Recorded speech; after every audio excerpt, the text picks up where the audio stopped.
What's going on, y'all? What's going on? What's going on? Man, okay. It seems like a collage of different videos that may not have anything to do with each other.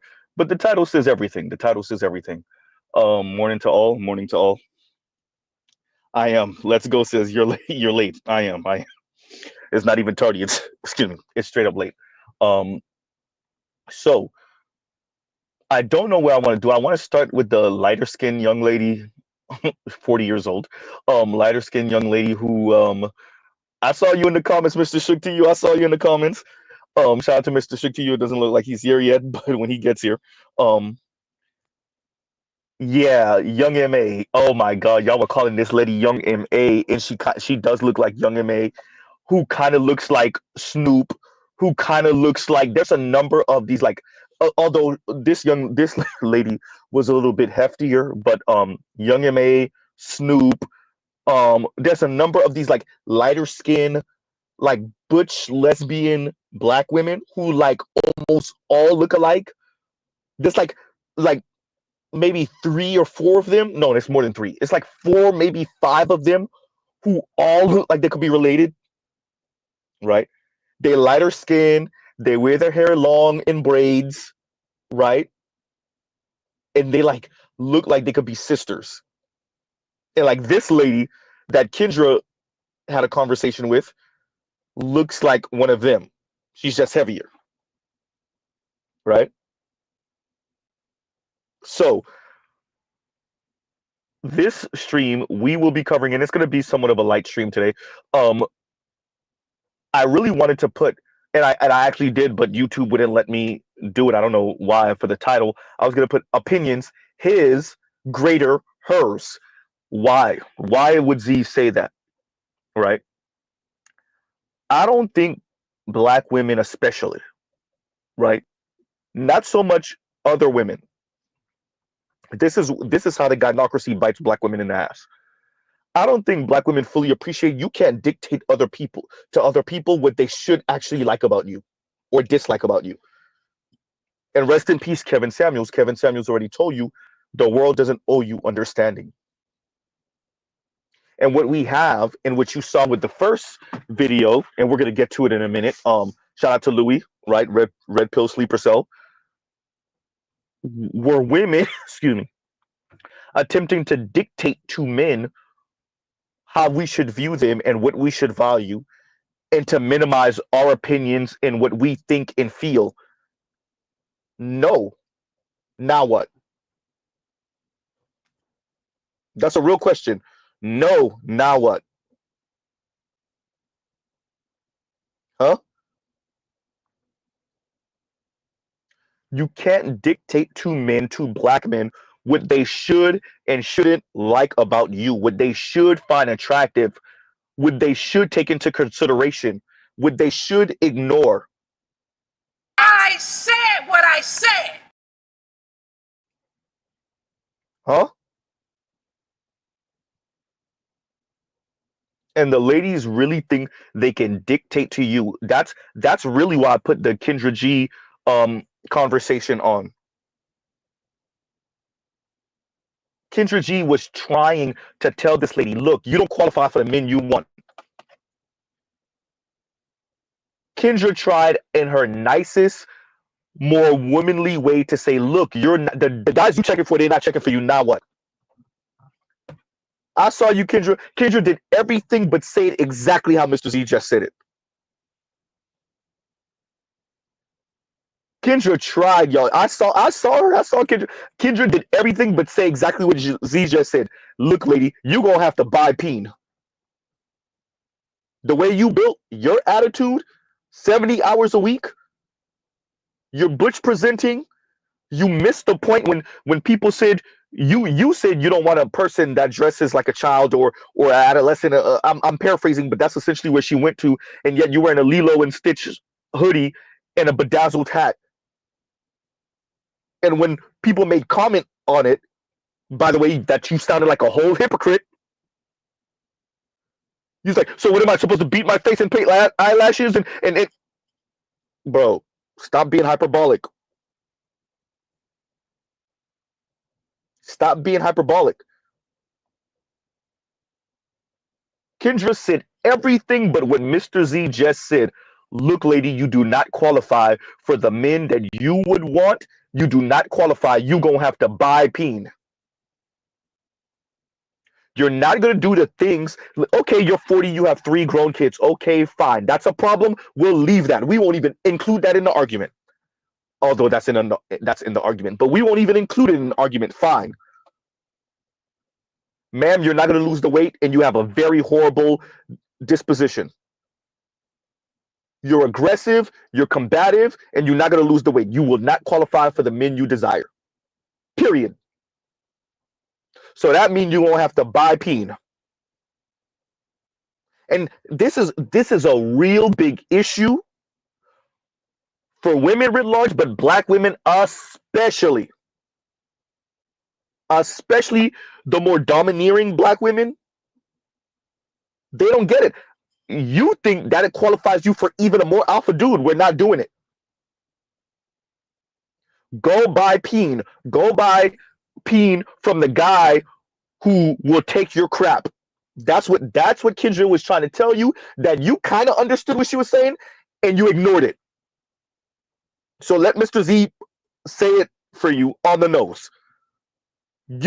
Ma'am, because you're not going to lose the weight and you're not going to change your attitude, and you work 70 hours a week and you have an insane idea of money and upward mobility,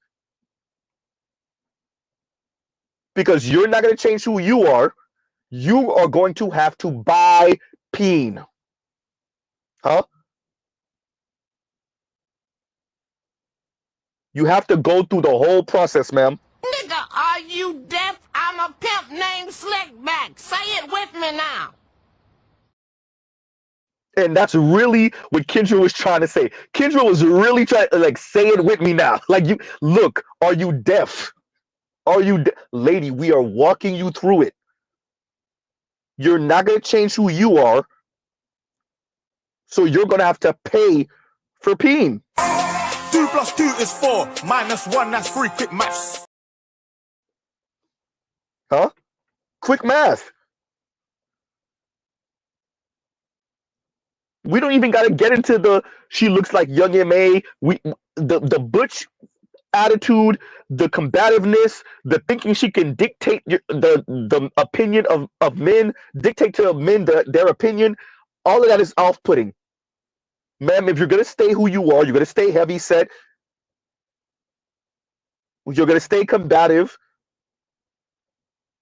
you have resigned yourself to paying for peen. He's right, you know. That's it. Your opinion don't matter. I think the opposite sex, particularly women, do not appreciate that when you are speaking to and about men in a relationship, unless you're going to go bump vaginas, unless you're on the same-sex loving thing. If you are a supposed heterosexual woman, your opinion don't matter. Goddamn, Z.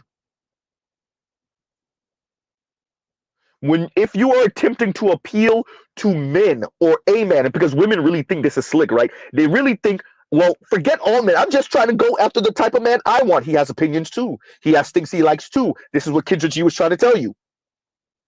Not even trying. Kendra G actually said it. She actually said it. Huh? But your whole demeanor, ma'am, was... Who gonna check me, boo? Huh?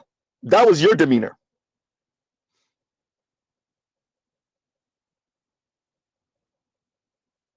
Huh?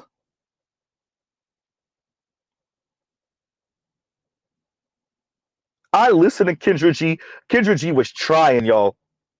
As much as we may disagree with Kendra G on so many things, Kendra was trying, and you could see she was frustrated. And she kept, I keep on getting these type of women. And you know, Kendra G tries to do the both and thing, but Kendra, we all know, dear men, Kendra G knows it's mainly the women. She gonna keep on, she's a black woman, so she gonna defend the sisterhood. She can't help it. But Kendra G knows it's mainly the women. She know. She know. She knows this, and she's trying to let this lady down easily. Like, listen, the way you built, the way you're presenting right now, your combative nature, You probably ain't gonna qualify for the man you talking about. And this is where women come up with their whimsical thinking. Really, their goal is to win the lottery. What's the lottery, Z? To meet a naive guy with a lot of money who's green to the game, and they could throw some extra average vagina on him, melt his brain, and he'll do whatever she say. Huh? That's their goal.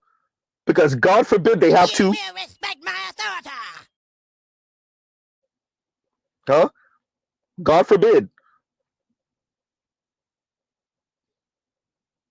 That video with Kendra G said everything. That lady just refused. She refused to get it. You want to talk about somebody who, in the comments they get at her, Kendra is trying her hard. Kendra is saying, look, you probably don't qualify for that man. I'm letting you know right now. The way you look, your combativeness, the money you trying to have him earn, your outlook, you're not qualifying for that man. And she just refused to get it. Her nervous laughter, her push. Hey, if you pushing back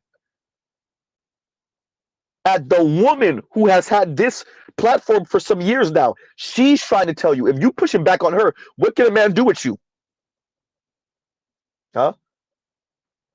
Kendra really is like, Nigga, are you deaf? I'm a pimp named Slickback. Say it with me now. Kendra was trying, yo. That was Kendra. Kendra was saying, like, lady, do you not understand what I'm saying? Kendra, they refuse to accept it, Kendra G. Miss Kendra G, I'm only telling you what you already know. The women kind of get what you're saying. They just refuse to accept it because it's depressing, because it makes their future look bleak, because it's sobering. They refuse to accept it. They have lottery dreams, Disney-esque fantasies, and they cannot let it go for the life of them. Because if they had to let it go, they would be committing seppuku. Huh? They would be committing seppuku.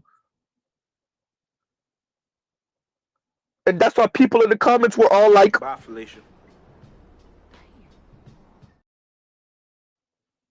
huh?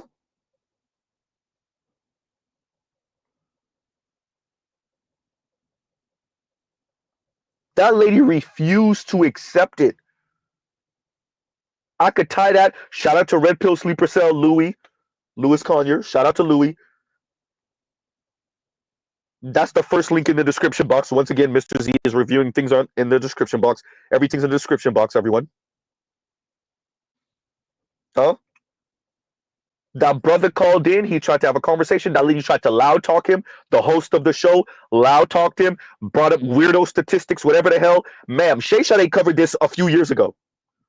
Them white men ain't checking. They have horrible negative stereotypes about y'all too. And by the way, you played it out on the stream. Uh-oh.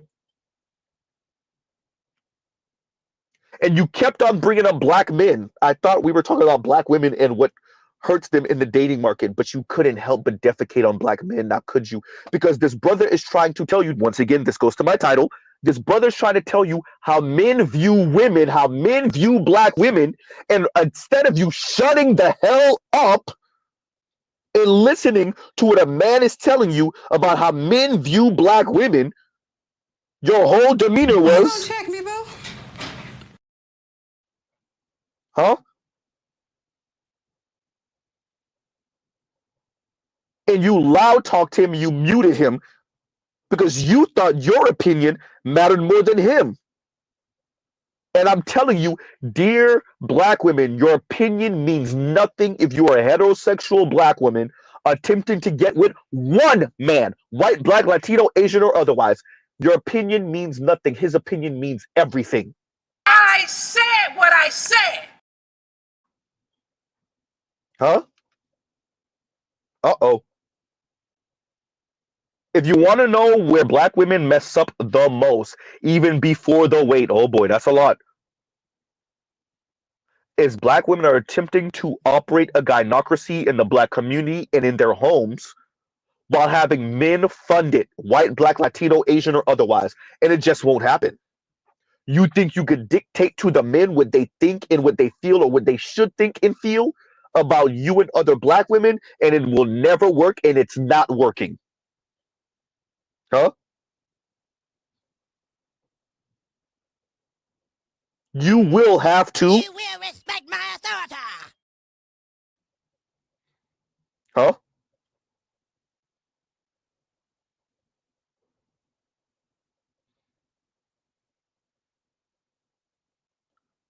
That lady just overtalked him. She muted him. She brought up some. What did the statistics say? The data. You don't know.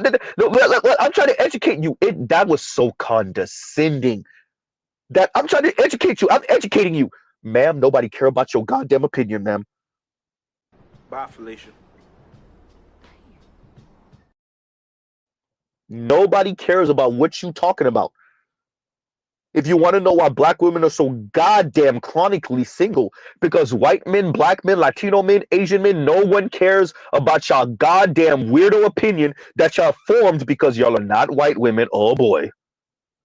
And you're trying to get men to bow, be paymasters, and bow, protect, provide, and shut up. What does shut up mean, Z? Not assert any power or dominance in that relationship. Huh? Because you view men as... They are ants, Michael. They are ants. Huh?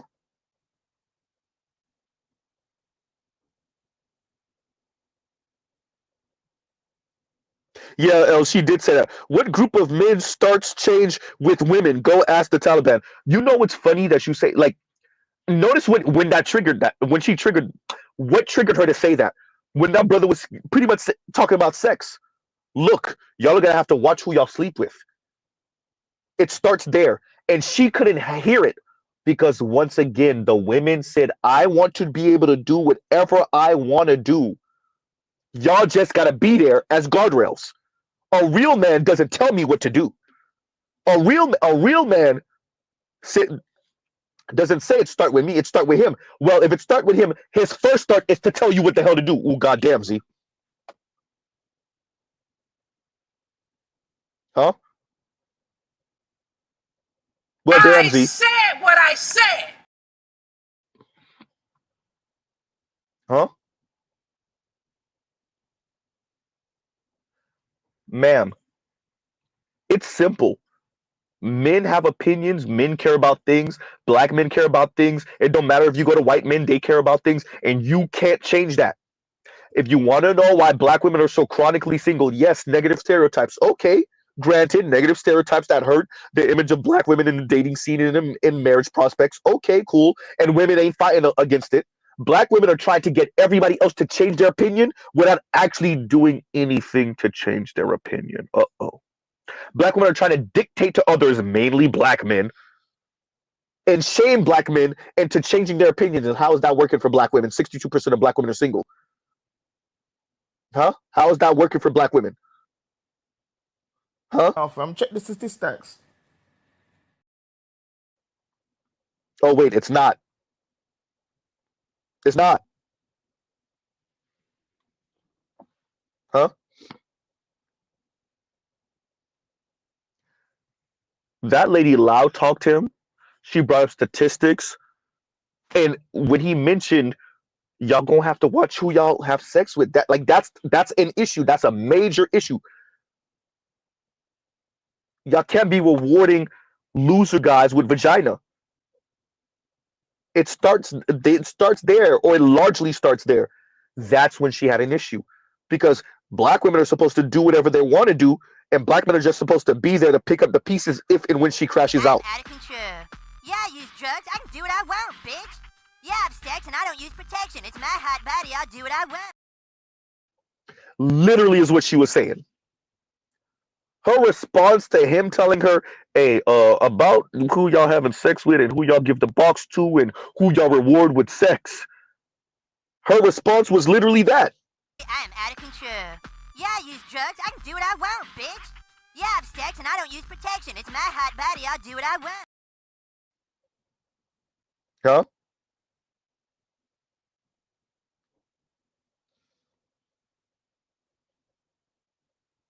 And L's active says, in a nutshell, I'll do what I want and you take responsibility. And how is that working for them?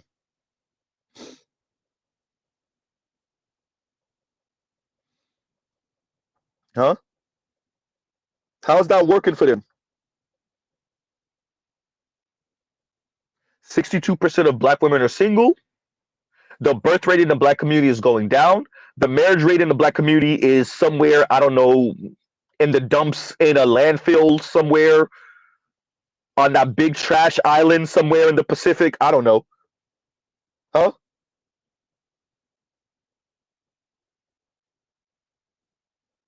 Okay, fine, ladies. Black men ain't ish. Black men ain't checking. Where are the white guys that are though? Oops. Or you? I forgot. Y'all still claiming that y'all too loyal to black men. That's what it is. Yeah, that's it. What about the Latino men? You know, many black people grow up in neighborhoods around Latinos or in same neighborhoods with Latinos. What about all the Latino men that are marrying black women? Oh, wait, no, wait, Z. That's not actually happening. Z, stop. Z, that's not happening. What are you talking Oh, about, fam, Z? check the statistics. Huh? Okay, what about the Asian men? Oh boy. Huh? What about the Asian guys? Aren't the Asian guys checking?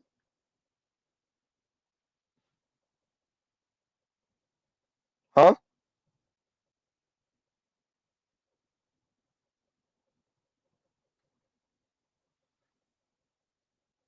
So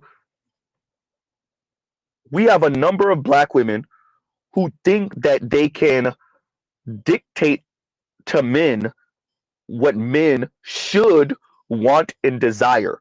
It's not like Z, right? Like over here, we speak about the likeliness of you getting that, the probability of you getting what you're talking about, which is once again paymasters that protect, provide, and shut the hell up.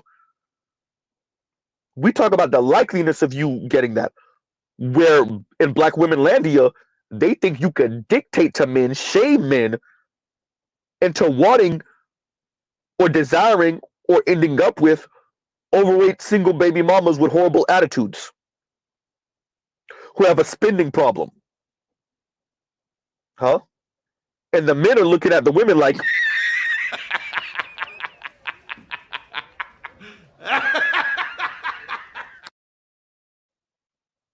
huh?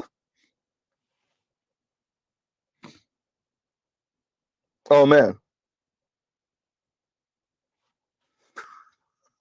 And thank you for that, Leon. And Leon says, I had to do it. You missed it, Leon. I was announcing it in early 2025. I know you had a newborn, so I know you kind of preoccupied. And Leon says, Mr. Zedon took those super chats and upgraded his stream. Amazing. I try, bro. I try. I wasn't gonna keep y'all with the same. Somebody said Timu Z is over, and I thought it was the funniest thing in the world. I was gonna keep y'all on the budget Z streams forever, right? We gotta upgrade. We gotta upgrade people. Name says, what Asian men exactly? Name the South Asian and the East Asian men ain't checking. They're not, right? Dear black women, you can't dictate to men what they find attractive. He's right, you know. Huh? And we already know by the numbers that non-black men are not really checking for black women. As I said before, even before we include the weight, it's the demeanor. I agree with the lady that there are negative stereotypes about black women. I agree with her on that. The question is, what are black women doing to dispel the negative stereotypes? Huh? What are black women doing other than complaining? As we don't have the capacity.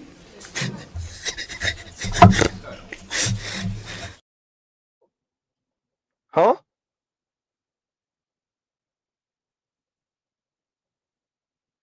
All they're doing is complaining and trying to dictate to men, namely black men, and shame black men. Once again, sign language, shame, insults, guilt, the need to be right. Black men. And how is that looking? The marriage rate is in the dumps. particularly for black women. Because their whole demeanor is, Hold on, check me, boo. and literally the entire time that lady was talking to the brother on that stream. Shout out to Louis once again. Red Pill Sleeper Cell, links in the description. It's the first link. That entire time, that lady's entire demeanor. I'm trying to educate you. I'm trying to educate you. Her whole demeanor was. Hold on, check me, boo. Now, dear black women, if y'all could pull that on black men, and black men weren't marrying you, black men weren't dating you, men were avoiding you like the plague, but y'all could get Latino men and white men and Asian men to marry and date you and take you seriously and have children with you in wedlock, and y'all stay married for at least a year, then you would have an argument. If black women's interracial marriage rate was 60%, 50%, 45%, and those marriages lasted longer than marriages with black women and black men, they were far less likely to get divorced, then black women would have an argument that the problem is black men. Right?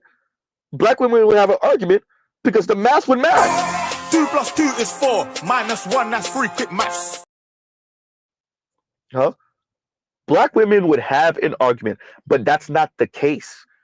As we've said multiple times, for every black man that marries out, that is a black man that black women lose, period. Y'all can't make up for it with white men and Latino men and Asian men. That's just it. That's either that black woman is going to be perpetually single that would have ended up with that black man, or she could be the side chick to somebody, white, black, Latino, Asian, or otherwise, or she will be out here bumping vaginas with most likely another black woman. That's how it go. That's how it goes. Check the statistics. A third of women under the age of 30, or was it 23, close to 25% of women under the age of 30, black women under the age of 30, or some type of same-sex loving, bisexual, someone, right? Once again, Check the statistics. huh?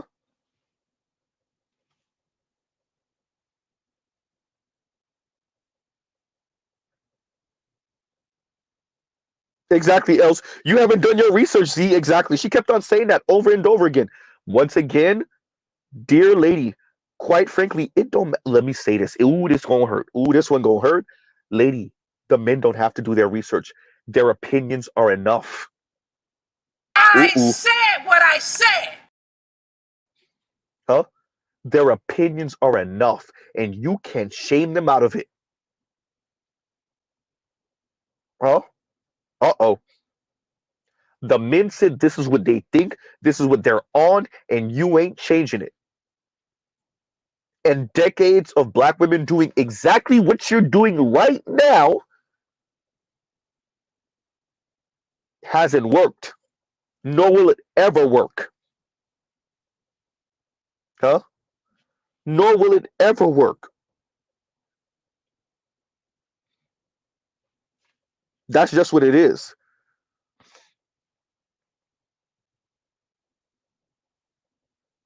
Huh? Exactly. And L says, Z, you just don't have facts. You uneducated black man. Exactly. Exactly. And they think they eating with that. It doesn't matter what you saying. It's that simple. Dear black women, dear women in writ large, when it comes to courting men, I almost lost my religion there. Your opinion means nothing. Either you're going to get with our program and what we said we want, or you won't. I said what I said. Huh? Either you will or you won't, and if you don't, that's okay.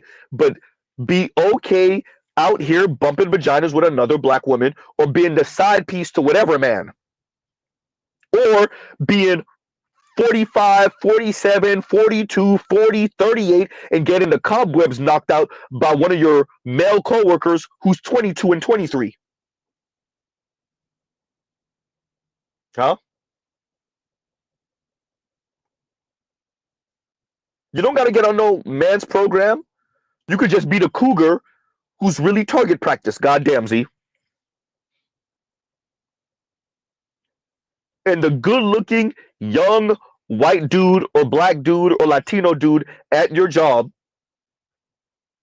after he's done playing basketball with his coworkers or his friends from high school, he could stop by your house at 6:30, 7 o'clock when the kids go visit their dad, and y'all could exercise together. Oh, huh?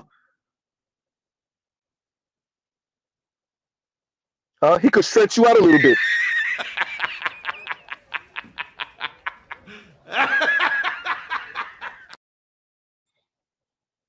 Huh?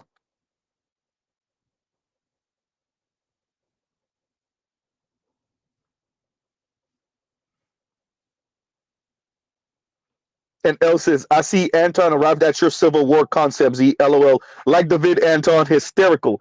Look, them brothers ain't gonna give me no credit. Let me tell you who gives Z credit on his different concepts. Ed, BGS, Black Uru, shout out to Art New Style, Charles Faulkner Jr., The Raj Report, y'all brothers in the comments. Yeah. But there's a lot of people I done heard. Rest in peace, even Kevin Samuels, I heard say something. I was like, Kevin, Mr. Samuels, you know you got that from Z. I know you was listening to Raj Report. You got that from Z. You got that from Z, right? But like, them brothers ain't gonna give Z no credit. Especially y'all know I'm a lefty. Them conservative brothers definitely ain't gonna give Z no damn credit for the stuff. First of all, my channel is small, so they could. And it's just like shout out to anyone who knows any comedians. Comedians tell you people steal jokes, but it's who gets the joke to the audience first. So you could be a local joker, no pun. You could be a local act and have the funny jokes, and the big headline comedian comes to your town, sits in the comedy rooms, here's your set, takes one or two jokes, makes it national, and it's just done. Until you get big, you can't do nothing unless you run up on him on a 1-to-1 when you get a chance. But the likeliness of that is, So yeah, I think there's certain things I've said that other brothers won't give me credit for or whatever, and I get it. I get it. My channel is still tiny. And I think, like, share, subscribe, hit the super chat, but I think it's gonna be like that for a while. I really don't think YouTube really rock with me like that. And that's okay. We know what we say here. We're not anti-black women, we're not anti-women, but we are speaking facts, right? We are speaking facts, and well, they don't like it. And so, yeah, it is what it is. But L's active. I think you're He's right. right, Huh? Yeah. L said, we have receipts, Z. They're gonna have to acknowledge your situation. I mean, your contribution. I don't know why I wanted to say situation. Your contribution, maybe. Yeah. Harambe says, you're too sensitive about the lefty stuff. Most brothers ain't tripping about that. You'll be surprised. You'll be surprised. I think you have a point. Maybe I overemphasize it too much. I agree with you on that. But you'll be surprised how many brothers, because they have something they're trying to do here. In like, and I want to actually emphasize this. I'm actually glad you said that, Harambe. And we're going back to the topic in a minute, everyone. I come to my conclusions and I use the terms I use because of oh god, I gotta use goddamn FD signifiers, goddamn term. My systemic analysis, which by the way is a real thing. That's a real thing, and FD is not the first person to use that term before. So, but yeah, so that's how I come to my conclusions, and that's why I use the terms I use.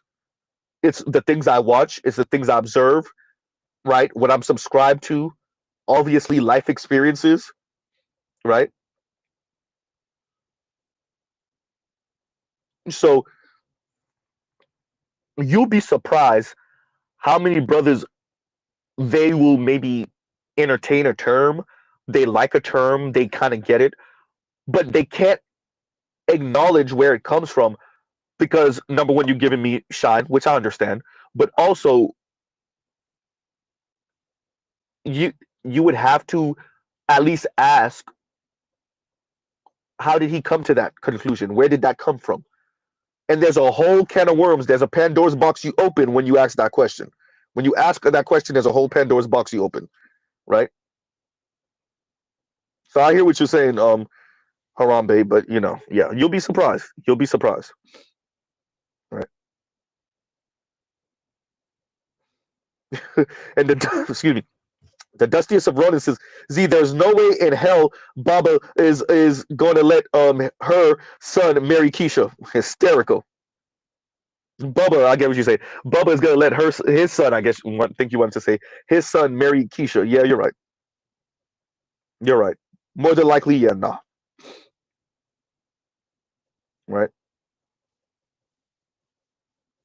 So, yeah, I mean, when you listen to these ladies speak, even as black people, would you want your son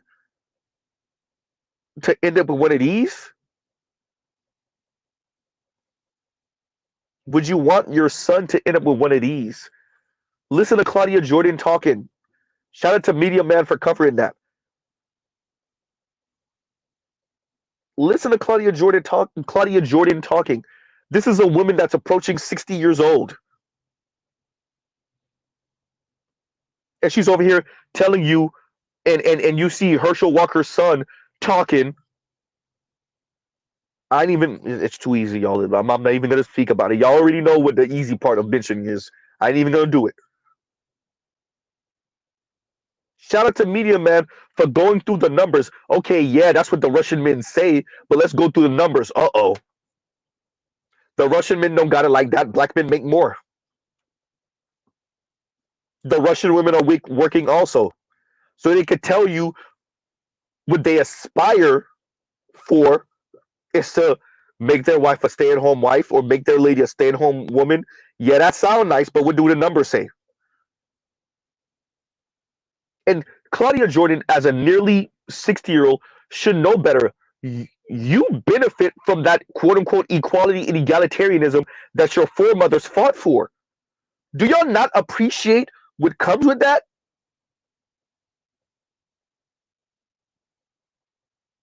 Like I said, these women want pick and choose feminism and patriarchy. Patriarchy by feminist specifications. Y'all could do. I see the women now. No, when we said equality, that's not what we meant. What we really meant. Well, you have to understand. We're gonna be doing most of the labor at the house. I see. Look, hey, y'all see them dancing now, right?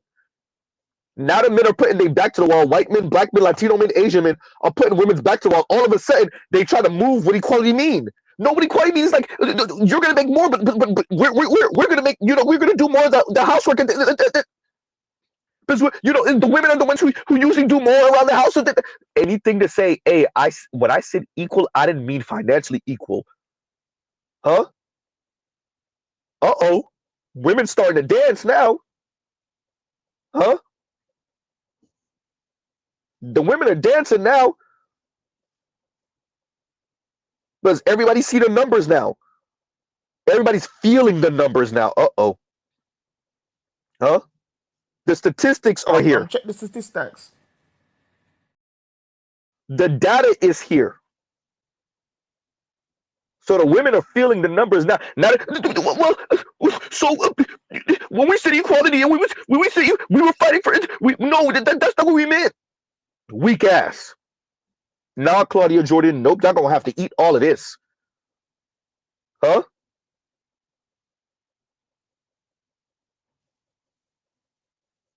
Huh?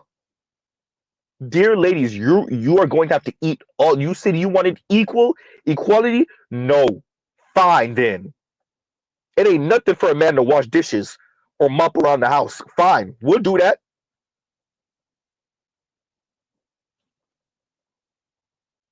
Huh? But are you going to work these 60 hours like how we work these 60 hours? Oh. Uh-oh. You going to work these 50 hours how we work these 50 hours? Yikes. Huh?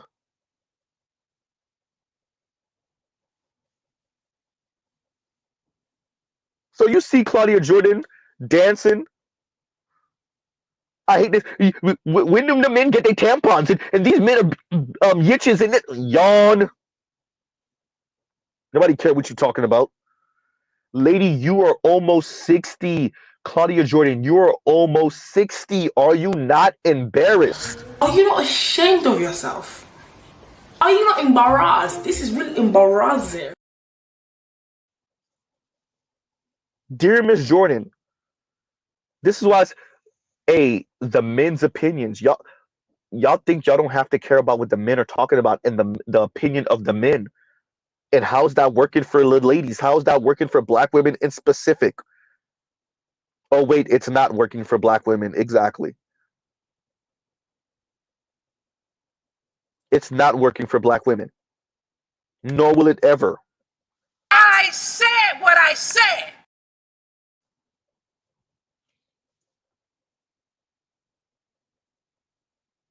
All the links I put down are women who think their opinion when it comes to men dating them matters more than the men's opinion. Oh, but what? Wait, what? You want men who you want. Let's say it again slow. You want men, or you want a man you want, that you find desirable.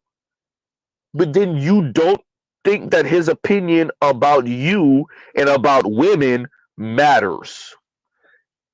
Yeah, and how is that working for the ladies?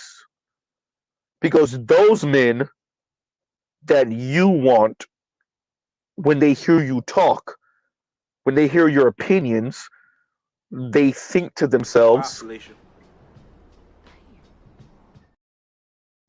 huh? Or they treat you like, Violation.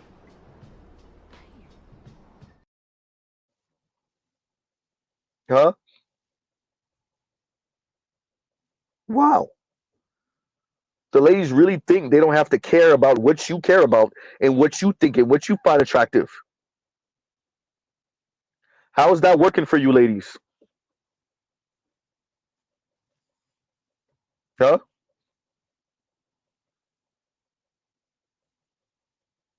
You listen to Claudia Jordan speak. You listening to that host of whatever clubhouse that Louis recorded. You listen to her speak. You listen to the lighter skinned, heavy set lady that Kendra G covered speak. And the whole time, it's Mr. Z thinking to himself about these women.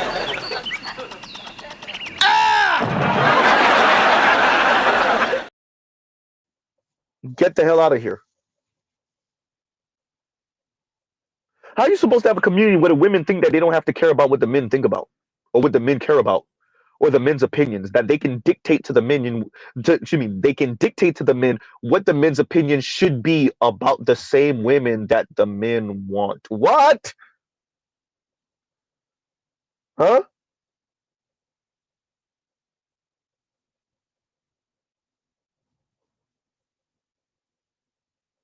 From Kendra G, that is a woman attempting to tell another woman about what her prospects are more than likely going to be and how she need to play this out, to Claudia Jordan, huh? To the lady who Louis covered, who was trying to shame the brother for telling her, y'all need to watch who y'all have sex with. All of them, all of their attitude was, check me, boo. huh? And let's read this one now. And Louis, thank you for the super chat. Thank you for the super chat. And Louis says, I know what you meant to say, Ostefco. And Louis says, if Ostefco can't afford me, that three, she can't either. Look, that lighter skinned woman. I look. I saw you in the comments, Mr. Shook to you wherever you are. Shout out to the replay gang. If Mr. Shook to you catch this on the replay. Yeah, Kendra G tried, y'all. I saw it. Kendra G had done a little bit more, maybe, but as a woman goes, as a black woman, as a woman part of the sisterhood goes, she tried telling that lady, look, if you ain't gonna do what the men you desire find attractive and appealing, then you gonna have to pay. You're gonna have to assume the more dominant position. You're gonna have to pay because you're already assertive and aggressive anyway. So if you're gonna stay like that, and if you're gonna do 70 hours a week, and if you're earning $85,000 a year, then you're going to have to end up. And this is what she really had an issue with. You're gonna have to end up with the guy that earned 50, the guy that earned 35, that guy that earns 40, and you're gonna have to be paying for peeing. And the women hate when other people tell them that. The women hate, black women in specific. They hate that because in their minds is some Disney-esque fantasy, and Kendra G spoke to this. I don't think she would have said, she didn't make it as blunt as it needed to be, better yet. In the women's mind is some Disney-esque fantasy that the more they make, the more that they deserve for another person to make, another man to make. In other words, if the women earn 40, she could get a man that earns 40 plus. If she earns 80, she deserves a man that earns 80 plus. If she earns 150, 100, she earns a man that earns 150, 100 plus. And it's not fair that the world hasn't made these men always earn more than her. And women across the planet are on that. Particularly westernized women, particularly American women. And somebody said in the comments, this entire conversation is about money. Huh? So going back to what Leon is saying, Leon says, if Ostefco can't afford me, that three she can't either. Leon, that three would be looking for you to earn, she said she earned 85, for you to earn 120 or 150. That's why, and then notice she says, I earn 85 with the potential to earn 150. Lady, we don't care nothing about what you talking about. And Kendra G kept on saying to her, look, the men don't want dumb women. I want to be very clear. Like, the ladies try to be hyperbolic when people try to tell them, it's not that we want dumb women. It's not that we don't care about how much you earn at all. But what's beautiful is that women are human beings also. I would love to see what the technocrats got to say about this. And the women said they're doing the same thing that the worst type of white man does. Hide behind their money and their education and their status. Hide character flaw. Hide bad hygiene. Hide bad eating habits. Hide bad attitudes and demeanor behind whatever money they earn. Unfortunately for the women, the men care even less than some women about how much women make. But some women, let's be honest, very few care very little about how much a man makes. A lot of them pop that, but they really do care. The men actually don't care. Not enough to be with an asshole woman. If you're an asshole, you could earn 150 and men still wouldn't care. Especially if you're not at least highly attractive. If you're highly attractive and you earn 150, maybe you could be a snarky asshole. Maybe you could be Naomi Campbell. If you Naomi Campbell, a young Naomi Campbell, you're a supermodel and you have the propensity to throw remotes at people, maybe a man to sign up because you're highly attractive and you make really good money. But if you're not Naomi Campbell, which the vast majority of people, women, are not, then guess what? The men don't care about your money, lady. The money doesn't obscure the fact that you are overweight with 3 kids and a horrible attitude. Huh?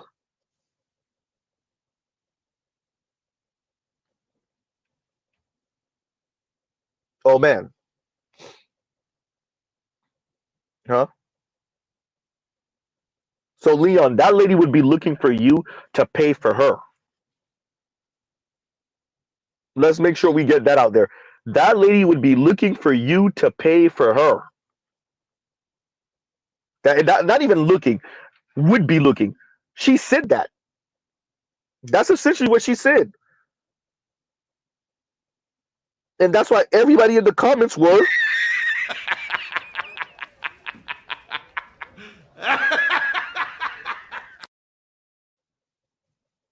Huh? That's what everybody in the comments was on.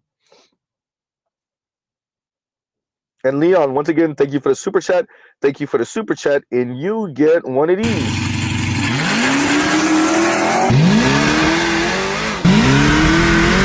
Yep, I'm flying through the air. This is not good. And once again, thank you for the super chat. Thank you for the super chat. Like, share, subscribe, hit the super chat. Right?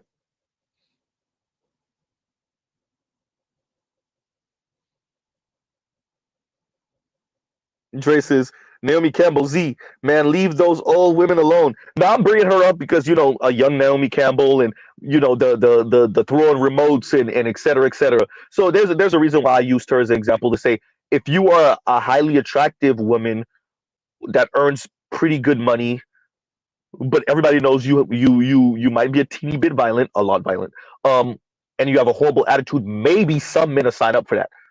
But if you're average looking or below average looking, your money won't save you when you have a horrible attitude. And by the way, ladies, it's not your opinion, it's the men's opinion. Because somewhere is some woman that says, well, I don't think I have a horrible attitude, or I don't feel I have a horrible attitude. Yeah, it's not your opinion that matters, it's the men's opinion. I said what I said. It's that simple. It's not your opinion, it's the men's opinion. The funniest thing in the world is watching someone who aspires for a certain type of mate, namely the women aspiring for a certain type of man, paymaster, husband, or boyfriend. But they don't care nothing about that archetype of man. What does he like? What does he want? And then you have women like Kendra G trying to walk these women through the math, and she's looking at them like, Nigga, are you deaf? I'm a pimp named Slickback. Say it with me now. are you deaf? Kendra G was literally like, say it with me now.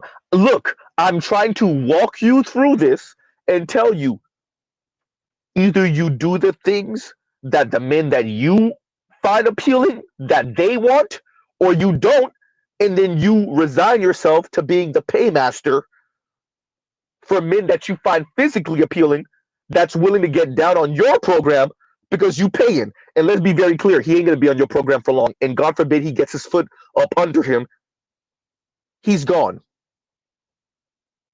This is what Kendra G is trying to say to this lady, and she just refused to accept it.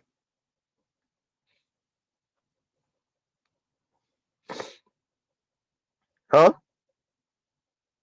It's the same thing with the lady that Louis covered, Red Pill Sleeper Cell. Link is in this description. Sorry, links in the description.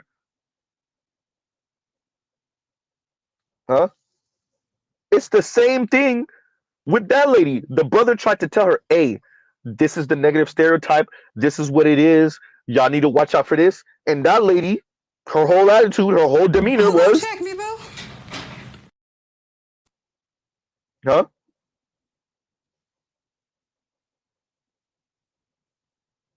Ma'am, Kevin Samuels told y'all that and y'all danced on his grave. The world does not owe you understanding. And as black people, you would think we know that.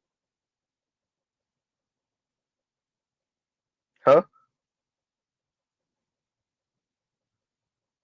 I'm not saying whether it's right or wrong. I'm saying this is what it is. And so if there's an association with darker skin and more masculine tendencies, and that hurts black women's dating and marriage prospects, and then women like you, your whole demeanor when it comes to men, black men in specific, is, Who gonna check me, boo? and They are ants, Michael. They are ants. if that's your demeanor, ma'am, then you get what you get. And other black women get what they get, which looks to be a fat zero nothing. Huh? It looks to be a nothing burger. Absolutely nothing. Because you also want to practice negative liberty, ma'am, and other black women also want to practice negative liberty. Y'all really walking around the black community like, Out of control. Yeah, I use drugs. I can do what I want, bitch. Yeah, I have sex and I don't use protection. It's my hot body. I'll do what I want.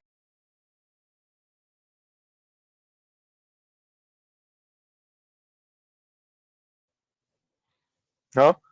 Y'all really walking around the black community like that.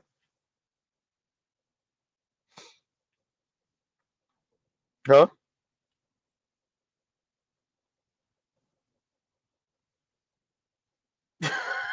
Better use it.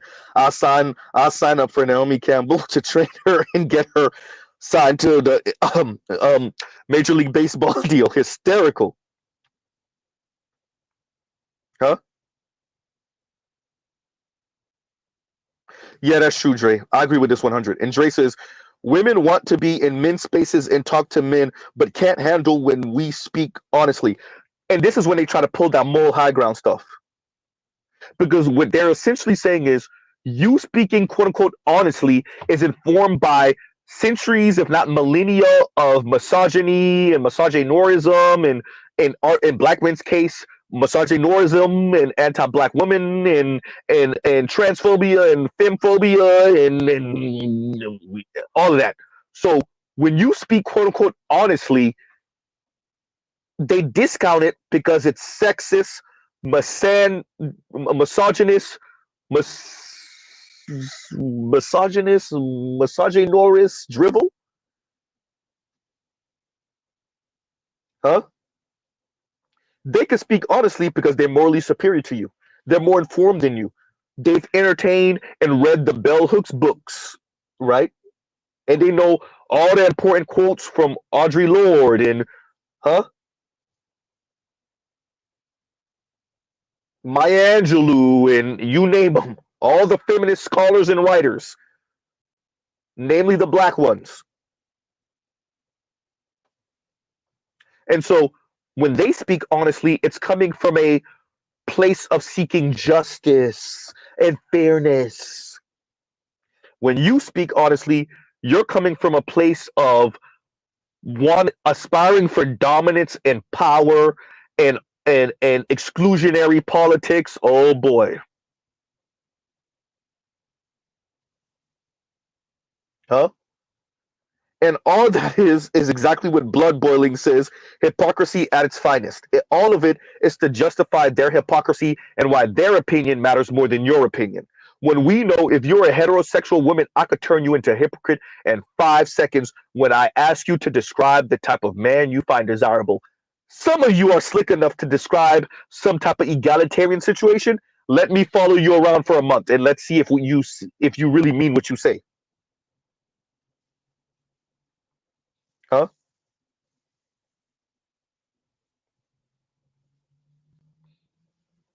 Oh man. Huh? I agree with this 100%. And Compassionate says, black men need to weaponize access to companionship / relationships the same way they weaponize sex. Ain't no fun when the rabbit got the gun. I agree with this 150%. Because that's exactly what the women are doing. And Compassionate, I think the men might be a little bit ahead of you. But I agree with you 100. He's right, you know. I think, especially young men and older men, I think for those of us maybe between the age of like 28 to maybe 50, maybe 55, we're the ones who are like maybe not as much horn dogs as when we're under the age of 25, but we're the ones who are kind of out and about a certain way. And so the women kind of attach themselves to us. So while we're doing for ourselves and our families, we're doing for them also. Look at the tax code, everyone. Oops. Anyway, yeah, right. But I think younger men are already doing that because the women are complaining. I think older men are already doing that because the women are complaining. Like the cougars are complaining. Check any one of these pages on YouTube where the men compile TikToks of women talking about their dating situation or their clubbing situation, and it's just video after video of younger women and older women, maybe not so much middle age ish, but older women and younger women. Younger women saying they're going to clubs and young men are not buying drinks, and older women complaining that ain't nobody trying to talk to them. Huh? So I think it might be already happening, right?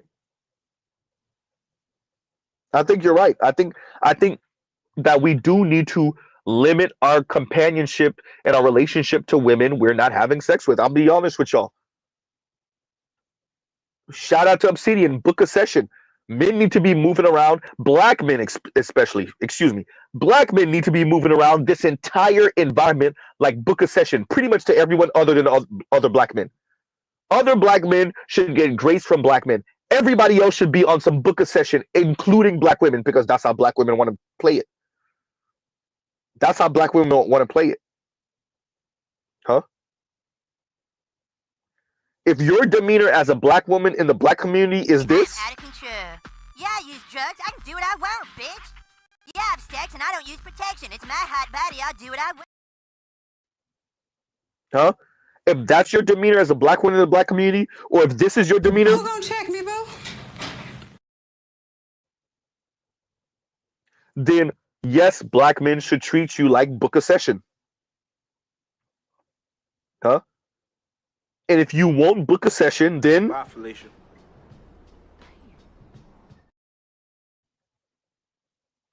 huh?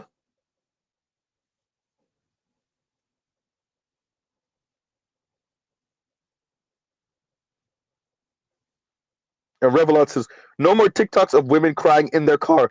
Got to go to a red whatever.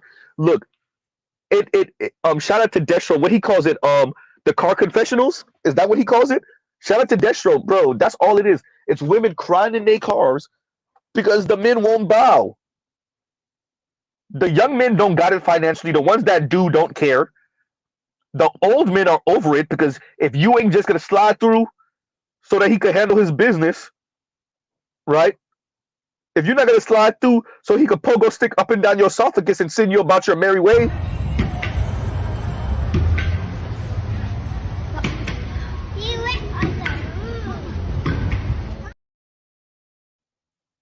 if that's not what you, if he can slide you a couple of dollars so he could do that to you, then why even talk? Ain't no more talk. Huh?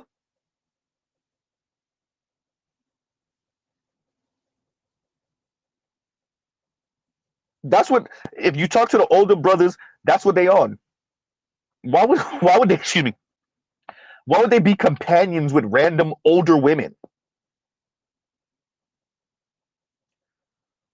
Why would they be companions with random older women?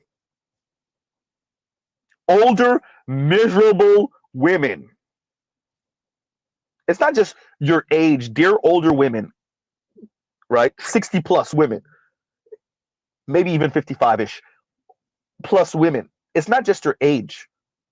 Y'all are miserable. Y'all are miserable with a thin veneer, thin layer, damn near sheer layer of no, I'm good.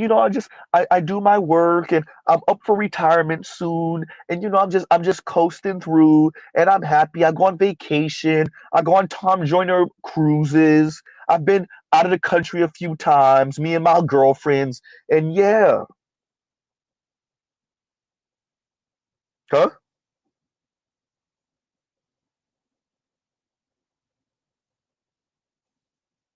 But y'all are miserable. Huh? Thank you, Kevin Murray. Need me to move something in your house? Book a session. Huh? Book a session. Because your attitudes stink, dear ladies. Your attitudes stink. And you think you could dictate to men what we should want. And really, the men are telling you, and just like what Kevin Murray just said, really, when you need our help, you gonna pay what you owe. You gonna pay what you owe, nigga? That's all it is. Huh? And this is a perfect time to read this. And L Active says, and thank you for the super chat. Like, share, subscribe, hit the super chat. L's Active says, no return, excuse me, no returns, no reversing, no reachbacks. And once again, no returns, no reversing, no reachbacks. Huh? That's what we on. Dear women, because you think you can dictate to us what our opinion should be of you. That's what you think. And that's much of the reason why the black community has become... That's how it starts, you know. Taking bitches out to eat, meals and whatnot. Next thing you know, you wake up in a rest haven for hoes. A sanctuary for scandalous skeezers and stunts. A rest haven for 304s. A sanctuary for scandalous skeezers. If you want to know why your sons are marrying out so much and dating out so much, I'm just saying. If you want to know. Because you told us your opinion of us matters more than our opinion of you, even though you want us to be paymaster for you in your lifestyle.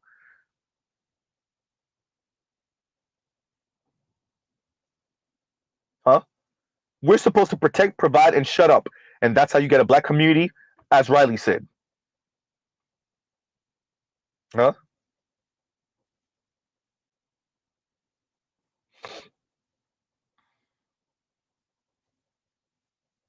That's all it is.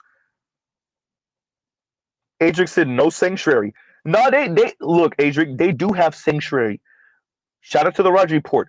The women have sanctuary in the single baby mama community. Dear ladies, you don't have to listen to nothing black men say. Absolutely nothing. You can continue with your who gon' check me, bro. Huh? You could continue with that, and you can be over there with the single baby mamas, the LGBTQ sisters, the single women, the quote-unquote rich aunties yawn. The rich aunties with their rose toy, huh? Who got a young brother or a young white dude or a young Latino dude coming through once a week, once every other week to knock the cobwebs out for her. She's 42, she's 40, she's 38, she's 45, she's 48, 52, and some 23-year-old white guy, black guy, Latino guy slides through once a week, once every other week, knock the cobwebs out, and he's out the door within an hour, maybe an hour and a half. So, dear ladies, you don't got to listen to nothing black men say. They go your sanctuary over there in the single baby mama community. You, the LGBTQ sisters, the sisters that's doing their Golden Girls thing, living 5 deep in one house. The quote-unquote rich aunties, extra stable auntie, extra average auntie, and her rose toy, and whatever boy toy she got sliding through once or twice a week, once every other couple weeks. That's their sanctuary, Adric. They got a sanctuary, that's the sanctuary. Huh? Exactly. Trail says, Papi Chulo, Lil Jose is sliding through, right? We all know him. Some of us have him as friends. Some of us have him as associates. The swaggy Latino dude. Either whether he's swaggy in the Rico Suave way or he's swaggy in the kind of hood Latino way. He got a few tattoos. He go to the gym. He a little bulky. We know this guy. And he's not just smashing the Latinas. Let's be very honest. Huh?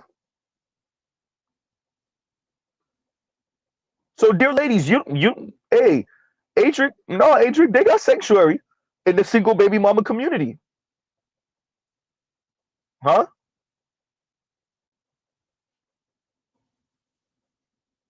The women got sanctuary? I said what I said. Over there. Huh? So, Els, once again, thank you for the super chat. Thank you for the super chat. And you get one of these.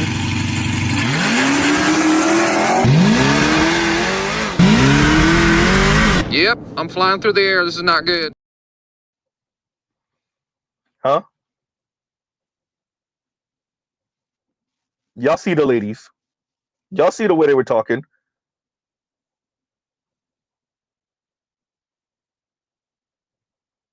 And listen to the clip that I have with Anton, right? The conversation started about Joy Taylor and essentially her using sex to elevate and to climb up the ladder. And you saw as the women tried to slow walk, not even so slow walk, the conversation into men being accountable should be because what they were how they were trying to frame it is, well, women are engaging in sexual activity because they know the men are horn dogs, right? And they're playing this, well, not saying it's right, but I mean the women are engaging in that because they know the men will go. The men open that door and then the women oblige. And I think I actually agree with Anton a lot with what Anton said. No, take the L. Don't engage in the sexual activity, the pay for play. Don't engage in it and take the L and don't get the promotion. Don't get the job. How about you don't sit on the casting couch?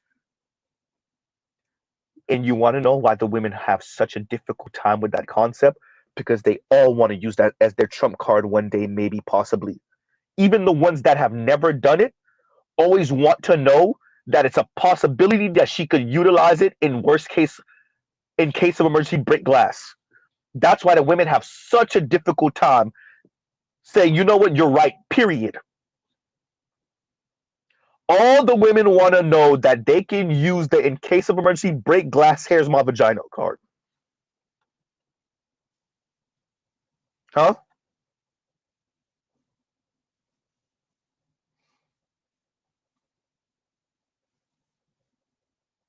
That's why they had such a difficult time with what, I'm not even saying necessarily that entire panel or that panel that Anton had up, the ladies that he had up, but in all of us that have homegirls or girlfriends, female co-workers,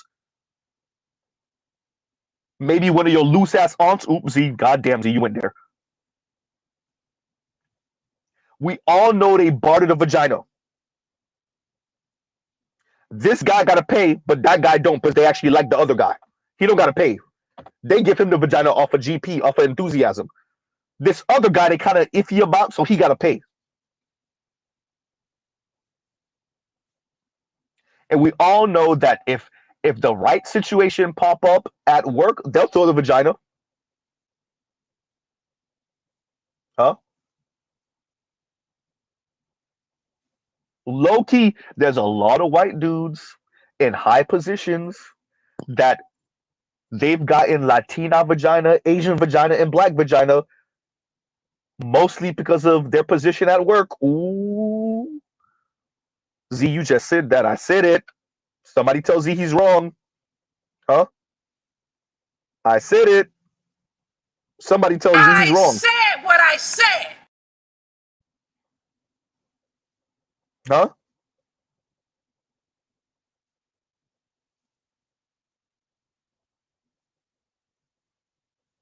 Trail killed me.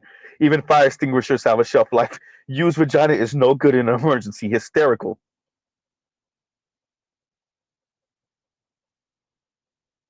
Wow. And Compassionate, I gotta address this comment. And Compassionate says, I got a Puerto Rican homie running through black women like a track meet.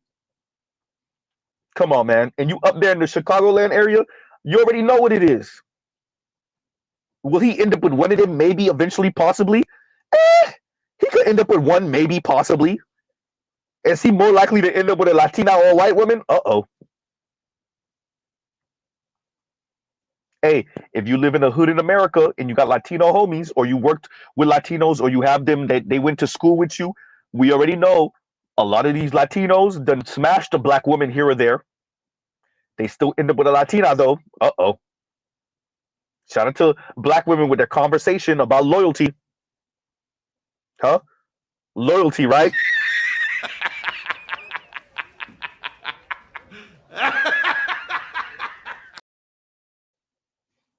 Huh? Loyalty, yeah, that's it.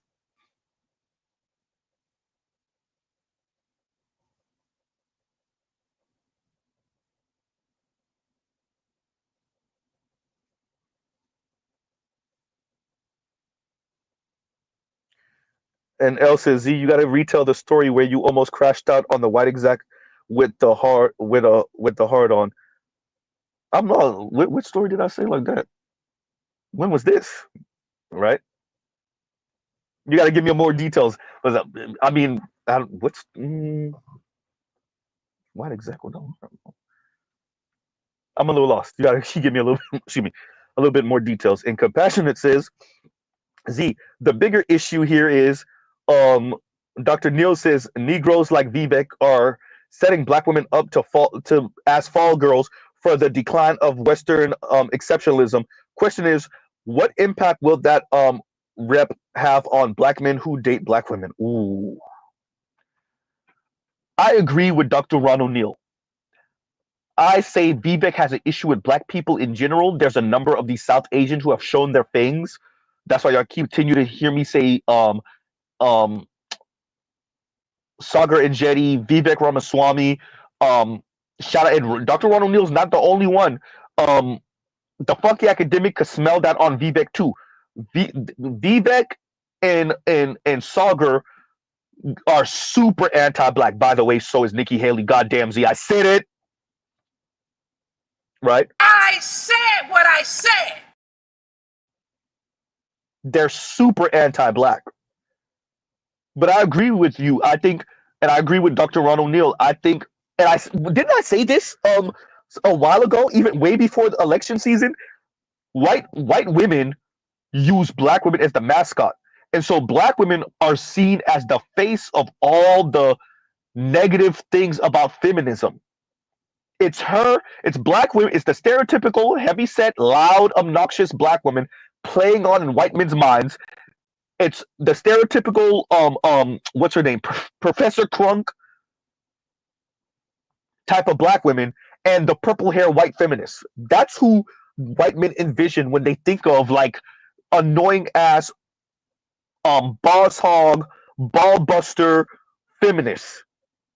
It's annoying, heavy set, loud, obnoxious black women and purple hair white feminists.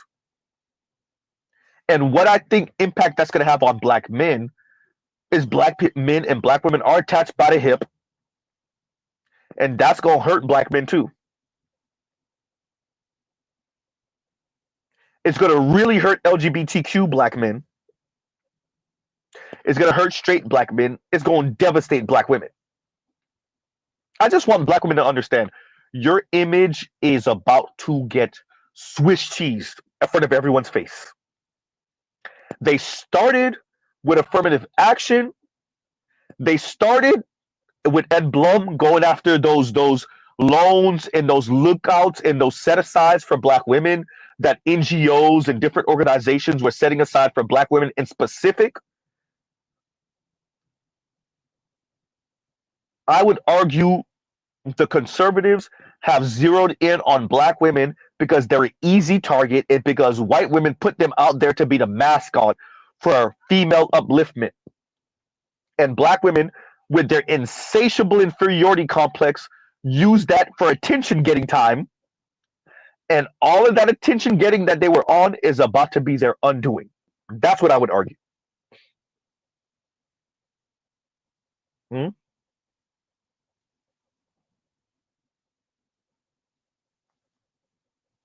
The sapphire trope. Thank you, Trill. Huh?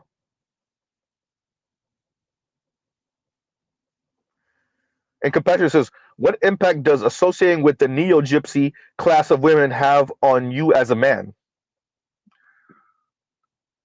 You'll be seen as her bottom B, who's also her security guard. You're her bottom yitch, who's also her security guard. And those of us who are not married to and show that we are the man of our home, white men will white man on your ass. And these South Asians are putting themselves in the position to be the ultimate buffer class. And you know what they say about the pretenders. Ooh, goddamn. Y'all know that what they say about the wannabe thugs and the wannabe gangsters. Ain't nobody worse than the wannabe thugs and wannabe gangsters. And these South Asians have perfectly positioned themselves as the wannabe whites. Somebody tells Z he lying. Huh? Someone tells Z he's lying. Right, you know.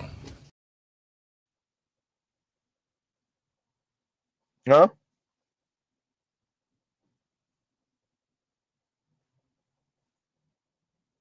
Exactly, Trail. Bottom Mitch.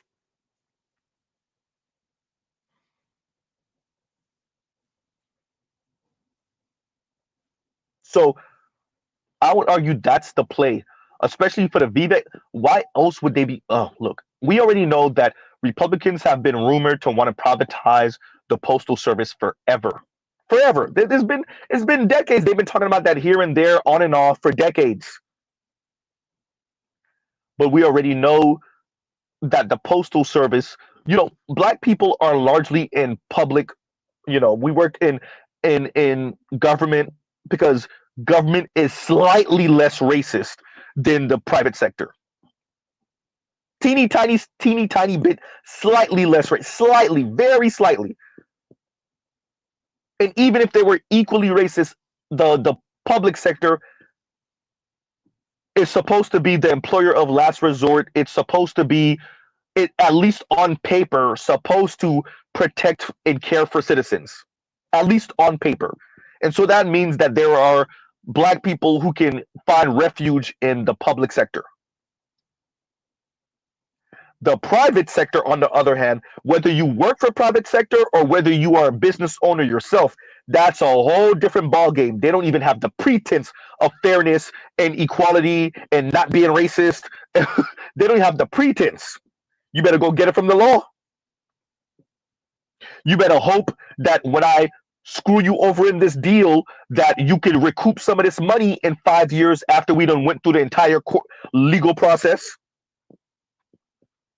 You better hope that when I fire you for racist practices, you could get your back pay from me in 2-3 years after we done gone through the whole entire legal process.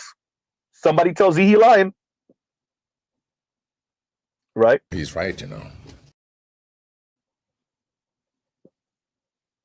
If you want to know, it's a racial element, but there's a non-racial element too. The private sector really want your average person to be precarious and out there with your ass out. Huh? They already are getting the money and the stability for the top 20%. The rest of you need to be out here with your ass out, precarious work so you can be desperate. They got the stability from the top 20%. They got the money from the top 20%. The wealth hoarding is already going on up that direction. Those are the ones who's passing on property and money and stocks to their kids. In life, wealth transfers and everything. Obviously, after death, wealth transfers. They know all the loopholes, etc., etc. Those are the ones who get connected, and that's where the hyper nepotism happened. Top 20, maybe top 25% if you're lucky. But once you get to the bottom 80 and bottom 75%, oh no, we need these people to be precarious because we need you to drive our kids to their house after he left the bar drunk as a skunk. We need you to do Uber. Huh? We need you to do Instacart because my lazy ass daughter don't want to get out of her apartment and go shopping for the next hour and a half. So we need you to be precarious and work your little 9 to 5 and Instacart. Huh?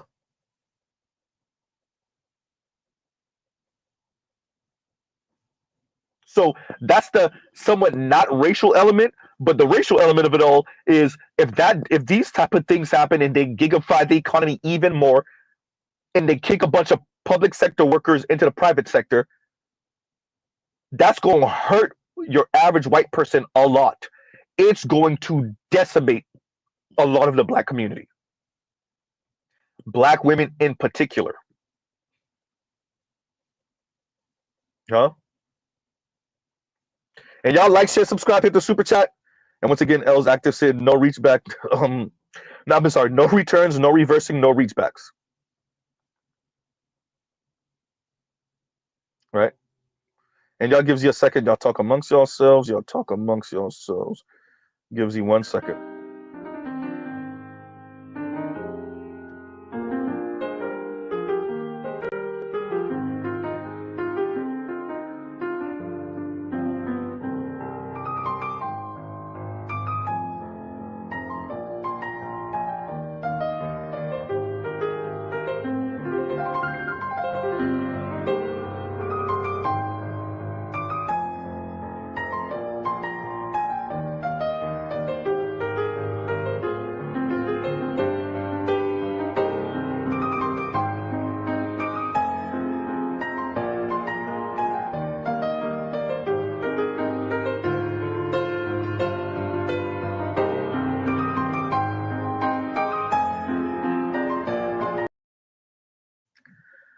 Oh, okay. Let me read that again. Let me read that. Okay, L's active. Yes, I remember. Okay, yeah. Hey, I almost said the guy name too. I almost said his name. I'm not gonna say his name. I'm not, trying to get in trouble here. But L's active says Z, and we're back, obviously. And L's active says Z. If you remember correctly, back in your white collar days, there was a white boss who had a hard on and was resting it on the lady's shoulder. You were about to check him, but your OG girl saved you. Um, yeah, so he was the CFO at the time. I ain't gonna say his name just in case anybody that used to work with me is listening. Um, and remember, I don't know if I told y'all, but his wife was one of the investors in the firm. So he was CFO, and we went to happy hour after work, and it was the table full of attorneys and some high ranking paralegals, and they were sitting down, and they're drinking and they talking and whatever. And was there any even men at the table? I don't even think none of the guys were at that table. We left them to their own devices for the most part. Oh, I almost said his name again. And so he comes up to and he's talking to them a little bit, and you know, he's kind of tipsy, you could tell, and he has like at least a chubby on. It may not be a full on boner, but it was a little bit of a chubby. And bro, when I say that joint was practically on her damn shoulder, first of all, ain't no way she didn't feel that because the entire you could see from the table's demeanor, people are like kind of scared, somewhat intimidated, maybe kind of like. And he said, I'm gonna pay for everybody's drinks, etc., etc. But he would do that. Like if we were somewhere and he was somewhere, he would pay for everybody's drinks. He had the money like that, right? And he didn't necessarily. He came from money, but I think he came from like middle class beginnings, and his wife came from like upper middle class beginnings. So he was a teeny bit more generous, right? But yeah, no, L's active. Yeah. And so when I was about to throw it all away. I was like, okay, well, I'm about to get fired, right? Um, and I was going to walk over there, and it was an attractive, dark skinned sister who had just gotten divorced. Um, Dark skinned sister. If I was in my, she had to be maybe in her late 30s, maybe early 40s at the time. And I was maybe in my mid-ish, late-ish 20s at the time. It was maybe like 27-ish, 28-ish, something like that. Um, and she like stopped me, and she was like, "Z, nah, we got this. Don't worry about it." Yeah. And GC says dark skin sister liked it, huh? No, actually, nah, no. Funny enough, no. That sister, I would say, she went through with her ex-husband. She had lost a lot of weight after the divorce, et cetera, et cetera. But she messed with black men. She messed with black men, right? She messed with black men. She wasn't with it. Yeah, she wasn't turned on by that. She wasn't, but I think she was worried about my future and my employment, et cetera, et cetera. And yeah. And remember, this is like before the Me Too movement. This is before all of that, right? So yeah. Yeah, so it was active. That happened. That happened, right? Yeah. So let me read this other comment from where did the comment go? Yeah. And Leon says, Z, the postal service situation is bullcrap. AKA 2008 government forced them to sell bonds early, and now we are here. I wish the truth could be told by these fake news channels. Yeah. Well, yeah, right. Don't they have to pay it forward every year or something like that? That's much of the reason why they're in the red all the time now, right? If I'm not mistaken. And Trell says, at least 2000. I worked for at least up until 2000. I think you meant to say, oh, at least 2000. I worked for UPS from 2003 to 2013. Went over 6 years with no cost of living adjustment. UPS loses money because the Republicans changed the retirement funding. That's what I was talking about. Thank you, Trell. Like no other organization ever. Okay. Yeah, well, I think that's them slow walking and breadcrumbing to doing what they might want to do this time around.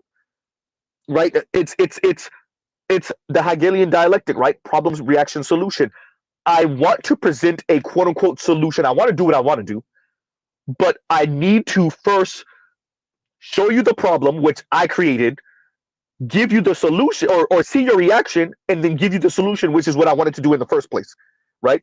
Hegelian dialectic. So yeah, that's what they did. That's what it is. Huh? Yeah. Now it was a blonde, blue-eyed chick. Derek says, was his Johnson on Mr. Z's girl's shoulder? No. It was a white woman, actually. It was a blonde, blue-eyed white woman, not Mr. Z speed, right? But it was messed up. It was messed up, and to see the women at the table low key mortified, like low key, like what are we gonna do? But we gotta do something. We gotta find a way to like, and it's like handling. It's crazy watching women handle a powerful drunk white man. Right? Watching women handle a powerful drunk white man is like watching the people with the bulls, right? Like watching yourself not get skewered by a bullhorn and like trying to maneuver the bull in a china shop.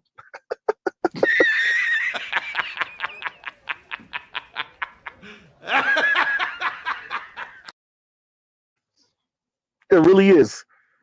Huh? Because we already know powerful, rich white men, especially when they're drunk, are the ultimate. Who gonna check me, bro? Somebody tell Z he lying.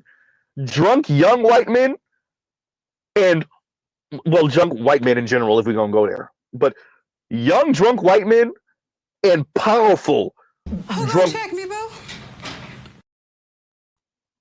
Somebody tells Z he lying. Anywhere in America, somebody tells Z he's lying.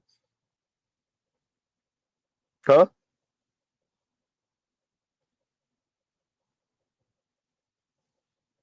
Man.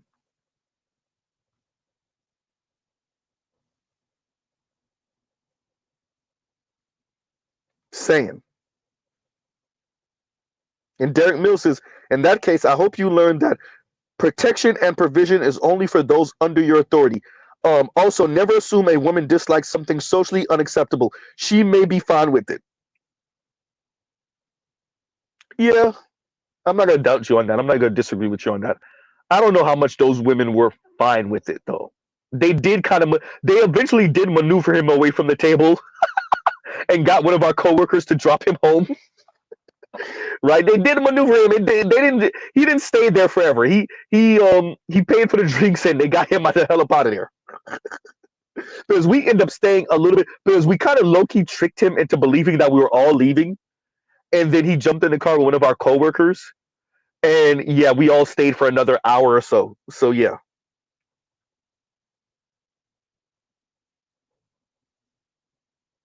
Man. And Dre says, Z, in Cobra Kai, they said the most dangerous is a rich drunk white dude. I'm saying. Right? Right?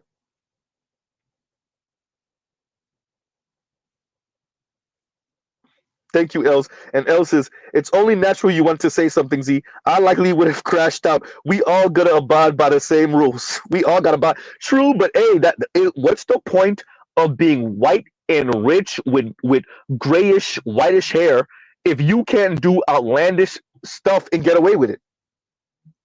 Right? If you are a rich white man, how do you not see the rest of everyone else like? They are ants, Michael.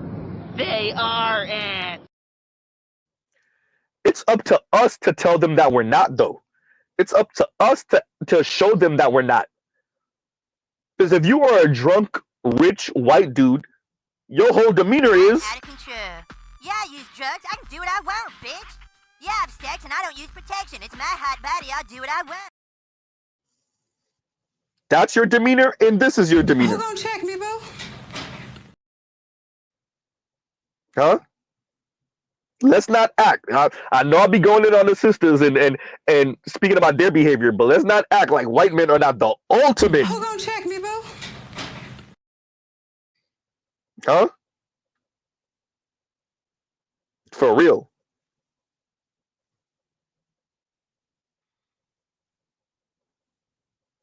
Just saying. Thank you. And compassionate says, let's be honest, Z. If you put the boner on a chick's shoulder, the police would have been involved. They got him a Uber though. True. Exactly. No, you're right. Well, it wasn't an Uber at the time, but yeah, no. One of our coworkers took him home. But yeah, exactly. Exactly. But I'm definitely going that I'm county bound if that happens. Right?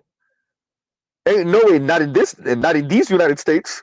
Not anywhere on the planet really, but definitely not in these United States. Right? In these United States, the cops would really be on me on some Respect my authority.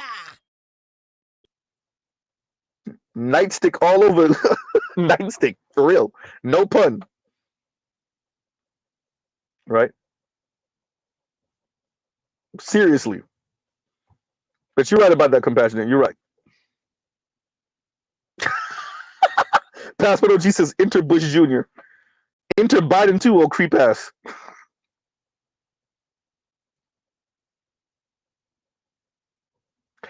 Hey, I mean, you BSing a little bit, Leon, but you serious too. And I agree. Because I think that's how they think for real. I think that's how they think for real. And Leon said, what's the point of being a rich white man if you cannot put your meat on your property when they are not working? Maybe even when they are working. I'm saying. Y'all act like a lot of white dudes don't move like that. I'm just saying. He's right, you know.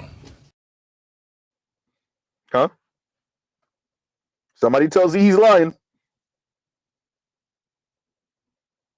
Huh? Hey, and we already seen those dating statistics. We already know that the women, they'll go. They'll go. Check the statistics. Huh? It's something about what did Dr. Chantel Bug say? It's something about white men with beards. Huh? The women want white men with beards. Yep. Because that beard symbolizes You will respect my authority.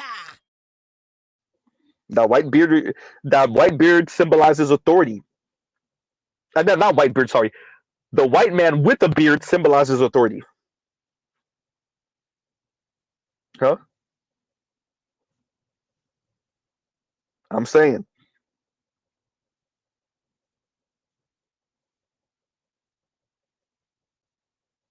Compassionate says, when white men do freaky-ish, boys will be boys. When black men stare too long, it's predatory male gaze. Exactly. Does anybody remember the whole street harassment campaign?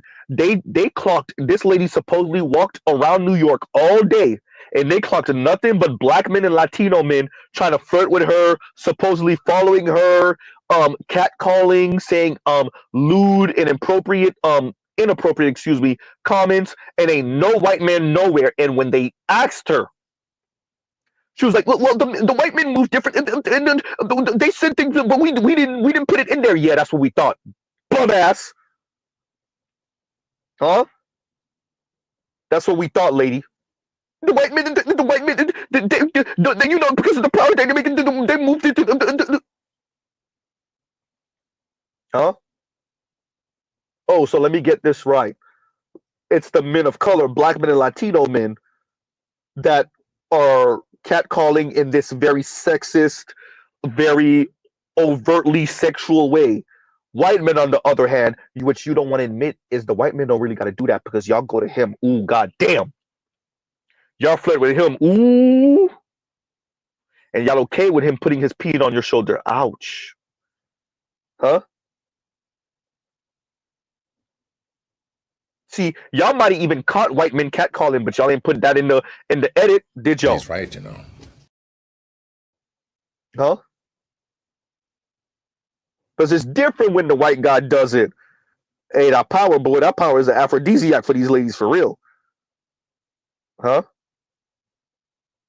Somebody tells Z he's lying. I said what I said. Huh?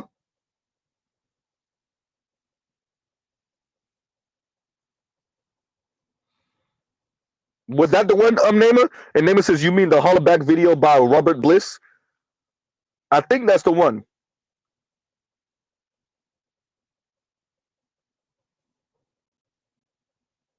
No, but it was a white woman. And Compassion says, the only way you think putting your peen on a black chick's back works is if it works. Uh-oh. Right.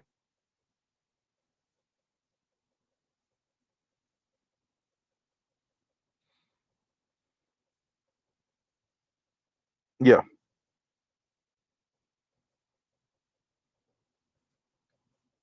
Ooh, and Leon says, "Man, Z, his drunk ass thought he was in his office with the door shut." Look, I done told y'all about the other white dude, Chisel Chin attorney. Wife worked at the job. She was also attorney. This dude was the most eligible married man in the world. That ain't stop nothing. Hey, when I say that didn't stop nothing, this dude was running through them. Remember what Mr. Z said? His wife was an attorney. Y'all gives you a second. Y'all talk amongst yourselves.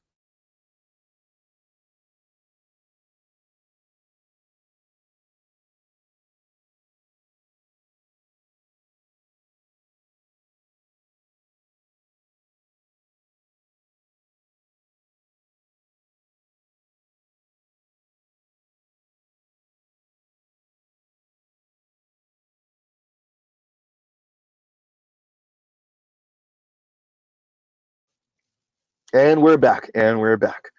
God, I don't want to lose my train of thought. But yeah, this dude, look, everybody knew dude was married. His wife is an attorney and she also works for the job. It changed nothing. Super thick black Haitian chick, he piping. Medium sized Latina who husband also work at the job, he's piping. Slim, super slim white girl who is in a serious relationship with a white man. I mean, like she's like pencil thin, slim, but she's tall. He's piping. So remember, these are all three different races or ethnicities of women, all different shapes. He's piping all three, and his wife is pregnant.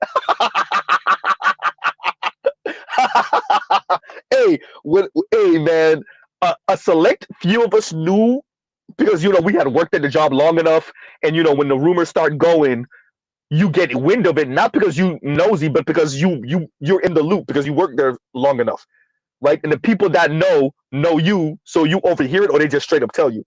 Man, yeah, y'all know how it go.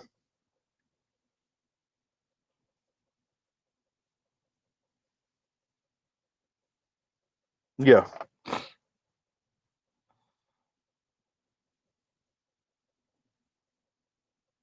And Quebec is a plot twist, low key Z. You cock blocked the divorced black chick, calling yourself protecting their virtue as a good black man.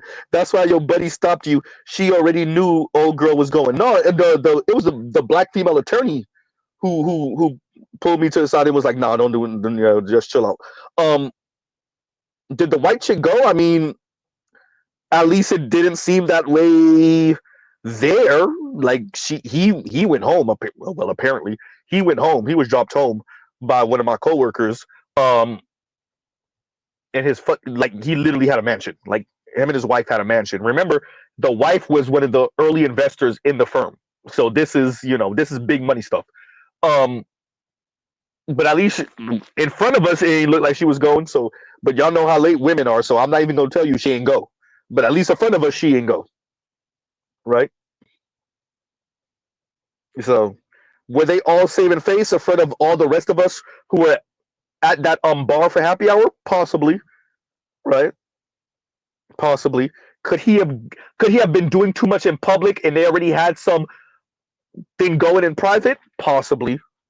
But I stay in contact with a couple of people that are still in that firm, and it didn't seem like that was the case. But I mean, could it have gone on in secret and it was so good that nobody ever heard anything of it? Yeah, that's possible. But yeah. But I'm still in contact with people that are there, and she's gone. He's not even CFO anymore.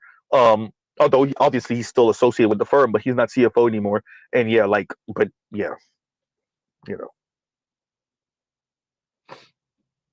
Hmm.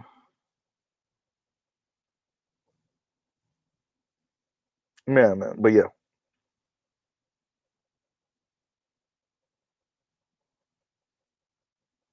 Yep. Let me see what else I wanted to. And y'all gives you because I don't want to make sure I read these. And Addo says, and thank you for the super chat, Addo. Like, share, subscribe, hit the super chat. And Addo says the whole conversation is about money. Just long-winded, um, just long-winded streetwalker activity. There we go. Prosperity preaching. Yeah. Especially that conversation with the light skin. I think you're really talking about the lighter skin young lady that the people in the comments were saying, and you saw so many people in the comments saying like once they heard Young M.A., they couldn't get it in their mind. I thought it when I first saw her. When I first saw her, I thought Young M.A. When I first saw her, I thought about Snoop off of The Wire. Was it The Wire? It was The Wire, right? And I'm missing one more. Who's the other light skinned butch lesbian chick with the braids? I'm missing one more. It's Snoop. It's Young M.A. I'm missing one more. It's right there. She was another actress. She was another character. Man, it's right there, man. It's one more. I'm missing one more. That they all three of them look alike, and this lady looked like them too. Man, I can't. I'm not gonna get it out. But yeah, it's one more light skin braids that look just like them. I can't think of. Not Queen Latifah. Not Queen. Not the brat. I'm saying that look just like them because Snoop and Young M.A. look like they could be sisters. It's one more. Jesus Christ. And I thought about it sometime early mid last year, and I told myself I was gonna remember her name, and I don't remember it. But yeah, it's not Queen Latifah, not Lady of Rage. No. Y'all, no. I mean lighter skin. No, not them. Yeah, I'm gonna remember eventually, and it's not gonna matter because I'm not gonna be streaming. Trust me, that's how that go. Right? That's how that go. But yeah, yeah, all she did was talk money. But you appreciate this. That lady, look, Mr. Z. Shout out to Leon. Leon, know what this is. If you, for all of us that are consistently working over 60 hours a week, 65 hours a week, you doing 65, 70, 75 hours a week, maybe even 80 hours a week. Look, it's tough on us as men. God forbid you not doing white collar work and at somebody's cubicle, but even then you probably going you gaining weight. Somebody tells you he lying. You gaining weight. So that's even if you in somebody's cubicle somewhere or in somebody's office building somewhere. God forbid you're actually doing blue collar work. And that doesn't mean you have to be every minute of every day, hard labor all day, every day. No. But if you're doing blue collar work over 60, 65 hours a week, it's tough. 70 hours a week, 75 hours a week, it's tough. This lady tell you she's doing 70 hours a week, man.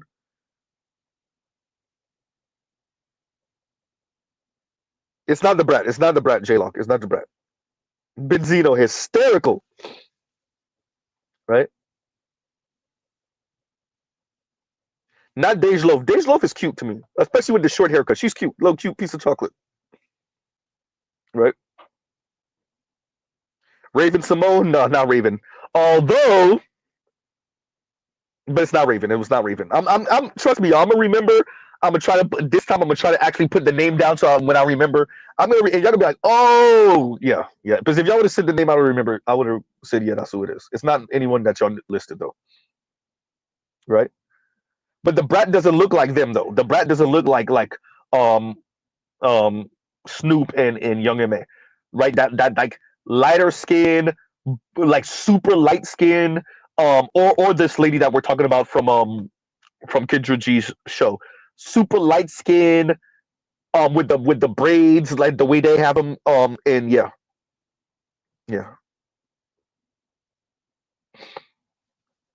But yeah, going back to what I was just saying, don't lose your train of thought. See, don't lose your train of. It's gone. I forgot what I was saying. Corey LeRae, yeah. Well, Corey LeRae is not same-sex loving, is she?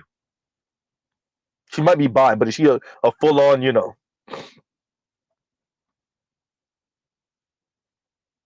I thought he used to, Dre. I ain't gonna highlight it, but I thought he used to. Oh yeah, that's what I was saying. The money thing. Yeah, that lighter skinned woman off of Kendra G, that's all she kept on saying. And it oh, that's what I was saying. The hours. When you are doing 70 hours a week as a man, that's some hard lifting. That's some hard lifting. For a woman to be doing 70 hours a week, what time do you have for, and then she said some weird stuff like, you could be working hard for 3 months and then you take a month off and you wait, what? Who's doing that? Like I'm pretty sure that somebody is living that type of life in America, but on average, who's living that life? Who's taking a month off for vacation unless you're a teacher or something like that? Huh? Like these shout out to Kendra G because it looks like she's finally, after years of listening to women BS her over the past year or so, she finally given some pushback to what they saying. This is why they hated Kevin Samuels' channel. The women, I don't.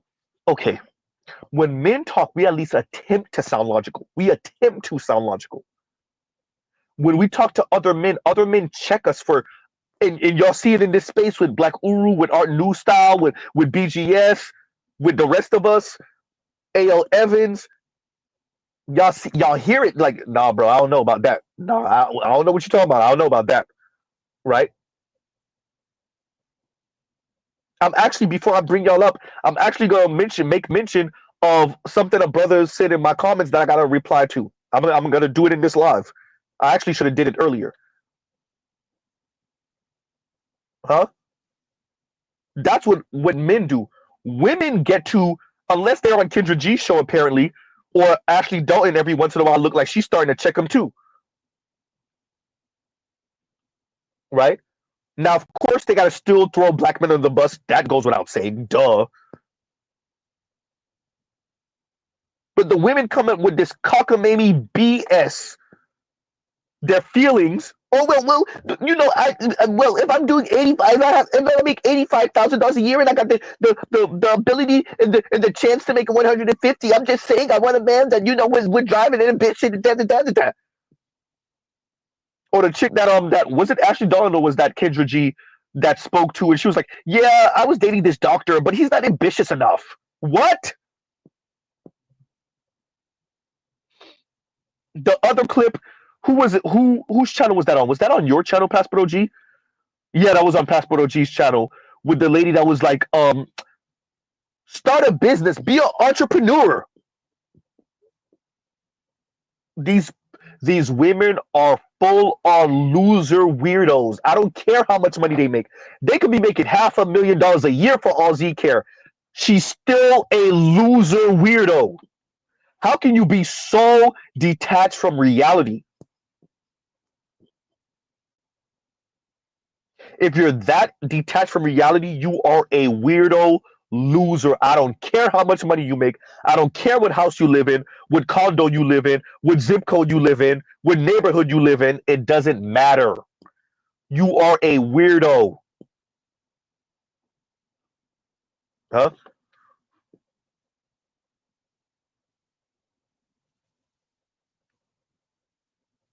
Thank you, Trell. And Trell says, reading the comments, a lot of guys were like, yeah, I worked those hours before and it almost killed me. And working those hours to never get to enjoy life. That's Z now. Me and Miss Z gotta schedule things like, okay, baby, I'm gonna take this weekend off, and then we gonna do something this weekend, and yeah.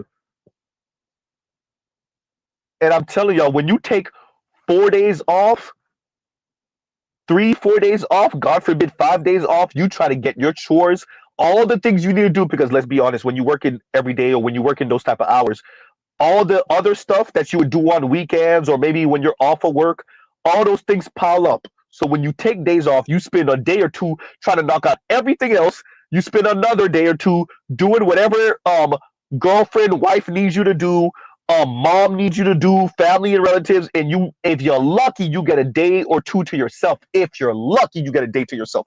Somebody who's done this before tells Z he's lying. I'll wait. Right? Someone who has done what Mr. Z is saying, who's done these type of hours, tells Z he's lying. He's right, you know. Huh?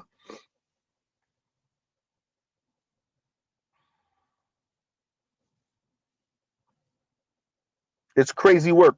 And Passport OG says, my love language is Cash App.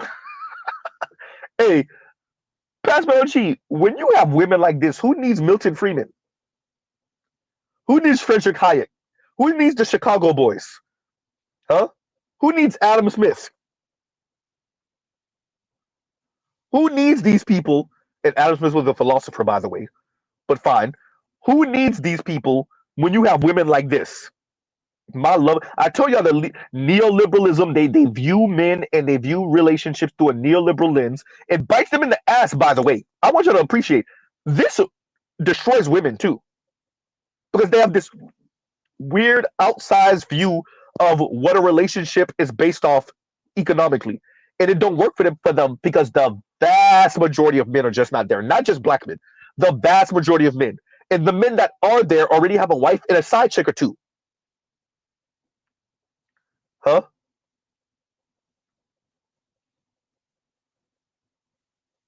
That's all it is.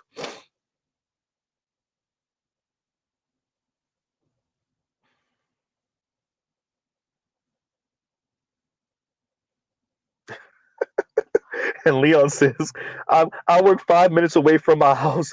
Sorry, Z, I have enough time to stick the mushroom tip in hysterical and play a little Xbox, and I get the extra hours of sleep because my job's so close. My jobs aren't too far away. They're not too far away. Within like 25-ish minutes, 20 minutes. So I'm not super commuting. Shout out to all of you that super commute an hour plus a day. Ooh, ooh.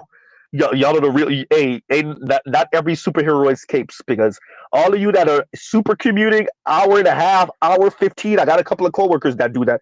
They have really nice homes in another county, and they spend some of their times with their family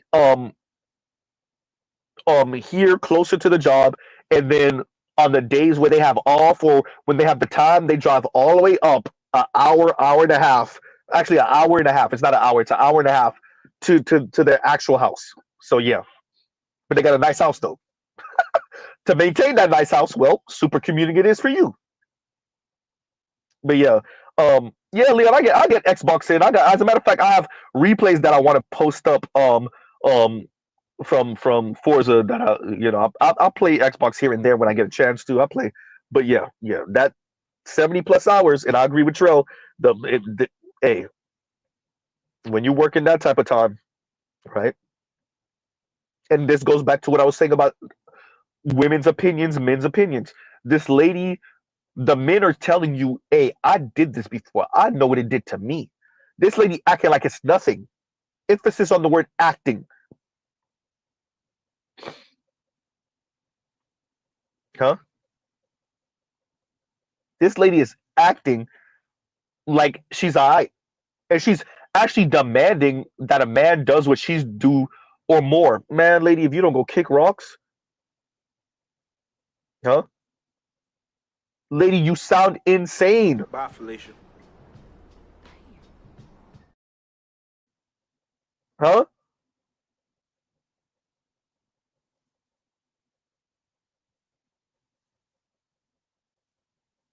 And Compassionate says, how you plan oh yeah, how you plan to secure control over society by destroying the fabric of society? That's how I know the social designers are either morons or sociopaths. Maybe both. Right? Maybe both.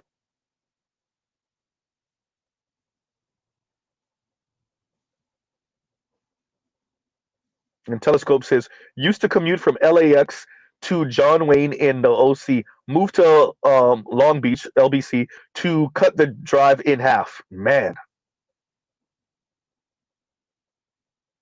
See? And Els Active says, that's me, Z, 1 hour, 1 hour, Jesus Christ, one way. 1 hour, 1 hour, one way. Oof. Yep. No way. I did used to work about when I was still living with my mom, my early and mid 20s. I used to work. That's when I worked at the firm, and the firm was maybe on a good day 45 minutes away. On a good day with light traffic. On a good day with bad traffic, the worst it ever was for us. It took us an hour and 20 to get back down to the house. That was coming from work though. Coming from work, it took us an hour 20 one day. Right. That's hysterical, Dre. Dre says Z spends 2 hours at Popeyes before work. That's hysterical, right?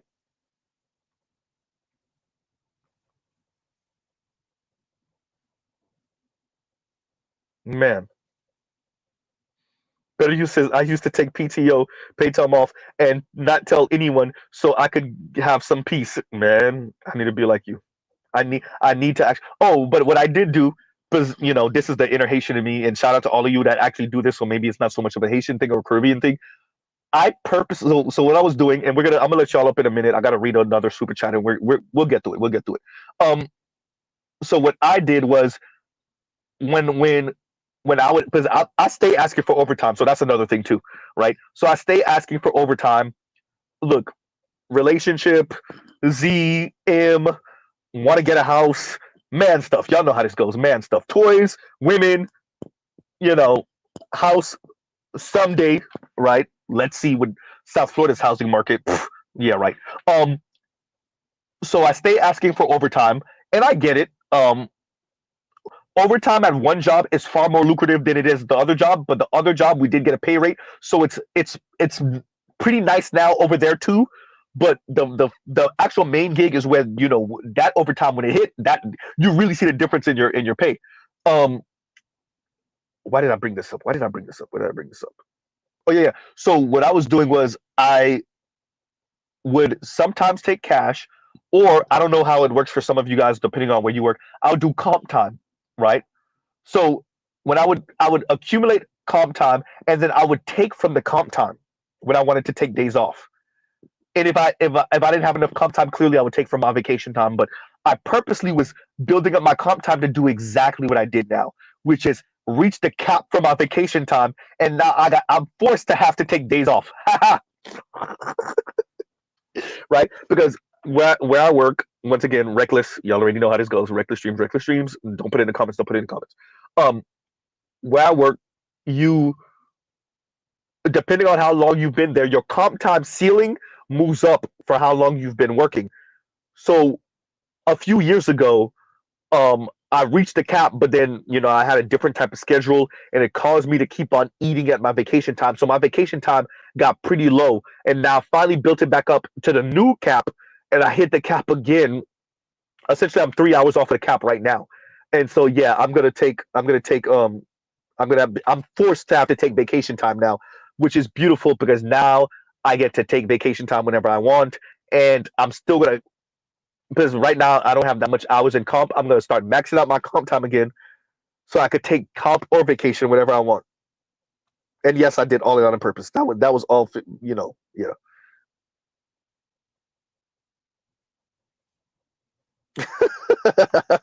Pedroji says, Mr. Haymon Z, right? Jamaicans get the stereotype of having like 3 and 4 jobs, but Haitians be on the same thing. I ain't even gonna lie to you.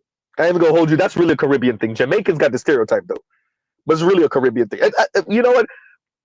I think it's a man thing because I know a couple of AOS folks, men with 2 jobs also, and we're not talking about like menial McDonald's jobs, right? We're talking about people that are making pretty okay money at their first gig, and they still got a second gig, right? Derek Mills says, any travel plans, Z? Man, we done went out of town 3 times last year. Last year we went out. We did big trips last year, and boy, right? I was in the mountains. I was in Cali last year. I went to Texas last year. We went to Naples last year. Yeah. Exactly. Cheryl says, only 2 jobs? You a lazy bum. Say that.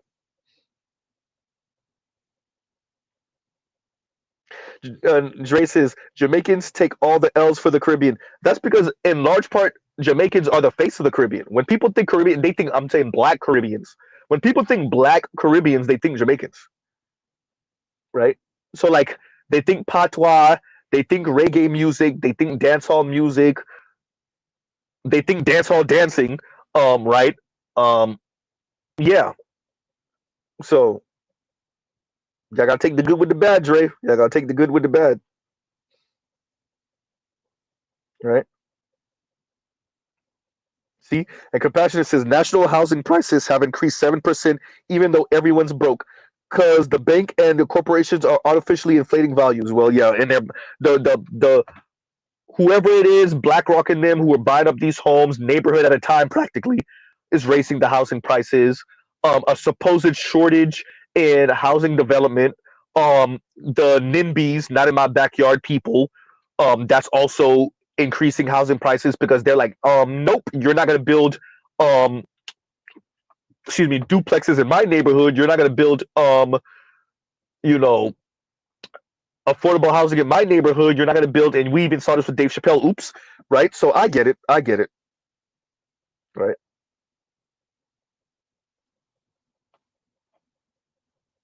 Yeah. Telescope says, when you work from home, nobody wants to pay you overtime, right? Jada, what's going on, Toya? Toya's LOLing. What happened, Toya? What did I say?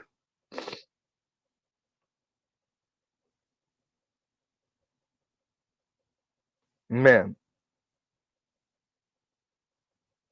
you beating me, Leon. And Leon says my 2013 Honda Accord V6 Touring just hit 100 miles, and I bought it new, 100,000 miles, and you bought it new in 2013, right? And over a decade later, it's just now hitting 100. You got me beat. You got me beat, right? Telescope says now just commute from the bed to the dining room table, laptop. Thanks, COVID. That's hysterical, right? Indigo says his commute is about an hour too. Well, y'all, oh man, y'all killing me with these commutes. Els, no, you did not. The UK don't got you 4 hours a day in traffic. Ain't no way, Els. Ain't no way. Els active says sometimes 4 hours a day. 4 hours a day for what? I'm thinking you're saying 2 hours there and 2 hours back, and that's still horrible, by the way. Spademan said 45 minutes to an hour, depending on traffic for me. Wow, y'all killing me right now. Toya said I used to commute 2 hours. Wow. Y'all killing me. Nah, ain't no way better you. Ain't no better you says I used to super commute to Atlanta 6.5 to 7 hours a day, depending on traffic. Look, you're driving from Homestead to Orlando. No, more than Orlando. You to Daytona, maybe? Nope. Farther than that, you might be driving out the whole state in 7 hours. Can you clear Florida in 7 hours? Because when I drove to North Carolina, that took me 11 hours, but it took me 10 hours to come back down. But I drove to Southern North Carolina, and that took about 10 hours to drive back down. So 7 hours. God damn, no, you might be able to clear Florida in 7 hours. Man, no, that's a mission. Nah, bro, I can't do it. I can't do it better you. And I like driving. I like cars, and I like driving. I actually like driving. I depending on the drive and the pay, clearly, I don't have a problem driving 45 minutes to work or 40 minutes to work. Once y'all start doing that hour and a half stuff, that's a whole different conversation, though. But that's super coming. That 2 hour driving, man. Look, y'all, for a job to have me doing that, you gonna have to be paying me. I'm gonna have to be in the $100,000 club. Ain't no way. There you go, Mr. Shukti. Mr. Shukti, I'm talking about you a little while ago too. I said I read your comment in Kendra G's comment section for the light skinned lady that everybody said looks like Young M.A. right? The Kendra G conversation she had with the young MA heavyset lady over here earning $85,000 a year, thinking she deserve a $150,000 a year man, right? Man, Leon over here gloating. I ain't even gonna entertain you, Leon.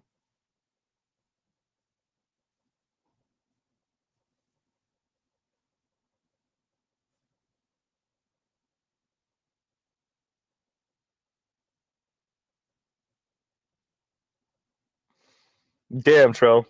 Trell says, in college, I worked full time and carried 14, 18 hours when my wife was sick. I worked full time, took care of 3 kids under 5, and visited her in the hospital rehab. I am quote unquote retired now. Huh? Trey said, Dre, better you say it. Ain't no way you capping. Ain't no way you did a commute like that. Mr. Shikti, you said hour to work, hour and a half to get home. Oh man. Toy said it's common here in Jersey. Jesus.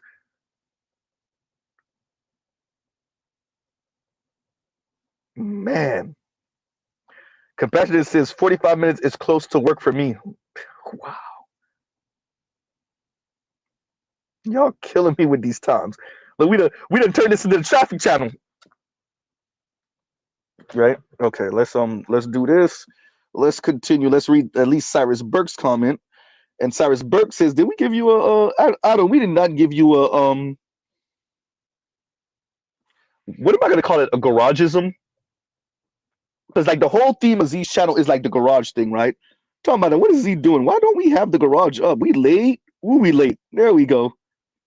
There we go. Well, Compassion ain't do this for no reason. There we go. Right. We don't call them garageisms, right? For y'all super chats. That's what we're gonna call them. And you get one of these. Thank you once again, Addo. And I agree, by the way, it was all about money for the light-skinned young and male looking lady. And you get one of these for your super chat. Thank you very much. Like, share, subscribe, hit the super chat.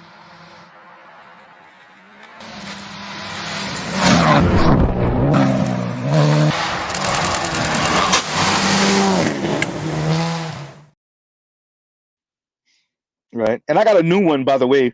So I added this to the repertoire of garageisms. Right. So I only played that little bit because I'm gonna have to change the music because that's copyright strike because of the music, right? So yeah, the music gotta go. But yeah, we'll figure that out. We'll figure that out, right? So that y'all will be seeing that soon, maybe next stream or whatnot. So right, we working. We try to find a nice balance on this channel, and yep. And once again, thank y'all, right?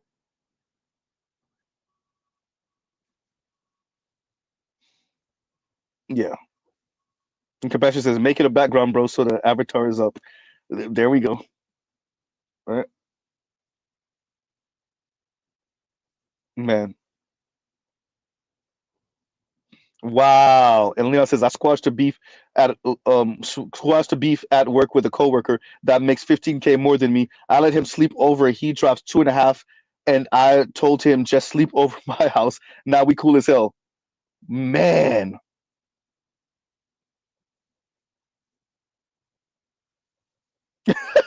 You could think once again the courtesy of Compassionate and Callous, right? Courtesy of Compassionate and Callous. And Dre says, Z, I forgot to say the new background pic is good, bro. You were cheating us. I don't know why I didn't have it up. I thought because I click it and then I thought it's automatically supposed to stay up there, but clearly not.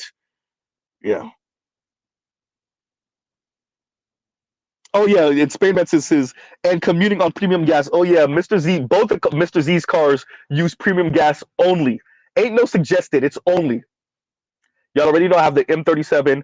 The M37 has the same exact engine as the 370Z, which is the same engine as the G37 Coupe and the same engine as the G37 sedan, the same engine as the FX37 Infiniti SUV. All of the Nissan and Infiniti 3.7 liter products, all a premium gas only. So that's my daily. And then y'all know the Z, and I haven't driven the Z in a couple months. It got work that needs to be done. The Z is clearly premium gas only. That's a 3.0 V6 twin turbo. So yeah. Yep, premium gas only. If I really wanted to save on gas, I would have to send my lady with my car for a couple days and drive her car. If I really wanted to do it, right?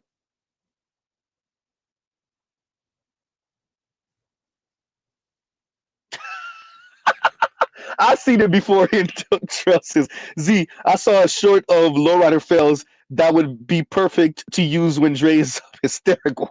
I've seen it when there's way too much spring, so they bounce and they flip over, or the it goes out when it bounces and it just falls. Yeah, all different type of things. A bumper falls off. I've seen all of it. Yeah, I've seen them. Yeah, I've seen them. That's hysterical, right? Better You, it's bad. Better You says, let's have a moment of silence for the premium gas owners' wallets. And I try to keep the M from going too far under halfway, right? Half a tank. I try to keep it above quarter tank. I rarely go quarter tank or less, right? Rarely.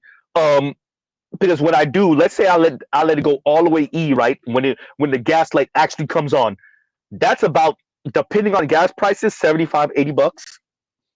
Because the M's tank is about 18 and some change gallons, 18 gallons. So give or take, because I tested it when I first got the car, give or take anywhere between 75-ish to $80 to fill tank. And I try not to ever let it get that far. So yeah. Gas price in the city for the Z? Okay. Am I getting on it, Dre? Because like if I keep the turbos from spooling, if I stay low, remember the Z is an automatic though. That's why I'm gonna manual swap it, right? That's the beauty of manual swap. You can really be fuel efficient when you manual swap because you can switch gears early, right? And keep your revs down. But even with that, um the Z is pretty okay on gas if I stay away from the gas pedal.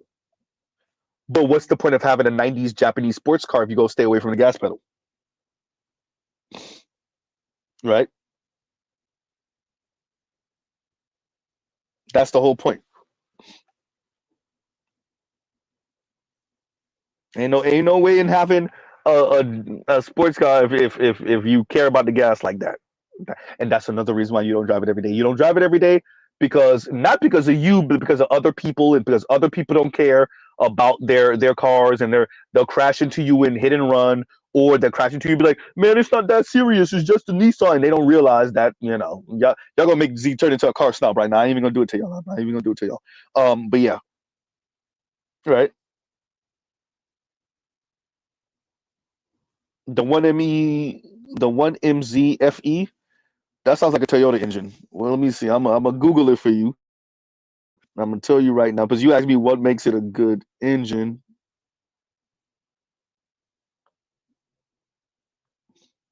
Wait a minute. What engine was that? One MZFE. Let's see. It sounds like a. Is it? What car engine is this? Yeah, it is a Toyota engine. Haha, I was right. I don't know. Be knowing my engine code sometimes. Sometimes I know my engine code. Sometimes. What did that come in? That's the V6. Did that come in the Camrys and whatnot? It looks like it. The Lexuses and the Camrys, right? Yep, that's what I thought. Okay. Reliability. There you go, D Scott. Reliability. So Toyota's really good at this. What makes Toyota dope is that they develop an engine and then they hold on to it for 20 years, 25 years. Right? And they make little tweaks to it here and there and they just keep it. And like, Mr. Z don't think there's nothing wrong with that. If it's not broke, don't fix it. Right? They develop a 4-cylinder engine or a V6 engine and they hold on to it for 20 some odd years. And like I said, make little tweaks to it, and it's efficient and it's bulletproof. And that's how you get Toyotas, maybe Hondas, and some of the older Nissans before they teamed up with Renault, that have 300,000 miles and they still going. Right? 250,000 miles. Some of the old Fords, some of the most high mileage vehicles are actually trucks and SUVs, American trucks and SUVs, along with Japanese sedans. And I'm pretty sure soon enough we're gonna start hearing of like Toyota Tundras, the first generation Tundras, the V8s, and the Sequoias and stuff like that. I'm pretty sure we're gonna start hearing about some of those hitting 700,000 miles and 1,000,000 miles soon enough, right? It's not gonna only be like the Lexus LS. There's a couple of it's not just a Matt Farah's Lexus LS that's part of the 1,000,000 mile club. There's other, I'm pretty sure, no, not even pretty sure, there's other Lexus LSs that are part of the 1,000,000 mile club. You're going to start seeing more and more of that. But yeah, a lot of GM GM products are 1,000,000 mile products, right? Talking about the trucks and SUVs, mainly the trucks. And when I say the SUVs, I'm talking about the truck-based SUVs, the Suburbans and Tahoes and whatnot. Not so much the car-based ones, the unibody ones. But yeah. Yep. Yeah, but so yeah, we done turned this into car talk. We done turned all the car people like, Z, what you doing?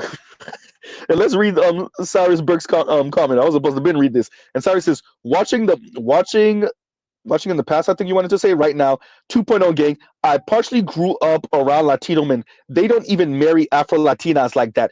High key, Afros only have other Afros and black men to marry. La Casta is real. Yeah. White and lighter skinned mestizo Latinos, mulatto Latinos don't really marry black Latinas in like that, right? They really don't. Yes, even the fine ass Amara Negros, Amara Negro when she was thicker and Amara Negro when she was slimmer. For the most part, they don't marry them. Yes, once again, the Amara Negras, not that she's slimmer, or even when she was thicker. Nope. Now, yeah, we know she got a man, and I think she got kids now and everything. But yeah,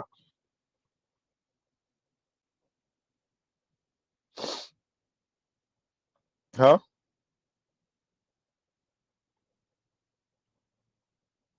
So yeah, no, it look, it is La Casta. It is the caste system in the Latino community, similar to the caste system on color, in the South Asian community. Just about everywhere you go, right? And if black women know that that hurts them, how non-black men view them mainly as sex objects, if even, then wouldn't you think they would make sure to do right by black men their best and, for the most part, only option? No, right? Of course not. That's not what the women are on. Of course not, right? The women don't think like that. Black women don't think like that. It doesn't matter what their situation, they're all on some. I'm out of control.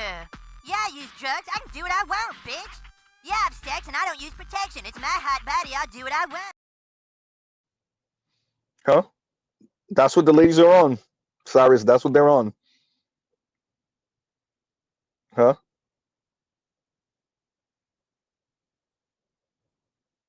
Just saying. Right? And for that, you get one of these. If I could find what I am looking for, that would be great. You get one of these.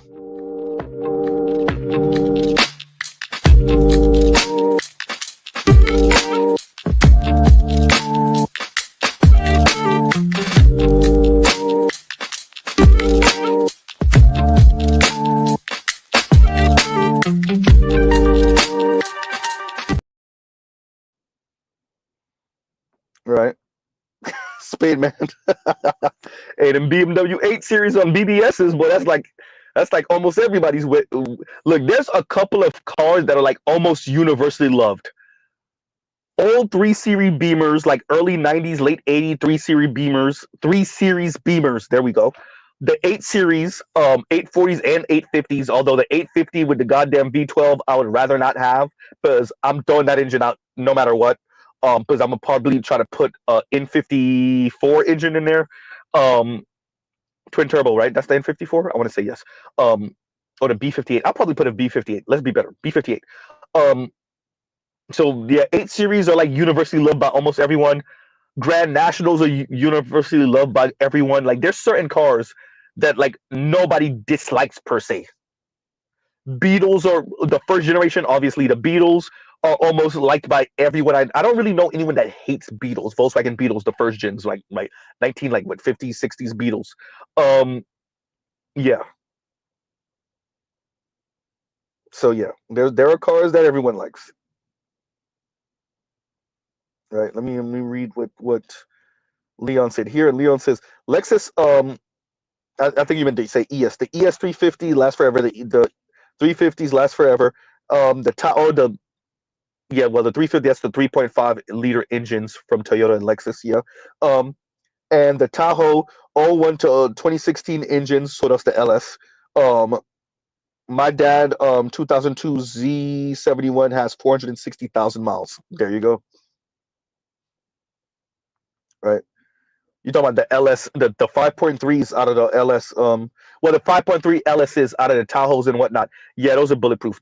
So a lot of car folks swap those 5.3s or the 5.7s, maybe the 5.7s more mainly, but yeah, they swap LSs into everything, right?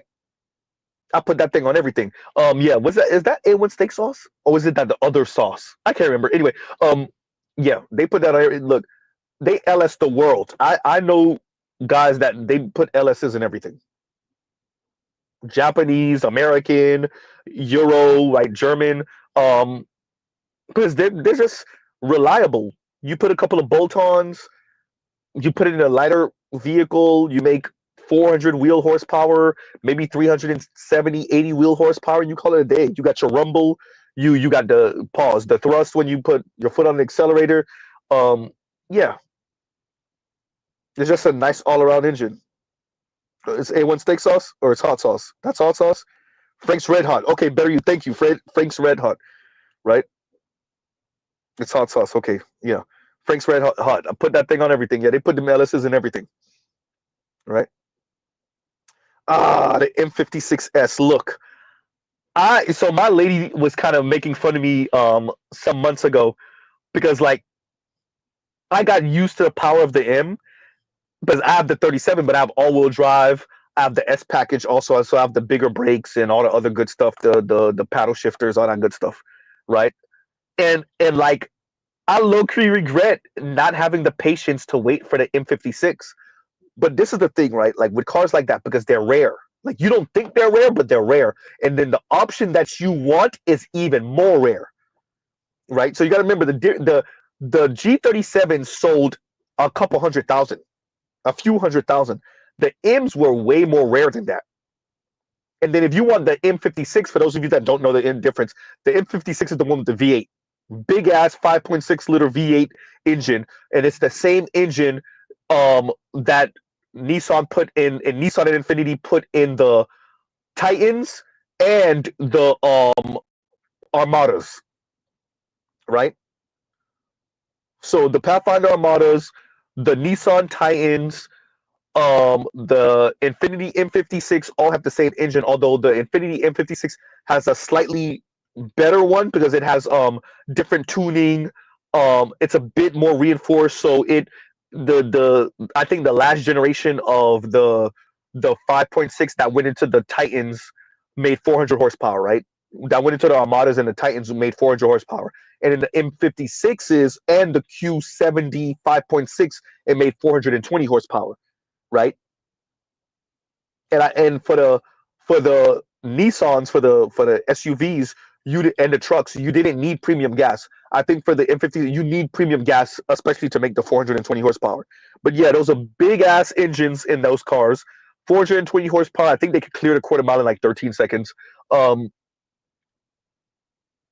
Yeah, but I low key regret not waiting for it. But it would have been so difficult to find because I'm looking for a very specific kind, right? I want the one with all the fixings. So all-wheel drive, S package with the aero kit, and the big ass M56. You know what I mean? The 5.6, and that would have just been too hard to find. Finding the M that I wanted was hard to find, right? So yeah, that's just because I think I can't remember how many G37 sedans and coupes they sold, Infinity sold, but for the M series, I think they only sold for the generation I have, they only sold 25,000 from like 2010 to like 2013. Let's say it was like 25, 26,000. And then remember for about a year or so, they rebranded it the Q70, but it was still the same body style. They changed the body style, I think, in 2016. So from 2016 to 2019 was the Q70 with the same similar front end to the Q50. Yeah. Mr. Z, you really went full on car talk. It's not my fault, yo. Right? D. Scott said my '04 Avalon got 310,000 miles. See, this is why people buy Toyotas. This is why people buy Toyotas. Yeah, right. Yeah. Grab Second Gear says my friend have one of the fastest B-58s here in New York. I bet B-58s are no joke. No, B-58's biggest rival, and I think the B-58 still kind of scoots past it a little bit, is the VR30, which is what is in the newer from the 2016 up Q50s, right? The Q50 and the Q50 Red Sport. Yeah. And I think the B-58 is still a little bit better. The B-58 is also the same engine that comes in the new Toyota Supras, you guys. That's a B-58 also. Right? If I'm not mistaken, grab Second Gear, you could correct me if I'm wrong. I think that's the same engine, right? And once again, Cyrus Burke, thank you for the super chat. But yeah, look, as I said, if black women know that black men are their best bet, and maybe they've really bought into their hype. Maybe I think when you look at women, maybe around my age and older, definitely maybe older, they may know better, even if they pop in that. But maybe, and some of you younger brothers could correct me if I'm wrong. All of you brothers who are under the age of 30, y'all could correct me if I'm wrong. Maybe the women who are under the age of 30, maybe they truly believe that the white guys and the Latino guys are checking, or the white guys or the Latino guys will go. Maybe that's it. Maybe I kind of am out of step. I'm out of the loop, and I don't realize that the young white guys will go, the young Latino guys will go for more than just sex. Maybe I'm missing it. Huh? Maybe.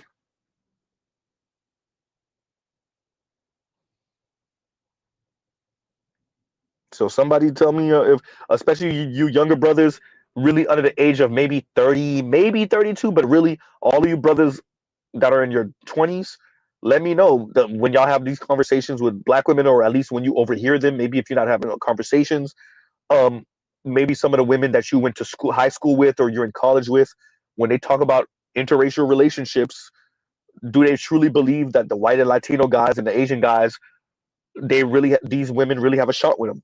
And maybe they do. Maybe I'm missing something. Maybe the younger white guys and younger Latino guys and younger Asian guys are far more open to being married to and being in long-term relationship with black women, right?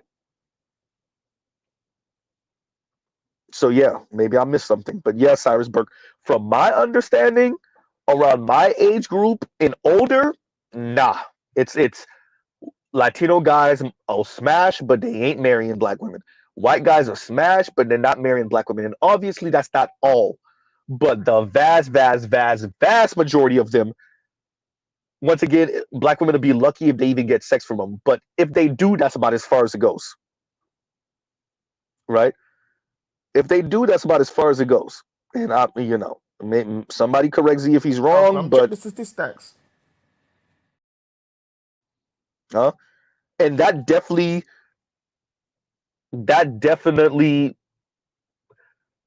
dictates how you move around black men. If you think you have better options out there of non-black men, and we already know black women, they're gynocrats, particularly concerning black men anyway. But I think there's an added there's an added kind of swagger when you think or feel you could burn bridges with black men, because there's going to be a non-black man who rescues you from you, right?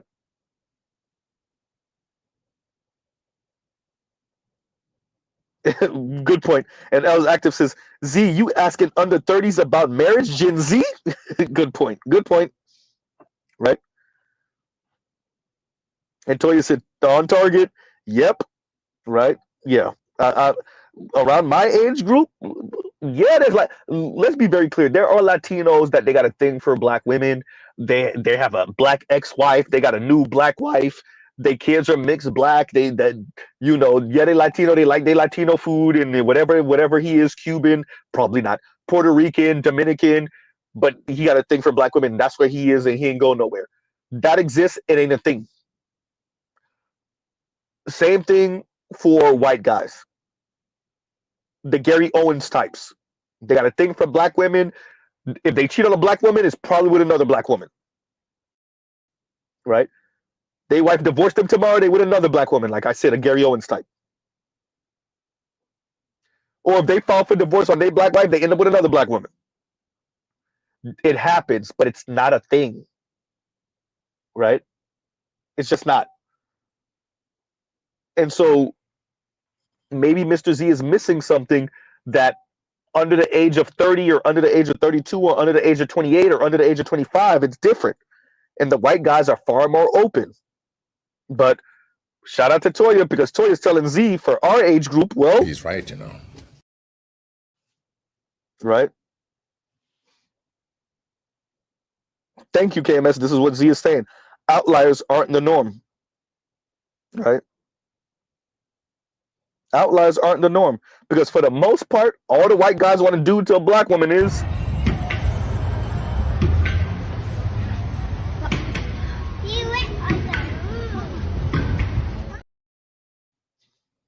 huh? For the most part, somebody tells Z he lying. Huh?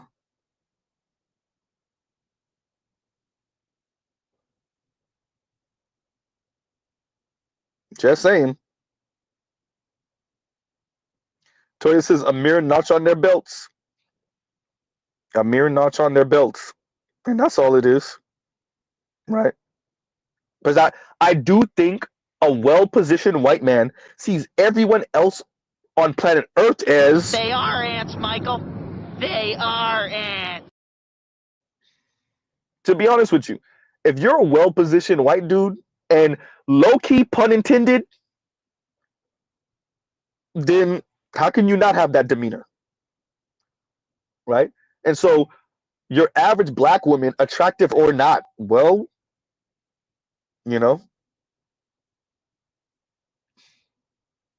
just saying. For real. So, hey, and when they're done with you, this is what they on.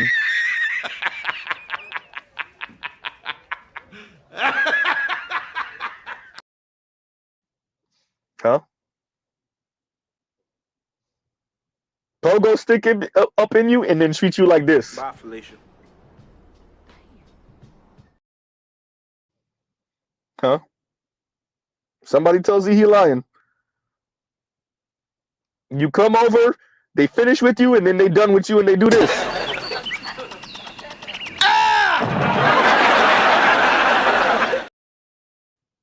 Hey, I'm just saying, somebody tells you he's lying, right?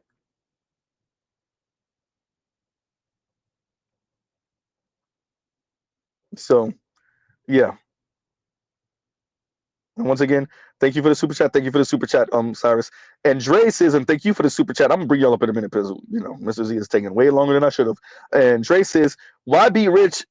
If you can, I think you meant to say if you. Why be rich if you can grab her by the peace leaf? Hysterical. I think there are a number of men who think that way.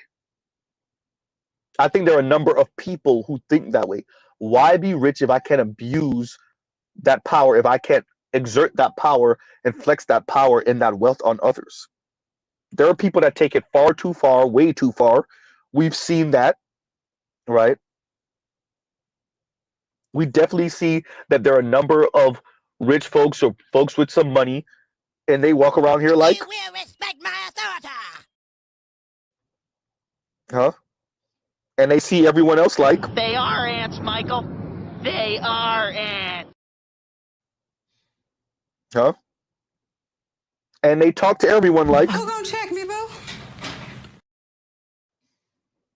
Mr. Z, you gotta chill out with the clips. No, never. Right? I'm just saying. GC says foolish pride. Yeah, if you making good money in America, let's go through it because we know who the dude is, right? You a 6'2", 6'3" tall. We even got to give you 6'5". You're a 6'2", 6'3" tall, good-looking white guy making $150,000 a year, and you're a bachelor. Your life is. Who gonna check me, boo? Huh? I'm just saying.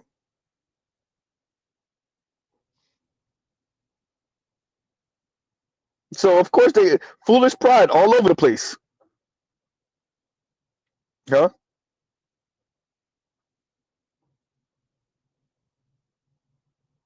That's all.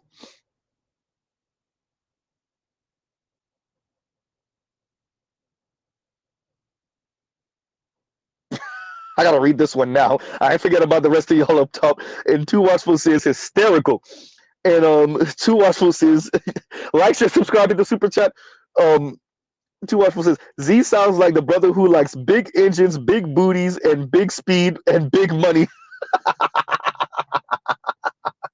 Oh, have y'all seen Miss Z?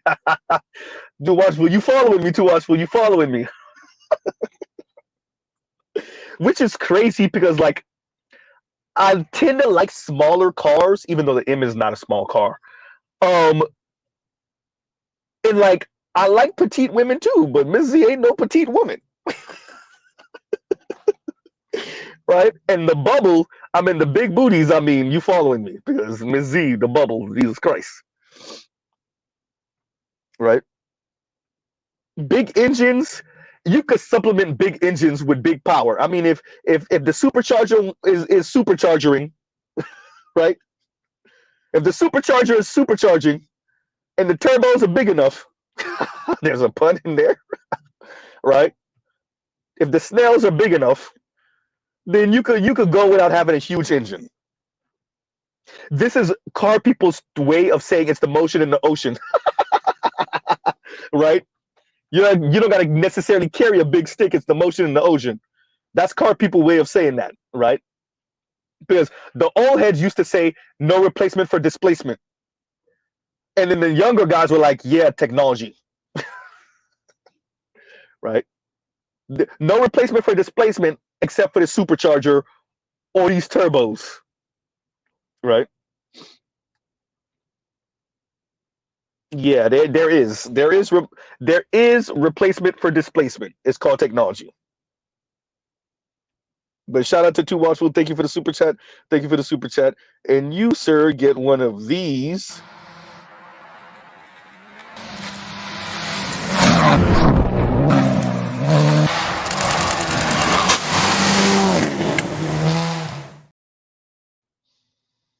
Shout out to all the rally car drivers that be catching air. You imagine catching air? All four wheels off the ground? Oh, man. And that's not the craziest jump I've seen rally racing, too. There's a clip online where the guy had to fly maybe 30 feet, 40 feet from when because he jumped up. Well, and this is not like, daredevil stuff. It's just the rally course that they're on. Yeah, no, he had to. It might have been even longer than that, but it was at least a good. Okay, no, it was a good 30 feet because it felt like more than 10. It was definitely more than 10 and 20 feet. Right? So yeah, it's a thing. It's a thing. Shout out to getting all four wheels off the ground. Right? And then the land. Oh man, it's the landing. Right. But once again, Too Watchful. Thank you for the super chat. Thank you for the super chat. Dale said there's no replacement for displacement, Z. I have Nissan GTRs that would beg to differ. I have Toyota Supras that would beg to differ. Right?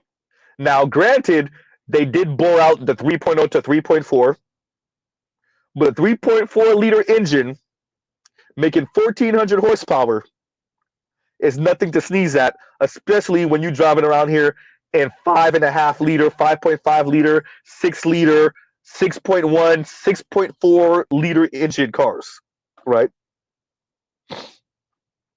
Just saying. Trell, I thought about the song. Trell says, shout out to Big Time and shout out to Manny Fresh and Baby, and he says cars real big, house real big, belly real big, everything real big. Oh man, I thought it once I saw it, I thought it. KMSN. Z living the cash money life for the 99 and 2000, man. For the 9, hey, if you got to be of a certain age for that, for those lyrics to really hit. I mean, I don't want to age shame the younger folks because they know about the song, but they weren't here when the song was everywhere. Man, for the most part, you really got to be over the age of like 35 to really get it. Maybe 33 if I'm nice, if I'm generous. But really, under the age of 35, you don't really appreciate middle school dances, high school dances, clubs, when that Cash Money repping for the 99 and 2000, that right there, you don't get it. Yeah, it's hard. It's hard. The 99 and 2000. D. Scott said those were the days. Right? Just saying.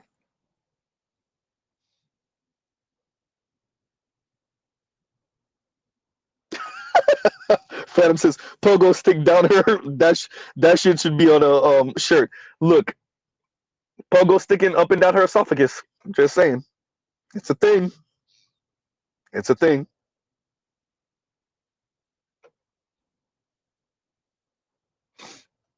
And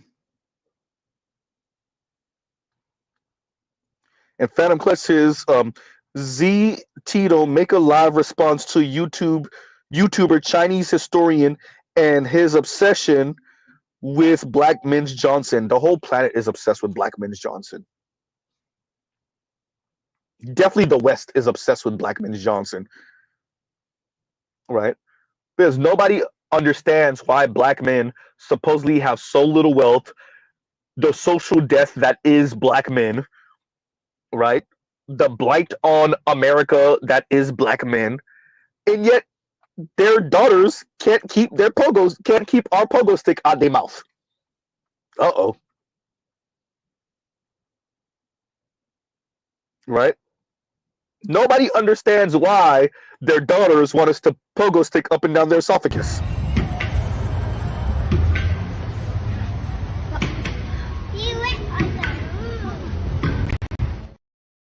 Huh?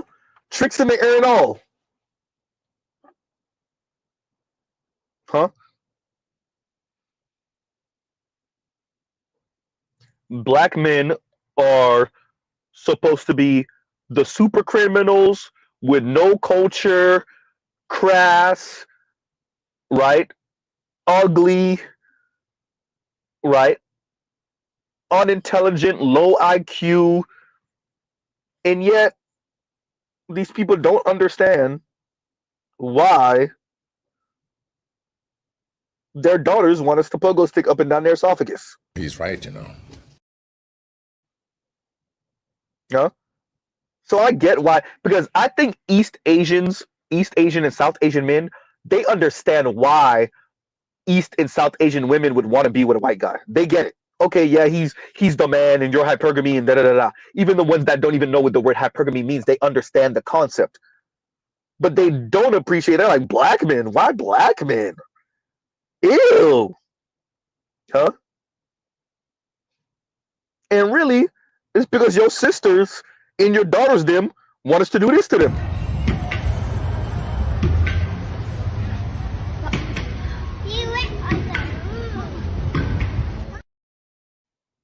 And unlike white men, we didn't need to terraform the entire environment and put ourselves on top of everyone else and our social standing and our political position above everyone else.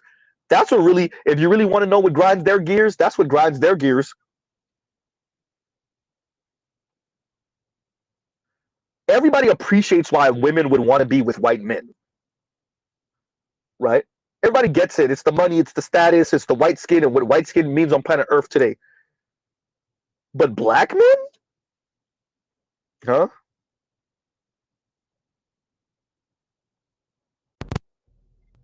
Right. And y'all gives you a second.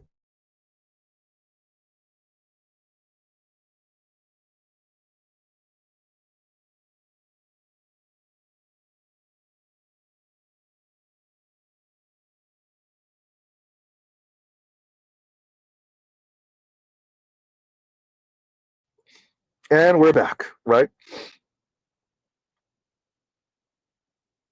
Man. Phantom Clutch. I see you, right? Leon says Asian men cry about white men and black men, right? Well, y'all not trying to get rid of white supremacy. Y'all, hey, if especially for South Asian men, if y'all was really about it, then y'all would follow behind black men and try to get rid of this thing. Y'all not. Y'all would be telling Vivek to shut the hell up. Y'all would be telling Sagar to shut the hell up. Y'all would make it public. Y'all would shame him every time y'all see him in public. His family members would tell him to shut the hell up. His cousins then would be recording themselves saying, "Hey, look, I don't know what's up with Sagar, but we don't rock with him when it comes to like he's being a little too anti-black for us. We can't rock with him, and we want to make it public that we don't agree with him on any of his anti-black stances. But y'all not doing that, so y'all get what y'all get. So when white men are done with your women, they throw them back to you, rightfully so. Weak ass, huh? That's what it is. I don't want to hear from nobody that don't turn white supremacy and talking about it into a science, huh?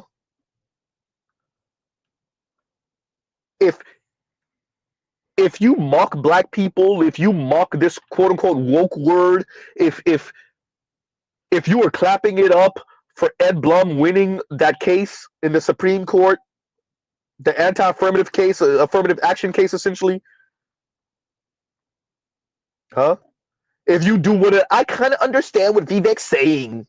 If you do one of that, then you get what you get. And let the white men use your daughter and your sister and maybe your wife, right, as a human trampoline. You get what you get. I'm tired of all these people on the other side of white male supremacy saying all the women, they want to go over there. Yeah, are you fighting the system? Are you doing things to go against it? Are you antagonizing it in any way? Are you adversarial in any way? No, you're not. Then shut the hell up. Shut the entire hell up, y'all weak ass. I said what I said. Huh?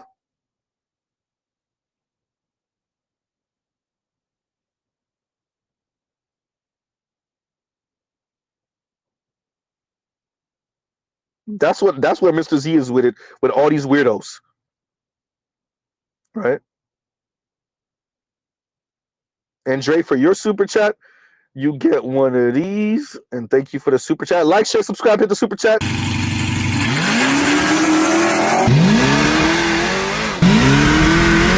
Yep, I'm flying through the air. This is not good.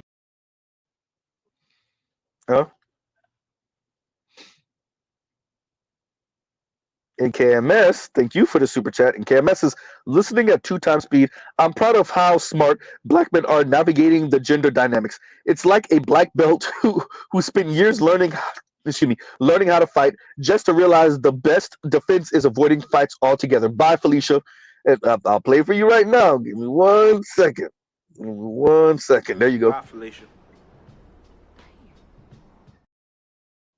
You know what? Let me play it for you in a better way because the comment was blocking. Here you go. Let's play it one more again. Bye, Felicia. My favorite part, because everybody, like I said this before, everybody likes Cube saying bye, Felicia. For me, it's Chris Tucker. It's Smokey waving her off. It's the waving her off that killed me. When I was a kid, that was the thing that got me. That was the funny part for me. The bye, Felicia is funny, but the waving her off the shoe, the shoe away, that killed me. Right?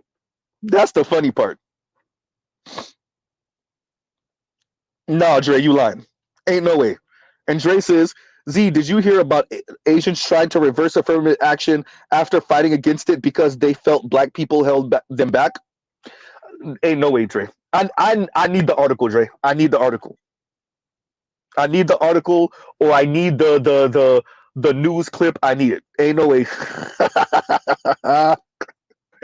Right?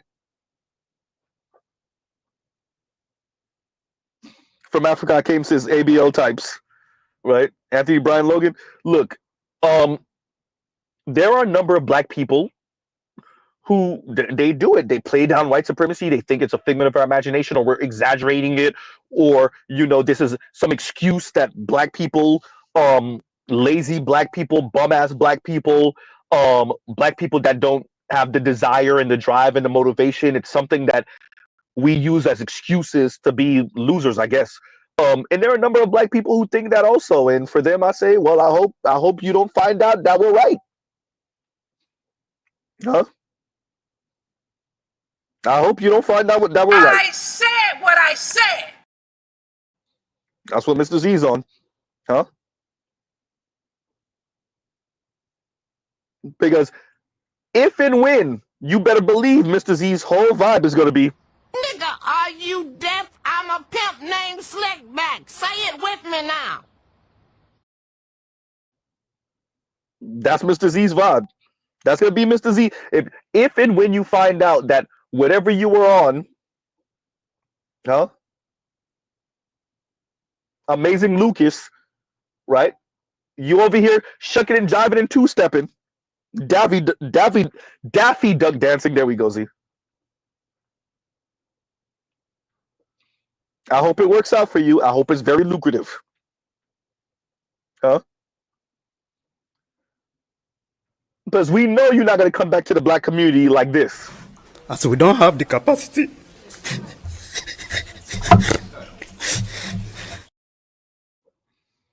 Huh? So you're going to try to keep your head held high.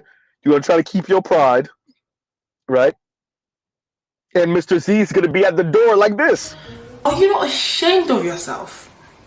Are you not embarrassed? This is really embarrassing. Just saying. Just saying. Thank you. It says rabbit season. No, duck season. For all of you, so they were calling people ducks where you were too? Duck ass. Duck ass Negro, and Negro is not the word I want to use right now.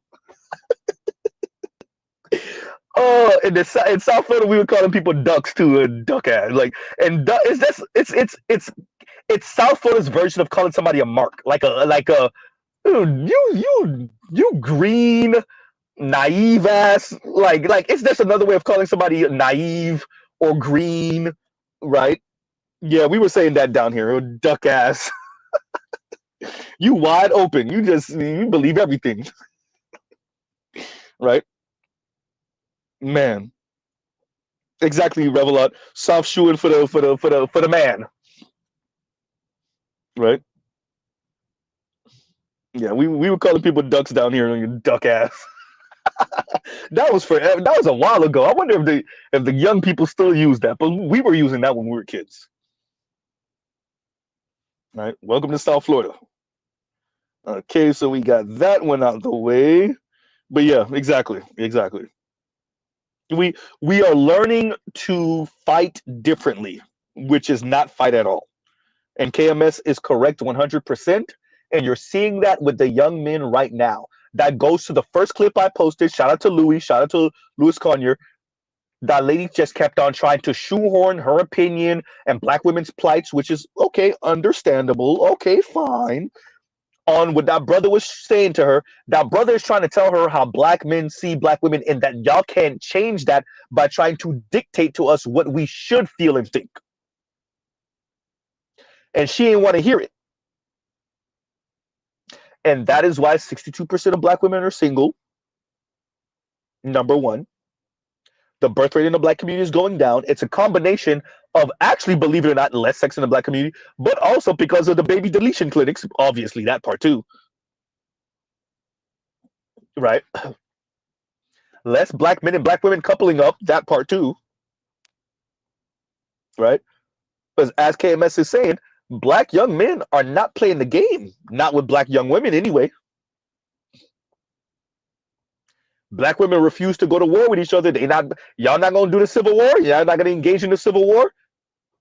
Dear black women that care and love about black men, y'all not gonna kick this off. Fine then. Maybe you'll make it out, but you're gonna watch your sister and suffer. Toya already got her high heels on. Toya said, "I'm stepping over dead bodies." All the rest of you ladies, I don't know, right?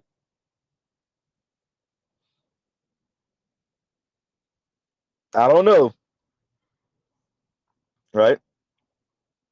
Because let me tell you the way the non-black women, the white women, are treating black men. As a matter of fact, let Z not tell you. Let another black woman tell you. Men in Germany are treated way differently than black women in Germany. Black men are appreciated in Germany. Black men are put in a cultural sense, in a societal sense, you are seen as interesting, whereas black women are seen as lesser. An experience, a novelty in which you can approach voyeuristically, and it's dehumanizing. I was a member at Soho House, and I remember seeing a black man sitting there, and there was all these white women around him glorifying him, gawking at the fact that he was existing. And I think black men need to acknowledge that their lived experience in Germany is disproportional to that of a black woman in Germany. And the problem is, imagine demanding that black men take the time out to low-key apologize to you that non-black women are gawking at us and sitting around us and actually treating us, I don't know, at worst kind, at best, worshiping our pain. Anyway, you know what you should be doing, but that's a whole different conversation. Imagine trying to dictate to black men. Welcome to South Florida, everyone. I am looking at a Lamborghini SVJ pass by, Lamborghini Murcielago. No, that's a Aventador SVJ, and then like the rally type of Huracan, the lifted Huracan Lamborghini that they made that was super duper rare. Yeah, welcome to South Florida, everyone.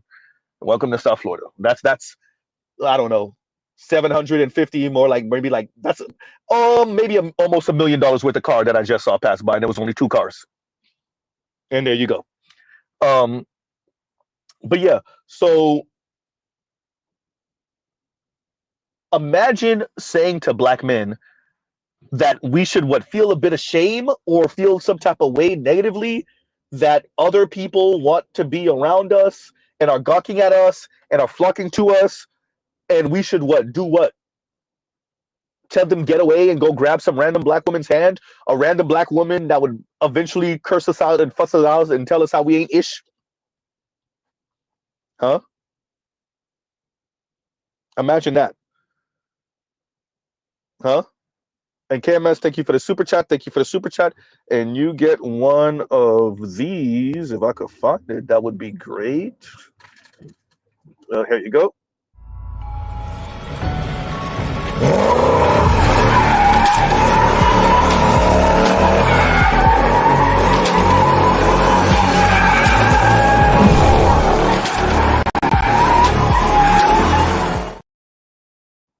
Right.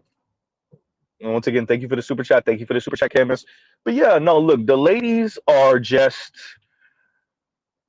angry and mad, and I just wanted a black woman to be the one to tell you what other black women, wrong, non-black women are on when it concerns black men.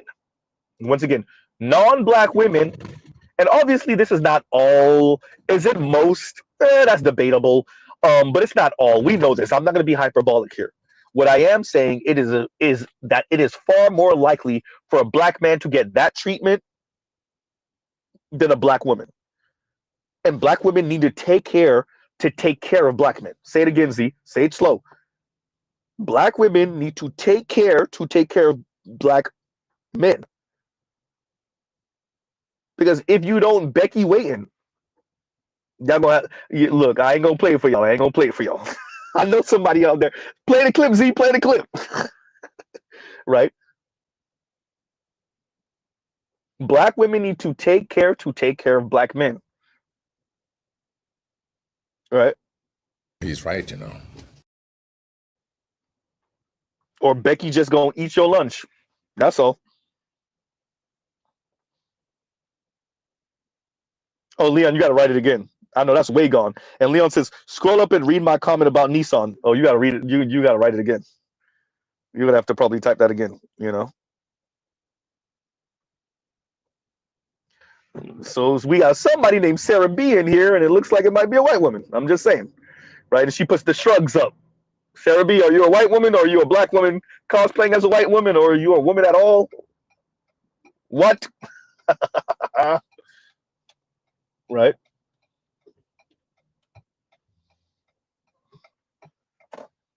So yeah. You gotta take care to take care.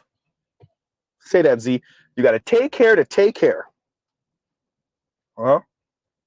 If not, well, you get what you get. It ain't gonna be pretty. Huh? These other women are waiting. Meanwhile, you try to change our opinion of what we like, what we want, what we find desirable. And how is that working for the masses of black women? It's not. 62% of black women are single. 62% of black women are single. Check the statistics. Huh? Because black women have allowed the black community to become. That's how it starts, you know. Taking bitches out to eat, meals and whatnot. Next thing you know, you wake up in a rest haven for hoes. A sanctuary for scandalous skeezers and stunts. Huh? Just saying. Right? So what did you say earlier, Leon? Did he put it again? Leon might be preoccupied right now. I'm looking. Leon, you'll have to put that again. He's probably doing something. He probably left. Okay. All right, I don't see it. Right? It's the meals and whatnot. No, it's the scandalous skeezers and stunts for me. The meals and whatnot is funny though. That's how it starts. Buying Yitch's meals and whatnot. That meals and whatnot is hysterical. It is. But for me, it's scandalous skeezers and stunts. That's hysterical. Right? And let me see. Y'all give Z a second because I think we gotta. Yep, she gave the shrug, and I think she commented again. Where did the comment go? Oh, there we go. And Miss Sarah B says, "LOL, I try to mind my own business. I'll be quiet now." Okay, but you didn't answer the question though. As a matter of fact, you didn't answer any question. I want to say you answered a question, but not the question I asked. But you didn't answer any question. Joe's, exactly. Your experience isn't ours. Get it? And although black men and black women have similar experiences, but it's not the same. It may be similar. We grow up in the same neighborhoods. We attend the same churches. For those that go to church, raised by the same single mom, right? Same school, same environment, same hood, right? If you're in the suburbs, same suburbs. We have similar experiences. It's just black women have adopted a very anti-black man view of the world, and well, they got to eat that, right?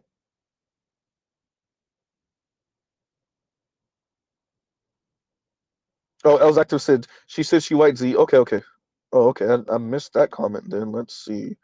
Oh, there we go. Yep, your snow bunny here. LOL. My man bought me over. Oh, wow. Okay. All right. Okay. Interesting, right? And y'all Borgin says, and then I did not give Leon a garagism. That's what we're gonna call him now. And here you go.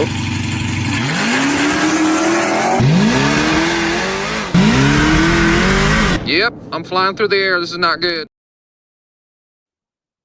And for those that said there is no replacement for displacement, just recall the Hellcat is a 6.1. Was it 6.1 liter supercharged, while the Scat Pack is 6.4 liters, but naturally aspirated. Somebody correct Z if I have that wrong. Something like that. And the Hellcat is 700 plus horsepower, and the Scat Pack is closer to 500. I think it's like 485 or something like that. Just saying. That supercharger changed the game, right?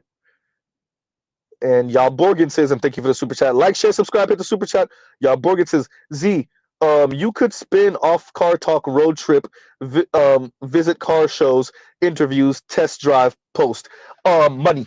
You know, yeah, I could do a Dude in Blue type of thing, Matt Farah type of thing. Yeah, and I know a number of car people down here in South Florida, so it wouldn't be the most difficult, but I would be infringing on not 1320, but what's the other one? He's from down here too, a Latino guy. It's right there too. I just watched something from their damn channel. Oh, it's another one of these channels where they talk to the car community down here. How did Mr. Z free? The Racing Channel. Jesus Christ, I almost forgot it. The Racing Channel, and it's down here in South Florida. Yeah. So, yeah. Well, let's put that on the table because yeah, there's a number of things I could do. I could spin off. Yeah. But if we're gonna be 100% honest, the woman conversation, black men, black women conversation, transitioning from this position, this spot, it's a bit difficult because how much do people take you seriously and how much do people just see you as a misogynistic, self-hating troll who maybe has reached a market cap of what you can talk about when it comes to black women or women, and now you're trying to venture out. But yeah. So there's stuff that come with this. Let's say that there's stuff that come with this, right? So even if people have never seen me, like eventually you get doxxed and people are like, oh well, hey, that car dude, that's the same one that was doing this, and that's who y'all support. Trust, that would be a thing, right? So yeah, that would be a thing. Yep, and y'all Borgen, thank you for the super chat, and you get one of these.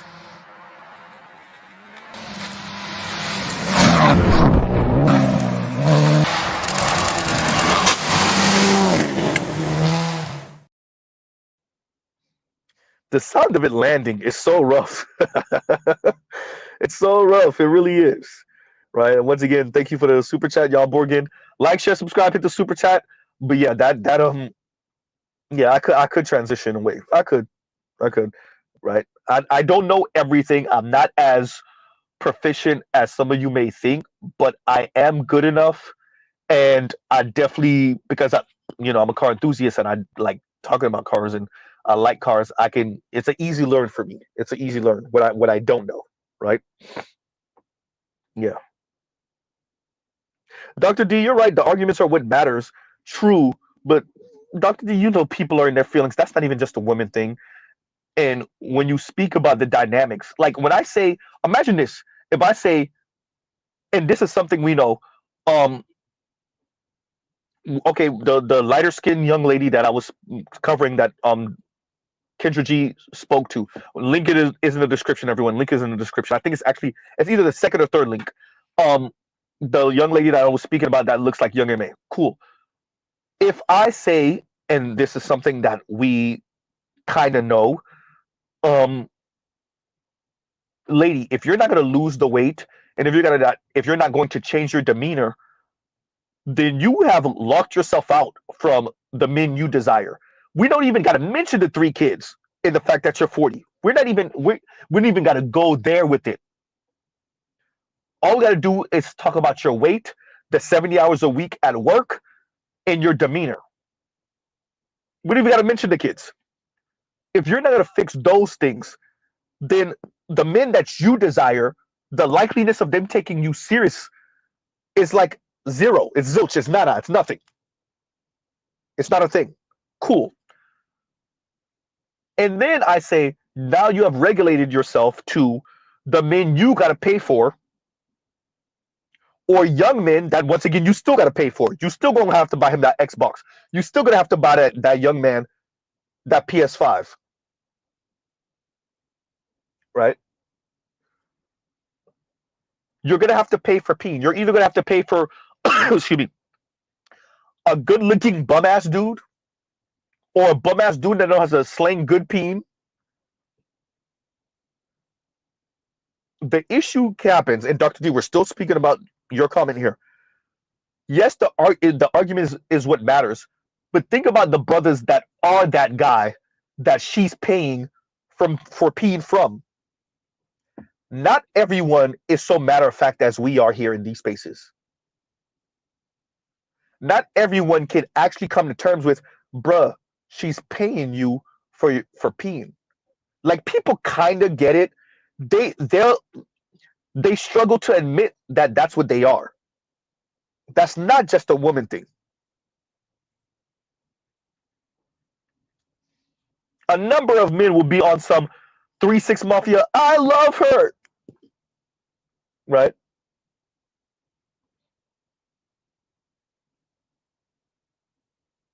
Just saying.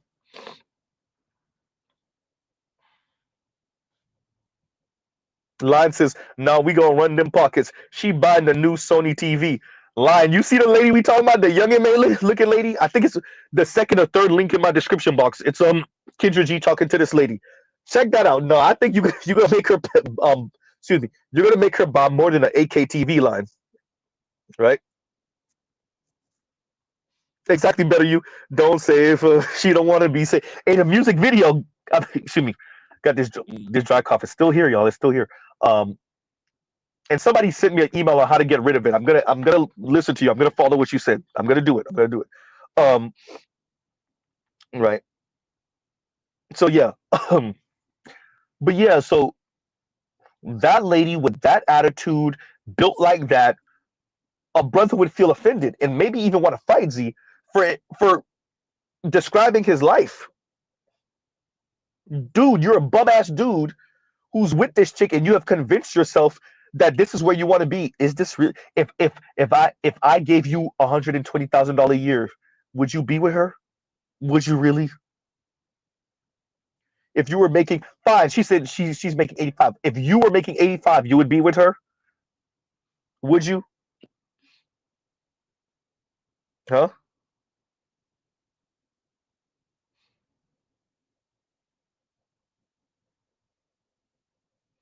Is that the comment that you wanted me to read earlier? Because Leon said, Leon, because I read your super chat, but I didn't know what comment above that you wanted me to read. And he says, I guess I'll read this one. And he says, put a Hellcat engine in a Honda or Nissan Maxima, I think you wanted to say. I forgot, but I remember they did it. The car sounded crazy as hell. Well, okay, no, there's an Altima there's an Altima drift car that they hacked up, and they put the Nissan GTR engine in, and they made it a drift, like an exhibition drift car, and it has the Valvoline livery around it, right? And if I remember correctly, it either makes like 1,000 horsepower or 850 horsepower, rear wheel drive, all this crazy stuff. Because remember, the Altima's front wheel drive. Just about every Nissan or Honda you can think of is front wheel drive, if not all wheel drive. Very few. The only like Honda that's not is the Acura NSX. That's all-wheel drive. I'm trying to see a couple of obviously the Honda and Acura SUVs are all-wheel drive, but everything Honda is rear-wheel drive except for the S2000 was rear-wheel drive, but they haven't made an S2000 in how long? Excuse me. The original NSX was rear-wheel drive, but once again, the new one is all-wheel drive. So yeah, putting a Hellcat motor, that would take some work, major work. It's not just the engine, because remember, like I said, all those cars are front-wheel drive for the most part. Um, and then Nissans, why put a Hellcat engine when you could just put the GTR engine, like the Ultima that I told you about, right? So yeah. Yeah, Cross Forsberg, Chris Forsberg. Yeah, that 370Z drift car. I remember. And he says he had, and that's high def. And high def says he had a Titan V8 and a Z years ago, 1200 horsepower. Yeah, no. So that's the 5.6. That's the same engine. That's the VK engine. So that's the same engine that comes in the Q70s, the V8 Q70s, the 5.6, and the M56, right? It's slightly different because the ones I'm talking about, they're still 5.6s, but they have 420 horsepower stock instead of the 400 stock. But yeah, I remember, I know what 370Z you're speaking of. I remember that. Yeah. Yeah. I know exactly what car you're talking about. Right. And so that was from y'all Borgen. We read Tu Watchful's comment earlier, and KMS's, and thank you for the super chat, KMS. Oh wait, y'all Borgen, did I get? Oh yeah, I did give you your super chat video. And y'all, sorry, KMS says, and thank you for the super chat. Like, share, subscribe, hit the super chat. He says, you broads is gonna have to fight because if black women won't fight to improve their image, why should I give a freak? Only a parent or a fool cares about black women than they do, and I'm neither. Smart black man, right? Cares about black women more than they do themselves. I get what you're saying. And I'm neither. Yeah, smart black man. Yeah, no, black women are gonna have to fight. They're gonna have to fight. I think black women are going to be like what oh my god, his name was right there. Um I'm not gonna tell you who I'm talking about, but I'm gonna remember. I'm gonna remember this name. God damn, it's gone. It's gone. It's gone. It's gone. I'm gonna have to look it up because I remember the face is there and I don't remember the name. God damn. Y'all gives you 1 second. Give me 1 second.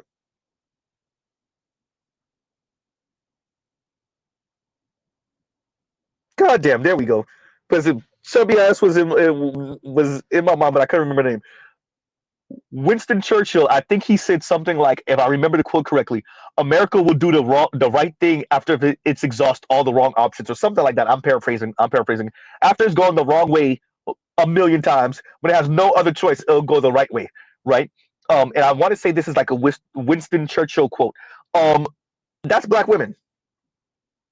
They're gonna fight for black men when they got no other choice. I'm not saying y'all gonna want the desperate vagina. Some of y'all will take it.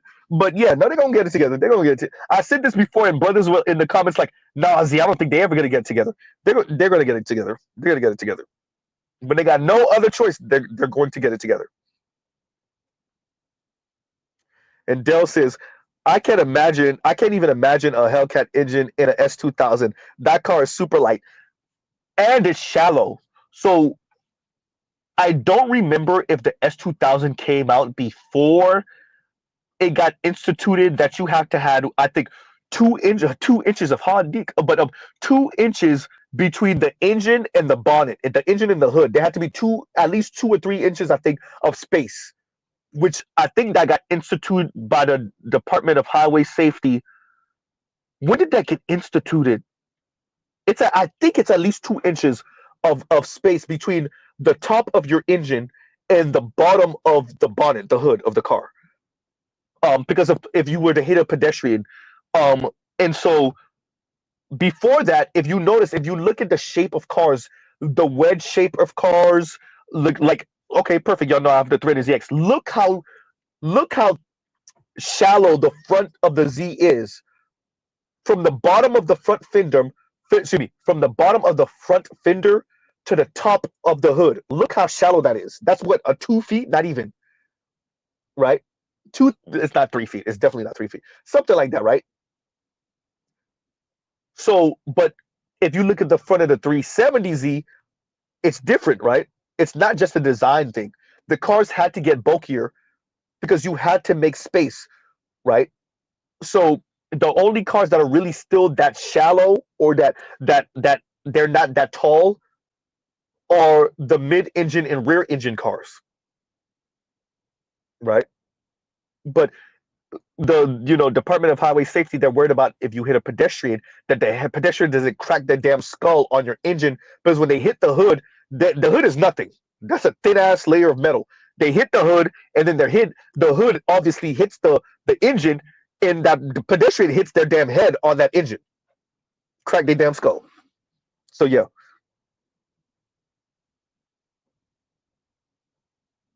Right. So yeah. Somebody correct Z if he's wrong. Right. So yeah. That the Hellcat engine would be sticking out of the supercharger, and all of it would be sticking out of the S2000. There's no way. There's no way the Hellcat engine wouldn't be sticking out of the S2000. Right. It's such a big engine, right? So yeah. The S2000 originally came with a 2.0 and then later on a 2.2 liter four-cylinder. You naturally aspirated compared to a big ass with 6.1 liter supercharged V8. No, that's just miles of difference. And there's no way the Hellcat engine isn't heavier than the S2000 stock engine. Also, with the S2000, it was the F20C and then the F22 or whatever the hell, I think. Something like that. Right. Something like that. Right. And KMS, once again, thank you for the super chat. Did I give you a thing for the super chat? And this is for KMS.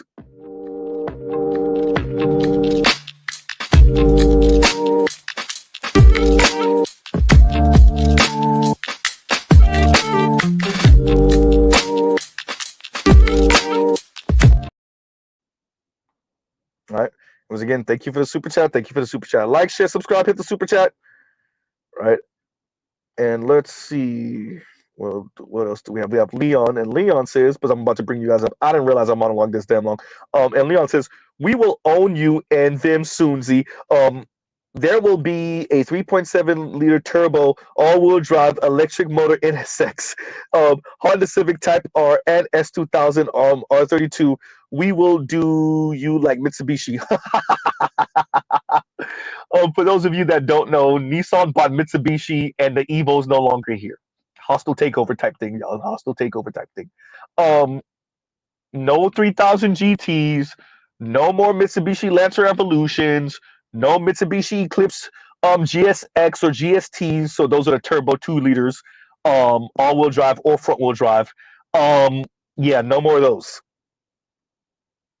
And now Mitsubishi calls the Eclipse this weirdo crossover SUV.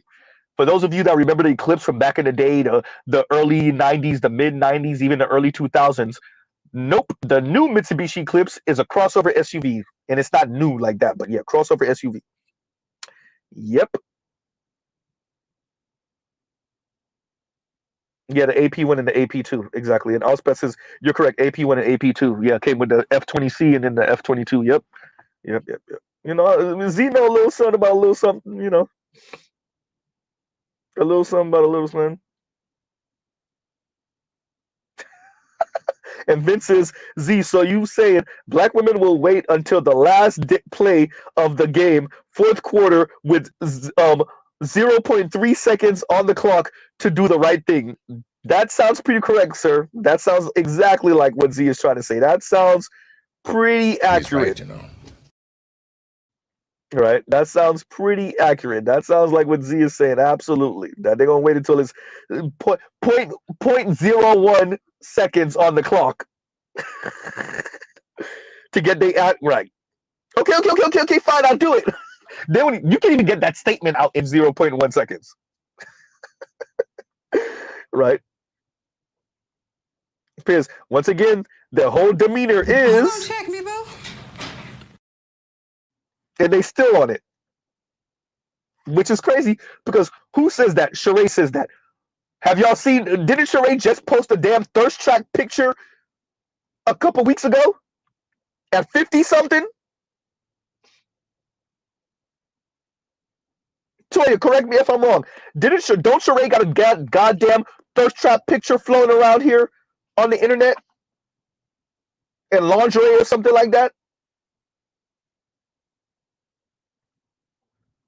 She don't look super bad. I know it's a lot of makeup. Come on, let's be honest. But still, you 50 something lady.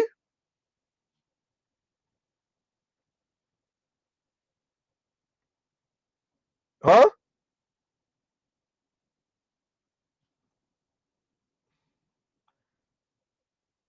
Who gonna check me, boo? Look, ain't no, that you divorced. What's his name? Ain't nobody checking you, lady. You right? Ain't nobody checking you. You said that how long ago? That's old as hell. That clip is old. Huh? You 50 something out here thirst trapping. I said what I said. There go another person from Real Housewives of right? Who gonna check me, boo? All right, lady. Nobody's gonna check you. That's why you out here thirst trapping at 50 something. Huh? Nobody's gonna check you. You right? Nobody's gonna check you. Thirst trapping at 50 something. So coming back around, I want to. Actually, I'll do a separate stream about that. I'll do a separate stream. I ain't gonna keep y'all too much longer with the commentary. Let's actually do this. Y'all give Z 1 second. Give me a second, y'all. All right, link is in the chat for those who want to come up. She is though, D Scott. I ain't even gonna read that out loud, but she is. I mean, she made the show work for her though. She's done a bunch of stuff off of the show, but she's been typecast as that type of person. Right? She's been typecast as that. So thank God for her. The money is there. I know her husband passed a few years ago or a couple years ago. Yeah, so but she's making that archetype, that character work for her. Now, was it doing to the image of black women writ large? Different conversation, right? But yeah, what's going on with y'all? What's going on, Vince? What's going on, Line? What's going on, W? Yo, what's going on, my fellow Virgo brethren? No, nothing much, Yeah, no, we all Virgos out here. Hey, yo, that makes a lot of sense. Yeah, we don't hit critiquing the shot or anything. I see you. Nah, I like throwing Leos under the bus. Shout out to Toya. Shout out to Sister Z. They almost made it. That's what I like doing. Right. Yeah. I'll be looking at Leos like, wait a minute. Are you not ashamed of yourself? Are you not embarrassed? This is really embarrassing. I think shout out to all the Leos for being born in the wrong month. Yeah, I mean, as if they had control. Go ahead. I mean, about black women getting together. I mean, I don't even know if that's even the question should be asking whether they do it or not. Would black men even want them? Would you even want them? BGS kind of asked that question before. He has asked. I don't think he's asked that question blatant like that, or maybe he has like that. That is a question that should be asked. Like, would you even want them if they do? Why would you? I think it depends on where he's at in his life. I think that comes down to it. I think it does come down to an individual thing. Probably already past the moment of contemplation, and like, some already kind of like looked at. I mean, they cocked their head to the side a little bit, kind of see the situation. They already kind of did the math, and they already kind of did the trajectory like that. Like a lot of I mean, get the fuck like that chick you were talking about. If you were talking about that chick with the Lilo and Stitch hoodie, man, get the fuck out. That's the one. That's the one. Get out of here, bro. Get the fuck out of here, bro. Hey, bro. Hey, so she sat down. I'm like, yo, first of all, like I looked at her walls. I'm like, wooden walls. You still at the starter home? Hey, bro. No. Even starter homes look better than that nowadays. Stop it. The wooden walls. Like, yo, she in one of those old ass wooden walls. Yep. People in the comments were saying stuff about it. I saw people in the comments talking about the wooden walls.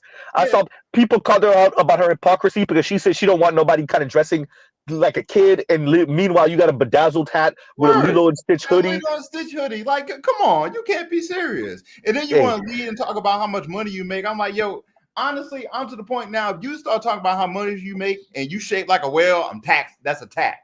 That's an immediate tax. Because look, that's the thing with Kendra G was trying. That's the thing when Kendra G she lost tried. it. She tried. When Kendra G lost it and she just let him have it. You know what Kendra G was also saying without saying that? She was like, I look better than most of you bitches, and you already know what her dating struggle is. And she looks better than most chicks. What do you chicks think y'all gonna get? If I can't get it, what y'all think y'all gonna get? But this is the thing. About saying it. I looked at that lady talk, and what I think what really like frustrated me, even though like this is not my life, right? Like Miss Z hopefully is happy. I'm happy, but I think what frustrated me is like you saw Kendra straight up telling her, "Look, this ain't gonna work for you. You're not gonna do the things to be appealing to the men who would take you on from the top. Let's be very clear. They ain't gonna take her on. Period."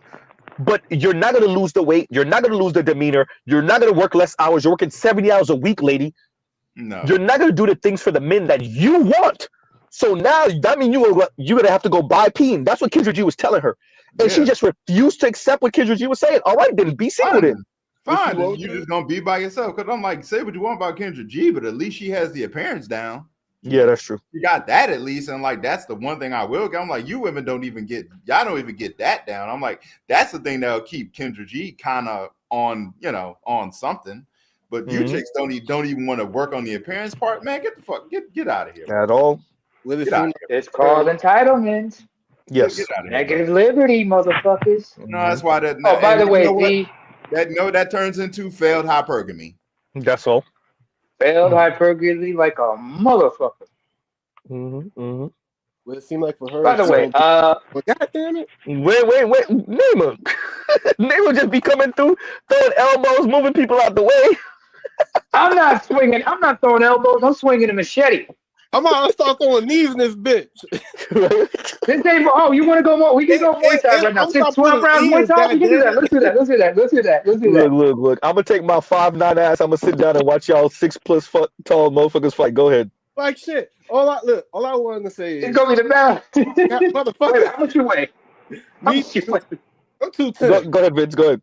You're 210? Okay. Oh, can you drop down to 185? Because we gotta meet at a catchway here. No, meet me where I'm at. Based on my point, I'm 190, motherfucker.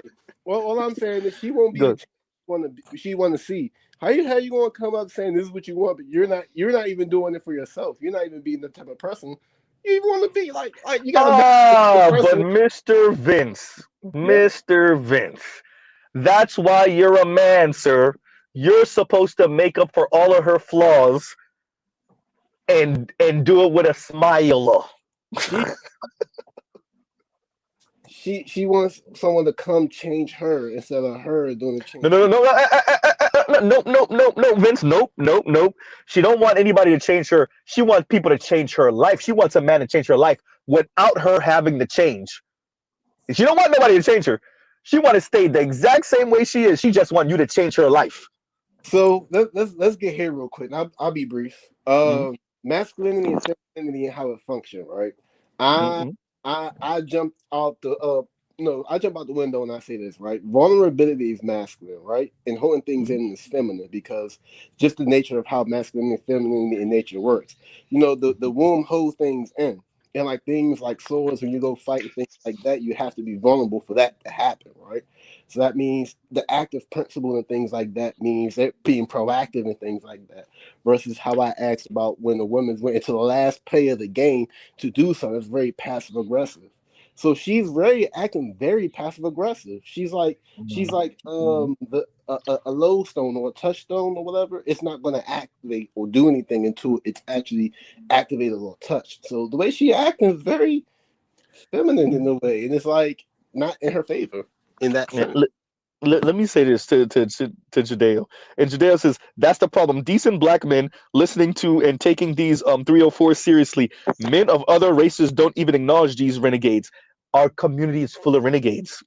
That's the thing. 62% of black women are single. The black community is full of renegades. And then the renegades are attempting to, like a virus, spread their antisocial crap, their anti-black man, anti black nuclear family crap to other women. They're trying to spread, not even trying to, they spread gynocratic ideology to other women, to other black women. He's right, you know.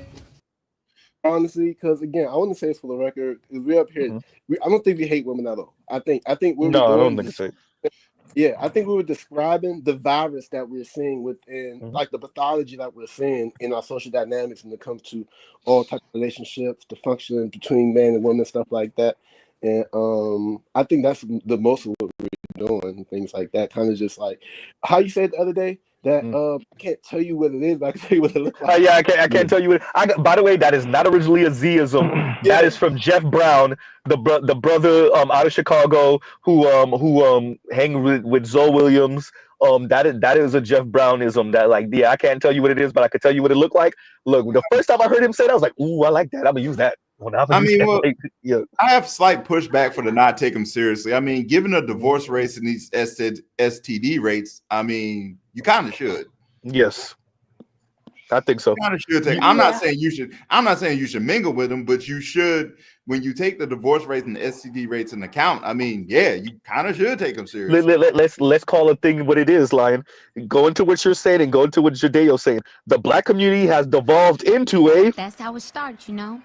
Taking bitches out to eat, meals and whatnot. Next thing you know, you wake up in a rest haven for hoes. A sanctuary for scandalous skeezers and stunts. That's the And this problem. was coming from an 8-year-old. That's the problem. Yo, Riley was in his bag in that episode. I that whole episode. That whole episode, Riley was on one. Wait, which episode was it? I'm paying, so she home. That nigga said, "I'm paying." No, which episode was it? It's the one with it's the one with a pimp named Slipback. It's the one with Cat Williams was on it. That's one with Oh, you know, that's payment, which makes her a hoe. Oh, hey, all I'm saying is, nigga, are you deaf? I'm a pimp named Slickback. Say it with me now. Oh, the one where Granddad was dating a hoe. Yeah, the fake ass Mariah Carey, that shit had me dying. When he said that, I swear, I thought I was gonna cough up a lung. That fake ass Mariah Carey had me dying. But no, it is, and I'm gonna start playing that clip more. Like it. So Mr. Z finds like the smallest things funny, and it's the say it with me now. You say the whole thing, like right. I gotta find a way to splice those together because he says that you say the whole thing at a different part, so a little bit before this. But yeah. Anyway, y'all go ahead. Yeah, I think Cypher T was trying to say something too. God damn, let me catch the ball. All right. I think that because I want to go back to the thing about the whole idea about the whole pathology thing, right? It made me think what virus or pathology if someone's trying to finesse someone's going to actually say that they're actually a virus and saying what it is. And I think that goes to the part where I think it seems like we're saying, even though it's very very I think necessary and conducive to people's well-being. It's gonna make it look like we're doing something very villainous and heinous when we're kind of just like it's like when someone's trying to be like when someone's possessed and someone start praying and shit, they start like spazzing out and shit like that. Yeah. I mean, okay, let me excuse me. Excuse me. Let me address this comment from Jadeo now. And Jadeo says you are giving them exactly what they desire. Attention. They know that they are losers. They are just seeking attention, albeit a bad one. Bad attention, I get it. These renegades know they don't qualify for decent men. But this is really not about them. This is about younger women. This is not about them. This is about girls. This is not about them. This is about black men and black boys. And making sure that you don't have a child from a woman like this. You don't have a child from a woman like the one that Louis has on the first link. Right, you don't get caught up with her, and even if you don't have a kid with her, you don't even give her relationship. Yeah, so like about awareness. This is exactly awareness. This is about spreading awareness. That's why we have to take in what they say, because we take in what they say and then show it to the young men. Like, listen, this is what you're dealing with. Yeah, and all about awareness. That's all. because we know that many of these brothers are coming from single family homes, single mom homes. Even if dad was involved, but he wasn't living in the house, mom has primary custody, and she's gonna fill you up with all the gynocratic BS crap. We know that's gonna be the thing. We know it. We come from them homes. We have friends that come from the homes. We have aunts that are like that. We have cousins that come from those homes. So what we do here is head them off because we know these boys are on social media and on the internet. We know they're on YouTube. We know that they're on TikTok, which is going to be gone in a day. Right? So we know literally TikTok is out of here tomorrow, y'all. So we know this, right? So we put this out because I looked at my demographics. I have a number of under 25s that listen to me. Yeah, right? I'm recruiting. So I think just like how I got here, and I kind of just stuck around. Like you didn't recruit, you just kind of like people just like kids are not even just kids. Young men are looking for different. I guess we could say concepts or answers and things in different ends. Because one thing that I think about what we're doing, we're talking to people who got to make some decisions in their life. We're talking about people who they're moving somewhere. So it's like that song. It's just the beginning of the song. Who can I run to escape? We who can I run to? Yep. Yeah, like we're trying to figure some things out and not make bad long-term decisions because we're not being myopic. we gotta look down the road and kind of figure out how can we see around the corner. All I'm saying is Tiny ran into T.I. and she ain't never let go. Yeah, she might have stepped out with Mayweather anyway, allegedly. But she ain't never let go though. But she ain't never let go. Because like next to your career, the woman you choose to mate with or maybe marry or be in a relationship or whatever, that's going to be one of the most important decisions in your life. Absolutely. Even if you don't marry this chick, there is a such thing as STDs.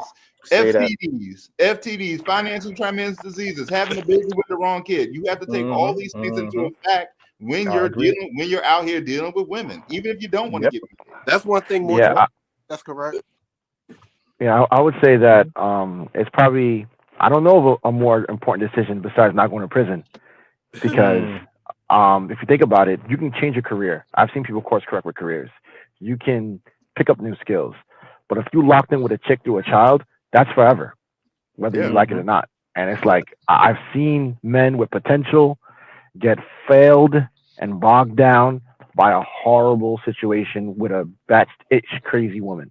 And I'm like, my message to black men, again, stay far away from these women. It's just not even worth it, even associating with them, because they're toxic in many ways, not even just relationships, but their thought process, their idea of what they want for you is not good. They don't want good things for you. And that's already very toxic and really abusive if you think about it, that they don't actually want good things for you. A friend of mine went to a casino recently in Atlantic, Baltimore, I think Baltimore. And he was playing on a table with some other black women at a table. And one of the black women were upset with him because he was winning. Keep in mind that you don't play against each other, you play against the house. But somehow she crafted in her mind that he is harming her chances of winning. And he called me yesterday, talked to me about it. And I'm like, listen, man, I really don't think black women like black men. They internalize the racism, whatever. I don't really think the pathology is even worth thinking about because it brings you to a dark place. But the fact of the matter is, stay away from them. They really don't have anything. There's no upsides. There really isn't a lot of upsides dealing with the vast majority of black women. I hate to say this because I love black women. I think they're amazing in terms of their bodies. But in terms of their mentality, nah, man. Nope. No. So you said that, right? You said a vast majority, like 60%, right? Okay. Look, it's like this. Look at it. Like, think about how the black community is currently, right? Forget about white supremacy because I'm not sure what the plan is to deal with that. So I don't think about it. There is no, as far as I'm concerned, current plan to deal with it. So why are we even discussing it? It's like talking about a war when you have no troops, you have no armaments, you have nothing. You don't even have a contingency of troops to even fight a battle. I got one better for you, Socrates. Right? Half your troops want to fight you because you ain't the other side. Correct. So talking about white supremacy to me is a waste of time. It's like, yeah, it's good to talk about, but we're not going to really do anything about it. So why are we even talking about this? Let's talk about things we can do something about. And what you can do something about is what your personal decision, your personal life. That's why I talk to people about. I'm like, listen, these abstract, large things, yes, they're important, but if you're drowning, you can't think about large abstract things if you're just trying to take air, So let's think about your personal situation first. So in terms of personal situation, think about the dynamics in the black community, right? I was raised with a single parent household. I have friends who were raised with single parent households. Single parent households are a dub. I don't care what anyone says. Statistically, almost every statistical category, it's a dub. Not only are you dealing with only one income, you have to deal with being in neighborhoods that are fraught with crime, violence, other issues. The people around you are going to be dysfunctional. When they release prisoners, where are you going to release them to? Your neighborhood, because no one else wants to have them in neighborhoods. Now you got criminals and rapists and people with sexual assault convictions all around your neighborhood. These are all around your neighborhood. So if you find a way to escape, you don't get raped, you don't get sexually assaulted, or you survive that with the trauma and somehow not make it destroy you. Watch the R word. Watch the R word. Yeah, YouTube. You know. YouTube sorry. You don't get it's shot. Not me. Trust me. I get it. I understand. You don't get shot. You don't get stabbed. You don't see something that completely destroys your psyche, and you somehow make it out. Right? You somehow make it out. Or you don't get, a woman pregnant by the time you're a teenager because they're out there like that. If you somehow do this, you're an adult and you're basically intact. You're not catching a STD that will destroy your life. Correct. Or I catch an STD. After that, after surviving all of that, and of course, out of the periphery is basically white supremacy waiting for you to slip up to ruin your life. So you have to deal with all that, and you finally make it, right? You finally get it out, right? Why would you go back? Why? What is there to go back to? That's my thought process. And if you really think about it, all these conversations is really about that. What is the black quote unquote community that's led by the black woman offering for any black man that has any viability? But I would say this: it is taking from you. It's not about offering; it's what it's taking from you. So when we talk about the negative stereotypes, when we go ahead, you want to say something? Go ahead. Go ahead. No, I was just saying in terms of what's being offered is subjugation. Yeah, that's not something what's happening. I hear you, but that's not a good thing. You're like, why are they offering? I agree. The whole thing is like, and I've said this a number of times before. Like my young son and his peers, like anytime I go to their school, like they flock to me. They flock to any field day, whatever. Like the black dads that show up out there, like they're around us and they're all around us. Yeah, like superheroes. Yeah. And it's like, oh, that's Leon's dad. I'm like, goddamn, but it's one of those things where they're being hit head first with the hypocrisy of things. And then, my son, he's about to turn 12 in a little bit. He's been seeing it for a while. It's like, yo, you can't have a gender role that is highly restrictive for one, but freeing and liberating for the other. Yep. And think that they're going to do and give this service in perpetuity because granted, I've never seen these kids before. They ask me different questions about different things that they're seeing and consuming and they're looking for that guidance. They at least had enough discernment to say, some of this stuff seems like a little bit of bullshit, but like, hey, how do you deal with this? How do you deal with that? Like they're peppering me up with life questions. I'm like, whoa, y'all a little young for this shit. But better you, and you're not being a good gynocrat, but you not raising them and you're not telling them to keep their head down and do whatever the hell the nearest XX chromosome tell them to do. So you traitor, you goddamn traitor, you. I'm playing with you. Go ahead. This is the thing. When it comes to young kids, I'll tell them the truth as I see it all day long. When it comes to adults, it's like 50-50. Because sometimes I've realized it's not always good to wake people up. Yeah, no, I agree with that. Yeah, to wake somebody up and they can't do shit about their situation, it's kind of like you create a little. Hey, you creating the traitor that poses a threat to Zion because this motherfucker want to go back to the Matrix and eat steak that's fake. Wait, don't talk about exactly. I mean, Cypher. Cypher, exactly. I couldn't remember his name. Thank you, man. Cypher, you create Cypher ass motherfuckers. That's what you create. Hey, AZ, don't talk about Cynthia G like that. That really hurt. I think you know what? I'm so glad you actually said that, Vince. I think that's Cynthia G woke up because she was on that white peen chase. She woke up, did the pro-black stuff for half a nanosecond. It didn't go because that's the problem with these people that wake up and like they want the world to change tomorrow. And when they don't change tomorrow, they throw a goddamn fit like freaking I'm trying, y'all. I'm trying. They throw a fit like children, petulant children. And then like to hell everything, burn everything to the ground, scorch earth everything. Man, get your lame ass out of here. Fucking children. That's what it is. It's kids. They have that Will Smith moment when his father left. What the hell with him? Yeah. They break down. Throwing a goddamn temper tantrum. That's all it is. He's right, you know. That's all it is. Did you guys see that video? They're already talking about Nelly because he's going to perform at the inauguration, and black women are already getting on his ass about it. Wait, who's performing? Nelly. Well, they do this every year. So you got a black HBCU that's going to be there, that's going to march, and then you have a Nelly who's going to be there. So any black man or any black person really, but black men specifically, if they show up at Trump's inauguration in any way, they're gonna be criticized. And then Michelle's career vilified, criticized, labeled as a sellout. You're not doing what you're supposed to do for black women for the 92%, right? At this point, the attitude needs to be so fucking what? Get over it. So what? And what are the 92% doing for black men? though? that's the question. Not even that. You have to reverse that. Okay, fine. You want to do something for you. What are you gonna? Where's the reciprocal effort? You know what they're doing for you, Kev? They're trying to educate you like that black woman was saying on the video that I have. I think it's the first link. Yeah, I'm trying to educate you. I'm trying to educate you. They're not trying to educate you. They're trying to browbeat you and shame you into doing. Nah, I got one better. They're trying to indoctrinate you into being a good little gynocratic you can do what women want you to do. Yep. And you know what the insult is with that? If a dude showed up with meeting everything on that checklist, they wouldn't want him.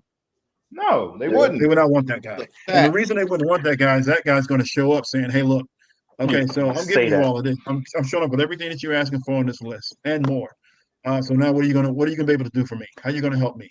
Kev, say it, Kev. The problem is you won't bow. You could be everything on the list, but the problem is that you won't bow, and that's the problem. You won't kiss. Well, a man like that won't. A man like that's not going to. Why would he? And why should he? He's doing too much. Yeah. Doing something. There's something called a reciprocal effort. And the thing about it is, men aren't asking for women to do what men are expected to do. So men always have to do much more than what women have to do. I don't care what women tell you. We got to do more. Right. Yeah. Nobody's expecting a woman to carry the full weight of the household and responsibility and the financial responsibilities and the struggles and solve all the problems. But men are expected to do that, whether you're married or not. So when we take on a wife and a family, we're expected to actually carry all of that. We're not going to put all that on the women. So all you have to do is actually be there and do your part in support. And there'll be the exceptional and rare time where you might actually have to carry 100% of the load from, I don't know, maybe a few months to somewhere between 12 to 18 months. That might happen, but it generally doesn't. It's rare if it does. That's how that. So the few times that it does happen, it doesn't even count. All of that being said, if a man showed up with everything on that list that woman's supposedly supposed to be educating us on, they don't want those guys. And the reason I know they don't want those guys is that I estimate about, let's just say over 50% of those men, let's just say, almost 70% of those men technically are available, but I know at least 50% of them are available right now. I know over 50% of black men that have everything on that checklist are available right now for marriage. You know what? They don't want those guys. It's very clear that they don't want it because they're not checking. They're not choosing those men. The women have the ability to choose those guys, and when they show up and they have all of those items on that list and they meet all those qualifications, they have the character and everything else to go along with it and the good intentions, they are absolutely not going to choose those men because they showed us that over the past few decades that they refuse those specific men. Well, they're telling you they don't want to be married. So her making a list is immaterial. It means nothing, and it's useless because they're not going to adhere to it anyway. They're not going to choose that guy. Let me read this real quick because we got to make a funny here. We got to make a funny. And Kevin Murray says, "I hope he does tip drill. If Nelly played tip, I would pay to see Nelly play tip drill at Trump's play. I would pay to see that. I just had to make that funny. Y'all go ahead with the serious talk. Go ahead. Speaking of Trump, he's going to be there. I'm not sure, but basically he's going to be there, and that's problematic. Speaking of Trump, this is part of the reason why I'm very opposed to the Democrat Party. I'm not pro-Republican or Trump. I'm just really probably anti-current Democrat Party, and the reason why is because the schism between black men and black women is heavily pushed by the Democrat Party. that the reason why she thinks she doesn't need a black man, the reason why she thinks she can do battle by herself is because she's being subsidized by this party.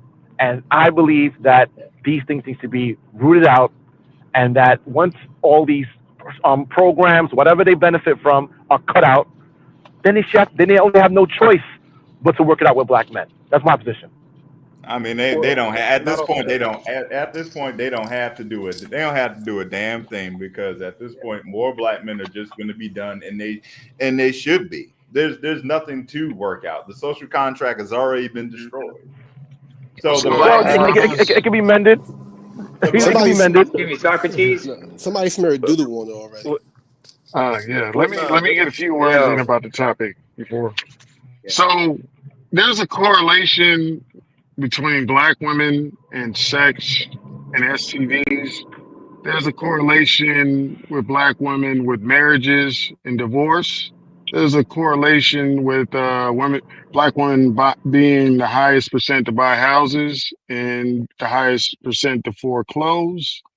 There's a correlation between constant negotiation of how they want their man to be. And it seems that all these tend to fail. And what's the correlation? Nothing is about longevity with these bitches. It's about the moment. It's about the wedding. It's about buying the house. It's not about maintaining the house. It's about getting some sex, but not maintaining your coochie. It's about getting a nice apartment, but then you get the notice on the door. It's about getting the house and showing everybody, but then foreclosing because you can't afford the insurance or anything else.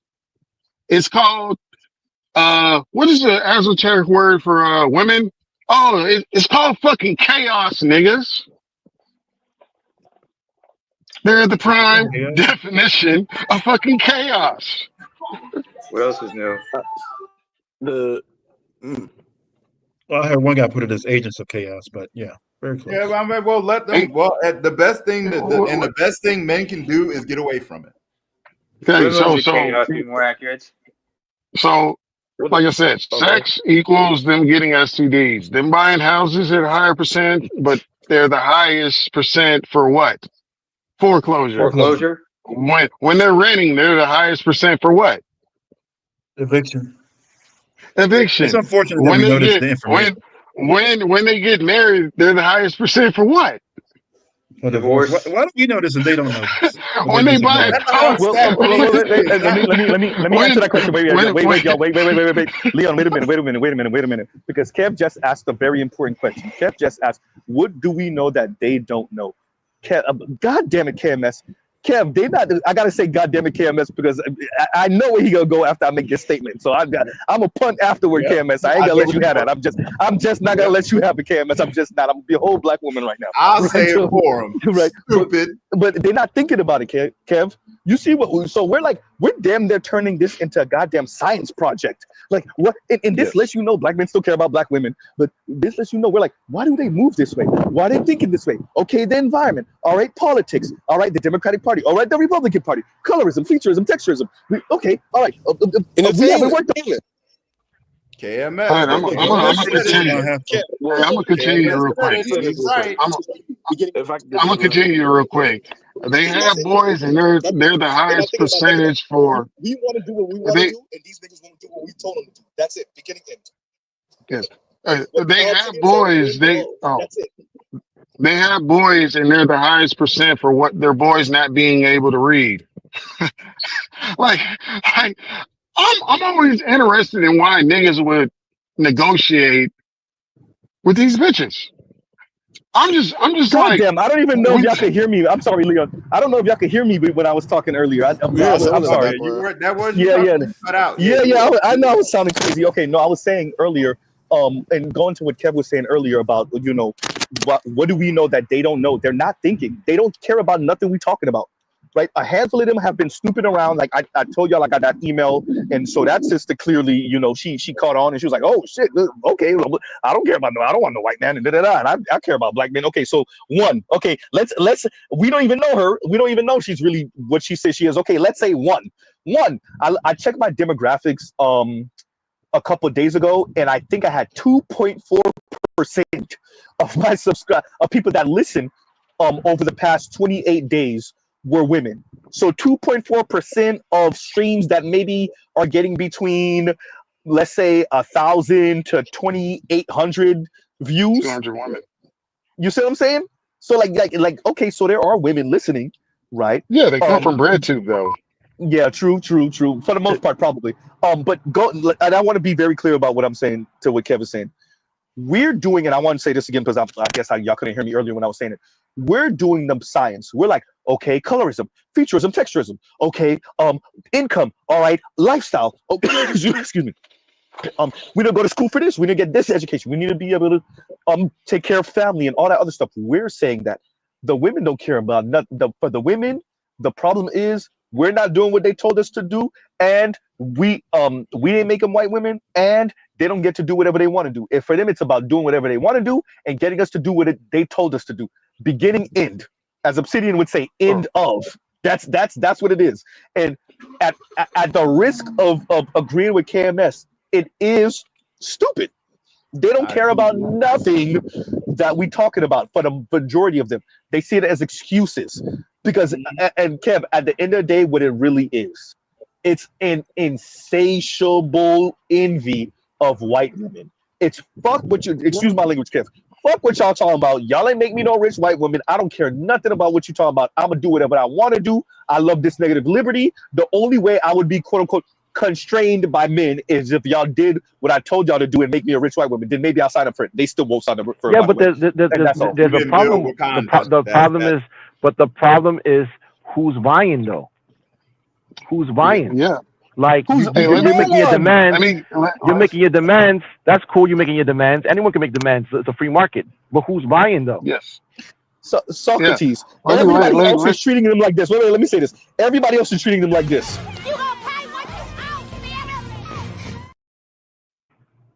You can make them Ain't nobody paying nothing. They the ones paying for everybody else outside of us. we can if you only have one customer, After this, we get Kev. Socrates, go ahead. Then we got Kev. I think Leon's trying to go after that, and I think Lion. Okay, so go ahead, Socrates. Then Kev. Then go ahead. If you only have one, that's elder privilege. But go ahead.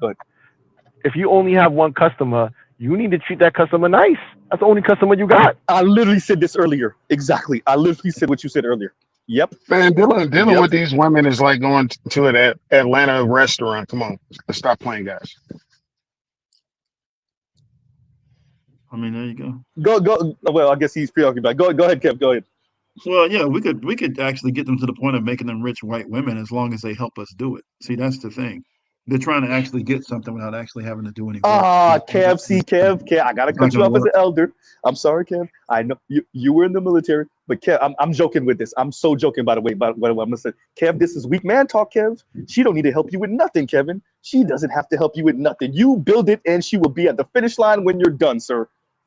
So you guys are familiar with the show called The View, right? You guys are familiar with white women. It's got those older women up there, with their political opinions, and they're talking about social issues, right? So Sonny Hostin literally said, who, by the way, she's like mixed with black and Hispanic, I want to say. So she literally said on The View in front of a bunch of non-black people, because it's primarily non-black audience, she said, "Oh, the black community is a matriarchy. Black men listen to white women, or black men listen to." She said her and the thing about it is none of the other women kind of flinched a little bit because they know. There ain't no Asian women on that show, but the white women, the Hispanic women, and the women in that audience, I can almost hear the audience flinch because. But she said it without even cracking, without even like it flowed off her tongue very naturally. But all the other women know that that's not the case in other racial groups. Asian women don't lead Asian men. White women don't lead white men. The Hispanic women don't even lead. Just nobody does that. So the fact that she said that on national TV, and it just came off like it's a natural thing, and she's questionable anyway because she's got some other stuff going on, and now her husband's in trouble. But my whole thing is that the fact that she is comfortable saying that, he's being investigated right now. Flinch when they hear that. When they hear phrases like that. And the last thing I'll say is, if you want your boys to know how to read, you got to make sure they have fathers. That's literally it. All my kids can read at college level, every last one of them. As a matter of fact, they had 3 or 4 went to college school, 2 of the 4 went to trade school, all college level. Dope. You know, I'm gonna finish my rant because I was right after him. I'm gonna finish my rant. They After this, we graduate got Benjamin college. KMS. Go ahead. They graduate college. What's the end result of that? They're in more debt per income than any group of women. So again, chaos. I already said their boys can't read. They want boys, they get boys, they get the result, they show their friends, the boys can't read. Everything that's evolved around this group that we've been living in for the last since slavery is chaos. In either we are black men that love chaos, or y'all just fucking walk away. There's 11 million new female immigrants in this country that are black, brown, and everything else. It's like we had to sit down and just admit that a large population of our men like going on TikTok, Discord, YouTube, and arguing with these women. And they're going nowhere. They like it. And like I said, black women don't care what the attention is. The algo doesn't care what the attention is. A chick can say, my husband was touching my kid and profit off of it. Okay? These chicks don't care if it's bad attention or good attention. It's attention. You're giving me attention and giving me status because you still care. And that's all they do. And it's like, what are we even talking about? They buy the house, they get married, they have sex, they rent the apartment, and what's the result? What's the result after they get out of college? It's all chaos. They don't keep nothing. It's all about the moment with these bitches. Let me say this, Leon. Let me say this. If y'all have heard me say multiple times, we are attached by the hip, right? Let me say this. You do know what that means for us, though. You do know what that. I keep on saying it. I say black men are going to drag America kicking and screaming to what it said is on paper. That part. Here's the other part. I don't know if we could really. I think at the end of the day, you gonna have to swim and save her ass. No. Why? Why and how? Wait, hold on. Because you're attached by the hip. Oh, hold on. How? Well, hold on. Let me. I'm glad you mentioned that since I'm supposed to be going after Leon. Go ahead. Just to Leon's excellent rant, I would like to just add a cherry on top of that fantastic sundae you concocted. It seems like from what you're telling me that these women are of what they do is no benefit to themselves, and then also seems to hurt those who are around. God damn it, Camus! I saw this coming. I saw this. Go ahead. That is the golden rule of stupidity in that book, the 5 laws of stupidity. So once again, just read the book. I'm just really here. I'm just a messenger of that book at this point. And did the second part as far as us being connected at the hip, and I don't think so. I think I think the best thing that we can do, if you think of it as a bomb and it blows up, you do not want, obviously you want to be at ground zero, but the furthest way you can get from the blast radius, the less damage you'll sustain. So I think what people are keenly doing is trying to find out what the blast radius is and get as far away from it as possible. Now there are people who are going to be vaporized from it because they're going to be at ground zero. And I truly feel bad for young boys and young men who are just so happen to be there just by time constraints. Once you get over a certain age, you start to read the tea leaves, as you eloquently say, Mr. Z, and you just get out of the blast radius. And I want to ask you a question. If you correlate all those things that are said, it's about the same as them getting a divorce. STDs, sex, rent, getting evicted, mortgage, getting kicked out of their house because they can't afford it, college, debt that they can't pay off, child can't read. Like what? Like what is the plus? Staying black? No. I think what we got to, and I mentioned the super chat, and I like to expound on this in a little bit, is that us in this area, the black manosphere to be more accurate, I think we're all developed black belts as far as this issue goes. And what I mean by black belts is that we all start off as white belts. We just want to learn how to fight. We want to learn how to fight, either fight for this particular person or fight ourselves off this particular person. And through the years, we learn more information, learn new rules, and learn new techniques. I think we're at the end of it. I think we're at the black belt range. You talk to any black belt who truly is a black belt and whatever art they're going to do, the very first thing they're going to do is the simplest way to fight is to avoid getting into fights. See a fight coming. See a fight coming, and be like, okay, I know enough. I know enough about how combat goes. So hey, this person's probably engaged in combat, or I'm going to have to be engaged with this person in combat, and then you just avoid that fight. You only fight the fight you have to fight. And I think we're at that point, us being the tip of the spear, so to speak, from an intellectual standpoint. And then you're starting to see this in your environment. It's like they're not women. I don't think black women really understand how bad of a position they're in. They're not even worth fighting for anymore. I mean, I made the epiphany 3 weeks ago in Mr. Z's chat when we were talking about from a society standpoint. And you understand, like only recently, the past 200 years, women have really been part of the society talk. Prior to that, they're more or less spoils of war, because at the end of the day, what's she gonna do? She can't impose her will onto anyone. She can't impose. So you're telling me that if I stick my mushroom chip in a black woman, I'm rolling the dice and it's a 50-50 chance I get herpes? I don't have to tell you that. No, for real, seriously, I don't have to tell you that. You can look at the statistics. The news tells you that. The CDC You don't have, the KMS doesn't have that. that. Yeah, exactly. The news and CDC says it. And that's my point. That's where we're at in this conversation. I ain't got to tell you that. You don't have to look. You don't. It's they are so fucked off. You don't have to believe anything Mr. Z says. Go ahead. Yeah. Also, it's the men that are the progenitors of the quote unquote people. If a group of men conquer another people and take their women, those women don't stay their people. They become the people of the men who conquered them. This is how Rome was made. The Sabian women got conquered by Rome, or got stolen by Romans and got impregnated, and those offspring became Romans. Like, what are we talking about here? Like, save black? Like, we can make black women. Like, we can make them. But we don't have to save these black women in particular. We can make black women. We can make new black women.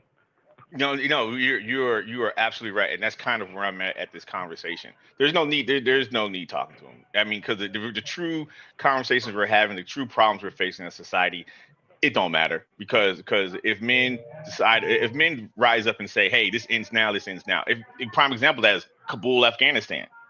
As soon as the U.S. left, those Afghani men were like, hey, you know what? Hey, man, we ain't doing this no more.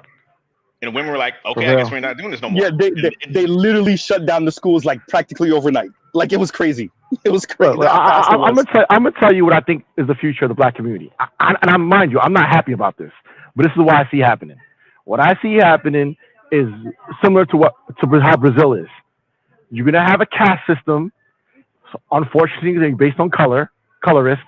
So biracial or light-skinned black people will probably form their own communities, but it's not because they're colorist per se.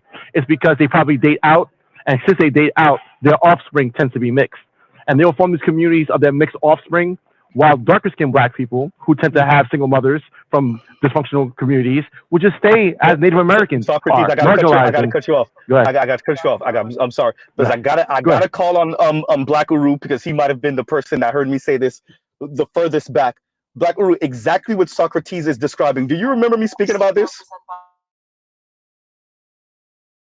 Okay, maybe he's not available, but yeah. Yeah, we're gonna look like Colombia. We're gonna look like Brazil and Colombia.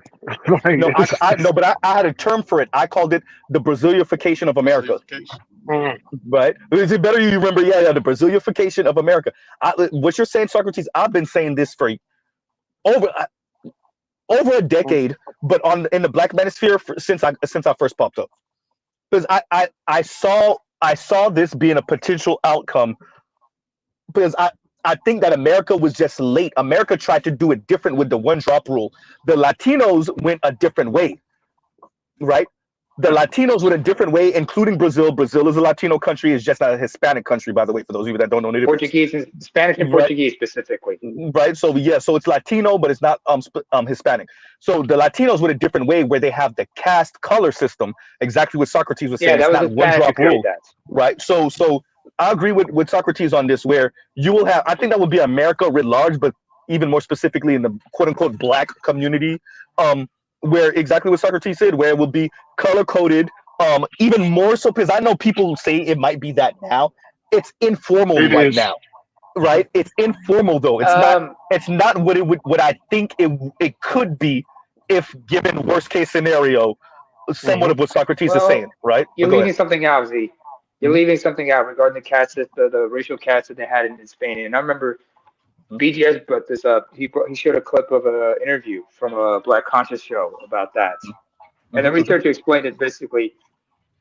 First of all, people are divided into one of 16 groups, where it's European whites coming from Europe at the top, and African slaves at the bottom, and then you have native indigenous folks in the middle.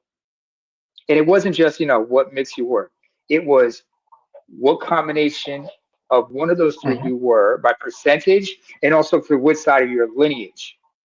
Prime example: somebody who was born to a black mother and a mestizo, an indigenous father, was higher up compared to somebody who was born to a black father but an indigenous mother. Because primarily they're patriarchal societies we're talking about. The Europeans are patriarchal. So somebody who was born to a white father would be elevated higher compared to somebody who was born to a white mother.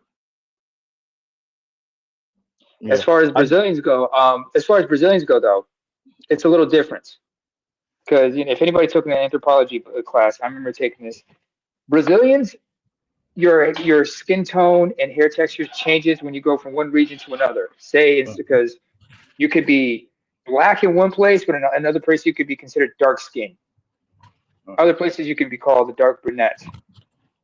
It changes from place to place because the climates are different. From if you're in the south to the inside, to the interior, to the coastal areas and whatnot. But a branco is still a branco. By the way, in Portuguese they say branco, not blanco. Yeah. But let me. Oh, by the way, everyone. Kev and Black Uru got elder privilege, so if they start speaking, we kind of move out the way. All right. Yeah. So. Yeah. No. But name is it. And I thank you for the clarification, name because that was needed. And yeah. No. I think this can happen. This can happen. I don't know. I maybe operate the channel, but yeah. No. Yeah. Yeah. No. I think Socrates is giving us something to think about, right? And we may have to rethink where black children come from. Do black children, because black women are doing it, do black children have to come from the womb of a black woman? No. And I know for a lot of black men, no. But wait, we say that kind of flippantly. There are a lot of black men. That's the issue right there. The biggest issue they have is that right there. Go ahead, Socrates. Yeah, I'm seeing it. I'm seeing it amongst my friend circle. I have one friend, his wife is South Korean. I have another friend, his wife is Filipino. I see it happening. It's like the higher you go up the chain in success, quote unquote, wealth, the less dark-skinned people you see. And it's not because necessarily people are colorist. You don't have dark-skinned women in these circles, or the dark-skinned women in these circles are either checking for white men or have this weird chip on their shoulder. So they purposely take themselves out of the running. So what do you do? What do you do? Like what? It's like literally, what do you do? And I'm seeing it happen. I'm like, yo, go to these private schools. Go to people with means. Go to Atlanta. It's gonna be light-skinned people. Now, it's not because of color. It's not because they purposely chose exoticals, like these colorist women always talk about how black men just want to choose them. That's not what's happening. What's happening is that I was in New York City for the holidays. I hang out in downtown Brooklyn and the more posh places because it's safer and it's more my speed. I just do that. How many black people are there? Right? Like how many black people are there? So I end up in New Year's Eve with a Jewish woman. Did I choose this Jewish woman? No. The only other black woman in the place that I was with a white guy. So either I wanted a black woman, there's none in sight. None in these places, there's no black women, and the black women that are there are white guys. Socrates, because I've said this also. It's classism, but effectively it reinforces racism. I'm not saying you did that or even that black woman that was with the white dude. What I am saying is that because you always, this is the thing for me. If y'all want to know Z's worldview, it all comes back to anti-blackness eventually anyway. So it's what you're doing what's best for you. that black woman that was with the white dude, let's say she's not even on some swirl or divester thing. I doubt it, but still, let's say she's not. She's doing what's best for her, but effectively, it just reinforces the bullshit anyway. And that's not your fault, or maybe even her fault, but it is what it is, right? And I and when we add on to the misbehavior of black women, when we add that into the equation, it only makes all of these things even worse, right? So yeah, y'all go ahead. Wait. It is her fault because I didn't come there with a Jewish chick. I met her there. The black woman came with the white dude. Okay, so she wasn't even attempting to meet anyone outside of a particular framework. But you don't know if she had a similar situation the year before. You see what I'm saying? Like I'm giving. Remember how I move on my channel. Like I'm not doubting what you're saying, but what you're saying is probably more likely, right? Almost certainly more likely. What I'm saying is I'm just giving a little bit of space to say the same situation when you could have been her situation last year, and then now she's with that white dude that she met out of nowhere last year Christmas time. You see what I'm saying? That's a possibility. The likeliness is very seldom, but she probably hunted that dude. But still, go ahead. The extent to which it's commonplace amongst all the higher end places in New York City. Come on, man.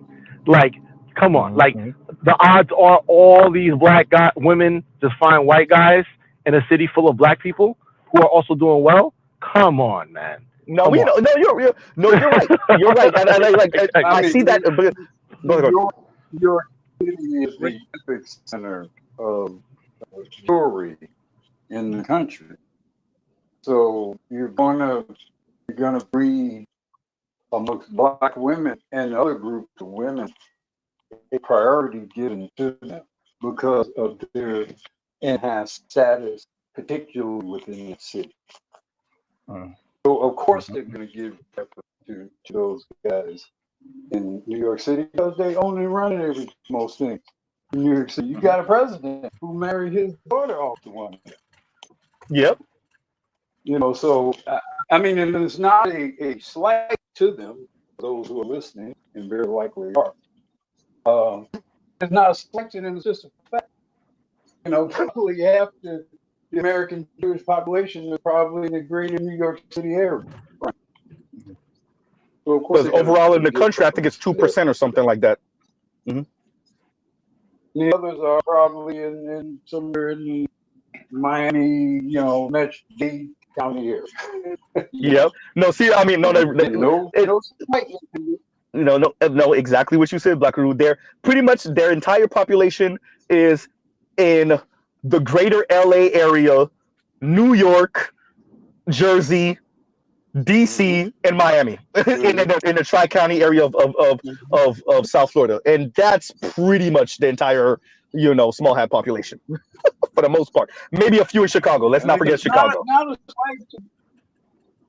a slight to them. I don't think there's anything particularly,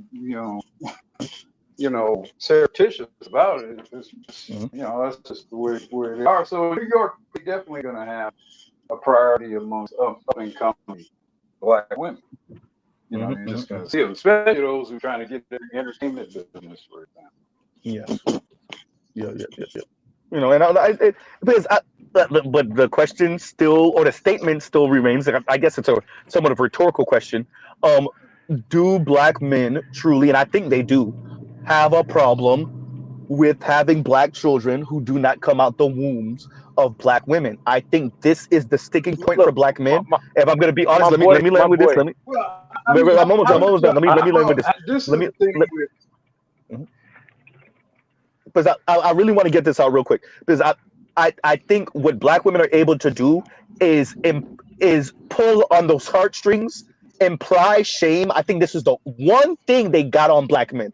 I think if it wasn't for black men caring about the womb that their children come out of, I think it would have been done, right? But once again, I think black men, especially in America, care about the womb that their children come out of. And I got you something real quick. Go. Let me say something. We have to have Black Guru after this, because he was going. Go ahead, Black Guru. Go ahead. And then we got the dude that the friend of mine. Let Black Guru go. Go ahead, Black Guru. Go ahead. The dating divide, the book The Dating Divide, proved that all men have preference to the women Yes, over everybody yes, else. yes. So there's nothing unique about black men in that regard. All men do. And I think it's in large part because the men generally kind of want their children to favor them. They want them to be an extension of their genetic legacy. Yes. And it's more difficult to achieve that, frankly, once you move outside of your own particular peer group of people. Yep. I'm gonna have to start a video for BGS. BGS is up. Go ahead, Socrates, and then we got BGS. Yeah, what I was gonna say real quick is that the friend of mine who ended up with a South Korean girl, I know him for almost 20 years, and he's only dated black women. You know who the only non-black woman he dated? The one he ended up marrying, and she's the last one. The last woman he dated is this South Korean woman. That's the only woman he ever dated who wasn't black. You know why he didn't work out with the other black women? I can tell you. One black woman broke up with him over some who knows why. Another one wanted to be a jet setter and travel around, so she wasn't trying to settle down. And she was actually, she was ashamed of him. She was ashamed of him because his family owned a building in Brooklyn instead of Manhattan. You hear this? She was ashamed that his family owns a building in Brooklyn, but not Manhattan. How does this make sense? That's class. I don't know. White women do it South too. Korean woman. The class thing is real. She how she got him was that when she dated him, she played her role. She's a doctor, by the way. She's a doctor who still cooked, who still played his traditional role. And on top of that, he was starting his company in cryptocurrency, and she gave him 50 racks. That's a ride or die, and that sealed the deal right there. She poured into him. What did Umar say? Find a woman that pours into you. Black women, wait, that's it. Yep. Oh, the fuck is She said, I don't understand this crypto stuff, but you're passionate about it. Here's 50 racks. Yeah, that'll do it. Sealed the deal. He's done. Meanwhile, Socrates, let me tell you what the black women you described were doing. I'm out of control. Yeah, I use drugs. I can do what I want, bitch. Yeah, I have sex and I don't use protection. It's my hot body. I'll do what I want. Yeah, that's what they were on. But the stated goal of the United States, and has been that way for a long time. They did it with the Native Americans. Is to assimilate the lower classes of people. So that's the Native Americans. They did that 100 some odd years ago. Yeah, assimilated them. A lot of that through force too. Yeah, through force. Yeah, stolen generation, sending kids to reform schools, cutting their hair, washing their mouth so whenever they spoke to the Native language. The only reason they didn't assimilate us the same way is because they needed us for labor. Yeah. Shout out to Australians. They did the same thing to the Aborigines. Yeah, of course. That's stolen generation. Assimilation and admixture is normal. They did it in China. They did it in Australia. They did it in Europe. They did it all over the place. That's get in these goddamn schools so I could goddamn manipulate the way you think. Why do you think most of Mexico has majority white blood in them? Well, yeah. True. Assimilation is normal. True. Yeah. So BGS, were you able to check out any of the links? Because I the especially the first one, Louis found another clubhouse. Yeah, I heard it, man. You heard her lecturing that dude when he's trying to tell her what we like? I heard about 5 minutes of it, and basically couldn't do it. They're crashing out is because well, now at least they're using stats. At least they're looking at stats. So at least instead of how they feel. But we're seeing they're crashing out because the environment's changing and they're running out of time and they know it.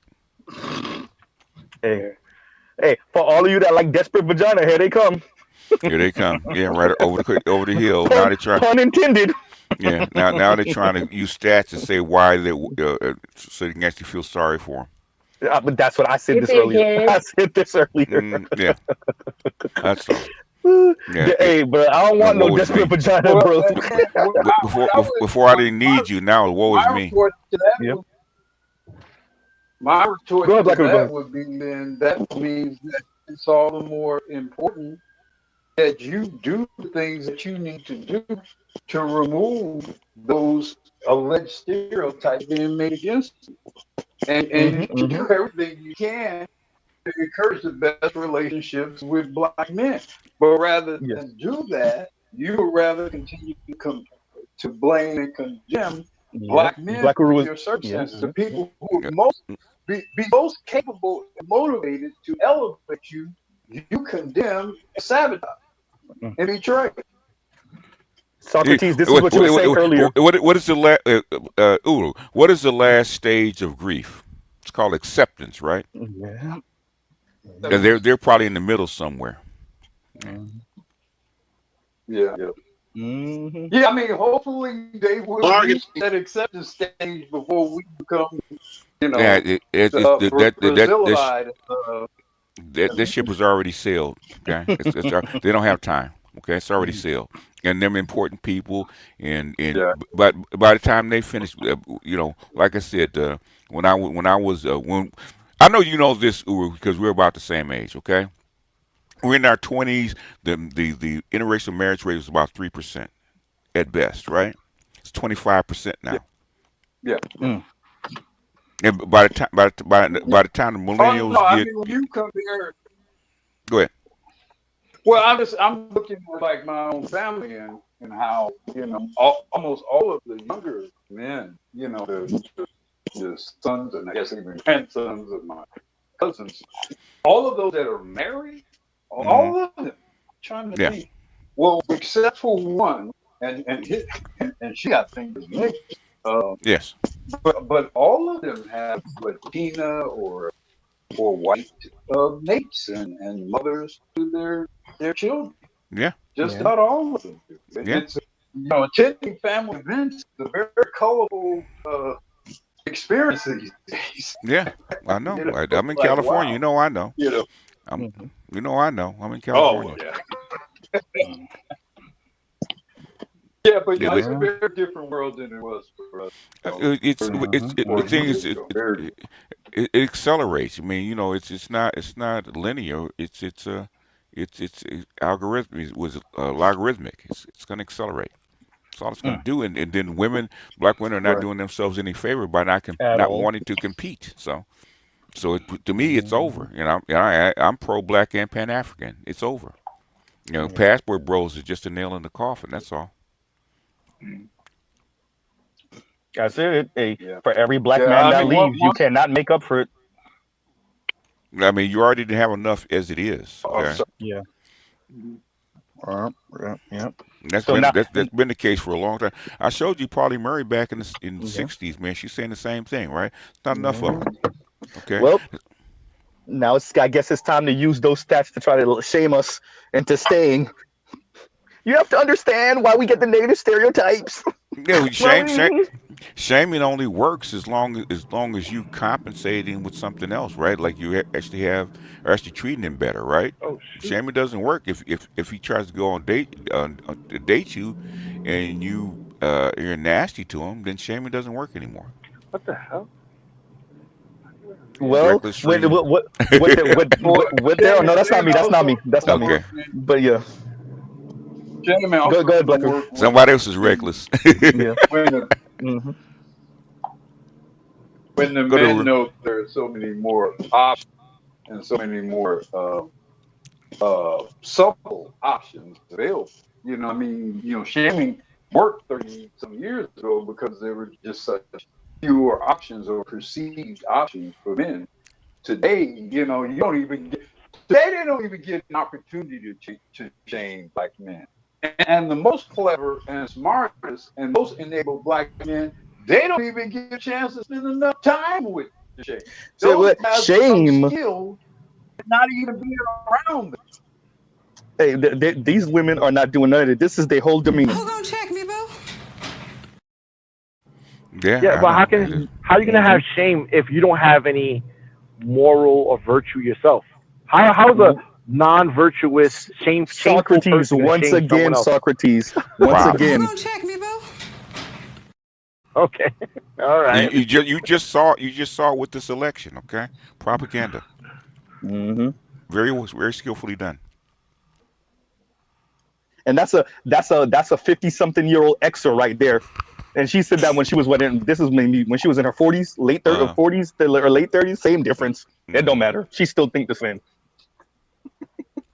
I mean, Who wrote black women Demeanor? already got checked with this election, so you just got checked just now. I mean, and what I'm hearing from was it Red Note?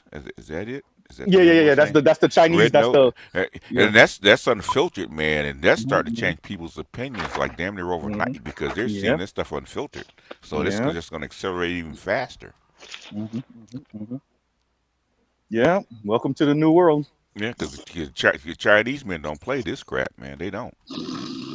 Hey, I heard who was it? It was it another white person that was telling white people, hey, don't come here with y'all horse shit. Don't come here. I was like, oh shit.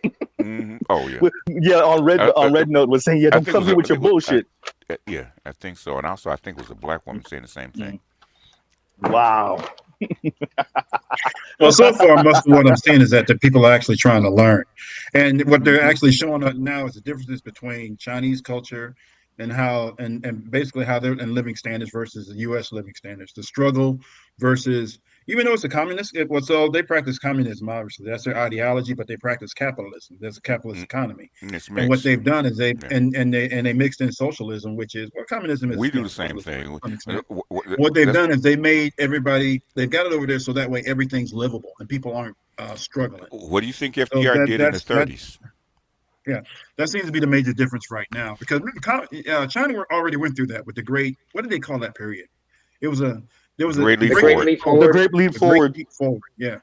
So they're like, nah, never again. And then we're gonna set this up so that way, even though we're gonna hold on to this communist ideology, we'll dabble. Remember, when they dabbled in capitalism, the first thing they did was they used I forget which, they used one city as an experiment, and it worked so well they spread it throughout the rest of Was it Guizhou or was that the one? I can't remember the name of the city. Shenzhen. Well, Shenzhen is their techno city, right? Yeah, they used an experimental city to see how it would work. It worked out well. Then they spread it to all the other cities. And now, if you go to China, which I haven't been, but again, just stuff I learned on the internet, right? But every city has a specialty area: furniture, technology, whatever their product is, vehicles. That like every city has like their own specialty area, and then that's what they focus on. The United States used to be that way too. So steel, tech. Farming, all kinds of everything stuff. went over to China, right? Until NAFTA, and then everything else went over to China. Yeah. I get. Well, there's a story to tell about that, but that's different. Just outside the scope of this one. But the thing is that we've been a mixed economy since the Depression, right? When FDR brought in socialism, so we've been a mixed economy. That's not. China just modeled it, so that's why China actually followed FDR's model as far as bringing in capitalism. He said he saved capitalism. That's what he said. So what? Yeah, but they've done a much better job with it and making it livable for everybody else. Meaning that, So look, the public is limited, and there's a lot. It's a surveillance state. We get all of that. The thing is that if you look at what they're the propaganda we get about what China is doing that's bad, the United States is doing the exact same thing. In a different way. What did Barack Obama said? And same thing they found out with Germany, right? Okay, capitalism works better in an authoritarian society. That's the difference between China and us. Because they don't got to debate anything. In other words, basically, here in Southern California, we had a high-speed rail plan for the last 40 years, going from Los Angeles to Las Vegas, right? Now, one little plank has been laid. Why? Because we're a liberal society, and everybody has a voice, and nobody wants to build and all this kind of stuff, right? In China, they said we're gonna have a high-speed rail going from Los Angeles to Las Vegas. It's done in 3 years. Yep. That's the difference. No classifieds. Yeah, like the biggest thing that you saw was when they built the Three Gorges Dam, right? Okay, you know how many people had to move for that, and they did it in less than 10 years. Okay, largest dam in the world. Largest dam in the world. They built that in less than 10 years, and how many millions of people did they have to move? Okay, it's an authoritarian society. What's his name? Germany found that out in the 19th century. Yeah. Now here's the thing, though: people that they shifted and actually forced out, they moved them someplace else to another area that was comparable to where to how they were living. They could do Or that better. here, but how come we don't even have a high speed train? Yeah. If you make the living circumstances conditions comparable to how they were living before or even better, then there's less complaint. The problem is that when it happens in the United States, usually the black people, right? It And they doesn't call it matter. eminent domain. Authoritarian society, they do it. Okay, it doesn't matter whether it's liberal or not liberal. Okay, nobody likes to have their air polluted or 51% of their water polluted. Okay, but guess what happened? You know how authoritarian societies work? I said what I said. Yep. And that's it. HR, That's it. That's how they work. That's how they work. I come from an authoritarian society. Do you?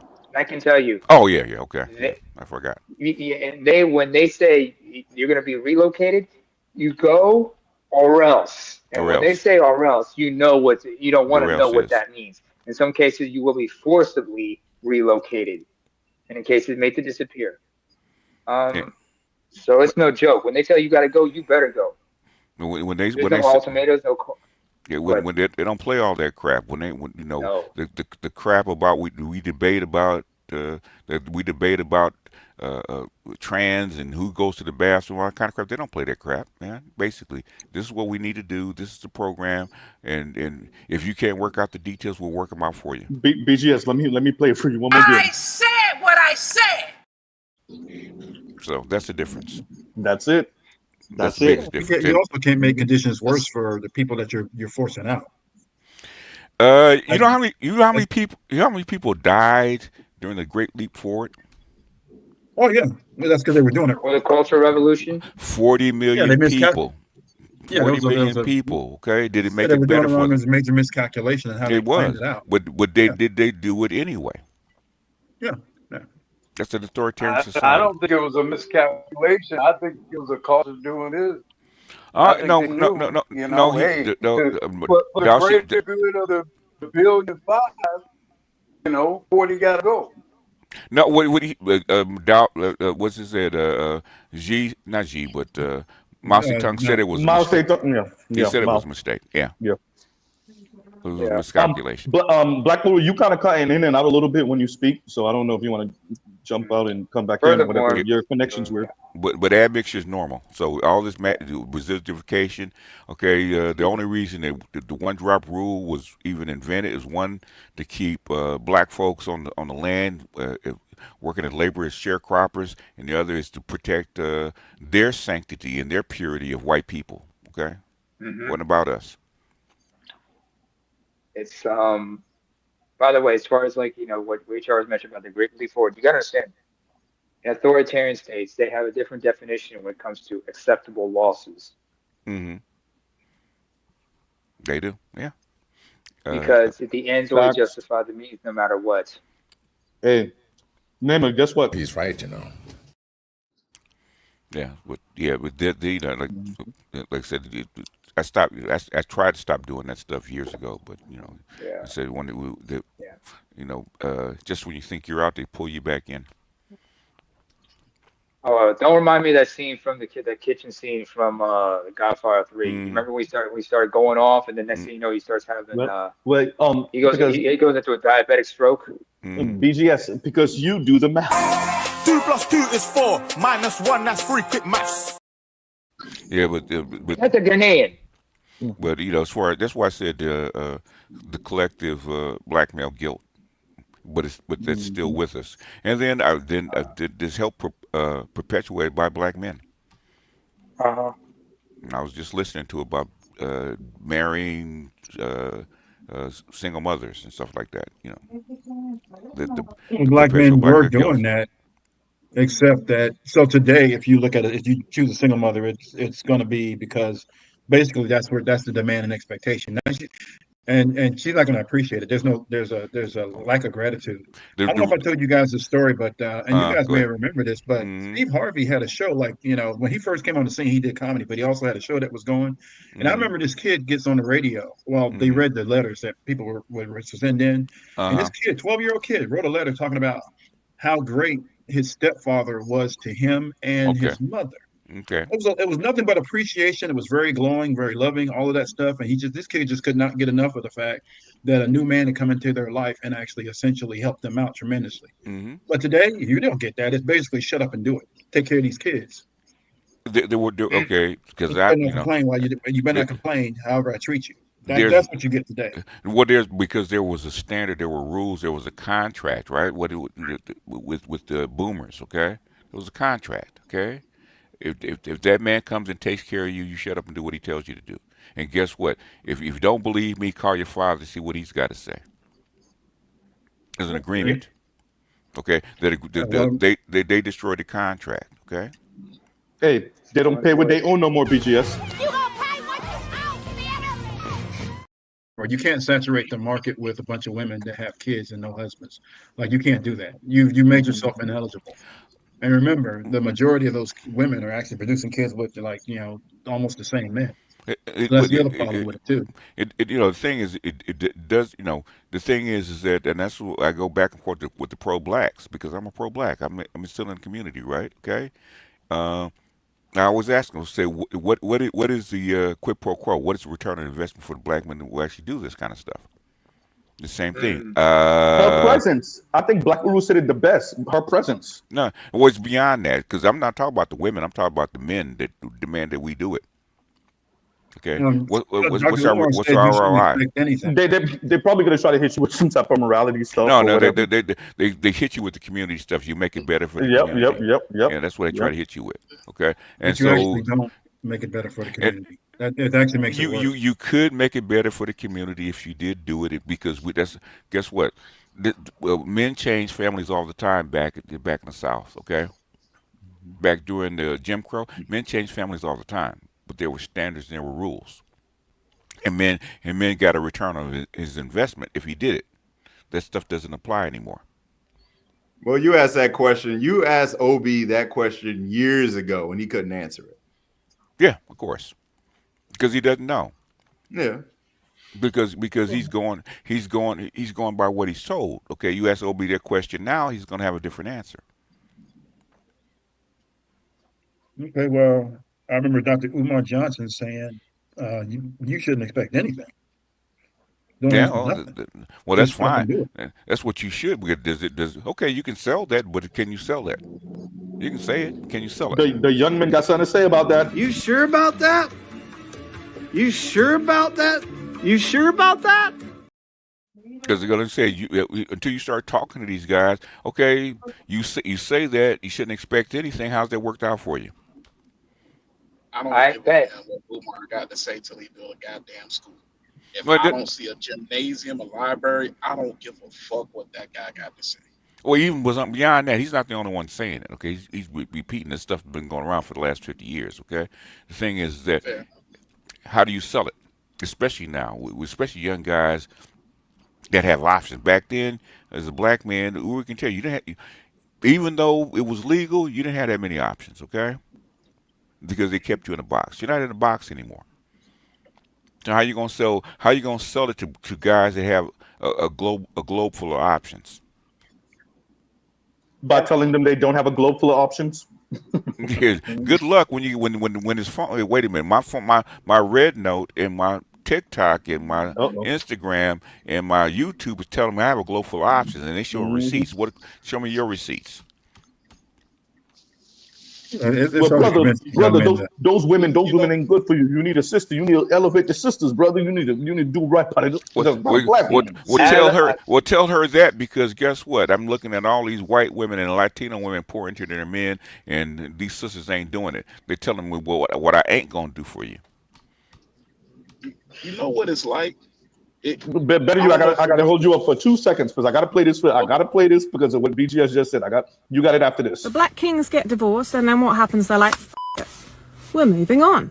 Snow bunnies are gonna clean me right out. So the snow bunnies get on top of things, and they mix, and they have this beautiful baby, and the process continues.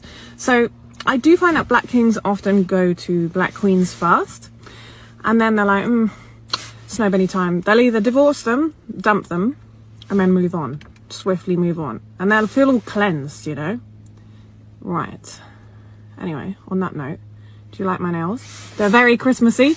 It's almost Christmas. Divorce season's round the corner, which means snow bunnies warm in January. Yes.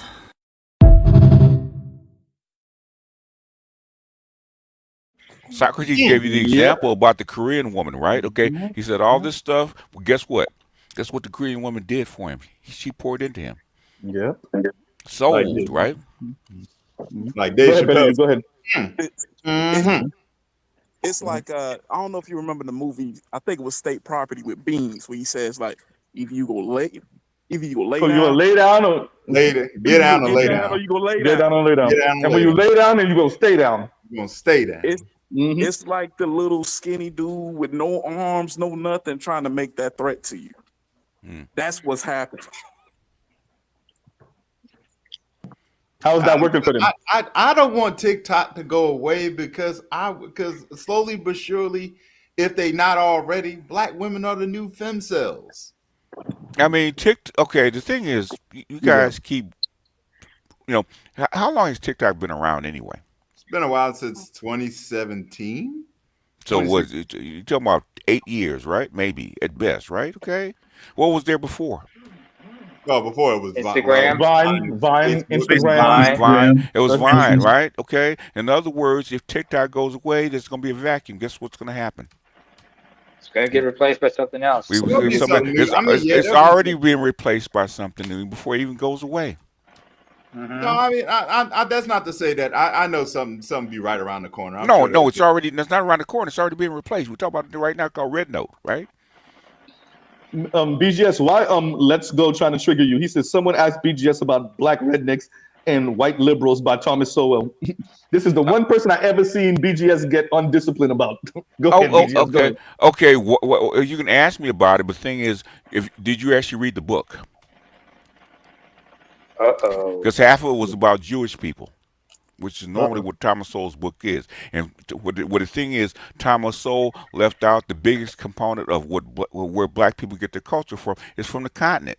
If Thomas Sowell would get his little Jewish loving ass and go to Africa where we came from, you'll see where the culture comes from. It's still there. Even down to the point where my money is my money and his money is my money. Okay, that's where that shit comes from. It's still there. So one of the reasons that Thomas Sowell is not taken seriously is that he doesn't have a history of doing anything that actually helps or empowers black people in any way. He's basically a tool for basically Jewish people. Folks. Yes. Yeah, to slip off white folks, and that's not helpful to us. Particularly, we don't consider him a particular target white folks. Okay, I've read 3 of his books. Okay.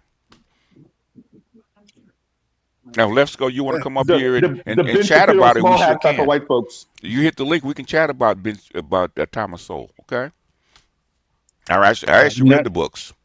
Yeah, I looked at some of his stuff. I just didn't see where it was empowering.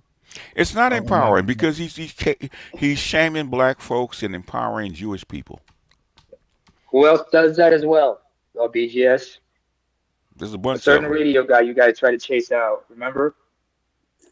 I mean, Thomas Sowell doesn't hairline trigger me. I don't care about Thomas Sowell one way or the other. Okay? Now, better you just being funny, but that's hysterical. Yeah. I mean, did you read the book? And people keep. I mean, you know how many times somebody, especially white people and Jewish people, have been throwing Thomas Sowell at me for the last 20 years. Okay, the first one I read was about the mortgage crisis. I read the introduction, know that he was full of shit. Okay. So here's the other thing too with Thomas Sowell. If he's such a, because basically the only people that praise him is not black folks, right? And Jewish people. They praise him widely. And if he's so great, then why is he not running any of their institutions? Where has he been on any of the major he's an economist. So why is he writing He used to be social issues and problems and social propaganda? Because he used to be. Okay, when he talks about economics, he's somewhere in the ballpark. But where has he been on all the major issues as it relates to the United States of America, especially in moments of crisis? Why don't they put him in charge of anything if they trust him so much? Because they know what he is. He gave that up a long time ago during his paycheck. And there you go. So there's your answer right there. So he's only useful to them in a specific way, but he's not useful as a leader. Yeah. He's a tool. Because they don't. Listen, And stop talking it just about points to Larry Elder. I mean, Thomas Sowell. I mean, Clarence. I mean, those people like that, please. Clarence Thomas is more useful than Thomas Sowell, but it's okay. Yeah. And Larry Elder. we know who Larry Elder is. Man. Larry Elder made his bones in Los Angeles, so I know. I've been dealing with Larry Elder since '89 or something like that. Oh, that long? Oh, wow. Yeah. Damn. In fact, my best friend before he died said he wanted to shoot Larry Elder in the face. I'm telling you, look. No, but I agree with you, BGS. It's about a check. It's about a check. I know it's about a check, man. The thing is, I don't know why people trying to toss Thomas Sowell at me. Did you actually read the doggone book? Low-key, I don't think Black will rock with him like that either. Yeah, I just think he's less annoyed than you are, but they're annoying. Obsidian used to throw that book at me until I actually read the book and went back at him. He hasn't talked to me since. Yeah. AZ. Read the whole book. Yep. I need to change the subject a little bit. Nope. Move along. No. Yeah, we'll change the subject. We don't need anybody heated and headed. What? Look, I'm over here coughing, keeping you from. We're on the expressway right now. We're on the expressway talking about these goddamn economists, coons, and sellouts. That's what we're talking about. Yeah. Wait. Okay. Let me let him Riley say it real quick. Wait, where you at, Riley? Let's say it for naming. Goddamn, Riley, where'd you go? What exactly you want? First of all, what do you want Riley to say? Because Riley, he's just acting fool right now, and everyone's to the third right now. Okay? This is what Riley has to say about those type of people. That's how it starts, taking bitches out to eat, meals and whatnot. Next thing you know, you wake up in a rest haven for hoes, a sanctuary for scandalous skeezers and stunts. Yep. Sarah B, if you want to go line by line through the whole book, we can, okay? And I'll show you exactly what I'm talking about. You can go line by line. Yeah. Z, one of these days we got to discuss the episode Attack of the Killer Kung Fu Wolf Bitch. With Pam. You remember that episode, right? Yeah. Somebody got Shaka Khan lips.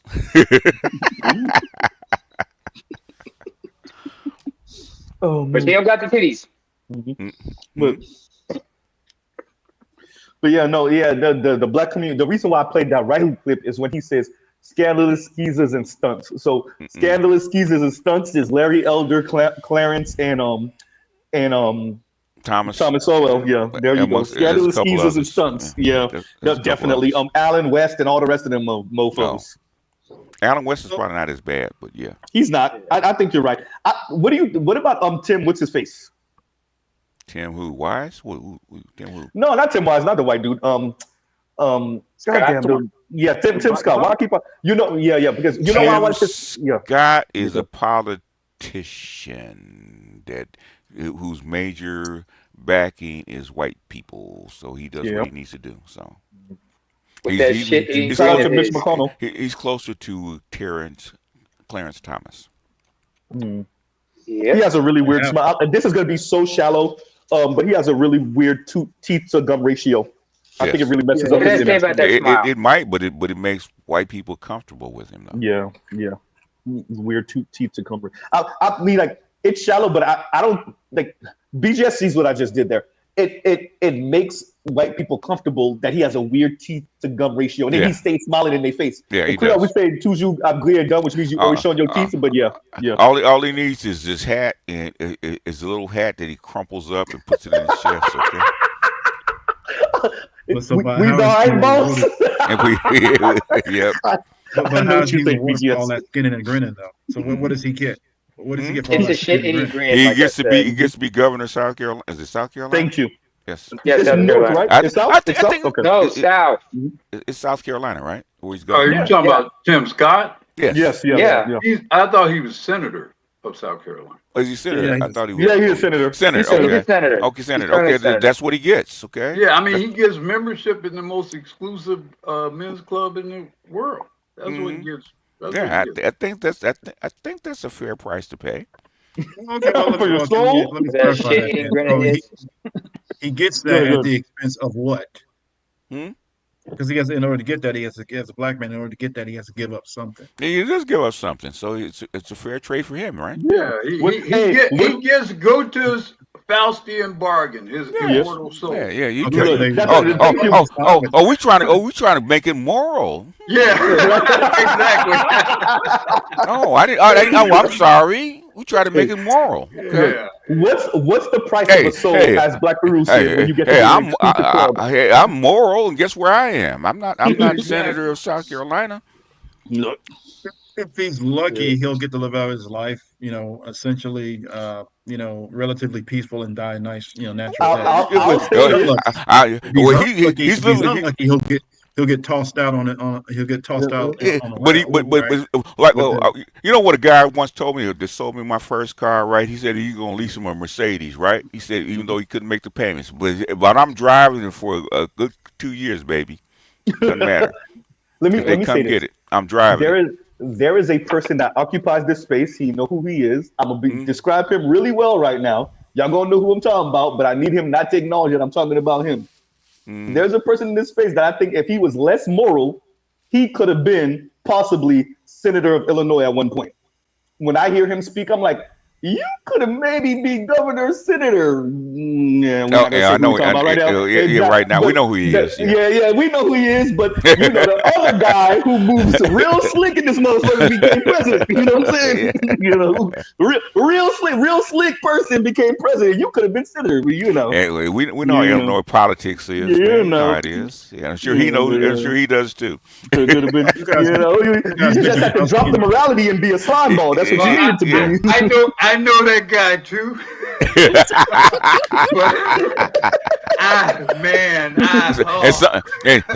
Sometimes you wonder, is it all worth it? You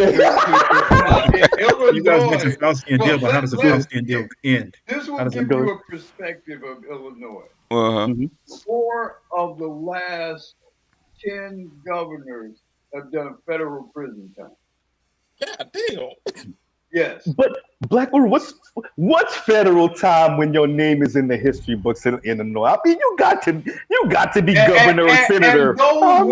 And those were white men. You can imagine what would have happened to that guy as a black guy in Illinois. Now that only works when the guy comes from someplace else of a particular background, comes to Chicago, everybody else goes to prison for him, then he goes to the Senate, then he goes to the White House. That's a particular kind of black guy. Yeah, true. And the guy you're talking about don't have that background. That guy, that guy wouldn't have made it. Coming up the west side of Chicago, that brother would. He might have been further along. Yeah. I mean, Carol Moseley Brown was senator, so he could have made it. Gotten there and then, like I say, eventually done federal prison.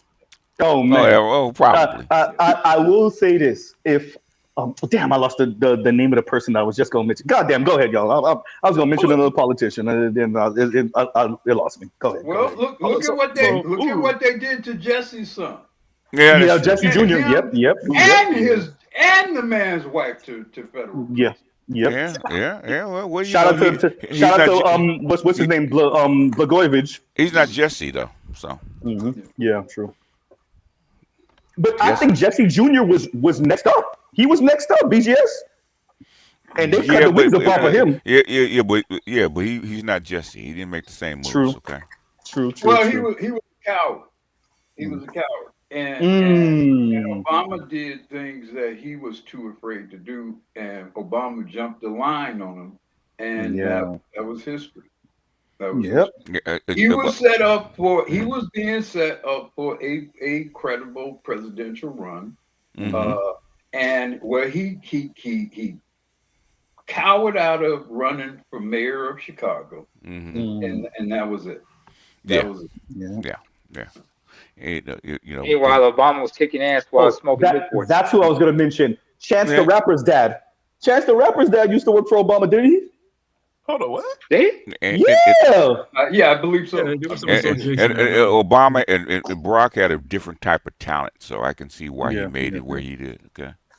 Yeah. That's true. Yeah, I mean, Jesse Jr. unfortunately suffered from what I call lucky sperm club syndrome. Yes.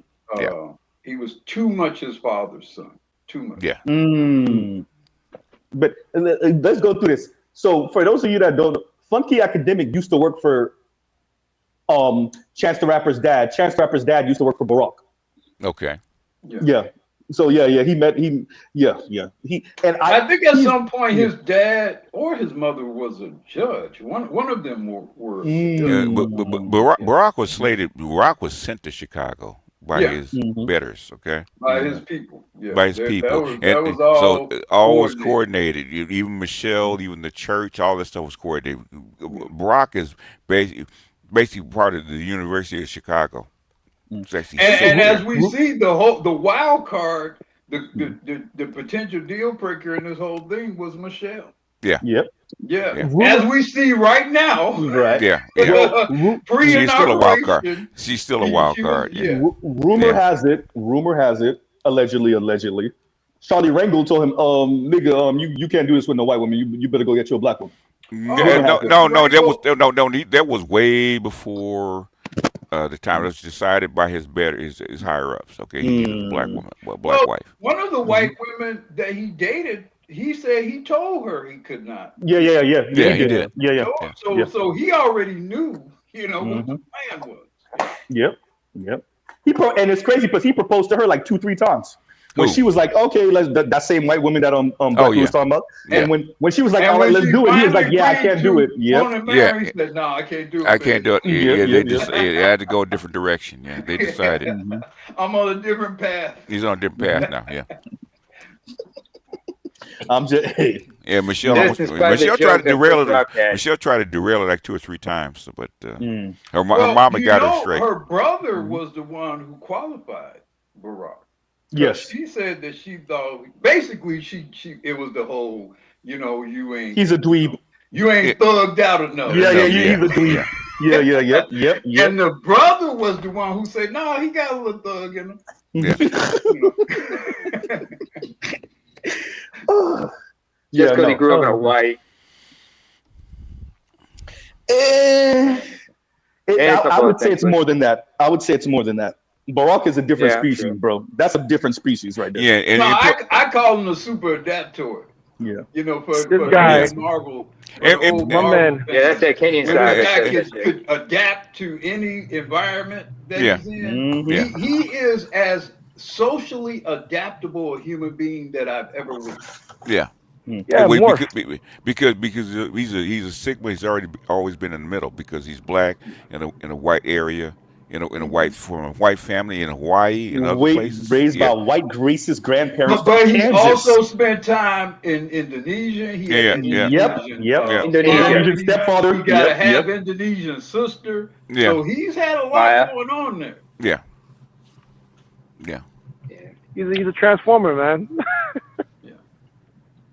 That's what they say about everyone. He can adapt to any environment, any social scenario. He's that guy who can walk in a room and figure out his place in that room, wherever he is. See, let's go. I haven't read the book. That's what I figured. You hadn't read the book. I mean, according to his own words, he's even convinced people that he's straight. I'm not even gonna go there. I ain't even gonna go there. So has anybody spoken up and said the otherwise? Anyway, no. Spoken up. I mean, to me, I file in the same category of him being a terrorist or him being born in Kenya. I mean, until there's a gun, that's just, or Michelle being a man. Yeah, I just filed those all in the same boat. No, really? I don't know about all that. Let me ask you this then, sir. Is there somebody that said it and died from a 2-shot suicide? Yes, actually, but yes, BGS. There's a yes to the answer, by the way. But you know I'm not even on the conspiracy theory shit, BGS. But yeah, the answer to that question is yes. That's why I'm What he going to said? move What he along. said? Let's move along. What he Let's move said? along. The answer to the Oh, question I is see. yes, BGS. I see what you're saying. You mean someone's committing suicide by shooting themselves in the head 2 times? Yeah. In the back of the head? I feel you. Yeah, you're right. You're right. My fault. Yeah, you're fucked up, Moving right? along. Moving along. For the Moving answer to the along. You're question right. is yes. And You're if right. that is the case, got work done on the sea, bro? half of Washington D.C. suffers from the same thing. Okay. Exactly. Well, we know You the mean the answer to that is Republicans? yes too. So moving You along. mean you mean the You got Republicans? ties on the sea? Both sides. No, I'm not talking just Republicans. I heard that every time the Republican convention's in town, the price of Look, male escorts but skyrocket. the Republicans are not the only ones doing that. Black Socrates. Did you ever hear of the Washington Page Boy scandal? No, I'm not. Go back and look at it. Okay. Yeah. Was that the one with Barney Frank, BGS? No, it wasn't. No, it wasn't Barney Frank. Frank was out. He's out Yeah. now. No. I'm not saying that he wasn't out. I'm saying, remember when he got caught up with the prostitute that was renting out the bottom of his brownstone? There's a pun in there somewhere. But yeah, no, there was a whole scandal, right? There was a scandal of Barney Frank getting caught up. But so he was renting out the bottom floor. Go ahead. There was a guy in was it Illinois? I might have been Illinois. But it was actually he actually grooming these guys and renting these guys out to the DC crowd. Okay. Yeah, that It was was a big scandal. Big scandal back in the 80s. Yep. You know what's funny is that in Aristophanes, in Aristophanes, the Clouds, there was a joke about politicians back then. This is like 2,500 years ago, right? And the joke was a politician. Another word for a politician is a gaping butthole. Okay. So yeah. I guess nothing has really changed, huh? I mean, if you didn't bugger a little boy, you weren't a Roman soldier, were you? Nope. Or a Greek soldier. Oh, goddamn, you beat me to it. I was going to say that. That was a Greek. It's both. It's both. Okay. Super chat. It's a couple. So KFC, thank you for the super sticker. And KFC's up here. KMS earlier was saying stupid. He was saying, give me an S, give me a T, give me a U, give me a P, give me an I, give me a D. What does that spell, people? Yeah. Because I was describing something earlier, and I tried my hardest not to give him that and say stupid, right? But yeah, I'm a punt every time. I actually think this coincides. I think this coincides with the Joy Taylor situation. What I'm beginning to suspect, right? In the entertainment world and the political world, they don't really like people who they don't have anything on. You know what I'm saying? Like they have to have something on you in order to elevate you, because that's how they control you. Also in the gang world, that's in like the drug everywhere. world, and everywhere. Okay. Nah, it's not everywhere. It is everywhere. Yep. You trying to get deep in here, Socrates? How can Socrates has the question? How can I trust you if I haven't seen you at your worst? How can I trust you if I can't? And not only that, how can I trust you if I know that I don't have something on you that will make you do, and vice versa, maybe, right? Especially when you're playing high stakes up on that level. And who's best at is your goddamn woman, okay? Of all colors, okay? That's true. Mm-hmm. Don't definitely. Hey, BJ. In fact, I'm getting ready to do a video. I'm cutting up a video on that one as we speak, okay? Hey, no. You want to know how what BGS is saying? Ask every man that's ever been in divorce court. When your woman gets mad, say something slick about what you told her. So one of my coworkers was telling me once about was a white dude. I guess him and his wife got into an argument, and she was like, "Is that why you?" Excuse my language, y'all. This is gonna be real extra rainbow. I'm just letting y'all know. And he was like, "That's why you came so hard when such and such was fucking you in the ass." And he was like, "You swore you weren't gonna tell anybody that." Bro. They need to use my tactic, man. Yep. My tactic is to always tell women false, vulnerable stuff, right? Just to see if they can keep secrets. I won't tell them real secrets. I'll tell them fake secrets. So if they ever throw it back to me, I laugh. Yeah, well, that's if she's not mad at you. If she's mad at you, okay, it depends on the woman, But they always keep tabs, and when it's advantageous to them, even the best one will turn it on you. So said he saw that, or at least the audio. I haven't. So my coworker was telling me about that. He said he sent it to me on IG, but I never clicked the thing because we're in a group chat with a couple of coworkers. But yeah, that lets you know. So even something as intimate, literally, as your other, I guess, things that you like, they'll hold it until they don't want to hold it, and then it's a weapon. Yeah, and it's a And weapon. that's It's always Yep. it's a knife. It's a knife they keep sheathed just in Yep. case. Yeah. Yep. That dagger they keep just as a concealed Yeah, dagger. sword of See, you need a Damocles. bucket. Wait, say that again. I'm better. You. A sword of Damocles above their heads. Over your head. Yeah. Yep. Yep. Something to hang over your head. Yeah. Yep. Z, do you need a bucket? Look, I stay throwing up around here. Apparently. Hang on. Hold on, let me check. Hold on, check it. I'm just gonna say, let me check this one word. Just let me say one word and let me see if you're gonna gag. Okay, and, go ahead and say it so I can throw it. Yeah, this is what I gotta say too. Ain't no partnership around here, man. We will respect my authority. Only way, the only way you could say it's a partnership. Like I said, relationships is like pairs figure skating. You know what I mean? Yes, I think.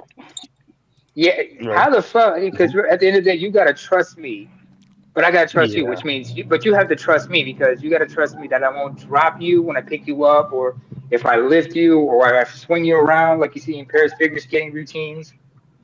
Or like in dance routines, like ballroom dancing. That's where men. Oh wait, see, you wouldn't know anything. You wouldn't know anything about that. Now would you, Z? That's where men think. Well, yeah, exactly. Yeah, that's true. You want to know how black women think? Who gonna check me, bro? I mean, look, go listen to Happy Wife School. She the white women do the same thing. You can't tell them anything. Okay. Yeah, it's true. Yeah, I listen to her. I listen to her BGS. Yeah, she be spilling. They all spill. They mad as hell at women. They married as hell. They mad as hell as her and between her and Pearl and the rest of these other little white chicks coming out trying to spill secrets. Yeah, the white woman accountability sector. Because everybody's on the black woman. Wait a minute. Don't check me, bro. All women are trying to do it now. Man, the worst thing y'all ever did was let me find out about the back of StreamYards. God damn, it's over. The what? See, do you remember that clip, that series of commercials I sent you as an email? Yes, but that's buried somewhere real far. Right. That's buried real far. I really think and going back to what Socrates was saying earlier and what Leon was saying earlier when he was up here, it really is, because it's real simple to me what they were advocating for, and it's this. Bye, Felicia. I mean, Socrates, tell me I'm lying. Pretty much, doesn't everything you said boil down to that? What do you mean? Bye, Felicia. For black women, just get out of here, scram, vacate. I mean, I'm not sure what else there is to say, and why would there be something else to say? Yeah, that part. What's required, what's increasingly happening is that what's required in the black community is a level of delusionality that borders on insanity. You're just going to have to just lie, deny your eyes, deny your feelings, deny your reality, deny what you experience, deny, to the point where it's like, okay, cool. If you do this, what do you obtain? Nothing. You don't obtain respect, no esteem, not pleasure, just stress, die early. Socrates, wait a minute, nigga. Do you not understand? Wait, let me play it for a line. Do you not understand what you are? Yeah, that was Socrates. Wait a minute, sorry. Do you not understand what you are? Wait a minute, sir. They are ants, Michael. They are ants. Yeah, but the thing is that you have to convince me of that, right? You have to convince me I'm an ant. Yeah, right? True. You need to convince me of that. And the problem is, the more diverse society becomes, the more guys might get the idea that, maybe I'm a little bit more than an ant. Oh, no shit. Oh.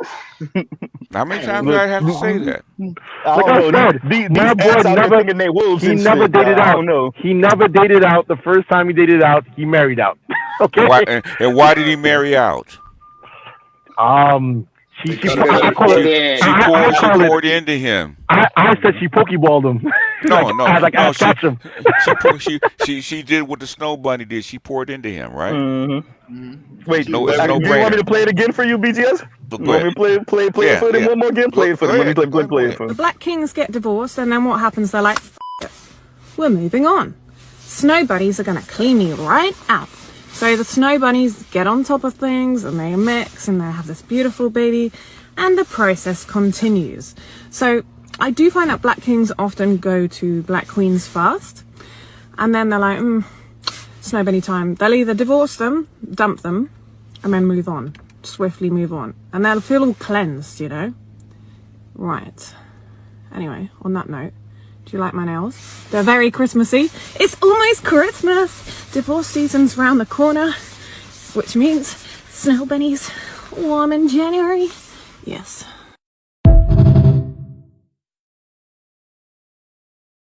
Is she a Brit or Australian? No, that's Brit. That's Brit. But I want to play this one too because this is a sister who's low-key cooperating in a whole different country. Men in Germany are treated way differently than Black women in Germany. Black men are appreciated in Germany. Black men are put in a cultural sense, in a societal sense, you are seen as interesting, whereas Black women are seen as lesser. An experience, a novelty in which you can approach voyeuristically, and it's dehumanizing. I was a member at Soho House, and I remember seeing a Black man sitting there, and there was all these white women around him glorifying him, gawking at the fact that he was existing. And I think Black men need to acknowledge that their lived experience in Germany is disproportional to that of a Black woman in Germany. Why? Whoa. Samuel L. Jackson, they don't got to realize a goddamn thing. What are you talking about? Realize that you got to recognize your privilege, goddamn Wait, Black no, man. BGS, you said this before. Wait, you said this before, recently too. I want to say over the past couple of days, which is, for her, you were supposed to deny the white women and make a public spectacle of taking her hand instead and saying, no, this is my woman. So push all those white women, because she said a bunch of white women were gawking at this dude and around him. He's supposed to say, no, and go run up to her, grab her hand and say, I would rather be with her on some movie shit. You know what an abused dog does? Well, I have a response to that. Where was his energy when Love versus Virginia was about to get passed? It wasn't. Well, first they really thought them white boys was gonna marry him like that. They really thought it was just the laws keeping the white guys from marrying them. 50 plus years later, right? So yeah, that's all it is. They keep on overplaying. They keep on overplaying their hand. That's all it is. They keep on overplaying their hand. They taking this shit way farther than what it is. But yeah, they've been bluffing the entire. My boy is he's pro-Black too. He's pro-Black. He very much invests in the Black community. Now he's called a divester. I guess he is, but it's not like divester is a woman thing, not a man thing. Divester, basically that's for if you marry a white woman. She's a person of color, so it doesn't quite apply. Okay, but now they're saying that he's like, basically a sellout, and I'm like, he wanted his first choice was a Black woman. That was his first. Don't matter. Nope. Yeah, it don't matter. Who gives at this point? Who gives Sacrifice yourself. Play this one, Z, if you can see it. Okay, give me a second. When I give a chance. I mean, reckless. No, we're not reckless right now. No, we're not reckless right now. Right now, we're good. If I can respond. In 2025, let's do this. Go ahead, Lion. Finish up with that, and then name you got it. Go ahead. I mean, in 2025, the mindset needs to be: who gives a fuck about Keisha's opinion? Literally, that's what this shit is about. They're catching up to us, aren't they? Yeah. BJS, when you're ready, I'll screen it. No, you just pop it up. Yeah. Okay. Wait a minute. There you go. Solo layout. It should. You have to. It's in the tray. You have to grab it. Oh. Okay. It should be the chick with the braids. I'm in transit right now. Yeah. Okay. Give me a second. At your earliest convenience. Okay. We know how it is. Okay. Something that has greatly disappointed me since I've been living here is the amount of coonery that I've seen in Tokyo. And sorry to say, but it's Oh, mainly yeah, I've seen this from before. black men from America.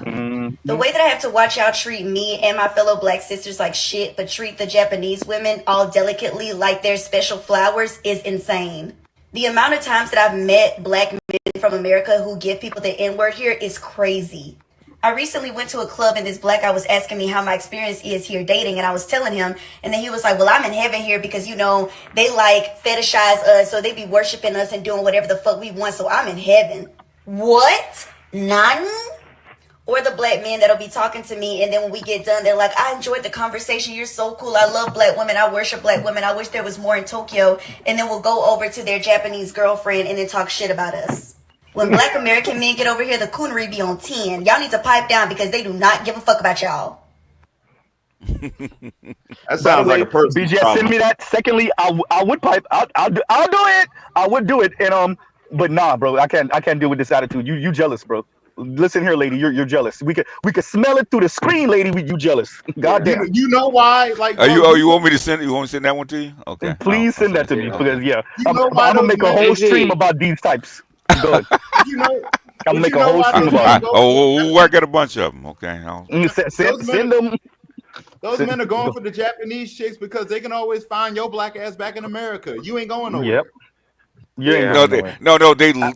They went to Japan to get away from you. Yeah, but that's what I'm saying though. I'm like, because even if all else fails, if it goes to Japan, which it probably won't fail, but I'm just saying, we see you a dime a dozen. Why would we care? You a dime a dozen. Easy.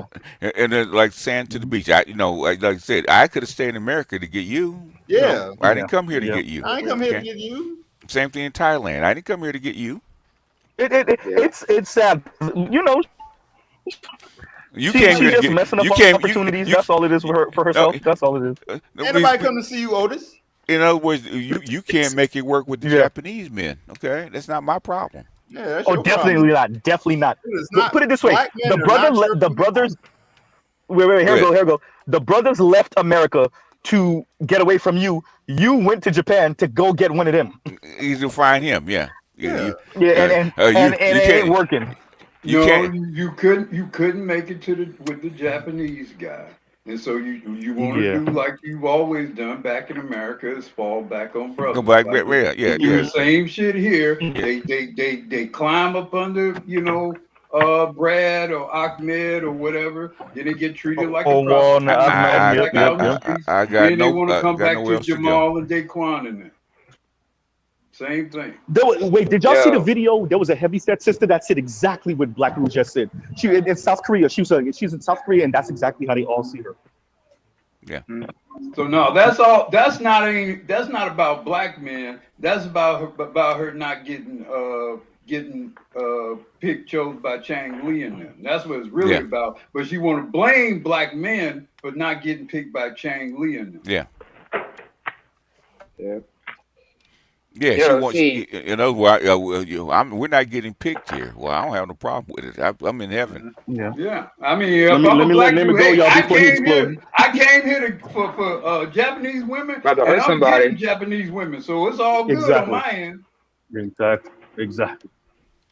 I'm winning. Why would I want to be with you when I already know what comes with you because I see you back home? Now, and this is where the player part comes out on me, the Chicago part comes out on me. Now, if you want some kind of secondary status, we can talk. Right? No, I'm with it. I told you I'll do it. I mean, she's good enough to me. If you want to be a part of the harem, but because you look like you might have something to work with, but other than that, I'm still gonna deal with the Japanese. I say that. I'm gonna be a player about mine. We'll keep you in the back. Let's talk about you on the roster. We'll call I'm you. just saying, you're over here lonely anyway, so I might as well capitalize. You see what I'm saying? I was like, I got a suggestion for Z now. Hey, she got lips, y'all. I don't know if y'all saw it. I know Black Guru saw it. I know BJS saw it. No, she has some lips on her. I'm just saying. I would put her to work, but it's under. But I'm not in Japan, though. Gynocracy plan. It's under the brother in Japan plan. That's a very different plan. I can fly back to the States and get her all day. I don't need to go to Japan and get her. Yeah, exactly. Well, no, I'm not in Japan for her. I'm just saying if she gonna make it convenient for me to do what I want to do with her, I'll do it. It comes with a price. It don't come with a price in Japan as it would come in the United States. You gotta leave the Japanese girls alone. Okay. Yeah, absolutely not. Anyway. Yep. Nope. No, nope. absolutely. Well, I'm not leaving it that. If the deal requires me to leave the Japanese girls alone, then I'm gonna leave her. That's what it's gonna require. Basically, you can't fuck with the mango over there, man. If you're gonna mess with me. Okay. Yeah. It's either sushi or hammocks. Yeah. Nah, I'm good. Sushi or catfish. Yeah, I'll just stay with the sushi. I'll just stay with the sushi. See? I'll season it up a little bit so that but I'll just stay with the sushi. No. How much hot sauce are you talking Go about? ahead, Nemo. Go ahead, Nemo. All right. First and foremost, you can blame Black Rule for this, but you know what? Another clip you need from that episode, with the fake ass Mariah Carey. Mm-hmm. Yes, you did. As I was saying, motherfucker, nigga, I think you need to get that clip of the pimp's prayer. If you remember. I thought about it, but I was like, that's too on the nose. Plus, he almost did strike her. Grandpa did save her, but yeah. Oh, yeah. I seen that clip from Officer and Gentleman. I got nowhere else to go. So I want that, but you already have it, BGS. And I don't want both of us to be playing, because I'm gonna be playing that shit all the time. But you know what I do? This is what I will make exception of. This is what I want, that outro from that fine ass Afro Latina. The you don't gotta get out of here. Yeah. She is bad. Yeah, she's a bad. Right? Yeah. Little Dominican chick. Yeah, little fine ass black Dominican. Her husband is ADOS, I think. I think. Yeah. Her husband is ADOS. Yeah.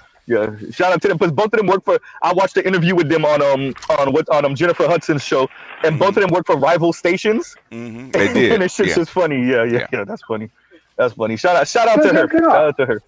I'm still getting cut off. Dear Black American women, y'all losing to the damn Afro Latinas too, bad ones too. They lose because they deserve to lose. You don't want to compete? Fine, we'll find someone who will. Yeah. If your girl starts hotel, motel, Holiday Inn, right? If your girl starts acting up, then we'll take her friend. Yep, then you take her friend. Exactly. Yeah. Go ahead and read your super chat. We're gonna let Nema say what he gonna say real quick before you explode. Go ahead, Nema. Oh, it's okay, Z. I could just say I got the baseball bats, the sledgehammers, everything. Everybody gonna get hurt, and we're gonna be fucking up the Z afterwards. Not the Z, not the ride. No, it's bro. BGS, trust anything but the ride. Look, anything but the Z. Anything but the Z. And Miss Z. What his Prince said? Smash up my ride. Oh no, not the ride. Anything but the ride. Anything but the ride. Look, smash it. True. No. Smash it. Well, maybe not the ride, as he said. Yeah, maybe not the ride. Adore you. Yeah. But maybe not the ride. But like you said, 100% silk imported, dipped in lace. But what was I gonna say? I think it's like when you talk about that episode, like I said, the pimp hand. If you can't do that one, what you can do is like the clip where the motherfucker, I can't say his full name, that little pimp. Mm-hmm. When he left and he was counting down from 60 to 0, and then immediately she was running after the car. Yep. You could use that clip. 59. 59. You cannot do the voices. You can't do the voices. Leave the voices to me. Oh, that is hysterical.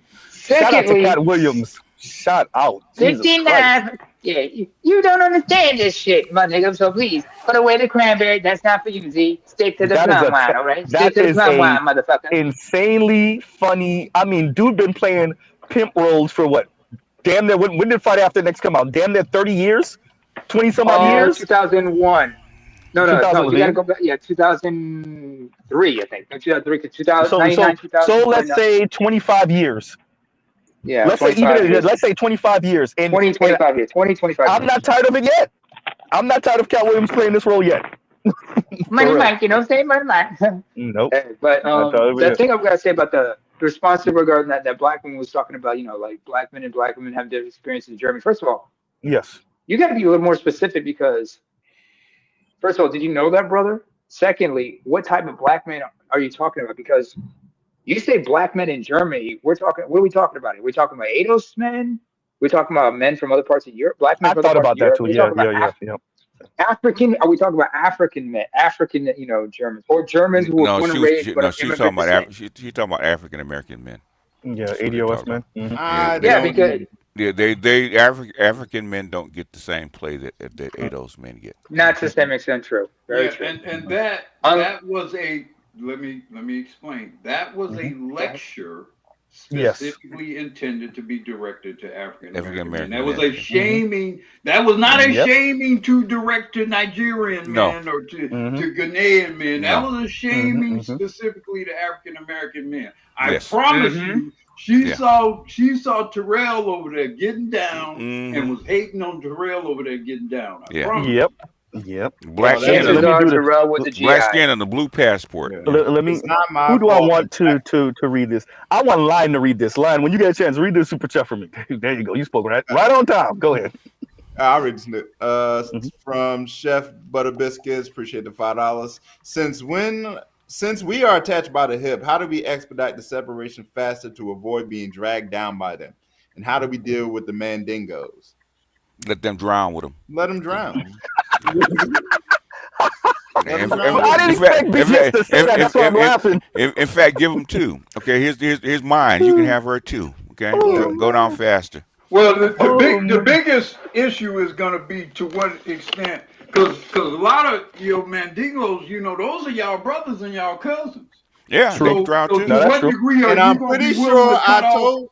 And I'm pretty sure I told that fool. Wait, Lion, wait. Let Black Lou land with that because I'm agree with you in this one. A lot of it's going to be the extent to which you willing to cut loose some guys who are real close to you. Yep. And y'all might even have some interdependence going on. Because we know at the family gatherings and whatever, we start talking, and we know there's a lot of damn gynocrats amongst us.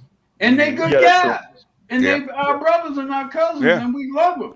So it ain't, this whole letting them drown with you, that's going to be easier said than done. I agree with that. You stop showing up at the family gatherings. That's what you have to do. I'm just saying, you're going to have to be much more earnest about your relationships with the Mandingos, because they're not some separate species of guys. We grew up with these guys, they're in our families, they're real close to us.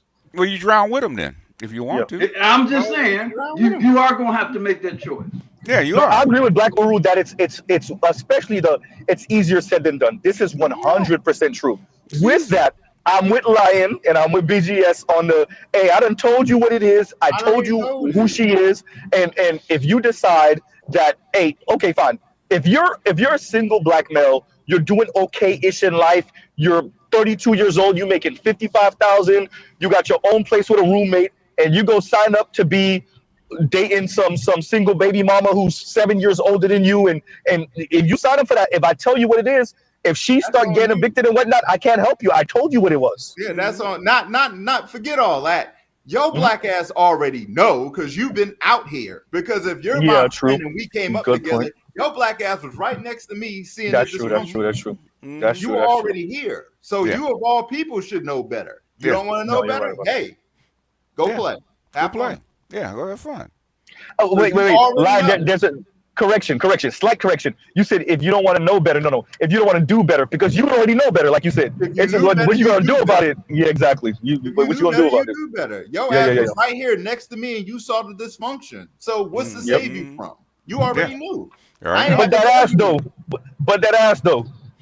Hey, whatever. It comes at a price. That comes at a price. I mean, you want to play the I got pussy though? All right, dude. I hope it's worth it. True. I hope it's worth it. You know what I think too, and shout out to BJ. I think a lot of men are afraid to go through monk mode by their own volition, not forced to be in monk mode. Hold up, you're Borgen, man. You're Borgen. Yeah, he's going through the reckless zone right now. Yeah, transparent. It ain't being a monk that's the problem. Yeah.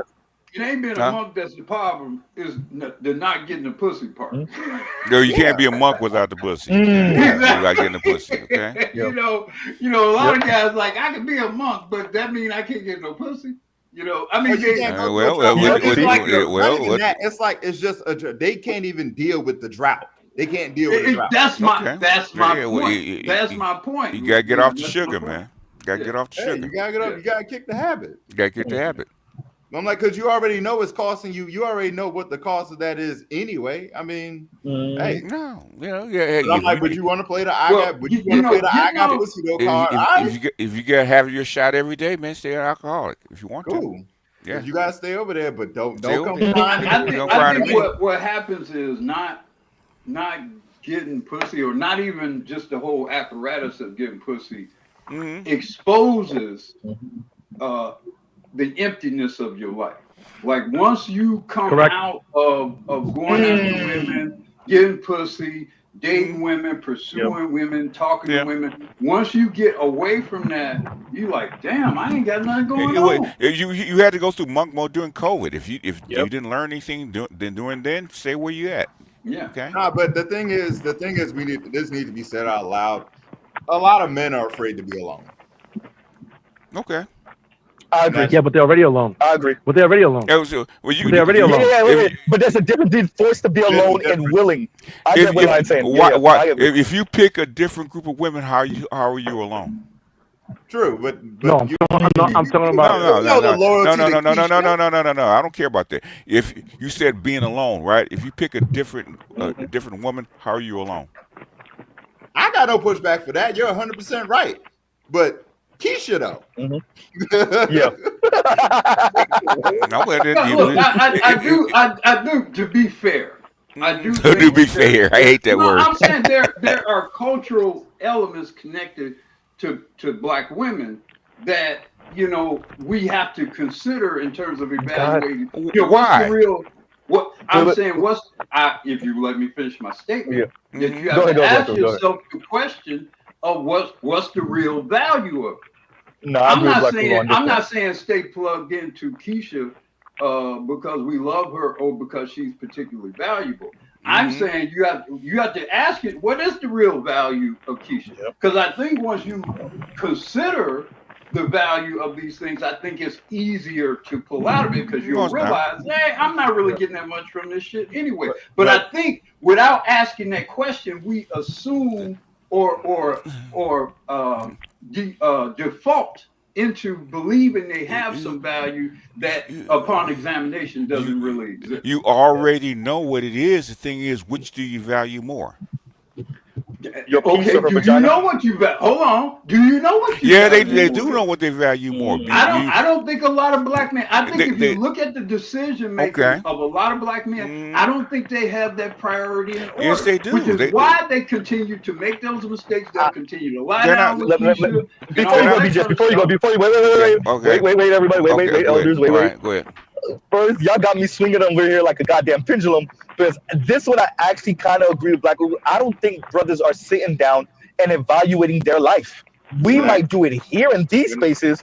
I agree with Lion. Your average man, Black man, might actually be afraid to be alone. He's not asking these questions. He's going through life. We got to be honest. A lot of people are not taking life by the horns. They're just going through life. Okay, you know what it is, Z? I'm going to be plain. Blunt. You don't want to be ostracized by your fucking family. That's what it is, okay? And if that's what you feel, you don't want to be ostracized, and you don't want to be shamed by your goddamn Black family, then stay over there. That's all it is. Hey, it's ostracization. That's all it is.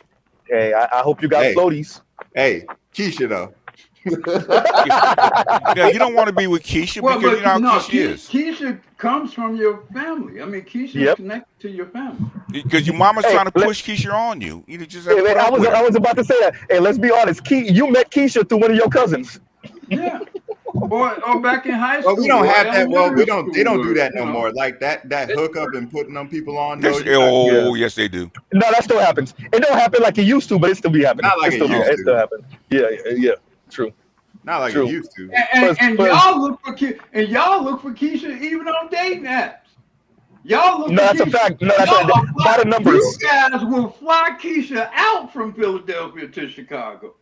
Oh, I mean that's why they every time they see you with somebody different, Latino or white or Asian, they shame you to keep you in place. Okay. To what Black Guru was saying. Check the statistics. true because it's true.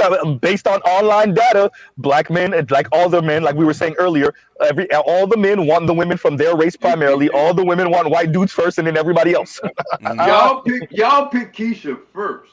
Yeah, that's true. Y'all pick Keisha That's first. a fact. That's a fact. Yeah, the average black man, but not the black votes over here.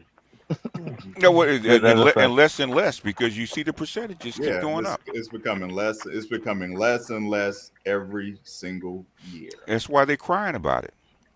I say let them cry. Who do I want to read this? Let me see. Who I want to read this? Socrates, you read this one. Socrates, you got this one. Mr. Socrates. BW. Okay. Wait. There BW.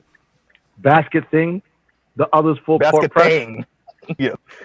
I don't know what we were talking about when we went here, but a split gym. You're gonna have to get back to us because we're a little lost.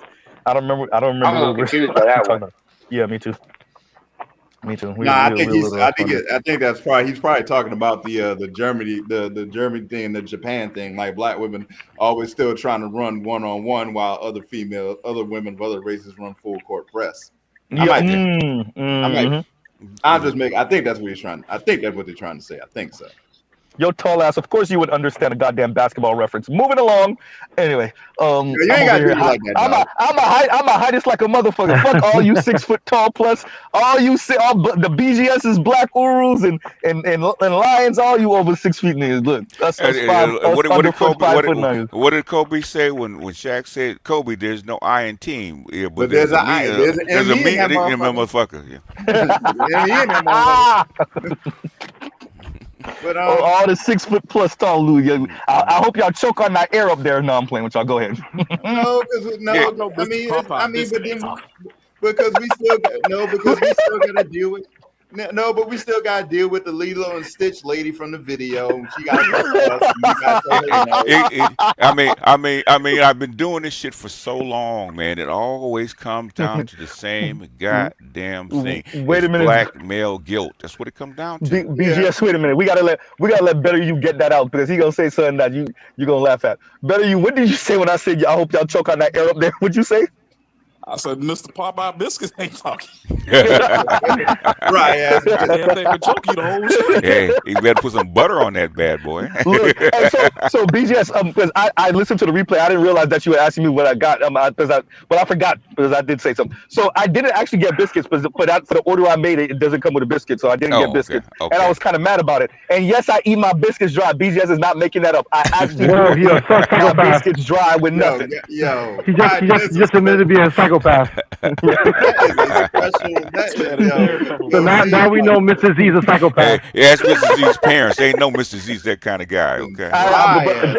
It's crazy because my mom knows about my Black Manosphere channel, and I've sent her a couple of Passport OG reviews, and she was like, and she said, "All right, Z, be careful, but you know how them sisters be."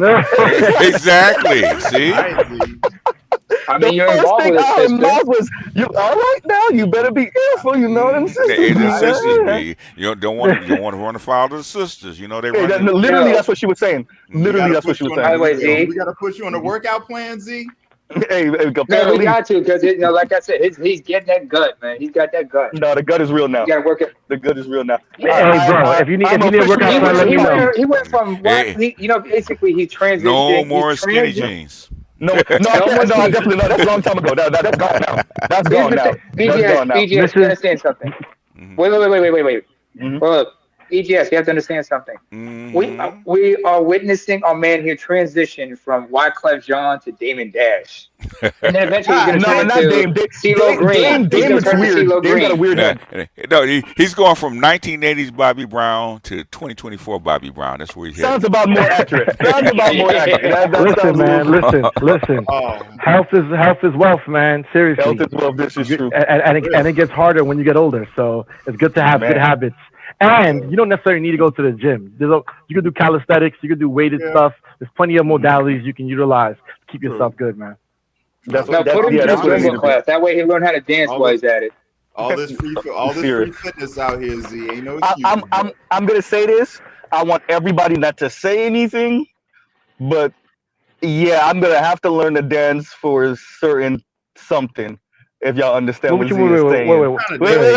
Everybody got what Z just said, right? Because it. Yeah, I know what but you're you know, saying. I know what you're saying, made but hold that. on. I did what I needed to do, and the purchases have been made. I So, said asked that question a long time ago, Z. I asked Wow. that question a long time ago. Yeah. So Z, you the remember when I next, asked? there's only wait. Nobody say nothing in the comments. Nobody, but the next step is that next step. I gotta, I'm still trying to figure out how we gonna get there. Wow. But yeah, so What about your dad? So how do we? So What how about do your you dad? say it? Espiritu Sante. What? How's it? How's they say it in Latin?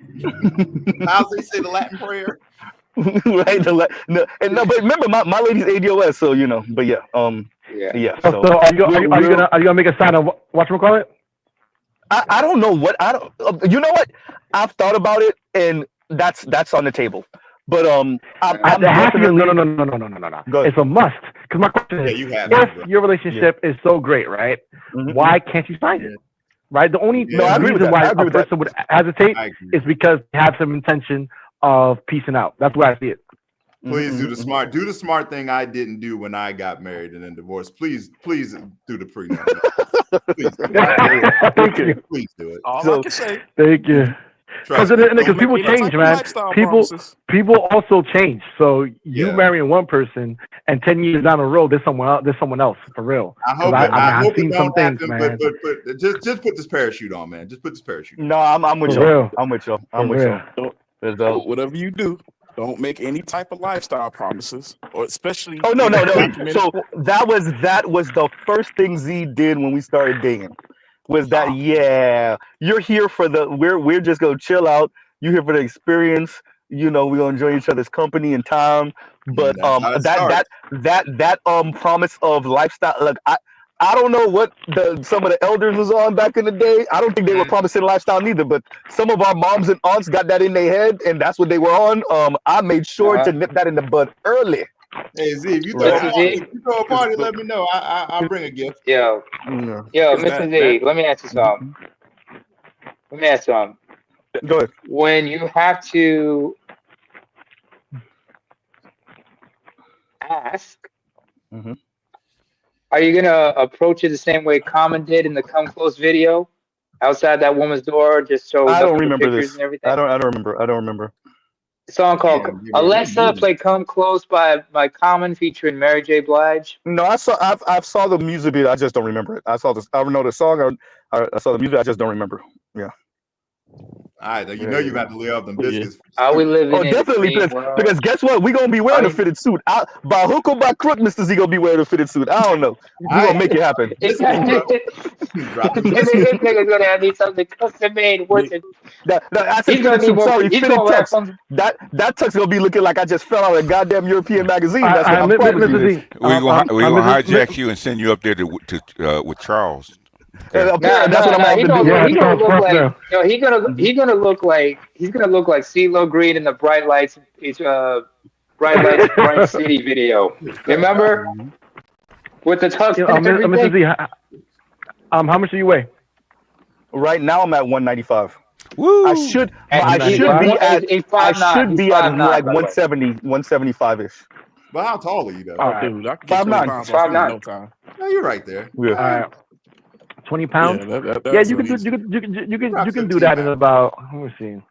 Shit, I got a younger brother who's like 6 months. Like a bigger than him. No, you can do it in a month if you really want. No, you can do it like Whoa, that's healthy. No, it's easy. Just here's the thing: like for breakfast, fruit and yogurt. You should start drinking a lot more water during the day. Basically, if you want to do it, basically what you do is you have to start off with 30. Your first meal should be 30 grams of protein, okay, to quell your appetite. If you do that, you're going to lose at least 20, 30 pounds that month if you do that every morning, okay? Oatmeal's a good thing. I mean, it takes a long time. That's oatmeal. No, I'm telling you, this is how it's done. Go back and look at Tim Ferriss was it the 4-Hour Body, okay? Okay. You said 30 grams of protein? 30 grams of protein. You can be a protein. What is it, the little bottle protein shit? It can be Greek yogurt. It can be anything. But you will lose at least 25 pounds a month in that month. Yeah, it's funny. My younger sister makes fun of you. She's like, "You got fat." I was like, "I look sexy." Like I just While rubbing your fucking with damn her big all ass the belly.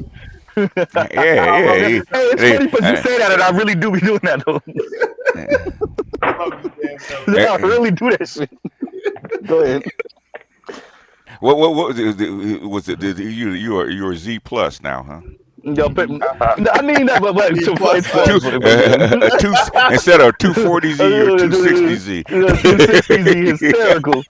People don't know about the 260Z. Yes, that's crazy. Now, I know you would get the reference though. Yeah. Or what they call the ones with the backseat, the 2x2. I'm a 2x2. I'm a 300 2x2 Yep. with the extra backseat.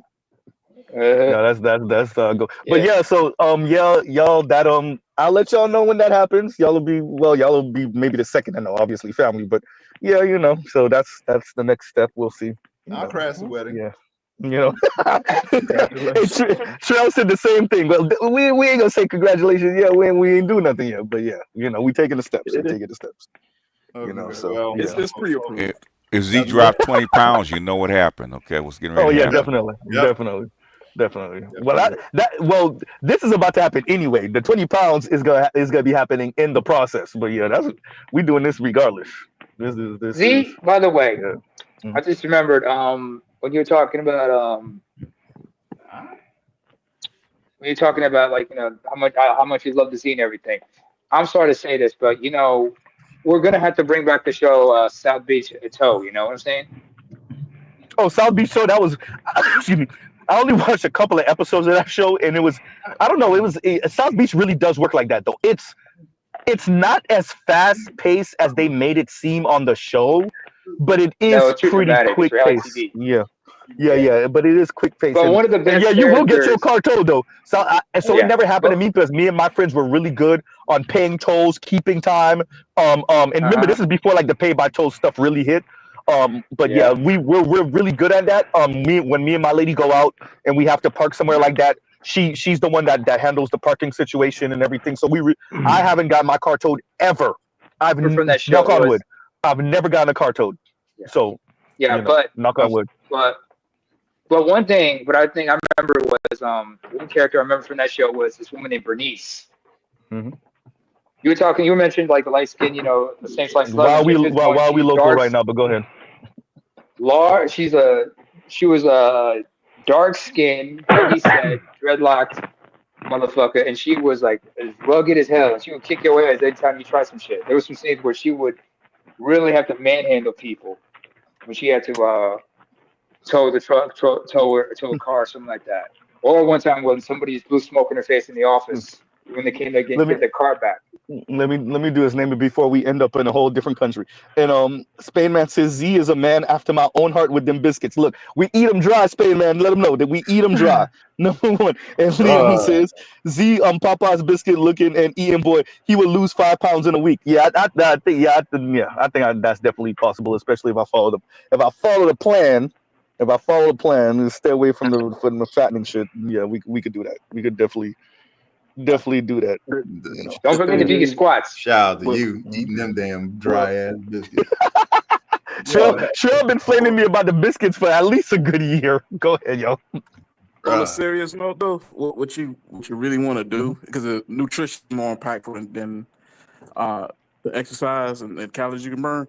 You want to start with like simple substitutions. So like if you drink a lot of sugary stuff, like substituting with water, finding better alternatives, getting that in and going in phases till you get to a point where you're eating like you ideally want to eat.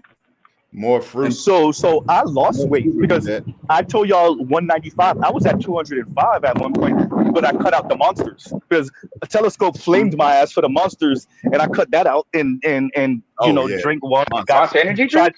Yeah. Terrible. No, I've been on that for a little while, so I cut that out and I just try to sneak in an extra hour sleep, and that was like 10 pounds right there. So yeah. Okay. Yeah, monsters are That's terrible. another thing too. Like rest is really important to the body. Like we don't think about it in That's terms the of problem. weight loss. Yep. But resting can make a big difference.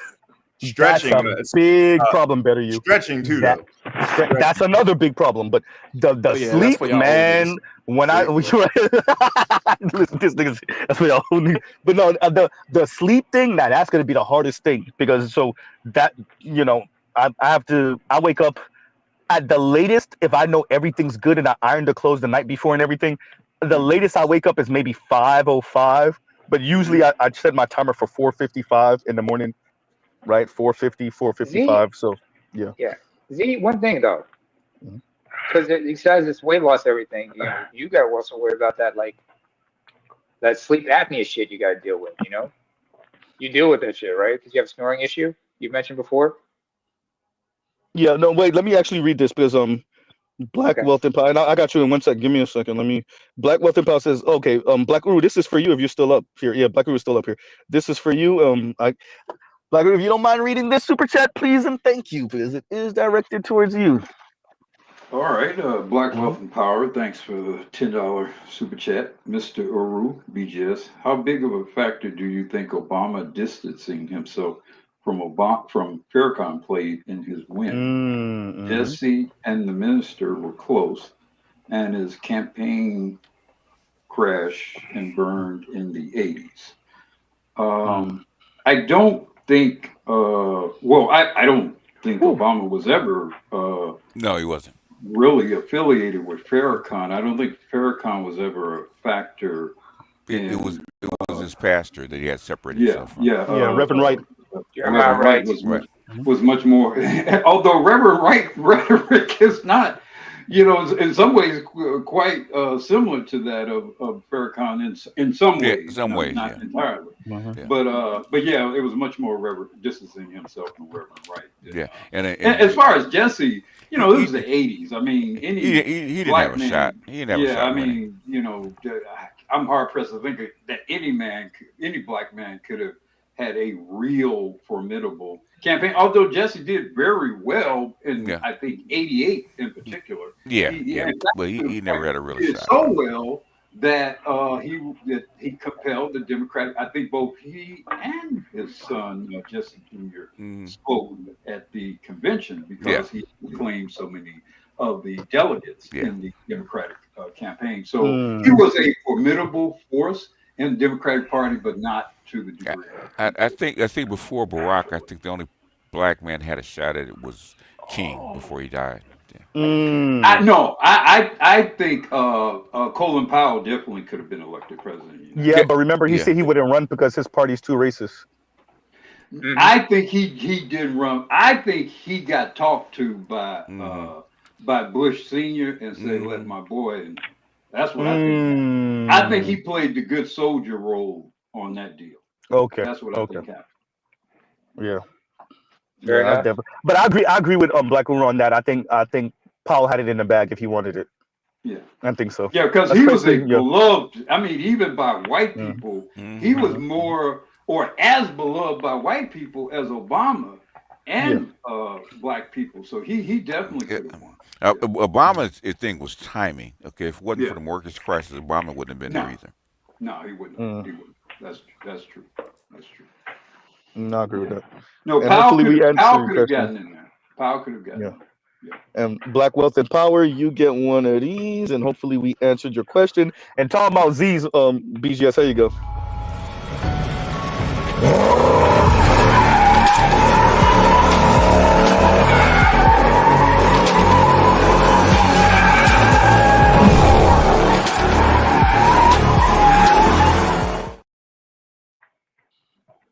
And Mr. Z has done this before also. Yes, we have. Yes. Indeed. Donuts for everybody. Z, I looked at all of the videos that you posted.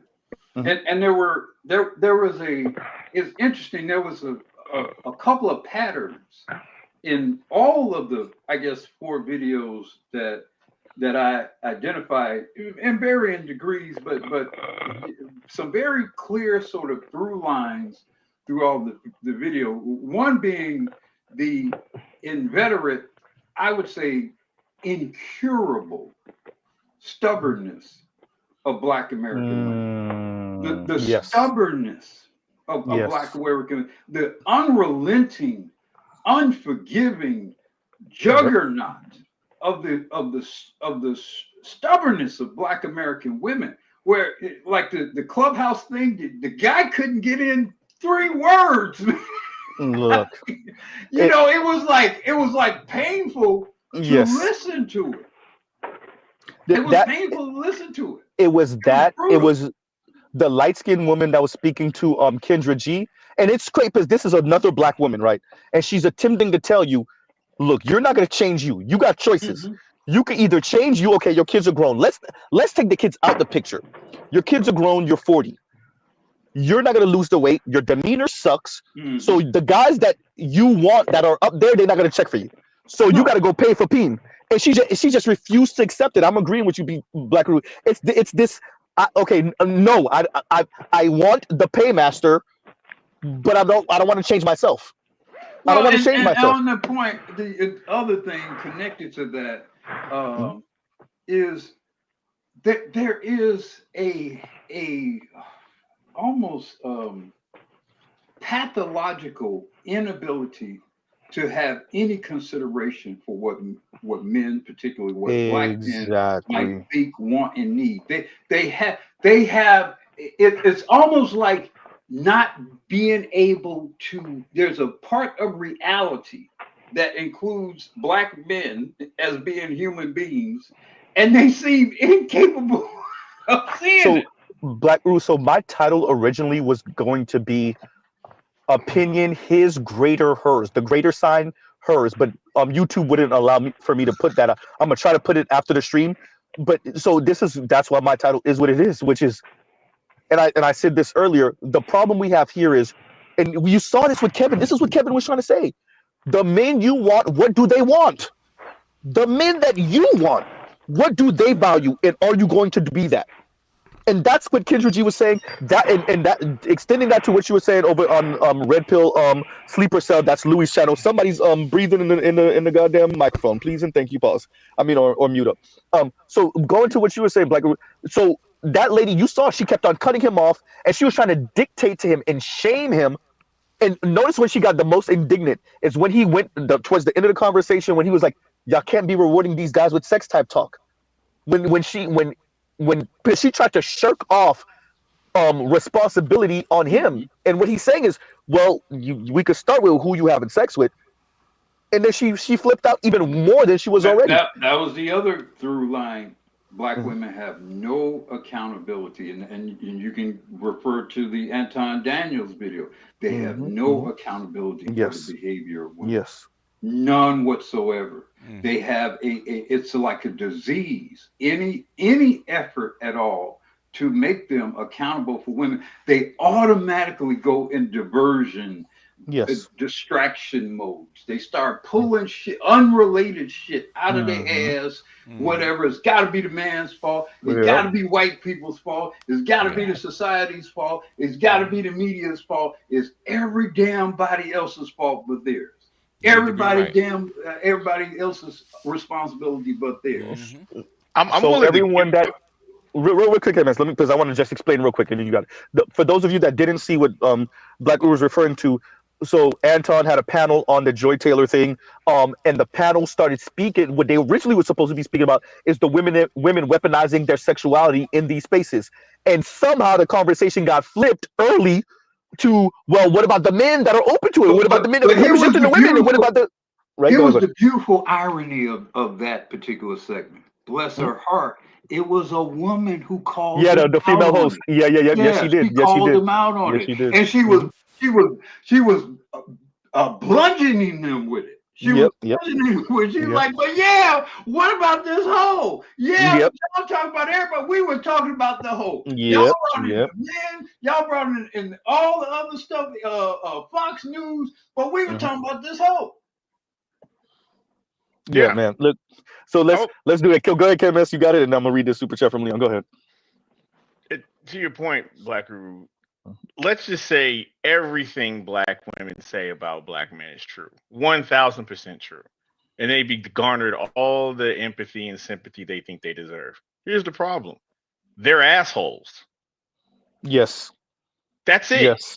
Yes. I mean, Okay. And what happens right when you say they're assholes? It's your I don't fault. care. I mean, It's the moon and the sun and the Crab Nebula fault for me being an asshole. It's not my fault that the tide has shifted and somehow that triggered your inner asshole. AMS. So why do you bother with us? Why do you date us? No, yo, BGS, I am on your side. Once again, the road to Damascus. Yeah, man. What I'm saying is, if women feel, I actually said that. I think it was in a panel with on a Zoom call with Master Yao, right? And a woman kept saying that. Okay, we can hear you. If you really feel that way about us, why do you date us? Why do you hook up with us? Why do you marry us? Alexa, Why cue up the clip. I got nowhere else to go, please. Got nowhere else to go. BGS, I agree. I totally agree. Yeah. There's so many. Go ahead. But we don't use that enough, though. We don't. We don't. Oh, sister, we ain't like that. We try to prove our worth. No, that's why I say it's always Jermaine's fault. We're dusty, okay? Even with Barack Obama's dusty, right? Okay. Yep. Michelle said Barack Obama's dusty. I have something to. Let me read this because I'm gonna ask you something, BGS, and I know it's gonna take a little while. Let me read this. I'm gonna let KMS finish, and then I'm gonna ask you that question. And Leon says there's over 3,000 ethnic Africans. Pick one. Same color. Pick some color. I don't say pick same color. I don't know. Leon, you're gonna have to explain this. Yeah, you got to. Yeah, but there's over 3,000 ethnic groups. He's just saying pick one same color. There's 3,000 ethnic African groups on the continent. Okay. Yeah. But you got one right here. Yeah, I'll say this. Go ahead, Kevin. I'll say this to BGS, and I remember you saying this a while back. You said the only way a black woman is going to take you seriously is if you and you know what I thought about that, and then I thought about my own relationship. and you knew what it took. I knew it. Yep. I was like, you know what, I'm gone. I left 6 months. Ooh. Yeah, I was gone. She had to find me. Ooh. She hunted you down, huh? She had to, because I got a little comfortable being gone. Oh yeah. This noise. No, and I was in it was like, okay, you want me coming back? Gonna be a new covenant. Oh yeah. She signed that contract, didn't she? Yeah. Well, hey, KMS. Everything that you wanted was on that contract. Was it not? All of it. All of a sudden there was no amnesia. All of a sudden, Hey, KMS, don't ask me how I know, okay? Before you go, Black Room, real quick, to the left.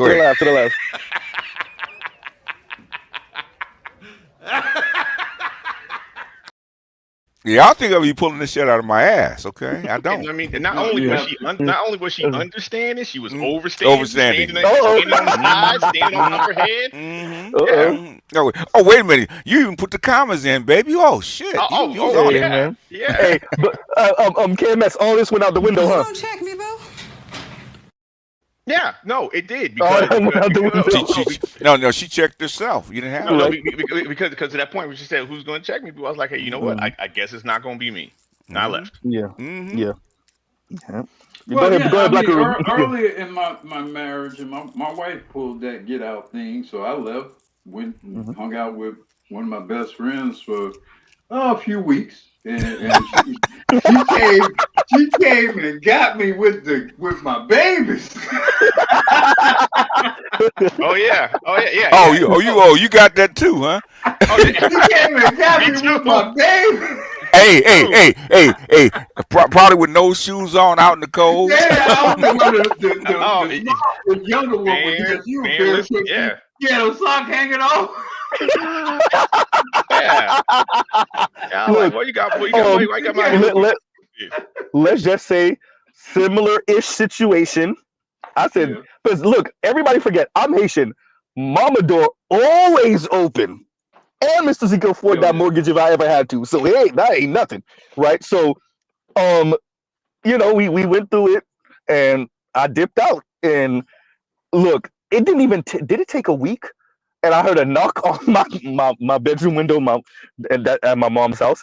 And guess who it was? In that conversation, BGS, when I say exactly what you said, exactly what KMS said, overstanding like a mug. Like yeah. And that only happened one time. You heard the pebbles on the window. Pick. No, it was the pebbles. It was a literal knock on the window. It was a literal knock on the window. And had that little bitty voice too, didn't she? Well, she talks with a lighter voice usually. Anyway, but when I say like the somber look on the face, the look of potential dread, if you say no, exactly.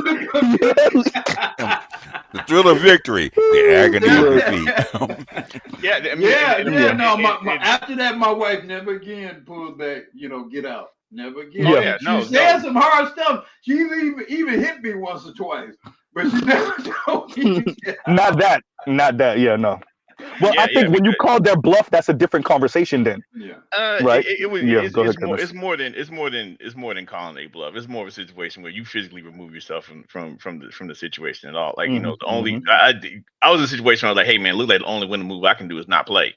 So I left, and when I came back, she got done crawling on the knees and all this stuff, and me and Copus and this, that, and the third. We ain't never had to have that conversation again. Nope. Yeah, because here's what she told me. She was like, listen, I know who I'm involved with. I know what you can do out there. She said what really brought her to her knees, no pun intended, was the fact that she tried going out there.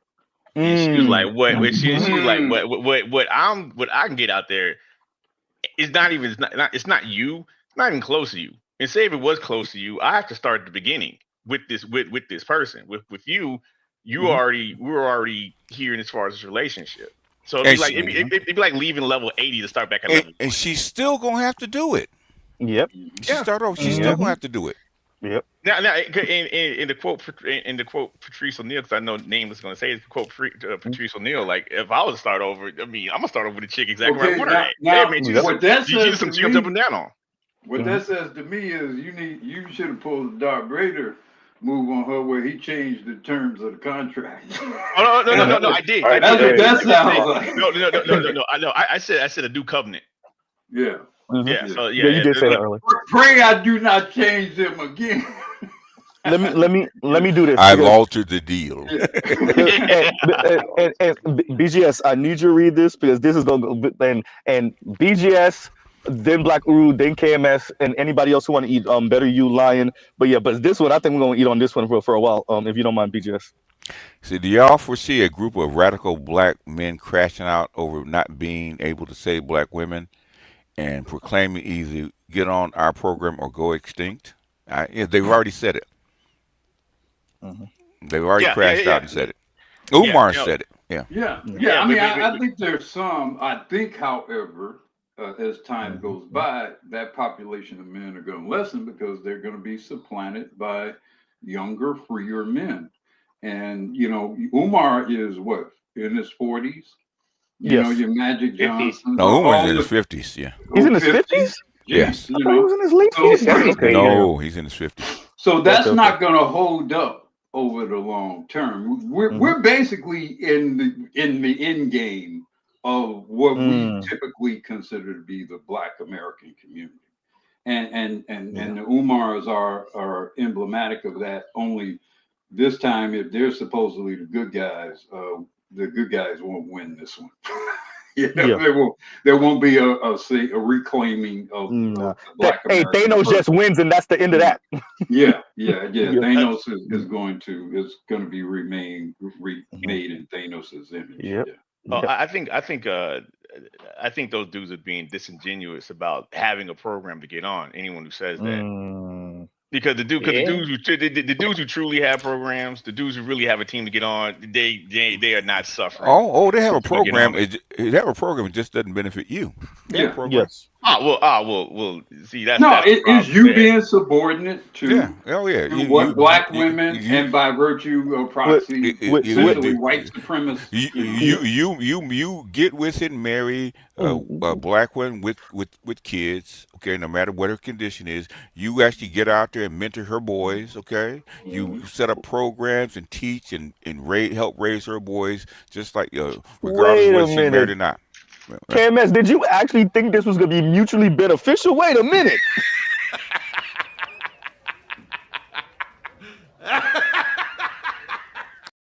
Remember Yeah, Andor? Remember Andor with the prisoners when they said on program? That's what it means. Yeah, Yeah, no, but I'm not even team mutual beneficial no more. It has got to benefit me at this point. yeah, I'm once again that road Oh. to Damascus BGS. I'm done. Yeah. Come march out to the dark dark side. side. I am all like a motherfucker. I am Will all like a flow motherfucker. through you. I can feel the darkness within you.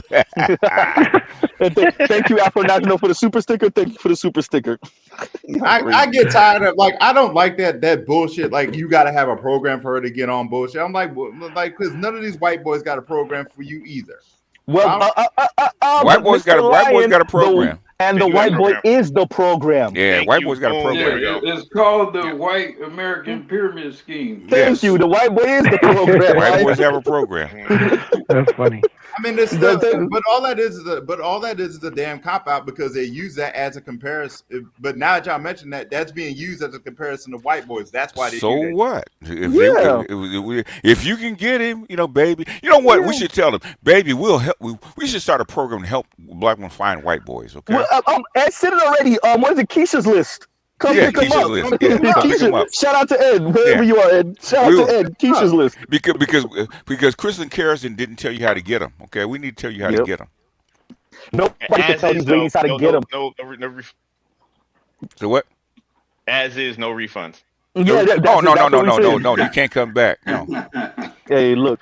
We really are on some throw them out. Let them. You can come and get them. You can have them. Really, we throwing them out like this.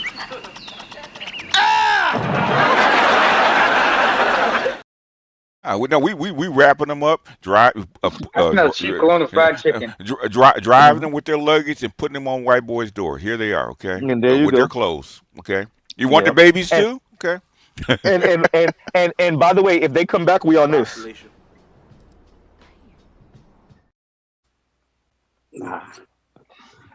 Right. Ain't no comeback. Ain't no reach backs. Shout out to Accountable Commentary. Go ahead, Betty. Go ahead.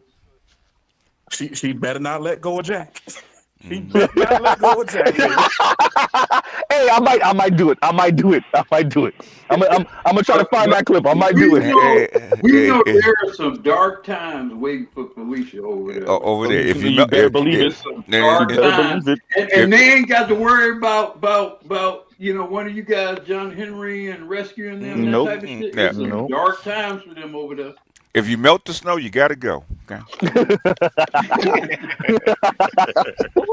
Hey, and by the way, for the crash out question earlier, I got the clip for you. Here it go. Man, that's a female. That's how your cousin's gonna be talking to you whenever you talk about the ladies. They still ain't found all the body parts of that girl that went on the date with that white boy. God damn, Black Guru, you brought that up. They ain't found her head. No, they really didn't find it yet? No. Oh he man, spread her parts all through. Yeah, he did. The area. Yeah, he did. Damn. Yep. I don't think they would be guys necessarily crashing out physically. I'll put it like that. Mm-hmm. Just because a lot of those guys, I really can't see them doing it. And maybe that's just me and my own personal bias. I don't think they're really about that. Yeah. Well, I don't. We see brothers crash out over black women for lesser reasons every day. So I do think there's going to be, once there's a critical mass of black men who really attempt to escape the gynocracy, where it's very evident. I do think you're going to have some factions of black men who are going to be on some sabotage shit. Yes, I definitely believe it. And some of them are going to be in positions of power and influence. I think Barack Obama is an example of that. I think we saw an example of that during this past presidential election. I think you're going to see more of that as black men, as it becomes clear that black men are trying to get the fuck out. And I will say this too, though. I think there's certain brothers that people think won't come over here that will come over here. I've done heard Mark Lamont Hill say a couple of things sometimes, and I'm like, I could see why y'all disagree with this brother, but I don't think he over there the way y'all think he over there. I think there's certain brothers we think are gonna go on that side that you'll be surprised they sneak over right over here and be like, nah, I can't do it because they crazy over there, right? And to let me real quick, let me say this. And Joe says they gotta pay up. There you go. I think Right. we might Go ahead. take a small step back for just a moment. Like when y'all say crash out, what do y'all mean? Because when I hear crash out, I kind of think of somebody like, this is my last stand. I'm loading everything up I got, and I ain't going home. Well, no, I don't know if we're there. I do think there's going to be some levels brothers to this shit. Yeah. I do think there are going to be some brothers on some kamikaze type shit, or either, if not physically, but maybe in terms of risking their own reputations or their own positions and status, because they believe very much in this whole notion of the traditional Black community and whatever. They live by it. They believe in it. They value it. That's their view or fantasy of Blackness, what it means to be Black people. They love it. They see it from a cultural and historical standpoint. They see the connections to Michael Jackson, and it's a broader cultural history that they will perceive will be at risk and worth fighting to retain. I think the problem with their argument though is that to advocate for Black women, you have to be around Black women, and to advocate for Black women without demanding sweeping reforms from their behavior and their get down is going to that dog gonna hunt. Because you can't have someone, like BGS has said, you can't have someone who has a plethora of options go back to a bad option. And right now they're bad. But here's where the strategy goes. Okay, so there are one or two things. Either I can try to reform Black women, or I can help to promote and enable a system that already has compromised or has attempted historically to compromise and disable Black men to the point in which it compels them to stay connected to Black women. I can take away your passports. I can make it more difficult, socially or legally to marry out and to succeed and do well outside of this gynocracy. I think that's the tack many of them will attempt. They can't, but they can't do that. But I'm saying I think that's what they will attempt to. I think so. I agree. They will be less enabled to do it. It's easier to change the women and put the women in such an environment where they would change than try to do it that way. You saw it when here's where I question. I'm not saying I disagree, because I would say, to what degree are you willing to punish the women? That's the question I have. You don't have to punish them. All you have to do is not incentivize them, because that's what's going to happen anyway. To what y'all are saying, real quick, everyone. To what y'all are saying, real quick, and Neme got it after this. What y'all was saying, real quick.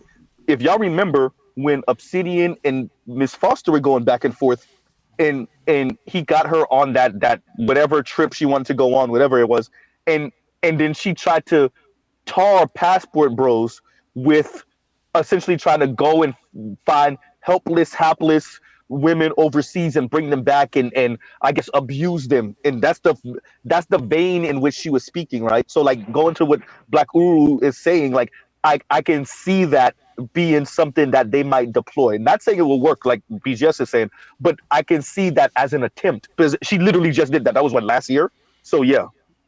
Well, but here's the problem. From a system standpoint, the system can no longer afford to both buttress them up and keep us down. I agree. It's going to have to choose.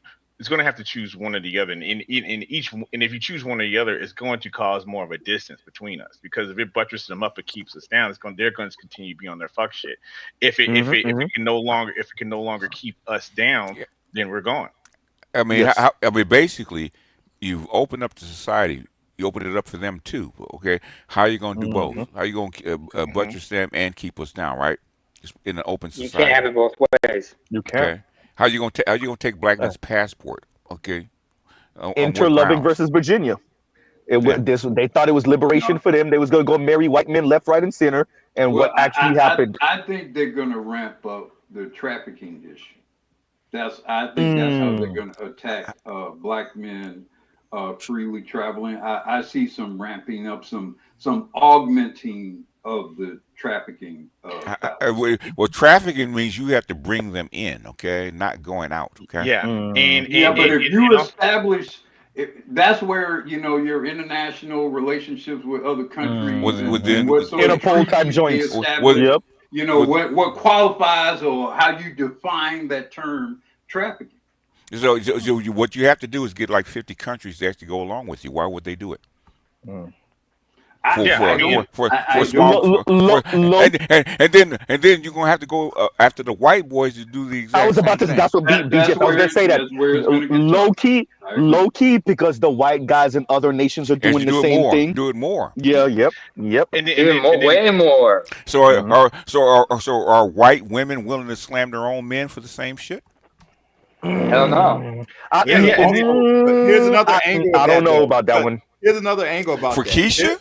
There are people. No, not for Keisha. Oh no, not for Keisha. For them, for themselves. No, not for Keisha. There are people that travel for work, whether it's for the military or like for their job requires them to travel. That's not going to work. So in other words, if you do that, right, all the other countries that allow their men to go out in tourism, everybody's going to have to do it. Okay, if you crack down on the black men to keep them from coming into your country doing the same shit that everybody else does, you got to crack down on everybody.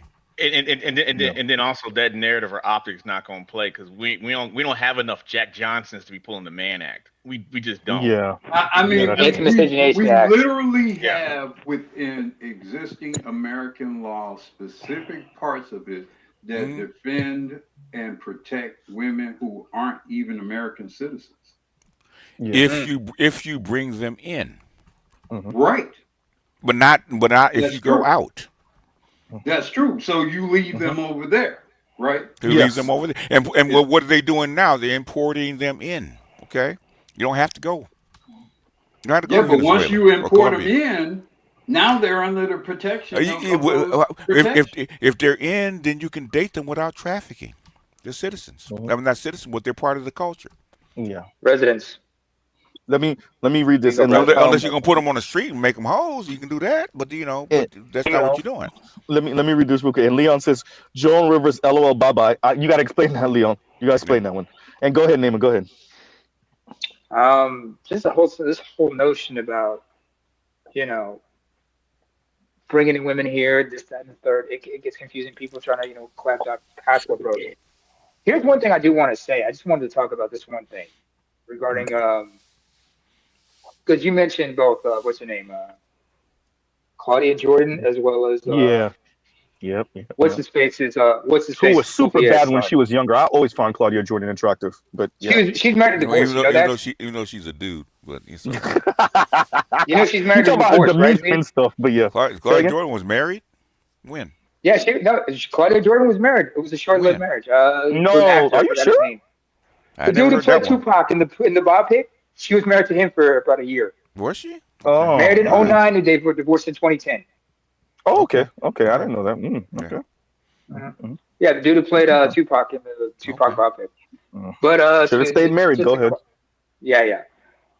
To what they were saying, like when they were like cheerleading for Russian men, I just got one thing to say that will debunk their whole argument. Marriage brokerage, aka mail order brides. Okay. No, Z knows where I'm going with this, right? Yeah. Go ahead. Translation. How the fuck can y'all be saying the Russian men are doing all this, that, and the third, when Russian women, not just Russian, also Ukrainian and Belarusian women, are going on the websites looking for Western men to marry? Filipinos been doing that for ages. Yeah. No, but he's actually they outlawed it now. No, they but outlawed that a few years ago.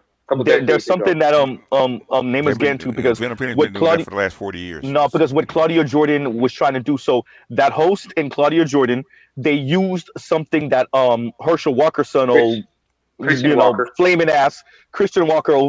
Anyway, he was speaking about a video that was circulating where all men, white men, Latino men, black men, were being questioned about whether they would go 50-50. And pretty much all the guys, at least from the video clip, were saying, yes, I want 50-50. At least initially, I want 50-50. So black guys, white guys, Latino guys are all saying this. And then there's I guess, a same conversation in Russia, and all the Russian guys are saying, no, I would rather provide, I would rather. And so Media Man is reviewing this, and Media Man, you know how he goes. So he goes through the numbers, and he's like, but Russian men make far less than black men, and here go the studies, and here go the research that show that Russian men aren't hyper providing on average. They're not. No. So y'all hear about these Russian billionaires, but that's not, once again, your average Russian man. Your average Russian man makes less than your average black man in America, and it's not this super provider man. So and so he's getting back at Claudia Jordan in this weirdo talk.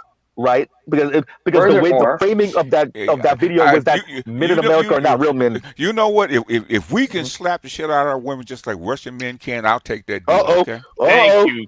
That's the other Russian part. men play tennis. Russian I'm men getting play to that. tennis. I was actually going to get to that, but you know, hey. Wait, came and say it again. Say that again. I mean, ain't that the same Russia where what's his name was locking up feminists? You know. Yep. Vladimir Putin locking them up left and right. Hey, remember that TikTok in that Russian bar where that chick got mad at the dude and went up and slapped him? He slapped him to the floor. Yep. I remember that. Yep. And the best part of that video, and nobody got in the way. The other guy was looking at her. Yep. What you expect? Yeah, what have we learned? Yep. I mean, right? I can even go as far as saying, like, you know, you're forgetting a few other things, like, you know, the level of corruption over there. First of all, also people forget, you don't know what life was like in the USSR before the collapse. And plus, you know, they were a lot more progressive. Socially speaking, they were a little more progressive compared to the U.S. at the time. On top of that, you also have to say it's a different culture there. I mean, you know, especially when it comes to alcohol and alcoholism being what it is, men die at a higher rate than women. They had a shortage of men. Shortage of men. It's not just also there. In just about every former Soviet republic, they do have a dealing with a shortage of men. On top of that, the only Detroit, you ain't shit for that name. You ain't shit for bringing her up. And most Russian women work. Okay, they always have. Always have. I mean, hell, you've had Russian women, involved in just about, because they consider them, they were egalitarian to a point. But that just brings up. And the old thing about not quite egalitarian, but you know. I think to a point, sir. But what Media Man is saying, was egalitarian when they smack the shit out of a woman for getting out of line? No. Yeah, they would. I mean, the old saying is, if he hits you, he loves you. That's what the Russians would say. What? Yeah, pretty much. That's what they say.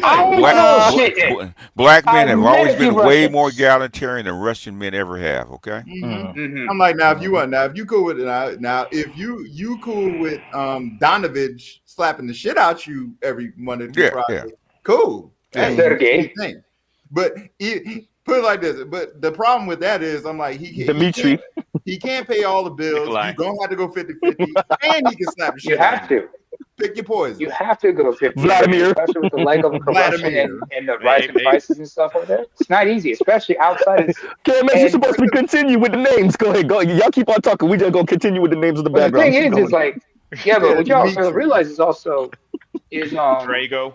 Vladimir. Outside of Ivan Drago, hey, let's not forget Misha Dimitri, and Sasha. Dimitri, like Charles said, Dimitri. Misha. Misha's definitely a Russian ass name. Misha is a nickname for anybody named Mikhail, which is Michael, and Sasha is a common nickname for anybody named Alexander. Sergey. I think KMS said one of them said Sergey earlier.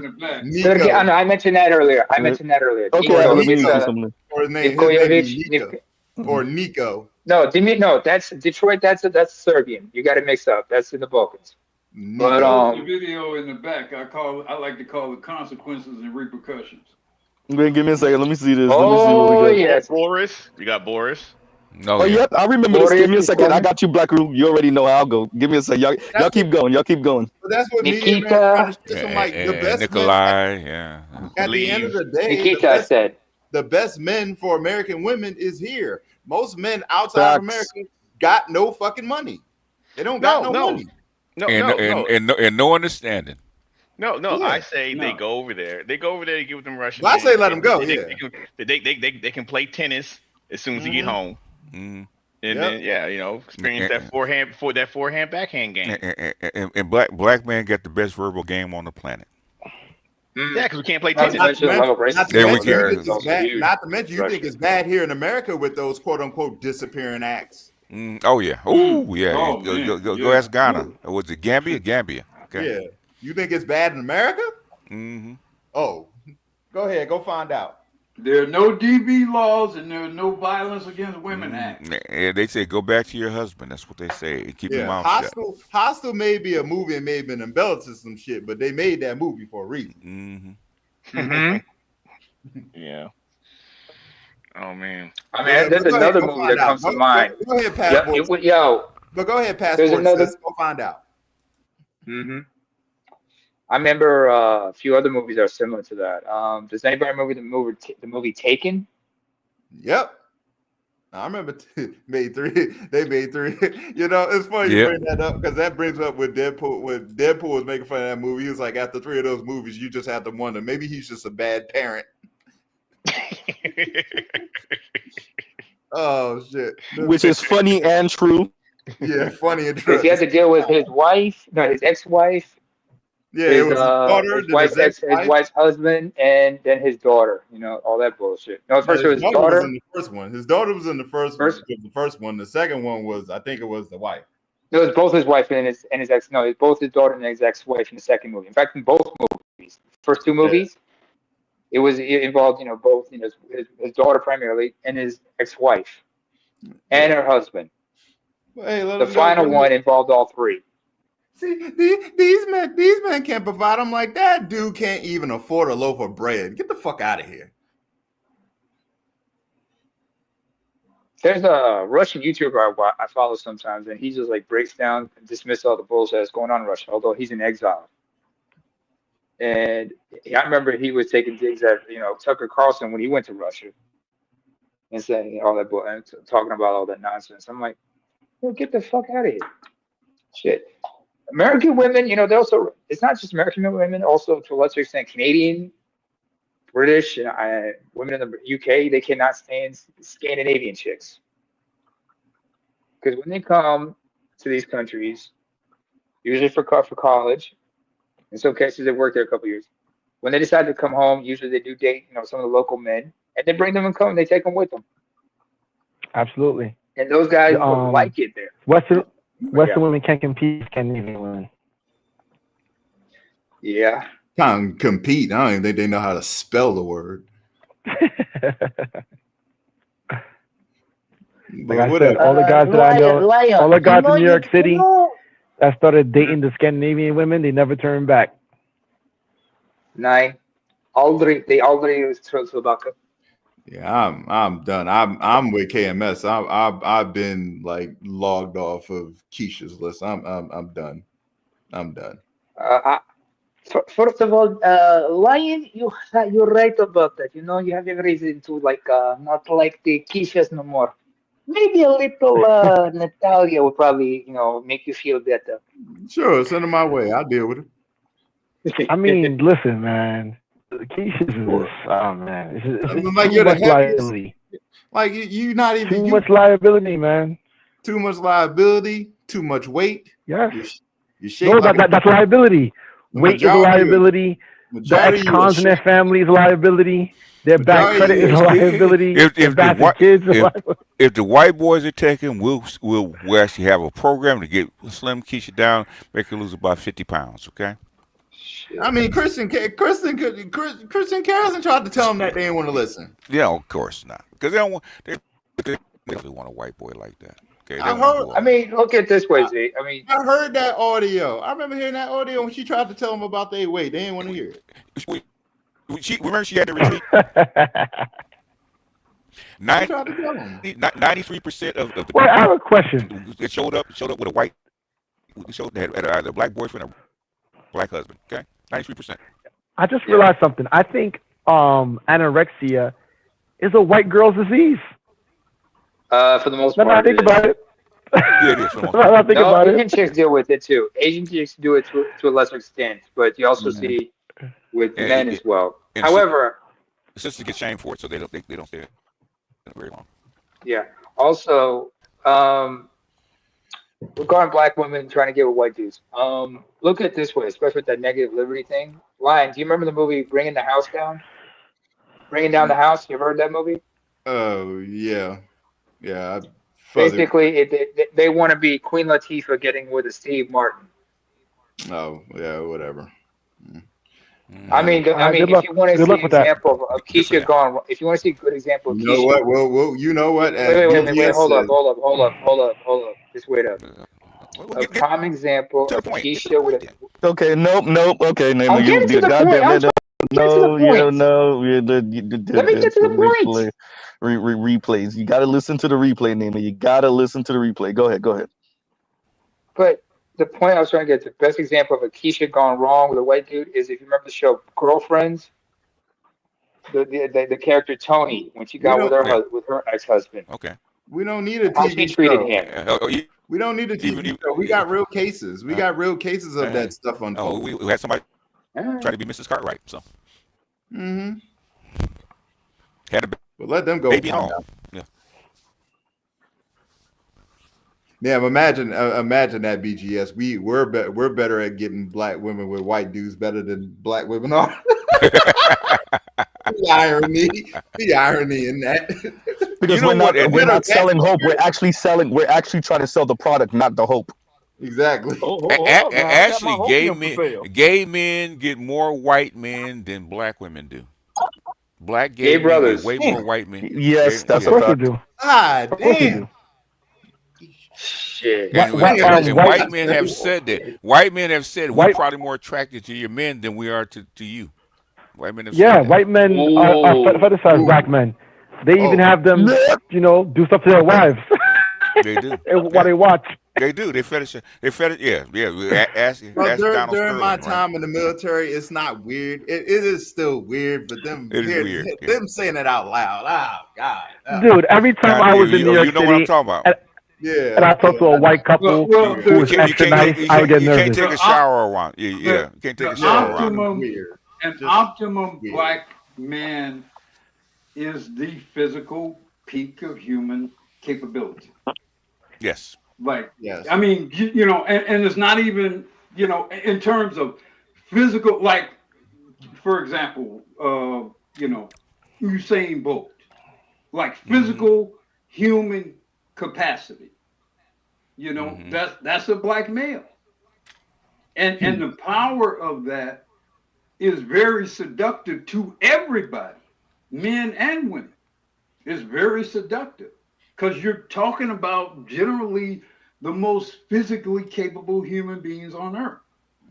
That's why. Not on the individual. Not on the individual, whether this white guy, there's some white guys who are peak human and all that. I'm just saying, as a group, and in particular, we see it amongst ADOS men because ADOS men have the biggest platform for exciting that. I mean, there could be. I thought that was going to go somewhere completely different. For real. Actually, the black male slave was bred to be the peak of physicality. Yeah. For real. On the planet. Look at even the bodybuilding. Joe Weider tried to block a lot of the black bodybuilders because he wanted to platform the white ones. But if you know anything about the history of bodybuilding, Robbie Robinson, Ronnie Coleman, they couldn't even suppress it enough. It was too much. Oliver Sylvia, Sergio Oliver, they can much more efficiently. What's his name touched on it interestingly enough in that movie Get Out.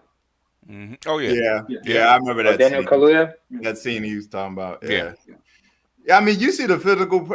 I mean, the physical separation between Magic Johnson and Larry Bird when they were going at it.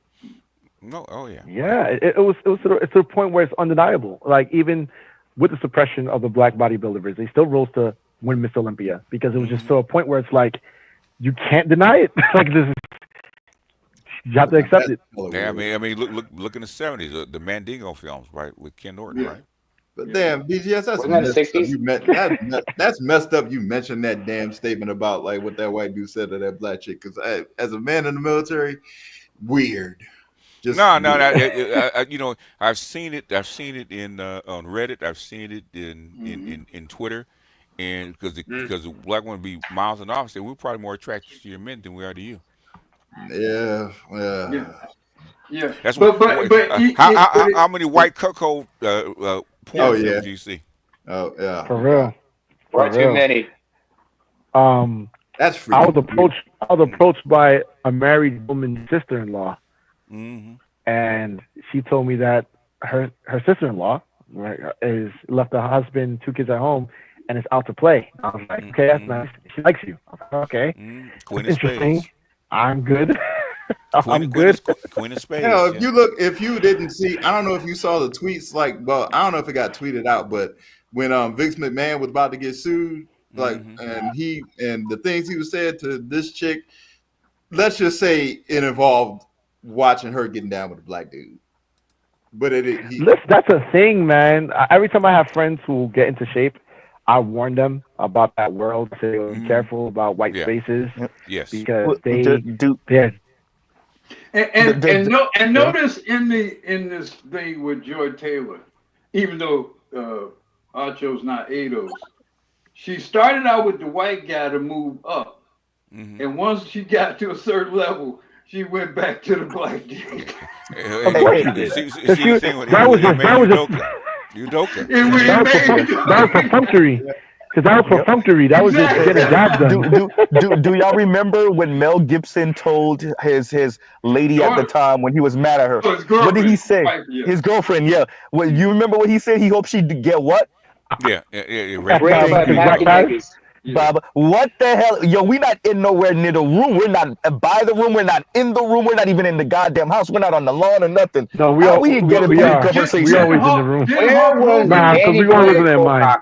Didn't Hulk Hogan say a similar thing about his daughter and dealing with black guys? Yeah, absolutely. Something like that. Yeah. Absolutely. Yep. Absolutely. That guy from the Clippers. She was dating one. Hulk Hogan's daughter was dating a black. Yep.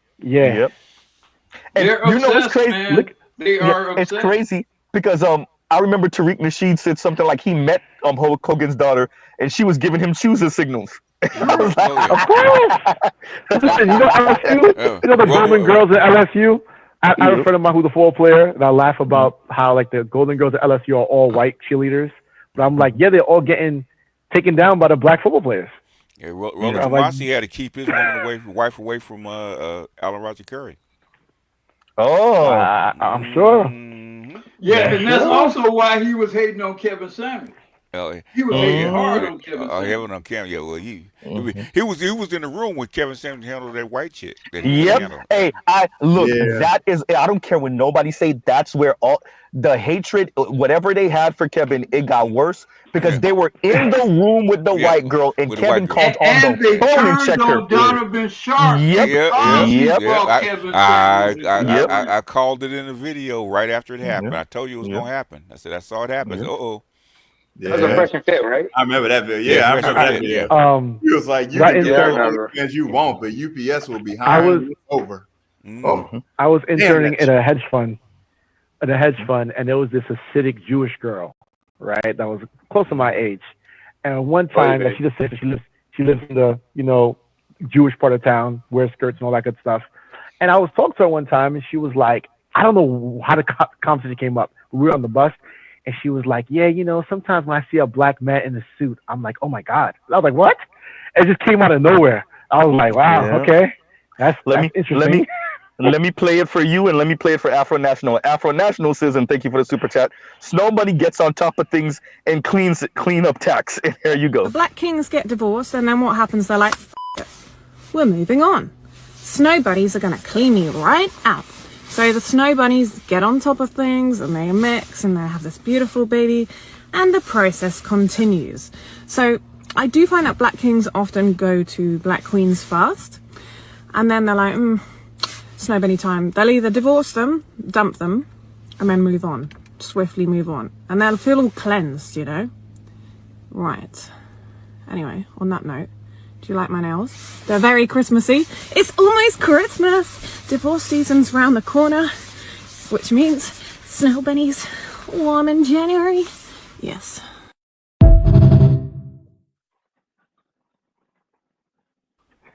Yikes. Get on top of things. God damn. Hey, bro.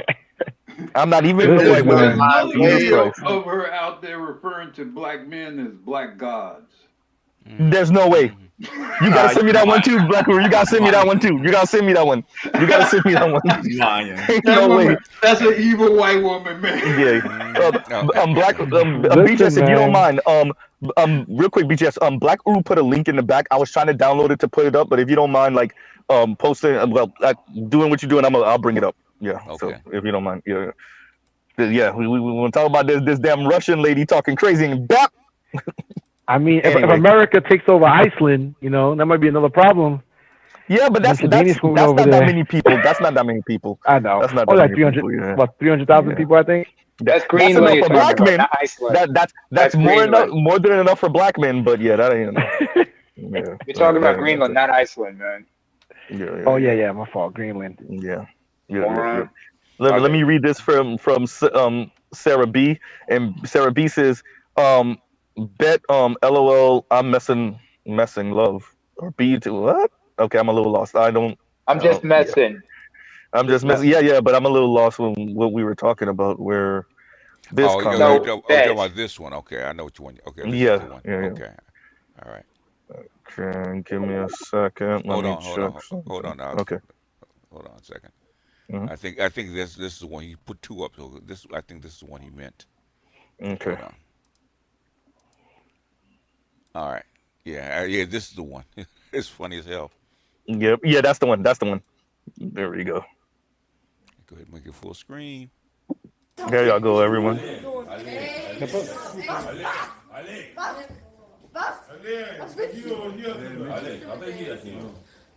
Wenn damals meine Tür. Ja, gekommen gleich. Ja, ich komm nicht von hier. Ich schwöre, mich kennt keiner. Shit. Einer bitte bezahlen. Ein gottloser Hurensohn. Ein gottloser Hurensohn. Deine Mutter Now slap the shit out you. You still can't do it. You still can't do it. Yeah. Lach nur. Irgendwann fick mich am Karma, die Hurensohn. She's talking in German. She's German. The man is Russian. The man is Russian. She's German. Yep.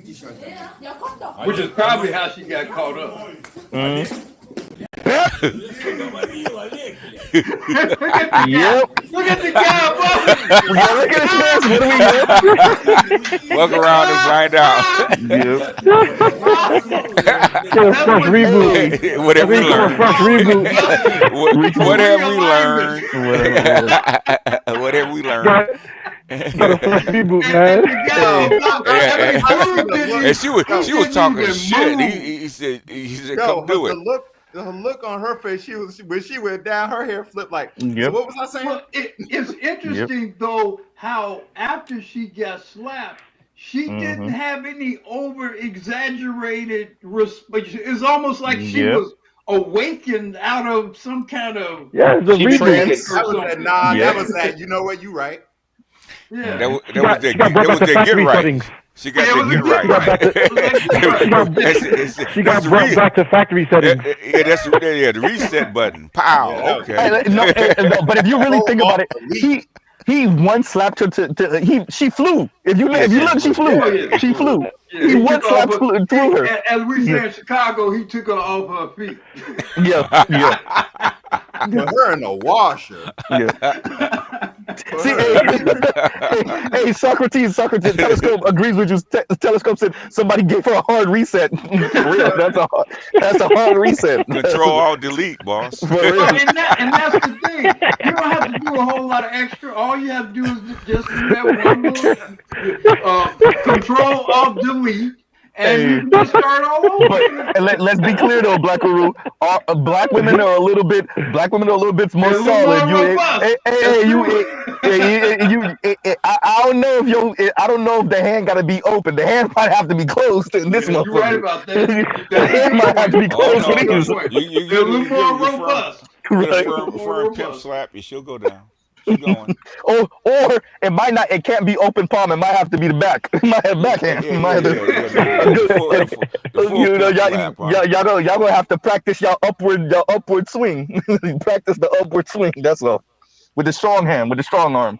That's crazy. You mean what is it? That's not the crazy. forehand, not the backhand, the forehand. Because if you notice, she picked herself up, and then she stood there at the counter.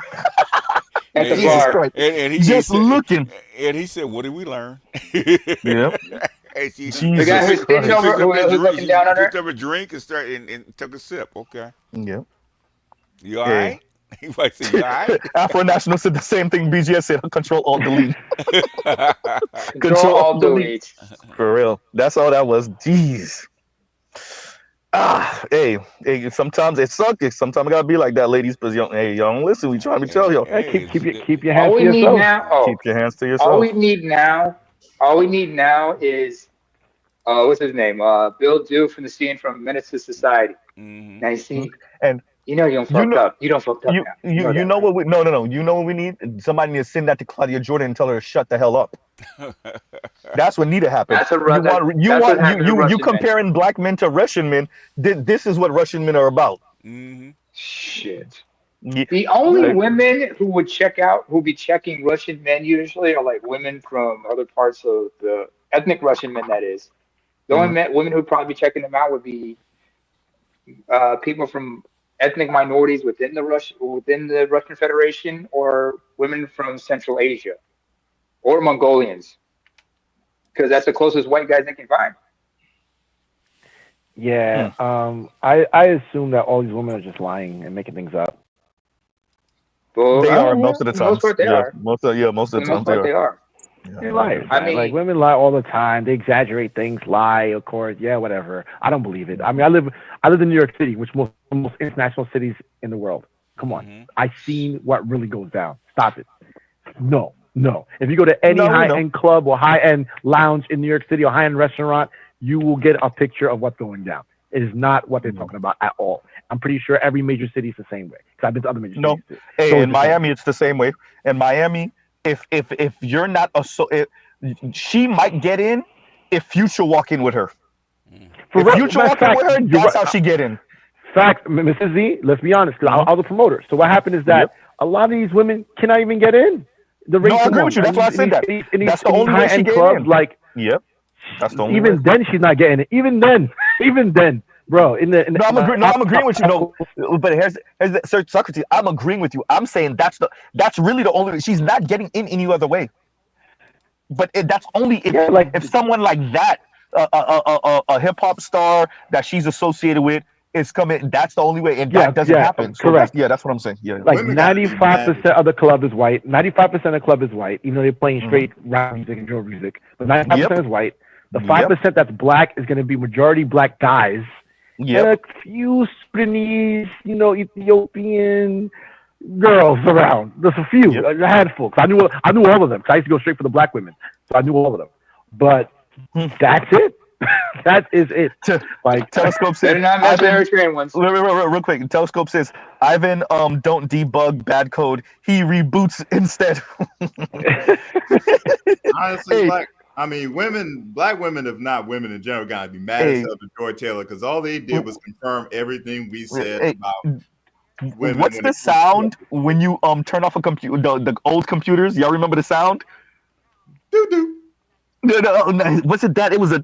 What about the doo-doo-doo-doo? That one? Oh yeah, that was the sound. I swear that's what I heard when she flew. When she flew, that's what I heard. Yep. That's what I heard. That's what I heard. Was it Mrs. Pac-Man? Was it Pac-Man, Miss Pac? Like, you know how many times? You know how many times there've been controversies? You know how many times there've been controversies with black women complaining about clubs Every couple of years, they start complaining. Oh, they color it. They won't let us in. They won't let us. I'm like, they won't let you in. And it's not necessarily color your skin. Because there's Sudanese models in there, and they're black as midnight. It's just that you're not South the case. Sudanese. Well, no, you know what? Okay, because I like to lean into these things. Okay, fine, black women. They won't let you in because you're heavier set in your darker skin. And lose weight. You see what I'm saying? No, you go to other clubs. No. The thing is that there's different clubs. There's clubs that are more what's called mass clubs for the general population. No, you go to those clubs. No, you're right. But here's the thing: they want to impose themselves in these spaces. Yes. They want to impose themselves in this space, and we know how that shit works. Because trust me, what y'all got going on in New York, we got that, because a lot of Miami is trying to imitate New York. So, that same hyper exclusivity, we have that down here, and it's the same type of vibe. The difference is a lot of the sisters down here, many of them don't want to go there. They would rather be in the hip hop club. But for the ones that insist on being in those type of environments. Yeah, they got to do what they got to do with. You know why they want to be in those kinds of environments? Because that's where the money is. Yeah. Yeah. Yep. That's where the. I mean, Z, do you remember? Look, those same women can go get in, behind the scenes and go party with hip hop stars and R&B stars and all kinds of stars in a way in which none of their male peers can. Yep. When my oldest daughter, soon as she hit 17 or 18, she was being invited to all kinds of shit, Chris Brown and all that kind of shit that I would have to circumvent her being involved with. Out of nowhere, she was being invited to this party and hanging out in this 5-star hotel and all this kind of shit after the concert type of shit. None of her male peers could have done any of that. Yeah, but the male peers, also the male peers wouldn't want to go in those type of environments. I've been in those type of environments too. My point, brother, don't misunderstand. Don't distract from my point. My point is there are advantages to being females. Yes. There are things that females are allowed to do. There are females that are allowed to go. That the vast majority of their male peers will never get an opportunity to participate in, and especially not for free. Especially not for free. What I'm saying is, if you're a black male, just a regular black male, now you're not. You're probably at least 6 foot, but you're a regular black male. If you're in certain places, just for being a black male, you can have access to a lot of things. The problem is that most black men aren't aware of this, but you will absolutely have after this Socrates, read this comment for me, please. Just for being a black male in certain places, because they consider you exotic, they consider you interesting, they consider you culturally more adept or cooler. You got that wow factor. It's weird, but there is this fetishization of black males, because you have black males in these high-end clubs. They're not there to necessarily do anything except bring some spice, just bring some diversity, kind of, because it's 95% white. But like, share, subscribe, hit the super chat. Keep going, Socrates. Come on. So the thing is that I used to have friends in Brooklyn, and I would tell them about these things, and they wouldn't want to come. I would say, yo, dudes, come to these clubs. You have a great time. If everyone's nice, they'll just fawn over you. They would not want to come because it's outside the element, outside their experience, etc. They'd rather go to the guest house or the home clubs that they used to go to, where you have the metal detectors. I'm like, all right. So there is access for black males, but the problem is they have to wear this. In fact, there's this famous black dude from Brooklyn. He moved to Russia. His name is Foko. He moved to Russia after being obsessed with Russian women, going to Brighton Beach and learning and dating Russian women. He decides to make friends with Russians and move to Russia. He became like a famous black guy in Russia. Why? Because he's just black and he speaks Russian. He's not particularly handsome. He's just a black guy who speaks Russian, and that made him, he's like, I don't know how wealthy he is now, but he was like the it guy in Russia for a minute, just because he's a black American who speaks Russian. He got commercials. He was on TV in Russia, getting interviewed, speaks Russian fluently. He was a phenomenon just because of the color of his skin. Hey. So, if you don't mind, Socrates, reading this for me, please, because I think you'll like this. All right, hold on. Okay. $10 super chat.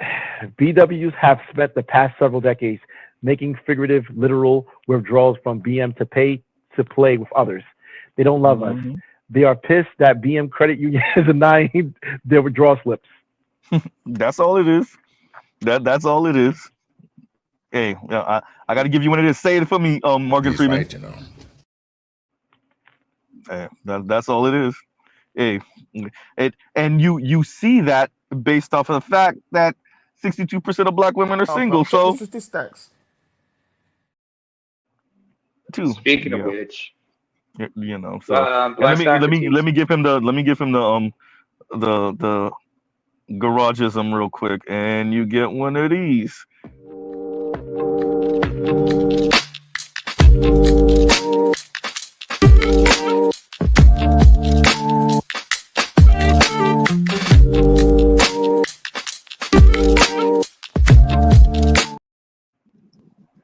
Right. Yeah, Mike. 8 series on airbags. Go ahead, Nema.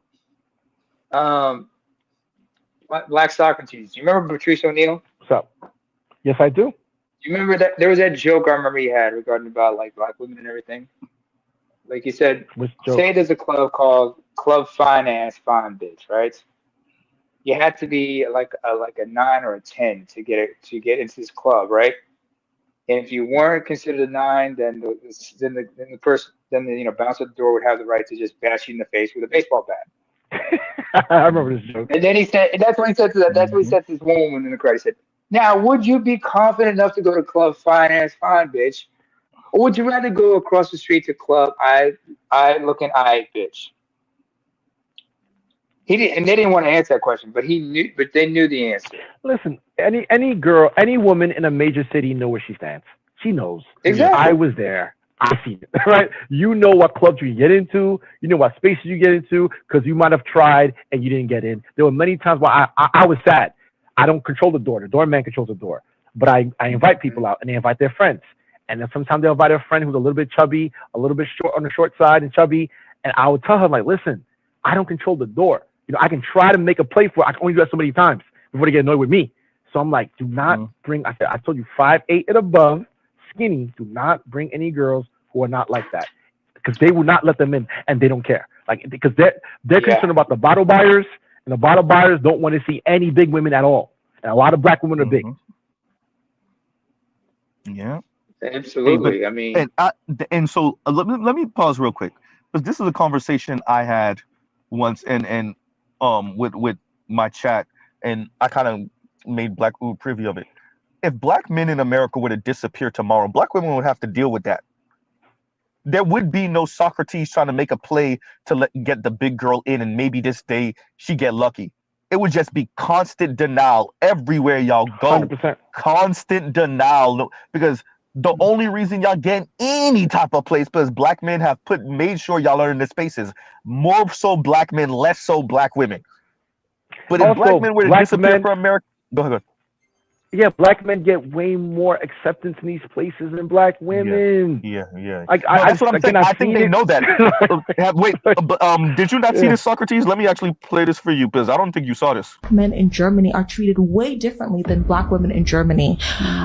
Black men are appreciated in Germany. Black men are put in a cultural sense, in a societal sense, you are seen as interesting, whereas black women are seen as lesser. An experience, a novelty in which you can approach voyeuristically, and it's dehumanizing. I was a member at Soho House, and I remember seeing a black man sitting there, and there was all these white women around him glorifying him, gawking at the fact that he was existing. And I think black men need to acknowledge that their lived experience in Germany is disproportional to that of a black woman in Germany. Yes, absolutely. What happens is that for these women in these countries, black men, especially black men from America, they get endowed with the legacy of one of the biggest exports in America, which is black culture or black hip hop. And you get that legacy just off the rip because they associate you with that. So they associate you with your brother LeBron James. They associate you with Future. They associate you with Kanye West. They associate you with Jay-Z. They associate you with even Beyonce, even if you're not related to them. They associate you with that. That's association as a black male. So as a black male, you're like the pinnacle of masculinity to them, even though it's not necessarily true. And you're struggling in America, but it's in their minds, you are the pinnacle of America. You are the embodiment of everything America stands for. That's what they think. Well, and you're talking to them, and go ahead. No, but Socrates, low key, they right though. You are the greatest ideals of America, not all these other weirdo folks. And because you have to appreciate this, South Asians don't get that, and everybody know they got some money. East Asians don't get that, and everybody know they got some money. The only ones that get that are the East Asian women that are attached to white men with some money. Nobody else gets that outside of black men. We're talking about specifically black men. So, oh man, even the white guys, someone talking, good son. Go. Someone go ahead, Black Room. Well, I think Jesse Owens was beloved in Nazi Germany. Yeah, I'm sure. Hitler Germany. Mm-hmm. This thing about Germans having a particular fondness for black men. This is not a new phenomenon. This wasn't created by Future and those guys. This has always they just added on to it. Yeah, this has always been there. There's always been a particular fondness for black men, for black male masculine fitness, black male form, power. That's always been there. It's always been there. Let me say this because I agree, but let me say this because I watch this. I'm gonna have somebody else better you if you don't mind reading this for me. and thank you for the super chat, Leon. Thank you for the super chat. Page and better you. I ain't reading it. Go ahead, better you. My bad. Go ahead. I'm leaving some chips. My bad. Are you good? Leon, thank you for Get ready to laugh, by the way. Go ahead. Oh, Lord. Cut back on the salt, fam. My hand now. Read it for everyone. It should be illegal for Bowser to have babies. Oh, God damn it. Oh, snap. They will come out looking like Quasimodo or Yellow Bastard. Sloth, Roy Lee, Rocky, Dennis, Bass, Jabba. I wasn't gonna read that out loud. Look, that's messed up. I don't like going in on her looks really. To me, the ideas, but I understand. Oh, Bowser. Oh, Bowser, I right? And I said her name. We got, but because I don't like going in on the lady's looks. We understand how her looks inform why she moves the way she moves and the things she says. We appreciate that. We get it. Because I'm gonna be real with you. No matter how much money she has, how much accolades she has, how much magazines, Forbes 30 under 30, she can't get into One Oak. She can't get into Provocateur. She can't get into what's that thing called again? The Dream Hotel, which is popping now. She can't get into these places. They'll say no. And she'll tell the doorman, "Oh, but I'm important." So I don't care. No. And the white 5'8" skinny chick is gonna be able to get in. And that will probably make her upset. And the black guy gets it. And the crazy thing about the black guy I was going to say before is that even the white guys want the black guys to come in. Why? Because a lot of white guys will use the black guys to get the white girls. So they'll say, "Hey, man, come to my table," because they know that if you're my table, I look cooler, and therefore white girls will want to come. And for some reason, I look safer because I guess white guys are considered rapey. Black guys don't have that reputation. I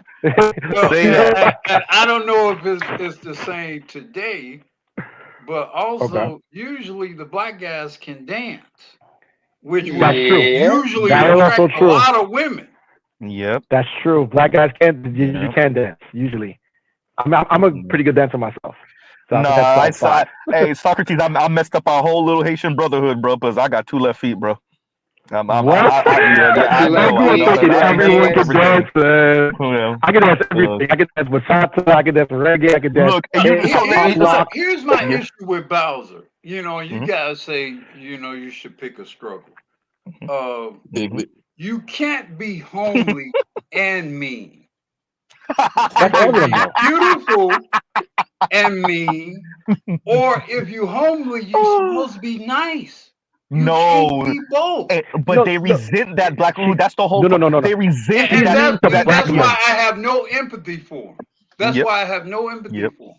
Yep. She's mean to black men. She couldn't play that with white men. She's mean to black men, right? Well, She couldn't be mean to I white don't men. care White men, about how yeah. she is with other men. I only care about That's how true. she is with black men. And let's be very clear.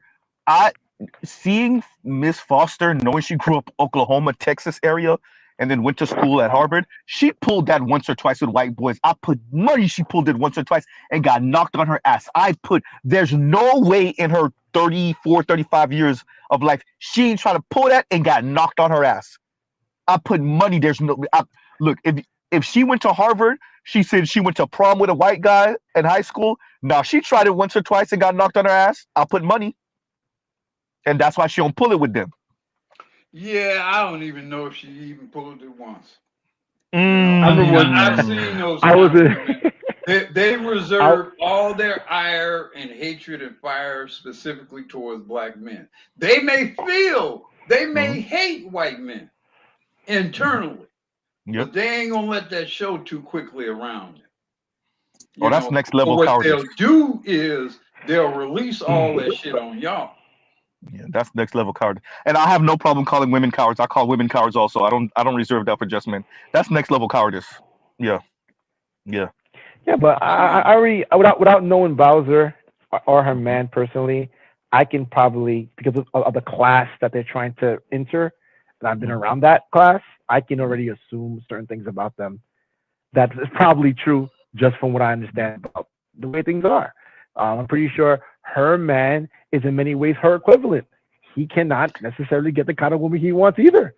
So, hey, bro, we right. gonna slow up a little bit, Socrates, because I think I'm not disagreeing with you. Actually, I kind of agree with you. But let's just say that's a sticking point for that lady.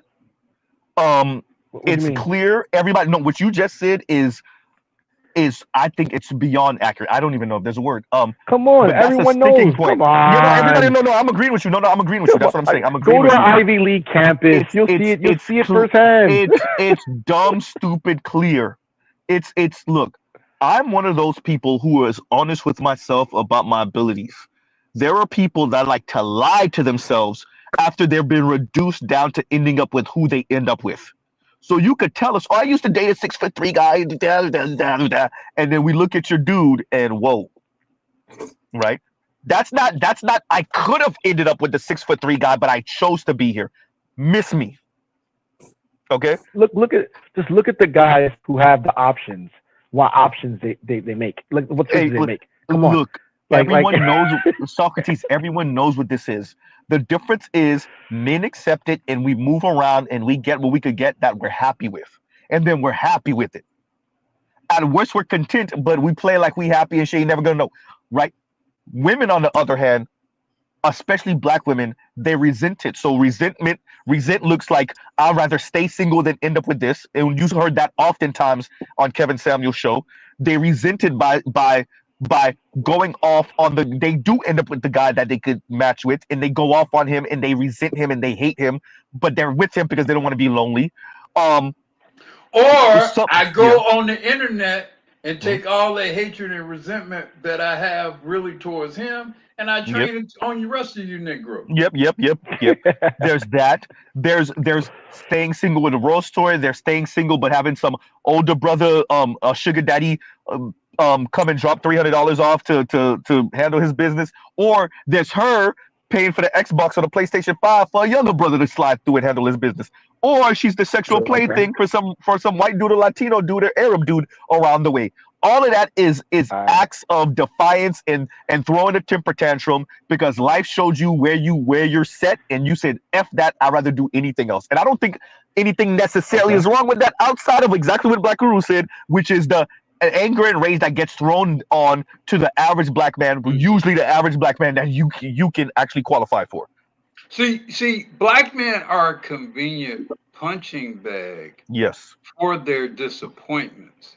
You know, I'm angry about this other thing, really, but I can't, I would be punished or I would suffer some trouble if I directly vocalize my anger towards that. So I take I embody all that fury and direct it against black men. Yes. You know, it's a masturbatory sort of thing that they're doing. It's a release. And let me read this. 414 Money says Terrell Gann, excuse me, Terrell Gann hoes OT. I missed that. I missed that. I missed Terrell getting hoes over there. I think Terrell over there in Germany getting hoes. I think maybe. Oh, yeah. You know, because we black women over there. Hey, y'all notice I have a UK British chick talking about getting on top of things, and then we got the sister that went to Germany, talking about how black men are treated in Germany. And then you got the clip. But by the way, if you're still listening, BGS, please send me that clip of that sister speaking about what was that, Japan. There's another one where excuse me, the heavyset woman is speaking about being black and being heavyset and black in Korea, and that the Korean men they want to pipe, and that she's heavy, and she says they don't care, they just want the experience, and that's where they is that the one relegated to that. Is that the one, the same one that said, but the Korean guy said, but I don't want to have no nigga babies or something like that. I think that was a different one. No, not her. No, I saw that. Okay. That was the man on the street interview. You know what I'm talking about. Yeah, I saw that one. I saw that one. That was a different one. That was the man on the street interview where the young lady, and she was all right, but she had a little weight on her. She did have some weight on her, and this is the thing. In America, she would be somebody's woman, potential, based off of the looks, potential girlfriend, potential wife. In South Korea, they ain't going. Yeah, they like, I'm gonna have my fun, but I don't want to have no babies. Yeah, and what that black woman said about the German women, that's how black American men rather are treated across Scandinavia, whether it's Sweden, Denmark, Norway, Finland, Germany. That's how they are, because you're fetishized, you're considered exotic. And when I was in those restaurant called Pop Burger back in New York City, that was like the pre-game before you go to the club, because they had like a club section in that spot, and there were like 12 Scandinavian girls, 12, right? They all knew each other, and they were bringing boys to the club, and they would gawk at the black guys like they were seeing a celebrity. It was a regular black guy. They would act like it was like a celebrity, and they're talk to each other in their language. I'm like, wow. So. Well, I mean, when you think about it, even just from a visual standpoint, and then when you add to it just the whole persona of black American men, the way we speak, the kind of freedom in which we exhibit, assert ourselves socially, I would imagine it would be very attractive to women who are in homogeneous societies, because it would be so different, both in terms of how it look, how it sounds, how it move, I'm referring to it being us, I guess, but I'm trying to be somewhat clinical. We would be a phenomenon in a homogeneous society. We would be an attractive phenomenon at that, especially if we're fairly fit, relatively speaking, and put together, and not, you don't have to necessarily be 6 foot tall, but if you're svelte or whatever, I would imagine in many places on earth, black American men would attract a certain level of attention, just if for no other reason, in contrast to what those women typically see and experience. Did you guys see do you know that German woman? The German woman who speaks about black issues because her husband is ADOS. You guys know about that woman? Soraya Brooks. Now, is that the woman who's Turkish? Yes, that's the one. Correct. Okay. That's the one. Correct. Do you know her story? Do you know how she met her ADOS husband? No. She ran away from Germany, flew. First of all, when in high school, her aunt introduced her to MTV and to rap music. So while all the other German girls were talking about NSYNC, stuff like that, she says, nope, I like black guys. I want a black guy. As soon as I get old enough, I'm getting myself a black guy. So when she turned 18, she took a beeline to New York City, because she says black guys are in New York City. She went to New York City, of course, she saved all her money, so she had money to spend, so like that to live. Then she went to Philadelphia because Eve is from Philadelphia, and then met a guy who had a friend, and that friend is now her husband. And she said she chose him because she liked his cornrows, she loved his skin, she loved black guys. He's the kind of black guy she likes. The rest is history. So imagine, think about the story. Just like that. And if I recall correctly, and you can tell me if I'm wrong, I think she was a virgin when he got her. Yeah. I think she did say that. Yeah. I think she did say that. Let me say this too. Black Uru, you don't even have to be a slim brother. Black, I just told y'all I got this gut on me now. I told y'all what my hopeful situation is in the next month or so. And I'm not even into the milk of magnesia, and I have one that put the Mac down on me the other day. Cute too, cute, and I refused to look at that bitch eyes. I was like, nope, bitch, nope, nope, I'm not falling under the Snow Bunny influence. Hey, redhead with greenish yellow eyes. Look, not a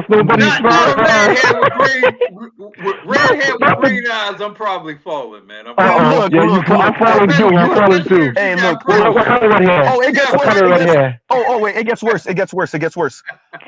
Maybe 5'2", 5'3", redhead dancer with greenish yellow eyes. Nigga, when I was like, nope, I'm not gonna look in your eyes, bitch. Nope. Hey, wait. Hold look, wait.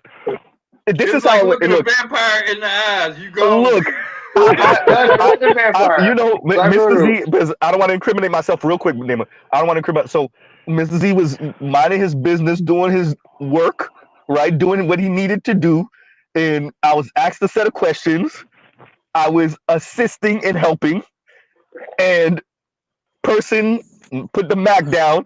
And I was like, in my current state, you know, when you're like, me? Right? And yeah, it in the white girl way, which is like, I open the door and I need you to ask me this question so I can say yes. I'm not gonna ask you, but I definitely open the door for you to ask me. And that was the position I was put in, and I did not take it. I act like a freaking 12-year-old, like I didn't get it. It gets bolder than that. Some white women can straight up like, what's your number? You single? What's up? So put it that way. I'll put her in the position to do that, because this is the thing. When you act dumb, because that's what I did. When you act dumb, then you put them in a position to do that, and she didn't go there yet. But yeah. You know, let me put it this way: you were like Jamie Foxx. You were trying not to look in her eyes. You were trying to avoid looking in Prince's eyes. Bruh, you know why? Because I fucked around, and when I was first asked the question to help, I glanced and we made eye contact. I was like, I ain't gonna do that shit again, and I didn't. I told my, you know, because your thoughts are going. I'm like, nope, not gonna do that shit again. And so when we're walking and I'm assisting, you know when you feel somebody looking up at you, and I'm like, bitch, I am not gonna. Fuck no, I'm not gonna look to the right. Bitch, the hell no. Fuck out of here, bitch. You ain't gonna catch me sleeping like that. Nope. Z, it's times like this. I'm grateful. I'm sick in the head because I can look at somebody in the eye and not feel anything. Not like I'm a sociopath or anything like that. It's look, like, man. Look. Real quick. If y'all recall, I said to Ms. Z only had one absolute no. There was only one absolute no, and it goes to figure that now when I'm like, okay, let me go ahead and right, that this is the test. And I was like, you know, you be having conversations. I'm like, God, you are funniest. You got yeah, right. This is the test right now. Right now, this is the test. Nope, not gonna do it. It's a test. Jesus Christ, and you know, and Z is a test. And I think this is the time to say this. And Elkston says, but them lips though, nah, but them eyes though. And I fucked around and looked one time, and I was like, I ain't gonna do that shit again, and I didn't. And there we go. Yeah, some of them white girls' eyes are like. It's interesting what the lady said about the black dudes in Germany. My uncle served in Vietnam, and he ended up getting stationed in Germany afterwards. Like he got married to a German wife. Like 3 of my cousins are, of course, are biracial. He has 5 kids, but like by his first wife was German. I never met her, but she passed away shortly after I was born. I was like 2 or 3. But he always has said, like, hey, military, go travel abroad. He's like, hey, you know, a lot of this bullshit you dealing with over here, like, yo, over there. I was like, I'm from a little backwoods fucking town. I walk into place, I'm a celebrity. He's like, hey, you halfway decent looking. Like, like, hey. That's why I want black men to travel. I want black men to. You have to see it because words will not match the reality of the experience. I think this is what Black Guru is saying too. Yeah. Black men have to experience this. That's why I want to travel. See the fact when women look at you and gasp, like, and like they have to catch themselves. They start blushing just to see you, and it's like, what's going on? And you're probably gonna think she's scared of you at first, but she'll come to you and be like, I'm hi. And he's like, okay, how you doing? Let me read this. The Spain Man said this, and it's ambiguous enough where you can always back out of it. And Spain Man says, look into her eyes, and that thing turned to stone. And that was my fear, bro, because I was like, nope, bitch, nope. Because you know when you're like, look, I'm not even a snow bunnies, but everybody has an exception to, even white guys have exceptions to rules for black women and et cetera, et cetera. And bro, when I was like, oh, you go hit me with the one, nigga. Oh, hell no. Oh, you like redheads? Nope. You like redheads? I was like, nope. Hey, nope. Shit. I felt offended. I was like, you know, you be having those conversations with God. You're like, nigga, nope. I ain't gonna lie. Those blue hell. Sometimes those eyes are offensive because you think like blue, green. Nah, man. Somebody got mixtures, weird mixtures. I told you it was greenish yellow. I was like, nope. Come from? I got a friend. She's white, and her eyes are like blue grayish, and I tease her about it. But yeah, I can understand what you mean. Some people have like what they call hazel green eyes, like green brown, or for real, like these weird blue mixtures that look like it looks like otherworldly, like you some.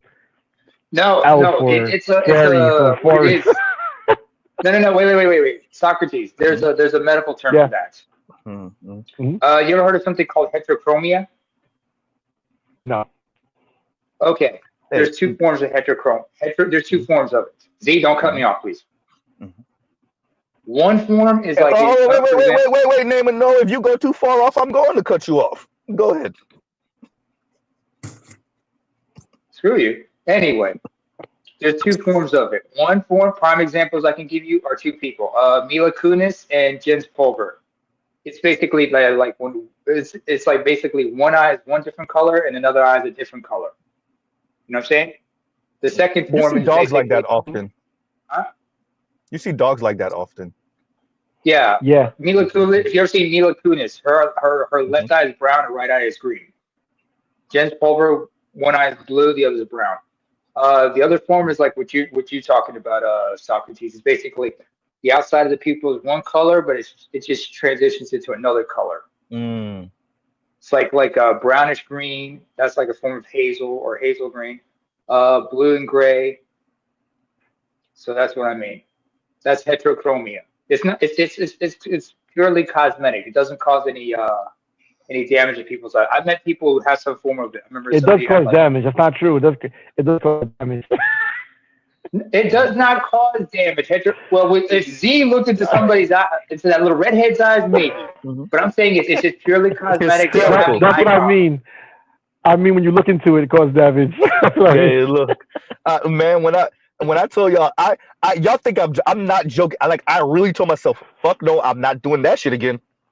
I believe this you. is in the span. This is in the span of like everything I just told y'all happened within 2 minutes, maybe three. But like within 2 minutes is pretty much all of this happens within 2-3 minutes.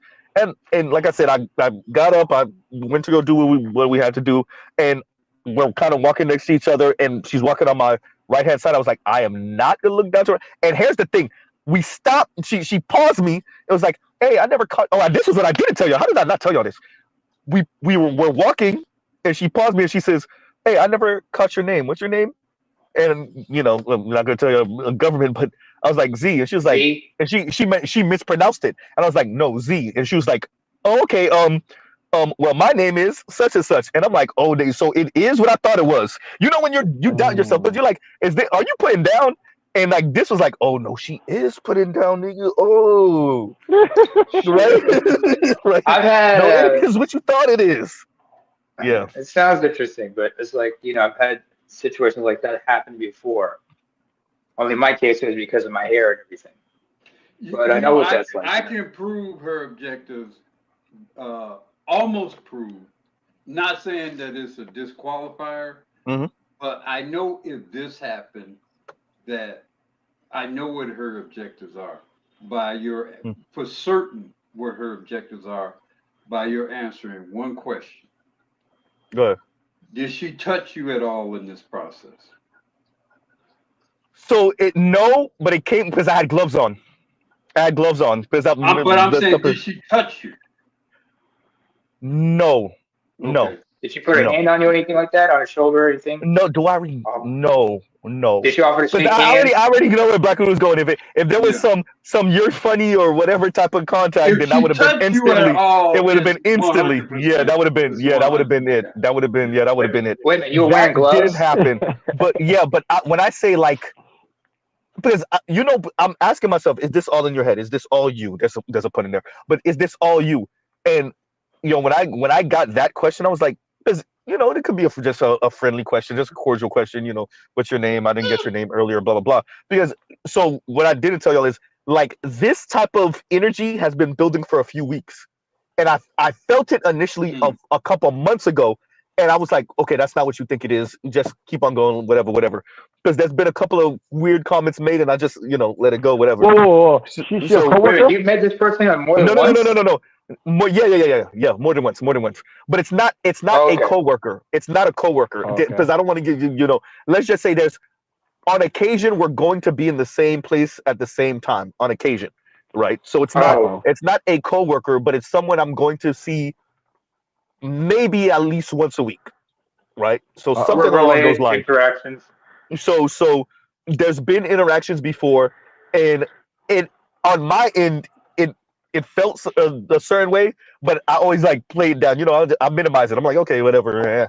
So this was the first time where there was an opportunity for it just to be us two, and like that happened. You know what I'm saying? So it was yeah. Oh, you must have intrigued her about it. Say again? But she must have been intrigued by you. Must have been the beard. And see, I'll be saying that. I think so. I think it's that too. I think it's that. But I'm bringing this up to say, like, I purposely did that. I put. It's funny, but maybe because I put her in the position to make that next step, which I know is not going to happen. So and I did that on purpose. Right now, if she is to take that, I'm like, oh shit. So what you gonna do now? But but no, I did put her in the position to have to make that because I'm not gonna do it. I'm in a whole relationship. I'm not gonna do it. But yeah, so yeah. So what's the number, man? Pass it along, man. Come on, man. Don't be greedy. You pass on to one of your homies, man. Exactly, man. Ain't no fun if the homies can't get none, right? So yeah. But yeah, Norway. And I bring all of that up to say, like, these non-black, and that's a white girl. I get hit on by Latinas all the time. Gut, no gut, and that I've been getting hit on by Latinas since I was like 20, right? And you don't speak a lick of Spanish at all. Yeah. What? So it's well, you gotta remember, like, especially because of the way I dress, even now, right? The way I speak, and I think it's really how I speak, right? Because there was a time, especially when I was younger, let's say mid-20s, we would go to South Beach, we would chill out or whatever, and people they swore I was from New York. Like, I'm not from New York, bro. I was born and raised in Dade, but they swore this. So this is pre-Beardsy. You do feel like you're from New York. But I'm born and raised Dade County. So that's funny because people assume that, and you would go. In fact, I'll say you sound like you from Brooklyn. Wow, you see, that's the crazy part.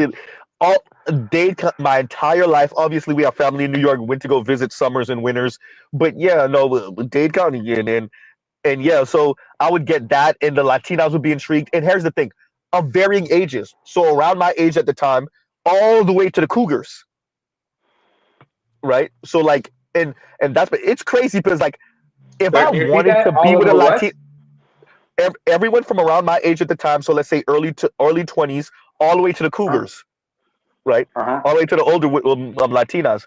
If Mr. Z was into Latinas like that, I would have been gone. That would have been over a decade ago at this point, right? If I was into white women, I would have been gone over a decade ago. That would have been, nothing. But Yeah, but can you live without struggled spices through with though? black women and found one. Can you Wait a minute. live Wait a without minute. spices, Your man? girl is. Wait a minute, Wait, Z. Your say it. girl is light skinned and often gets mistaken for Latina, isn't she? Yeah, she gets mistaken for Dominican every once in a while. Yeah, there we go. So you good? You close enough. Close enough. Yeah, she Close gets enough. mistaken for Dominican every once in a while. So yeah, that happens. That happens. Oh man, that's a shame. Yeah. As a matter of fact, Yeah, a little while ago, a couple of months ago, a Latino dude walked up to her just speaking Spanish, and so that I happens. mean, Yeah, that dude. I happens mean, hey, it occasionally. could have been worse. It could have been worse. What if she had the big forehead? Yeah, so my girl is one of the few I make fun of her about that. I'm like, babe, you don't got the big forehead though. You missed the light skin trifecta. You don't got the lighter eyes like that, and you don't got the big forehead because you could have been walking around here like Rihanna. No, that's not what I mean by the forehead. Right? Because you clown on me about the forehead. Yeah, but yeah, she don't got the forehead. She don't got the forehead. That's hysterical, right? Rihanna, Yeah, but Rihanna forehead is legendary. She listens to she listens, doesn't she? Hey, Lion saying, I might have went if I wasn't in a relationship. If I wasn't in a relationship, she could have got that work because when you remember when we played the clip of Steph Curry with the chick looking at him from the sidelines? That pressure, when I say that pressure was real, I know exactly that shit. I felt like you could almost physically feel that pressure. You could almost physically, but because I really was like, wait a minute, are you putting down? You got to think about it because usually it's the man that advances, et cetera, and yeah, I was like, wait, are you putting down? And so yeah, no, I definitely put her in a position to make the next step. We'll see. I doubt it, but yeah, we'll see. I'll keep y'all informed, but yeah, because yeah. All names will be obscured for the story. Go ahead. Hey, say that in Afro. Wait, real quick. And Afro National says, "Bruh, in my pro-black phase, I have no idea how much chicks I curved, bruh. My younger sister, I used to be so mad at her. She used to play this game of I'm not gonna tell Z that such and such was feeling him until after I'm no longer friends with such and such." And one day she ran down a goddamn scroll list of her homegirls and women we went to school with. And she was like, "You didn't notice she used to come to the house? Who you think she was here for me?" I was like, "Why didn't you tell me?" Right? But yeah, it was one why didn't she tell you? Super bad one. Go ahead. Why didn't she tell you? She never told me. I don't know. I think younger sister had cock blocking shit. Right. What? And man. It was one in particular to this day. I'm like, why didn't you tell me about her? What? And it was other ones where you missed the cues. And she was like, you ain't see the vibes that she was giving you? I was like, no. She was like, I would be, and I just like what you said, Socrates. Why didn't you tell me? She was like, no. Okay, yeah. Well, Yeah. Women covert hints that are like almost impossible to get. Yeah. I'm telling you.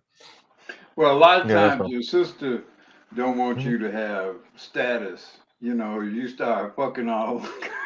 It was status in the area. She don't necessarily want you to be in the elevated position. It was two of them. I would have. We're talking about. I'm 20 years old at the time. 21 years old. It's two of them. I would have went. Ain't no way I would have went. There's no way I would have said no to that. It's one in particular. She kind status in the area. There's one in particular that kind of has the same Dominican announcer, the news anchor lady. She kind of has her vibes. Slim with a bubble butt to the point where, like, when we were in our early 20s at the time, people thought she might have had surgery on her ass because it almost didn't fit with her shape, but that was her natural shape. That was her natural ass. And I Was had a no chance with BBL. that. And my sister no, it wasn't. That's what I'm saying. It wasn't. And my sister never told me until after the fact. Nah, she didn't want you to be styling like that. Come on, man. And I would have been. That's what it was. Hey, She was hating. if I would have She was pulled that, hating. I would have been the man in my crew. Ain't nobody could have told me nothing if I would have pulled that. She didn't want you to have that kind of status. Look, man. Z, I'm gonna just say this. Wait, right why now. didn't you? I'm gonna say this right. How old is your sister compared to you? Like, y'all. Let's say 2 years. Yeah, nah. Younger. Okay. So why didn't you holler Well, at younger. her anyway? What was stopping you? What was stopping you from holler at her friend anyway? Let me tell you what my sister finally told me. We were maybe in our late 20s, and I said, "You know who I saw at the store today?" No. And I think she's married. When you no, but listen, when you saw her, yeah. Uh-huh. Why didn't you holler at her when you were 20? When you were 20? No, why did you don't need this permission? Oh no, that's yep. Because to be honest with you, I thought she was out of my league. If I'm gonna be 100% with you, and I see. Okay. So you never know, man. Yeah, exactly. But so I found out after the fact, and so one day I was at Walmart, funny enough, and I was by myself. I'm shopping. I was like, "Hey, you know what?" And I told my sister when I spoke to her later, and I was like, "Hey, you know who I saw at the store today?" And I think she's married too. And I said, "I saw such and such," and she was like, "Oh yeah, you know she used to like you, right?" Hey, bro. Hey, man. When I was like, you know, when you have one of those almost drop your mug type thing, drop your glass type thing. I was like, wait, what? And she's like, yeah, you didn't notice? She used to come to the house before you got your car. You forgot she used to come to the house. She that wasn't for me. Wow. I was like, why didn't you tell? Hey, you know when you almost at a loss for words, you damn near lost your voice. Like, wait, but why didn't you tell me that? Man, hating. And no, that's not the only one. That's the baddest one. That's the baddest one. That's not the only one of her friends that was feeling me at the time. And I was like, oh, yeah, cold-blooded, man. Exactly. After that, I would have been out here styling. You couldn't have said, bro, if I would have pulled that. No, your sister didn't want you out there like that. It gotta be. It gotta be. It gotta be. It gotta be because this one, I'm telling you, she gave you the same type of vibes. She's maybe a little bit lighter than the Dominican announcer chick. I gotta tell you this about your sister. She's scandalous. She was double hating because now she's gonna tell you about it 10 years later. Yeah, it was about maybe it wasn't a whole 10 years later. Maybe let's say it was about 6 or 7 years later, something like that. Yeah, about 6 or 7 years later. Yeah, but when I said, I was like, but why didn't you tell me that? Because if we're gonna be honest, it probably would have never matriculated into anything anyway. But if it could have, And you still need to have that in your repertoire. Even if it didn't work out, you still need to have that in your repertoire. I still didn't do too shabby in my dating life, but still, I would have loved to have that on the roster. Yeah, you definitely. Come on, but that would have been a great memory. That would have been a great memory. Man. Let me ask y'all something. I mean, good. Everybody, you want to go, Socrates? No, actually, let me read this if y'all pause real quick, and then you. I was just thinking about it. Let me read this real quick, Socrates. Yeah, and you were Borging a little bit, Socrates. And Red Falls Black says Noah's Ark, the ramp is up, it's gonna rain, and sisters are going to drown. Smart ate at the table. Man, look, it. I don't even want to say it's going to rain. It's raining now. It's raining now. They're debating about private, and we know they're probably not gonna be able to do it, but still, they're debating privatizing the postal service. You hear Doge. If y'all just didn't notice what just happened, Vivek and Elon just told the white nationalists to sit the hell down, and Trump backed them. I just want everybody to understand what just happened in everyone's face. So what you think that means for black people if they just told the white nationalists that put Trump in office to sit down? Boom.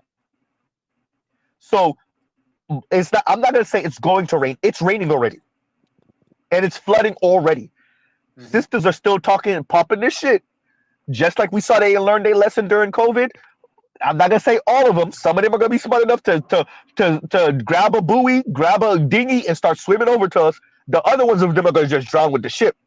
So be it. That's what I'll say about that. So be it. But yeah, go ahead, Nima. Just one thing about the whole thing was like, like your sister and everything.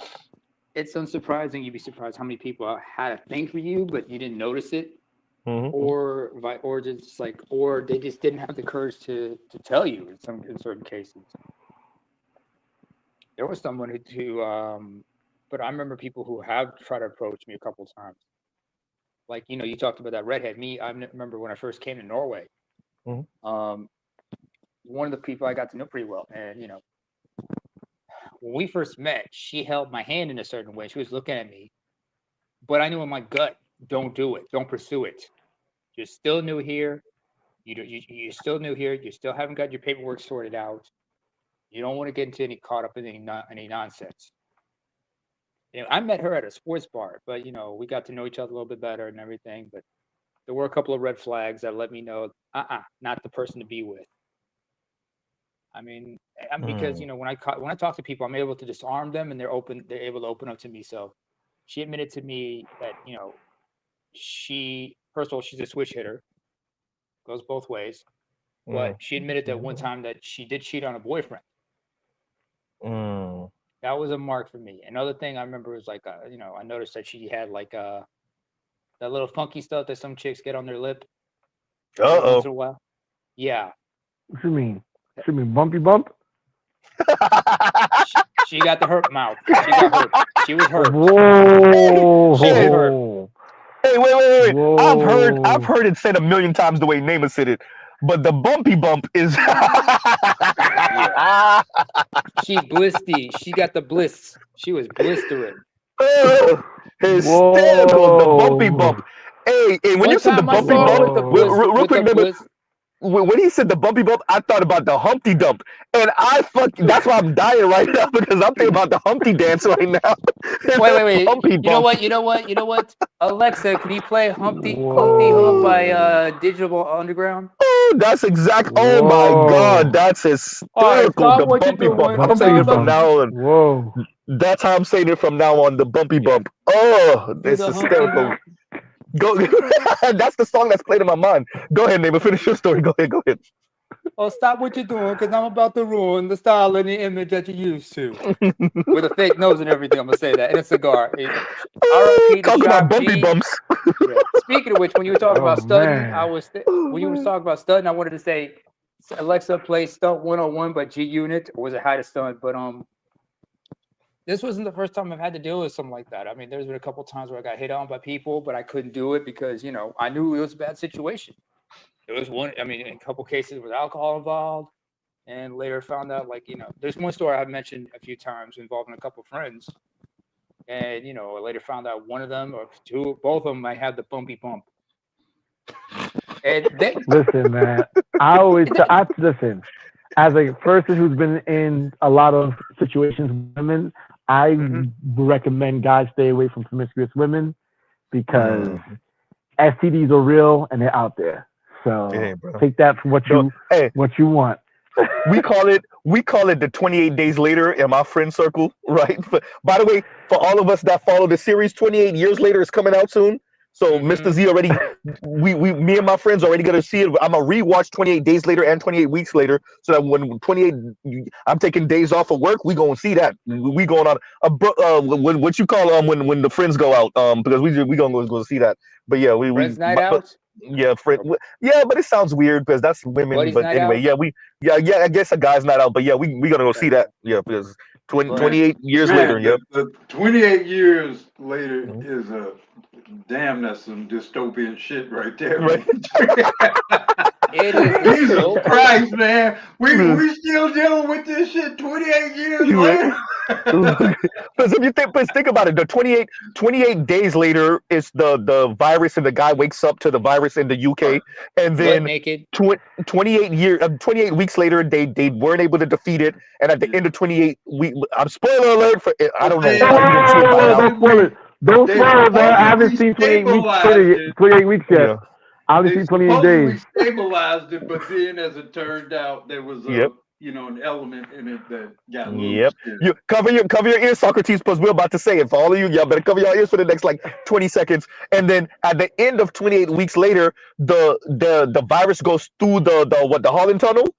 Is that what it is? The Holland Tunnel, and it enters France. And if you think about it, if you enter France, you can make it all the way down to South Africa, all the way across Europe to Asia to China.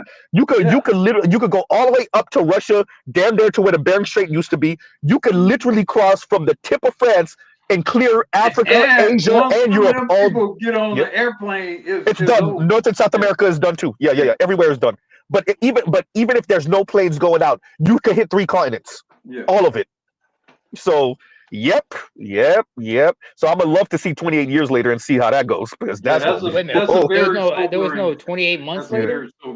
That's so exactly name it, because I thought the next one would have been 28 months later, but apparently it's gonna be 28 years. Yeah, it's gonna be 28 years. Even the if you recall the beginning of the story of 28 weeks later is a very sad story.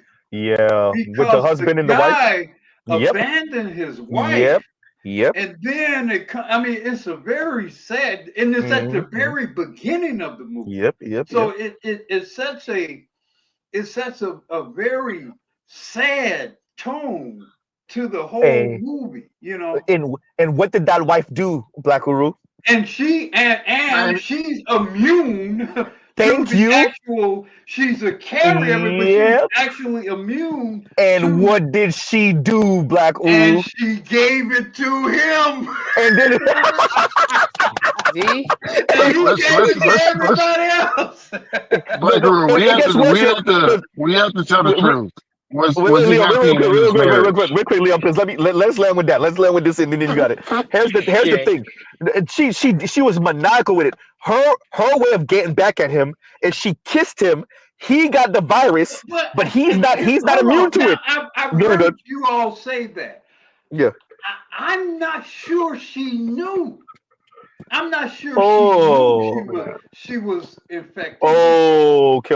I'm not sure. Okay. I mean, I know what you all are talking about, and I've heard people mention that, but it was never clear to me that she knew whether or not she was giving him.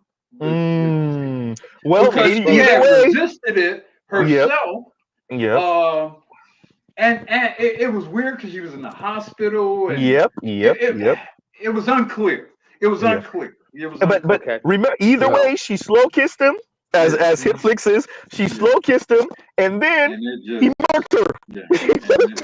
Because he wasn't immune with his bare hands. Yep. It was man, that was a sad movie. Yeah, and then remember the kids, the naive ass kids. It's these goddamn kids, right? The naive ass kids. They're the reason why everybody else gets infected. I just ruined the story if you didn't watch it. Sorry, y'all.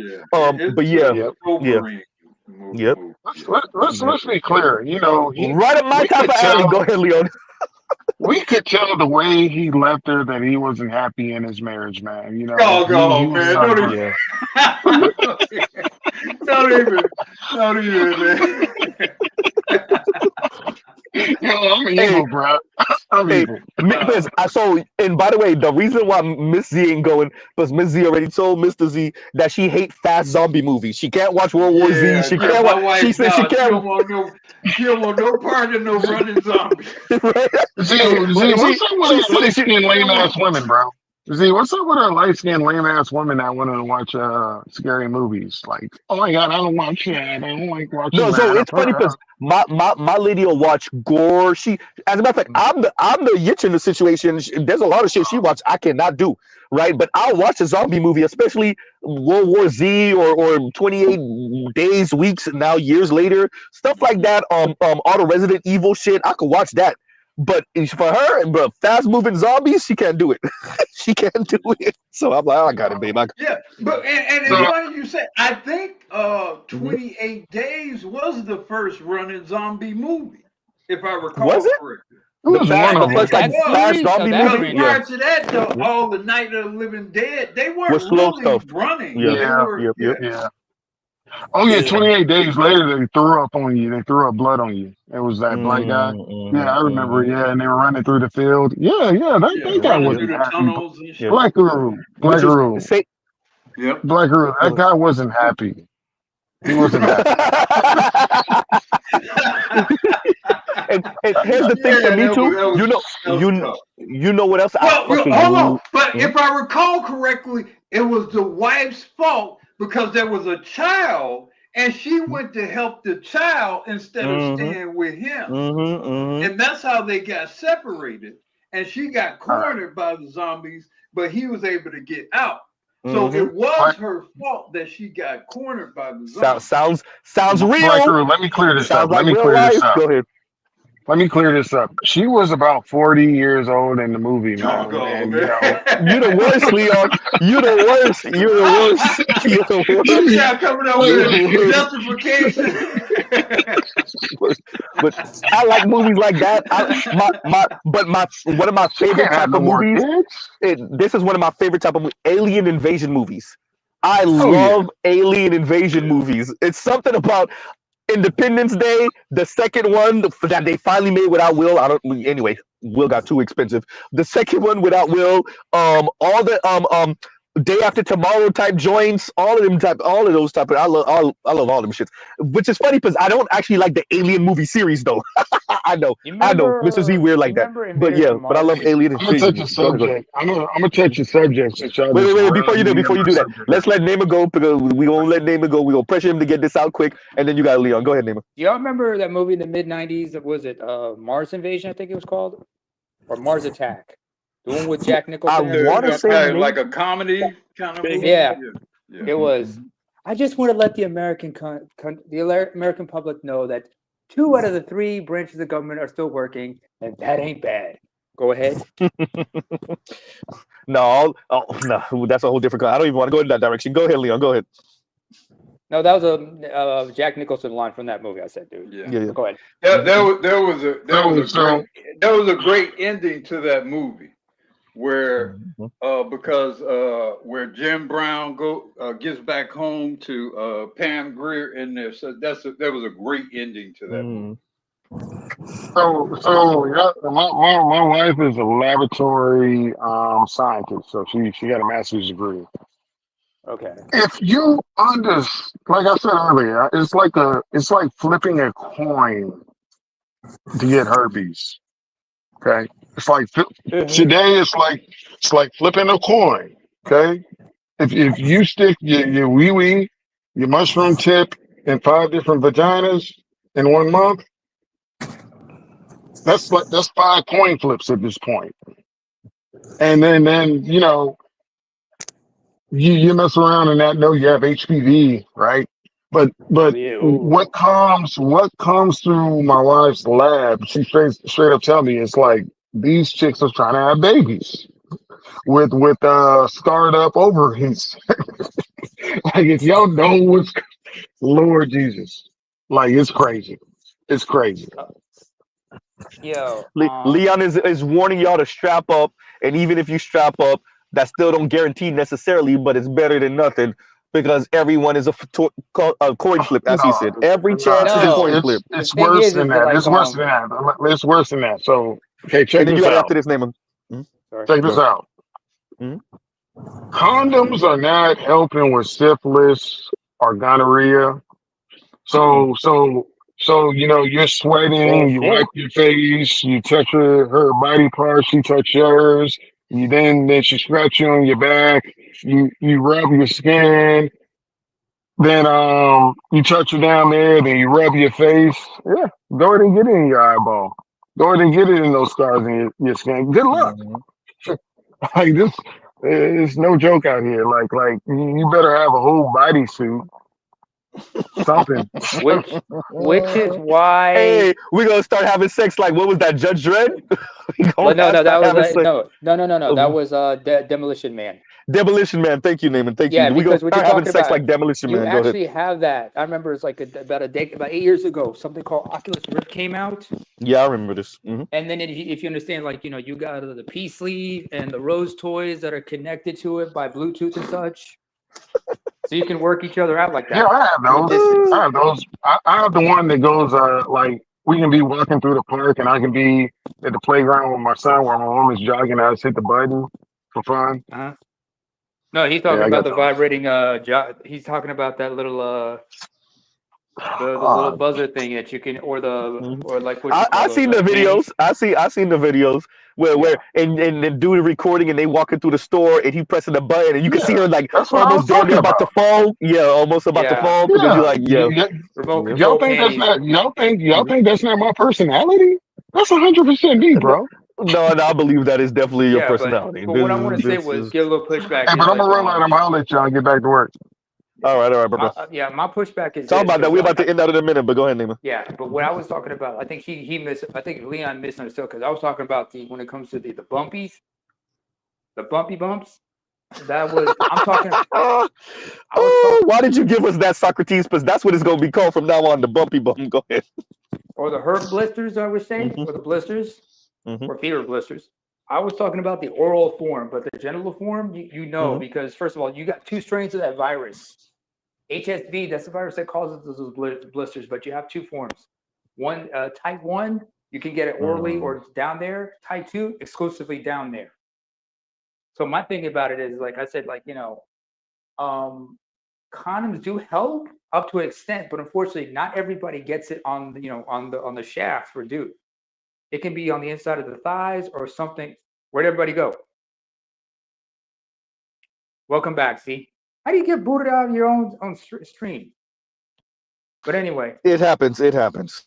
yeah. But anyway, like what he's trying to say is like, it's skin on skin contact, because sometimes the blisters on the down there are not just on the junk. It could be like on the inside of the thighs or above the pubes and whatnot.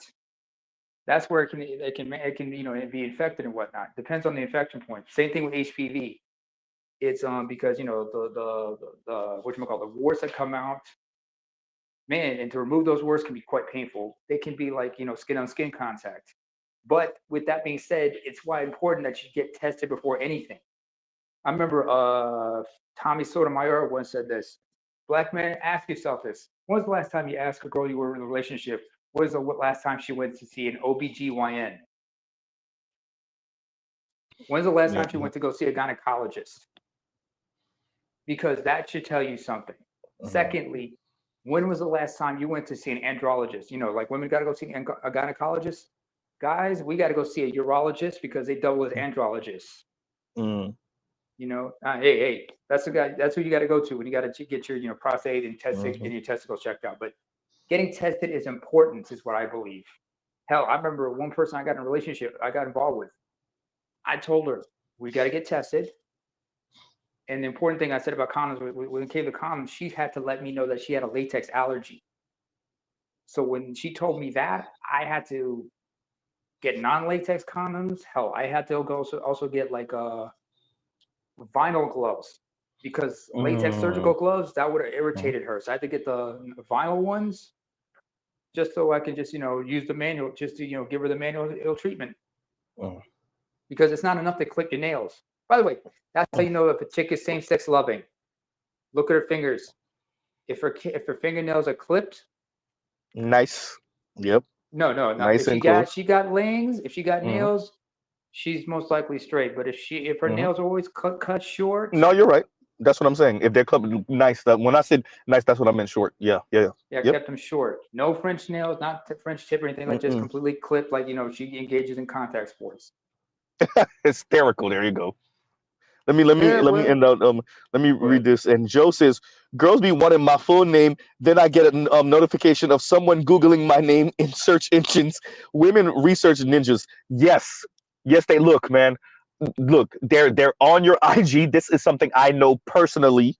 Same here. They will check it. They will check your IG. They will check your to see what you're doing on whatever accounts.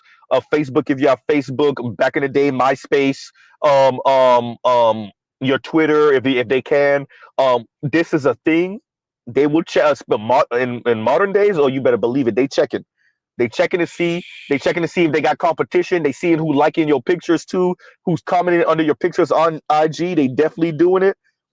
you know, and yeah, I look, this is something that Z knows from experience. Okay, yeah, so yeah, definitely, Shit. definitely.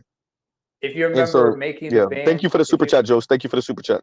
if you remember, was it season 3 of making of the band with Diddy? One of the members of Danity Kane was feeling one of the members of Day 26, and then she Googled him, and then she found out all this, that, and the third. And when they talked, he was trying to explain himself, and because she confronted him about that. It's like, what the hell are you doing? I Googled you and this, that, and the third. I'm like, what? And that's where that drama happened. So I remember I had to do a search on myself and realize, oh shit, I need to do better. I need to, do better care, because people forget that if you have certain social media accounts, you can make your show. You have the Look, option of removing yourself from being Googled or whatnot. let me address this comment real quick. And Kanguru says, Yanni says there is no competition for men. Yanni is an attractive, because Yanni has a cute face, very pretty, even without makeup. She has a prettyish face. Yanni is an attractive, lighter skinned black woman who's freaking single, talking about rollers toys and getting yourself off. Ma'am, that's what happens when you don't compete for men. When you put it on your makeup and say, I don't have to compete for men. And it's so easy to get men. Yeah, you keep on feeling on yourself, pun intended, ma'am. You don't have to compete for men. Stay over there with your toy, get old, and die alone. All that sound You're nice. giving Better You a second thoughts. I know, but still, no, because I'm saying that because all that sounds nice. That I get it. That female empowerment, especially for black women, they're obsessed with that empowerment language. And usually the empowerment language is defecating on black men. Cool. All that sound nice. You encourage your female subscribers, don't compete for men. You don't got to compete for men. These men are here. It's so easy to get men. I saw her first and her second decenter men video. All that sounds nice, and it sounds empowering, and it sounds liberating and freeing. And let's be very clear, it's not real. And dear Real Talk with Yanni, you know it's not real. Let's even concede that it might be real for you. It's not real for the majority of black women. It's not real for the majority of women. It's not real even for the majority of your own subscribers. Them hoes is lonely, miserable, single, horny. They are, and you know it. Mr. Z's not telling you anything you don't know. He's right, you know. I'm not telling you anything you don't know. Those women are in their house crying to themselves like this. So we don't have the capacity.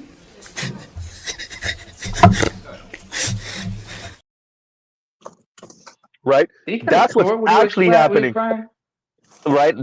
Yeah, he just snort. You have to well, I don't know. I'm not gonna use that phrase. Bubbles. Yes, not bubbles. Yeah. So that's what's actually happened. All that other stuff, and shout out to you, Kanguru. All that other stuff sounds nice, right? It sounds empowering. It sounds nice. It sounds liberating. You don't decenter men, decenter black men. Stop thinking about worrying about what these men are saying and doing. Ma'am, America's is going through a different type of funny. America is going through a different type of economic turmoil or shuffling. Black women are going to feel this. Y'all hear how these men are talking, the Viveks, the Elons of the world, the JD Vances of the world. Y'all hear them. Y'all see who Trump is picking for his cabinet. Yanni, I want to make sure, because y'all already heard what Z said. I'm going to make sure, Real Talk with Yanni, Chrissy, all of you. Yes, Mr. Z, I have no shame. I am going to keep your names in my mouth, because I'm going to remind your subscribers when they come snooping here, because you better believe they're going to come snooping here, because y'all don't got no answers for them over there. When they come snooping here, I'm going to remind them of all the things y'all have said on y'all channel for years. Paris Milan, you ain't slick. We don't care. You off of YouTube now. I'm going to remind them. Cynthia G, you got kicked off of YouTube. I'm going to remind them of all of y'all decenter men talk. All of y'all nakers talk and bullet bags talk and all of that talk. I'm going to remind them, right? Let's just make sure that Mr. Z says it now. I hope it work out for y'all. I'm just saying, right? Hey, you know, and Red Falls Black says manga got his ninja wake up call. Hey, I really was. I didn't know where Trump was gonna lean, to be honest with you, when it came to the H-1B visas. But clearly, Trump decided that He's going to side with Elon and Vivek, right? And we already know that Elon put, I told y'all, Elon put $250 million into Trump's campaign. For Elon, that's chump change. The man is now worth 400 billion some odd dollars. That's crazy work. Anton was 100% right in this one respect. Trump's campaign is going to be $1 trillion+ campaign. I'm not saying his campaign, I'm sorry. His inauguration is going to be like $2 trillion sitting there, $1.5 trillion sitting there. You ain't never seen nothing like this in world history. No.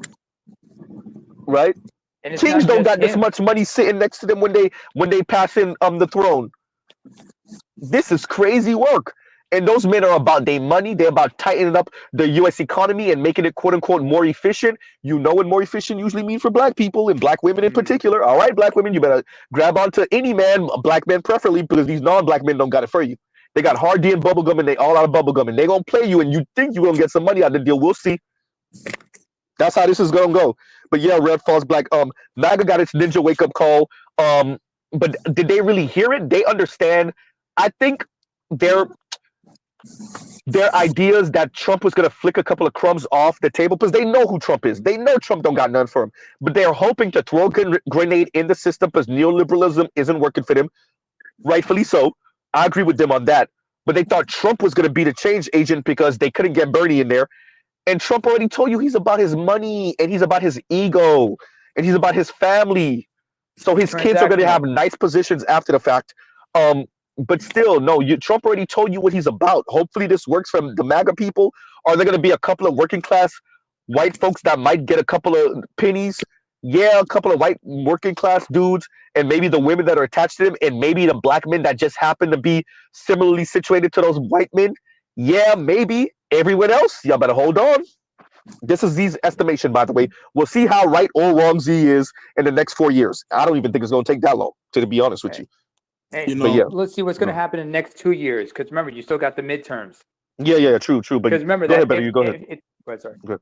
No, land with that, Nema, and then we got better. You go ahead, land with that. Because remember, the midterms are usually like a report or like a midterm or like a midterm, like midterm. Yeah, a report card. Yep. Yeah, I if agree. anything that happens in the next 2 years that fuck it up, you can understand that there will be a shift in power. Who knows where certain seats might go afterwards in retaliation for that. You might see people like these get certain seats in Congress. And certain things might turn so that you might see like more restrictions and whatnot, but who knows? Anything can happen. Yep. Go ahead, better. You go ahead. Yeah, I was gonna say like whenever you do get around to the neoliberalism strain, it's coming soon because look, Compassionate is on my ass. Pause. Compassionate is on my ass about this. I should have put out this damn Paul Memo neoliberalism conversation a couple months ago. But yeah, go ahead, better. You go ahead. Yeah. So, and this is kind of the way that I think about it. Almost kind of like a sports team where Lewis Powell is the Bill Belichick and you have CEOs like Jack Welch. Yep. That was General Electric, right? Yep. Yeah. Certain companies today, like they cut the bottom, I believe it's like the bottom 10%. I know Netflix does it, like regardless of performance, every year annually they're cutting personnel. Regardless of if they met whatever performance KPIs, this whole infinite growth fallacy that we have as an economy, like Jack Welch kind of started us supercharged it. Yeah, stock buybacks, for instance. Yep. Shifting away from pension plans, like he really supercharged that. And he became the model that a bunch of companies followed. By the way, that's what Better You was just saying. He became the model of GE became the model under Jack Welch that a bunch of other companies follow. Go ahead, Better You. Oh yeah, no, that's it. Like I think that because Powell gave everybody the game plan. And I think it's really easy to draw that through line from Powell to CEOs like Welch to Trump inauguration to where now you have trillions of dollars sitting around the man who's inauguration. Leader of the free world. And it really shows you just how captured and how successful the game plan was. And that's why they call it government capture. Look, I hope for everyone's sake this doesn't turn out as dark as I think it can be, but we'll see about that. Because I think this could turn. I think for people that are nicely situated, you're gonna be straight. There are gonna be people that eat. There ain't gonna be other people. Ugh, right? So yeah, I think it might look ugly, right? I'll put it like this. Mm-hmm. I think we'll be all right as long as they don't figure out how to charge us to breathe. Hey, and that's why we like that growing. So not growing up, but like when I came into contact with neoliberalism, the first thing I thought to myself is, oh, so they want to privatize everything and charge us for everything, like everything, like everything, right? Hey, And when you really sit down with that idea, it makes you look at the world differently. Definitely makes you look at America differently because you kind of already know, especially as an adolescent, as an early 20-year-old something, you get it, but you don't get it. It's when you sit down with the idea that if it was up to these people, they would be charging you to breathe. That it makes you look at how and I think the best way to say it is the way Scott Galloway say it, which is like, and I'm paraphrasing, which is if you're good, if you're wealthy, if you're rich in America, or if you're doing good at least, and this is Mr. Z kind of putting his own twist to it, then America is a beautiful country and it's loving and it's caring, et cetera, et cetera. But if you poor, America is a rapacious, goddamn, like crushing, soul crushing place. And whenever he says that around the pundits and the who's, like the look on their face is like they really don't appreciate, like, because you gotta remember, a lot of these people were never poor. They come from middle class families or upper middle class families. So they just moved one class up or half a class up. They never were poor. They didn't grow up poor. Their parents weren't poor per se. Some of them, a handful of them, but even with them, they've been good for 20 or 30 years now. So they don't even know what it's like to be poor in the 21st century. So when Scott Galloway says stuff like that, the look on their faces is like, and he says, and I see him trying to get it through these people's head, like that upward mobility thing is not a thing anymore, and we're gonna deal with the consequences. We are going to suffer as a society with the consequences of an atrophying upward mobility, and it ain't gonna look good. And that's how you get. And I'm gonna watch Sarge Willie Pete's coverage of this because I saw the thing and I clicked it and it's in my history. But that's how you get the well, not so much because Luigi's situation was a bit different, but that's how you get a Luigi. That's how you get people celebrating Luigi. Better yet, hey, y'all better get, hey, all you who's and the days, y'all better get it together. Because I agree with Sarge when he talk about this. I agree with him. I'm on literally on the same thing he's on with that. So yeah, y'all better get together. It's not gonna look good. Shout out to Exactly. To everything. Yeah. Hey, shout out to Michael Moore and his documentary Sicko, and all Yeah. those other documentaries. 'Cause remember, Capitalism, a love story. And capitalism. and I agree with people that I agree with BGS that it's not pure capitalism, and you can have pure capitalism, and even with socialism, you still have capitalist aspects of it. I agree with all of that. He's 100% right about that. So even with this, and you couldn't have pure. If you had pure capitalism, we would have been took these people head off. Let's be very clear. But this excuse me, this slow, long walk into the abyss, and you like nickel and diming people to death, and then profiting off of their struggle on top of their struggle. Like you have to push them into struggle, and then you profit off the struggle. All right, it's like y'all keep on not learning from the French Revolution, but okay. You know, when your head and your shoulder are when your head and your shoulder are no longer attached, and your head's on this side of the guillotine, and your shoulders on that side. I mean, okay, fine then. I mean, ain't nothing like a little trickle down struggle. Oh man, I mean, you look at all that, you just realize. I missed that. Rewind. I missed that. Miss Z just called me. I had to ignore it. I'm gonna call her back in like a couple minutes, but we'll end out in a couple minutes. Better you say what you just said again. For what I was saying about the guillotine thing, and then you got to name it again. Go ahead. Oh, I said nothing like a little trickle down struggle. hey, trickle up struggle. That's what's gonna be. That's what. Hey, if I have to feel it, you have to feel it. None of this.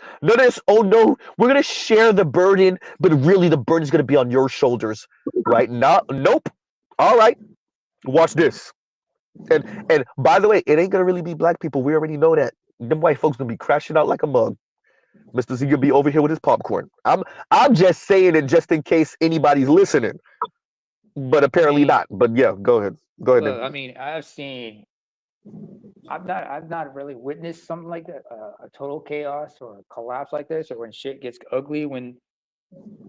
But I can tell you that, like, when you start to notice that you're starting to see authoritarianism slowly creep into your society, you don't know what to do. I mean, hell, I saw it in my own homeland.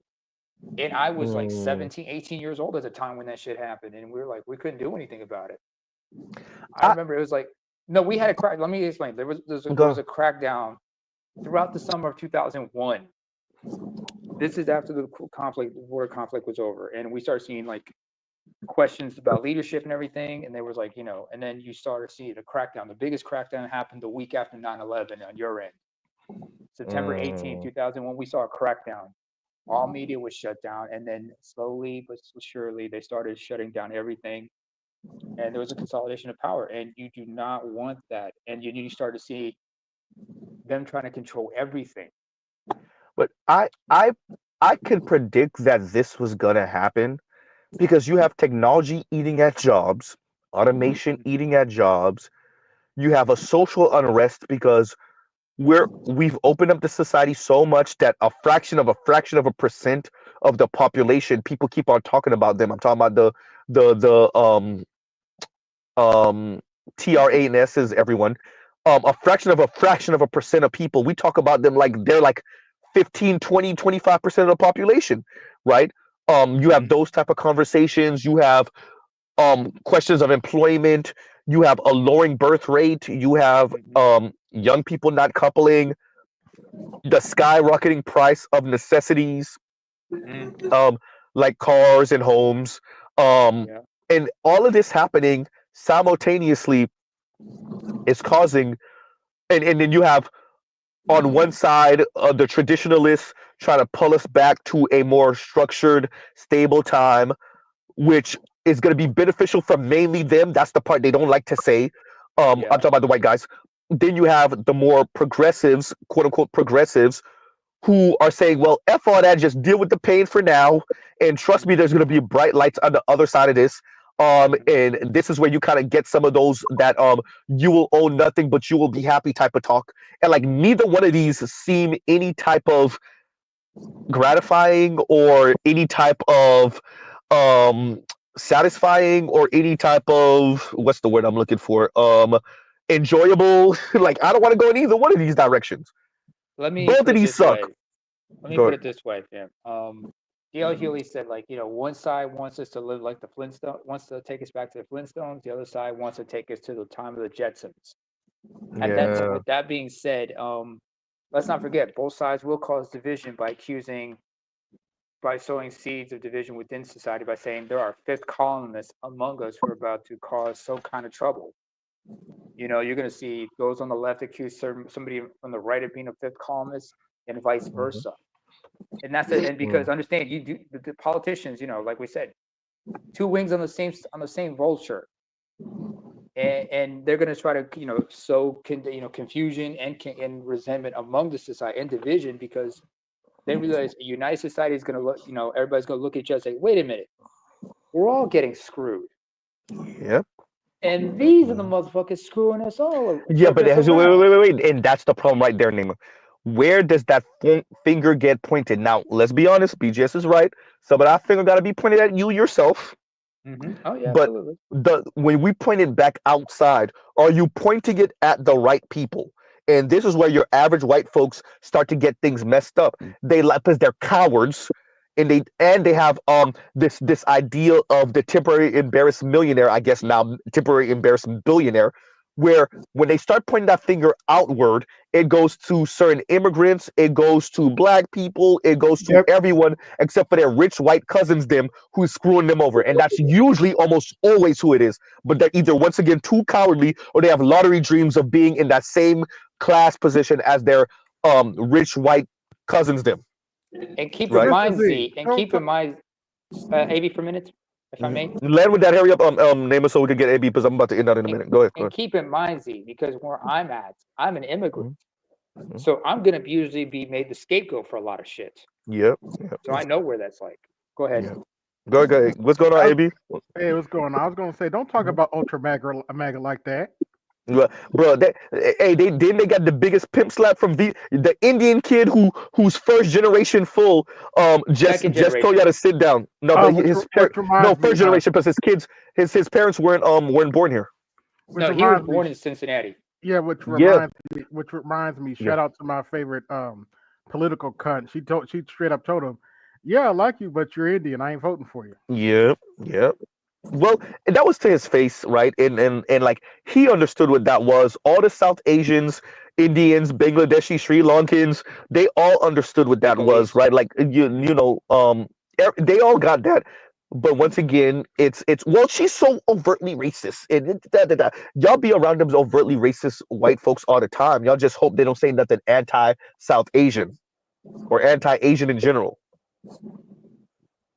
Y'all good with it. Y'all just don't want to direct it towards y'all. Y'all good with it when it's directed towards black people.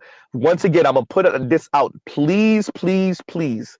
If anyone comes across this video, it's a white man speaking, and he's saying it's a more slim white man maybe, and he said something along the lines of, "Black people, stop thinking these people are your friends because you're not the last person in the room when you leave." Like essentially what he's saying is when you as a black person are the last black person out the room, these people, these non-black people who you were yucking it up with are talking crap with that racist white person. They talking crap about you with the racist white person. So I saw this video. I don't know why I didn't download it. If anybody comes across that video, please, for the love of God, send it to Z and put in the title that this is the video I was referring to, right? Please, because I found it once. And I don't know why I didn't download it or anything like that, and I cannot find it anymore. So yeah, if anybody finds that video, right? Yeah, that's the playlist are for. Yeah, man, I messed up big time. Right. So anyway, y'all, let's pause right here. Tunnel Runner, I gotta go, but we're gonna read this from L's Active, and then we go end out. And L's Active says, all the overtime deserves payment. Thank you, Els. Thank you. All the way from the UK, y'all. The other side of the pond, and we're gonna go through a number because I read some of you guys super chats at the end, and I did not give y'all my garagisms, so we're gonna go through all the garagisms one by one, and then I'm gonna end out. And so we're gonna go through this one first.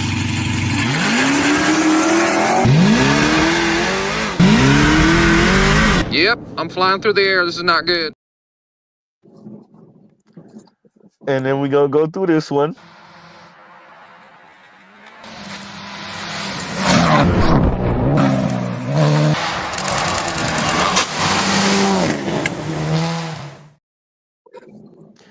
Shout out to Cars That Fly. Then we'll go through this one.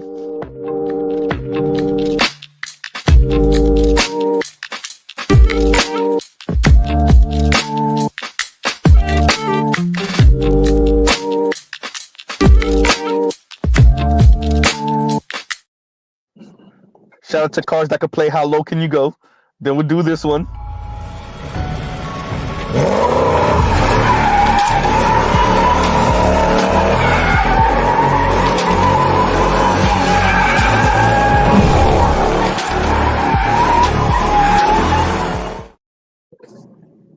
Shout out to Frankensteins. For those of you that don't know, that 300ZX is not rocking the twin turbo V6.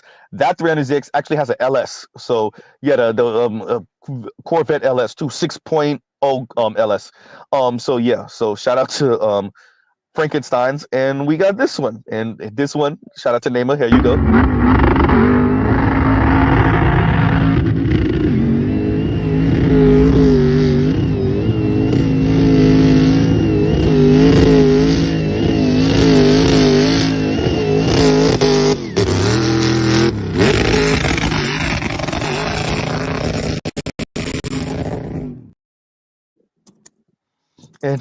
And Nemesis, all the Desi folks, that's who Mr. Z was talking about, all of them, right? They straight with the BS as long as, they straight with it as long as it's not directed towards them in their goddamn caste system. And Victor Creed says, and thank you for the super chat, ain't no way you still alive. I'm literally ending out right now. So yeah. And Afro National says, great show. Thank you very much, sir. Thank you very much. And thank you, Victor Creed, for the super chat once again. Yeah, And yeah, we will go ahead, AB, yeah. and we Z, go I've ahead. been to I've been to a whole entire funeral and the after pass, and you still alive, bro. Look, look, man, look. Hey, believe I ain't y'all. hating on you, though. I I didn't know hate on some you, of but y'all are like, how is Z? Look, because y'all know it'd be reckless half the time, and it was reckless, and it's not reckless again. And y'all like, Z, ain't no way you talk that much, and then you get what you need to get done. Look, yes, I do. And if y'all saw, but Mr. Z, because I gotta make up for it clearly, right? Y'all be like, yeah. ain't no way. Trust me when I say like, Mr. Z got to make up for this. And Mr. Z be like, moving. We be after this, I gotta move, right? So there gotta be things to do. Lucky for me, the way once again, reckless streams. The way these things work for me is as long as the task is done, right? As long as the task is done, Yes. then we straight. But and so because I just happen to have a situation where the task is done and we're not. That's too incriminating. Let's just say that. Well, I'll just leave it there. And yeah. So that trust me when I say things is getting done that need to be done. Mm-hmm. That's why y'all haven't heard any. By the way, y'all, things is kind of tough right now. Yeah, nope, because y'all already know, Mrs. Z know how to, bob and weave and make things happen. But yeah, so shout out to Victor Creed. But yeah, ain't no way you still alive. Yep, and we about to end out. Right, we're about to end out. So we'll pause right here. Love, peace, and chicken grease. Y'all go have a great, great, great rest of y'all day. Y'all go check out other Black Manosphere content, other non-Manosphere content. For the love of God, Mr. Z out. All right, y'all. We out.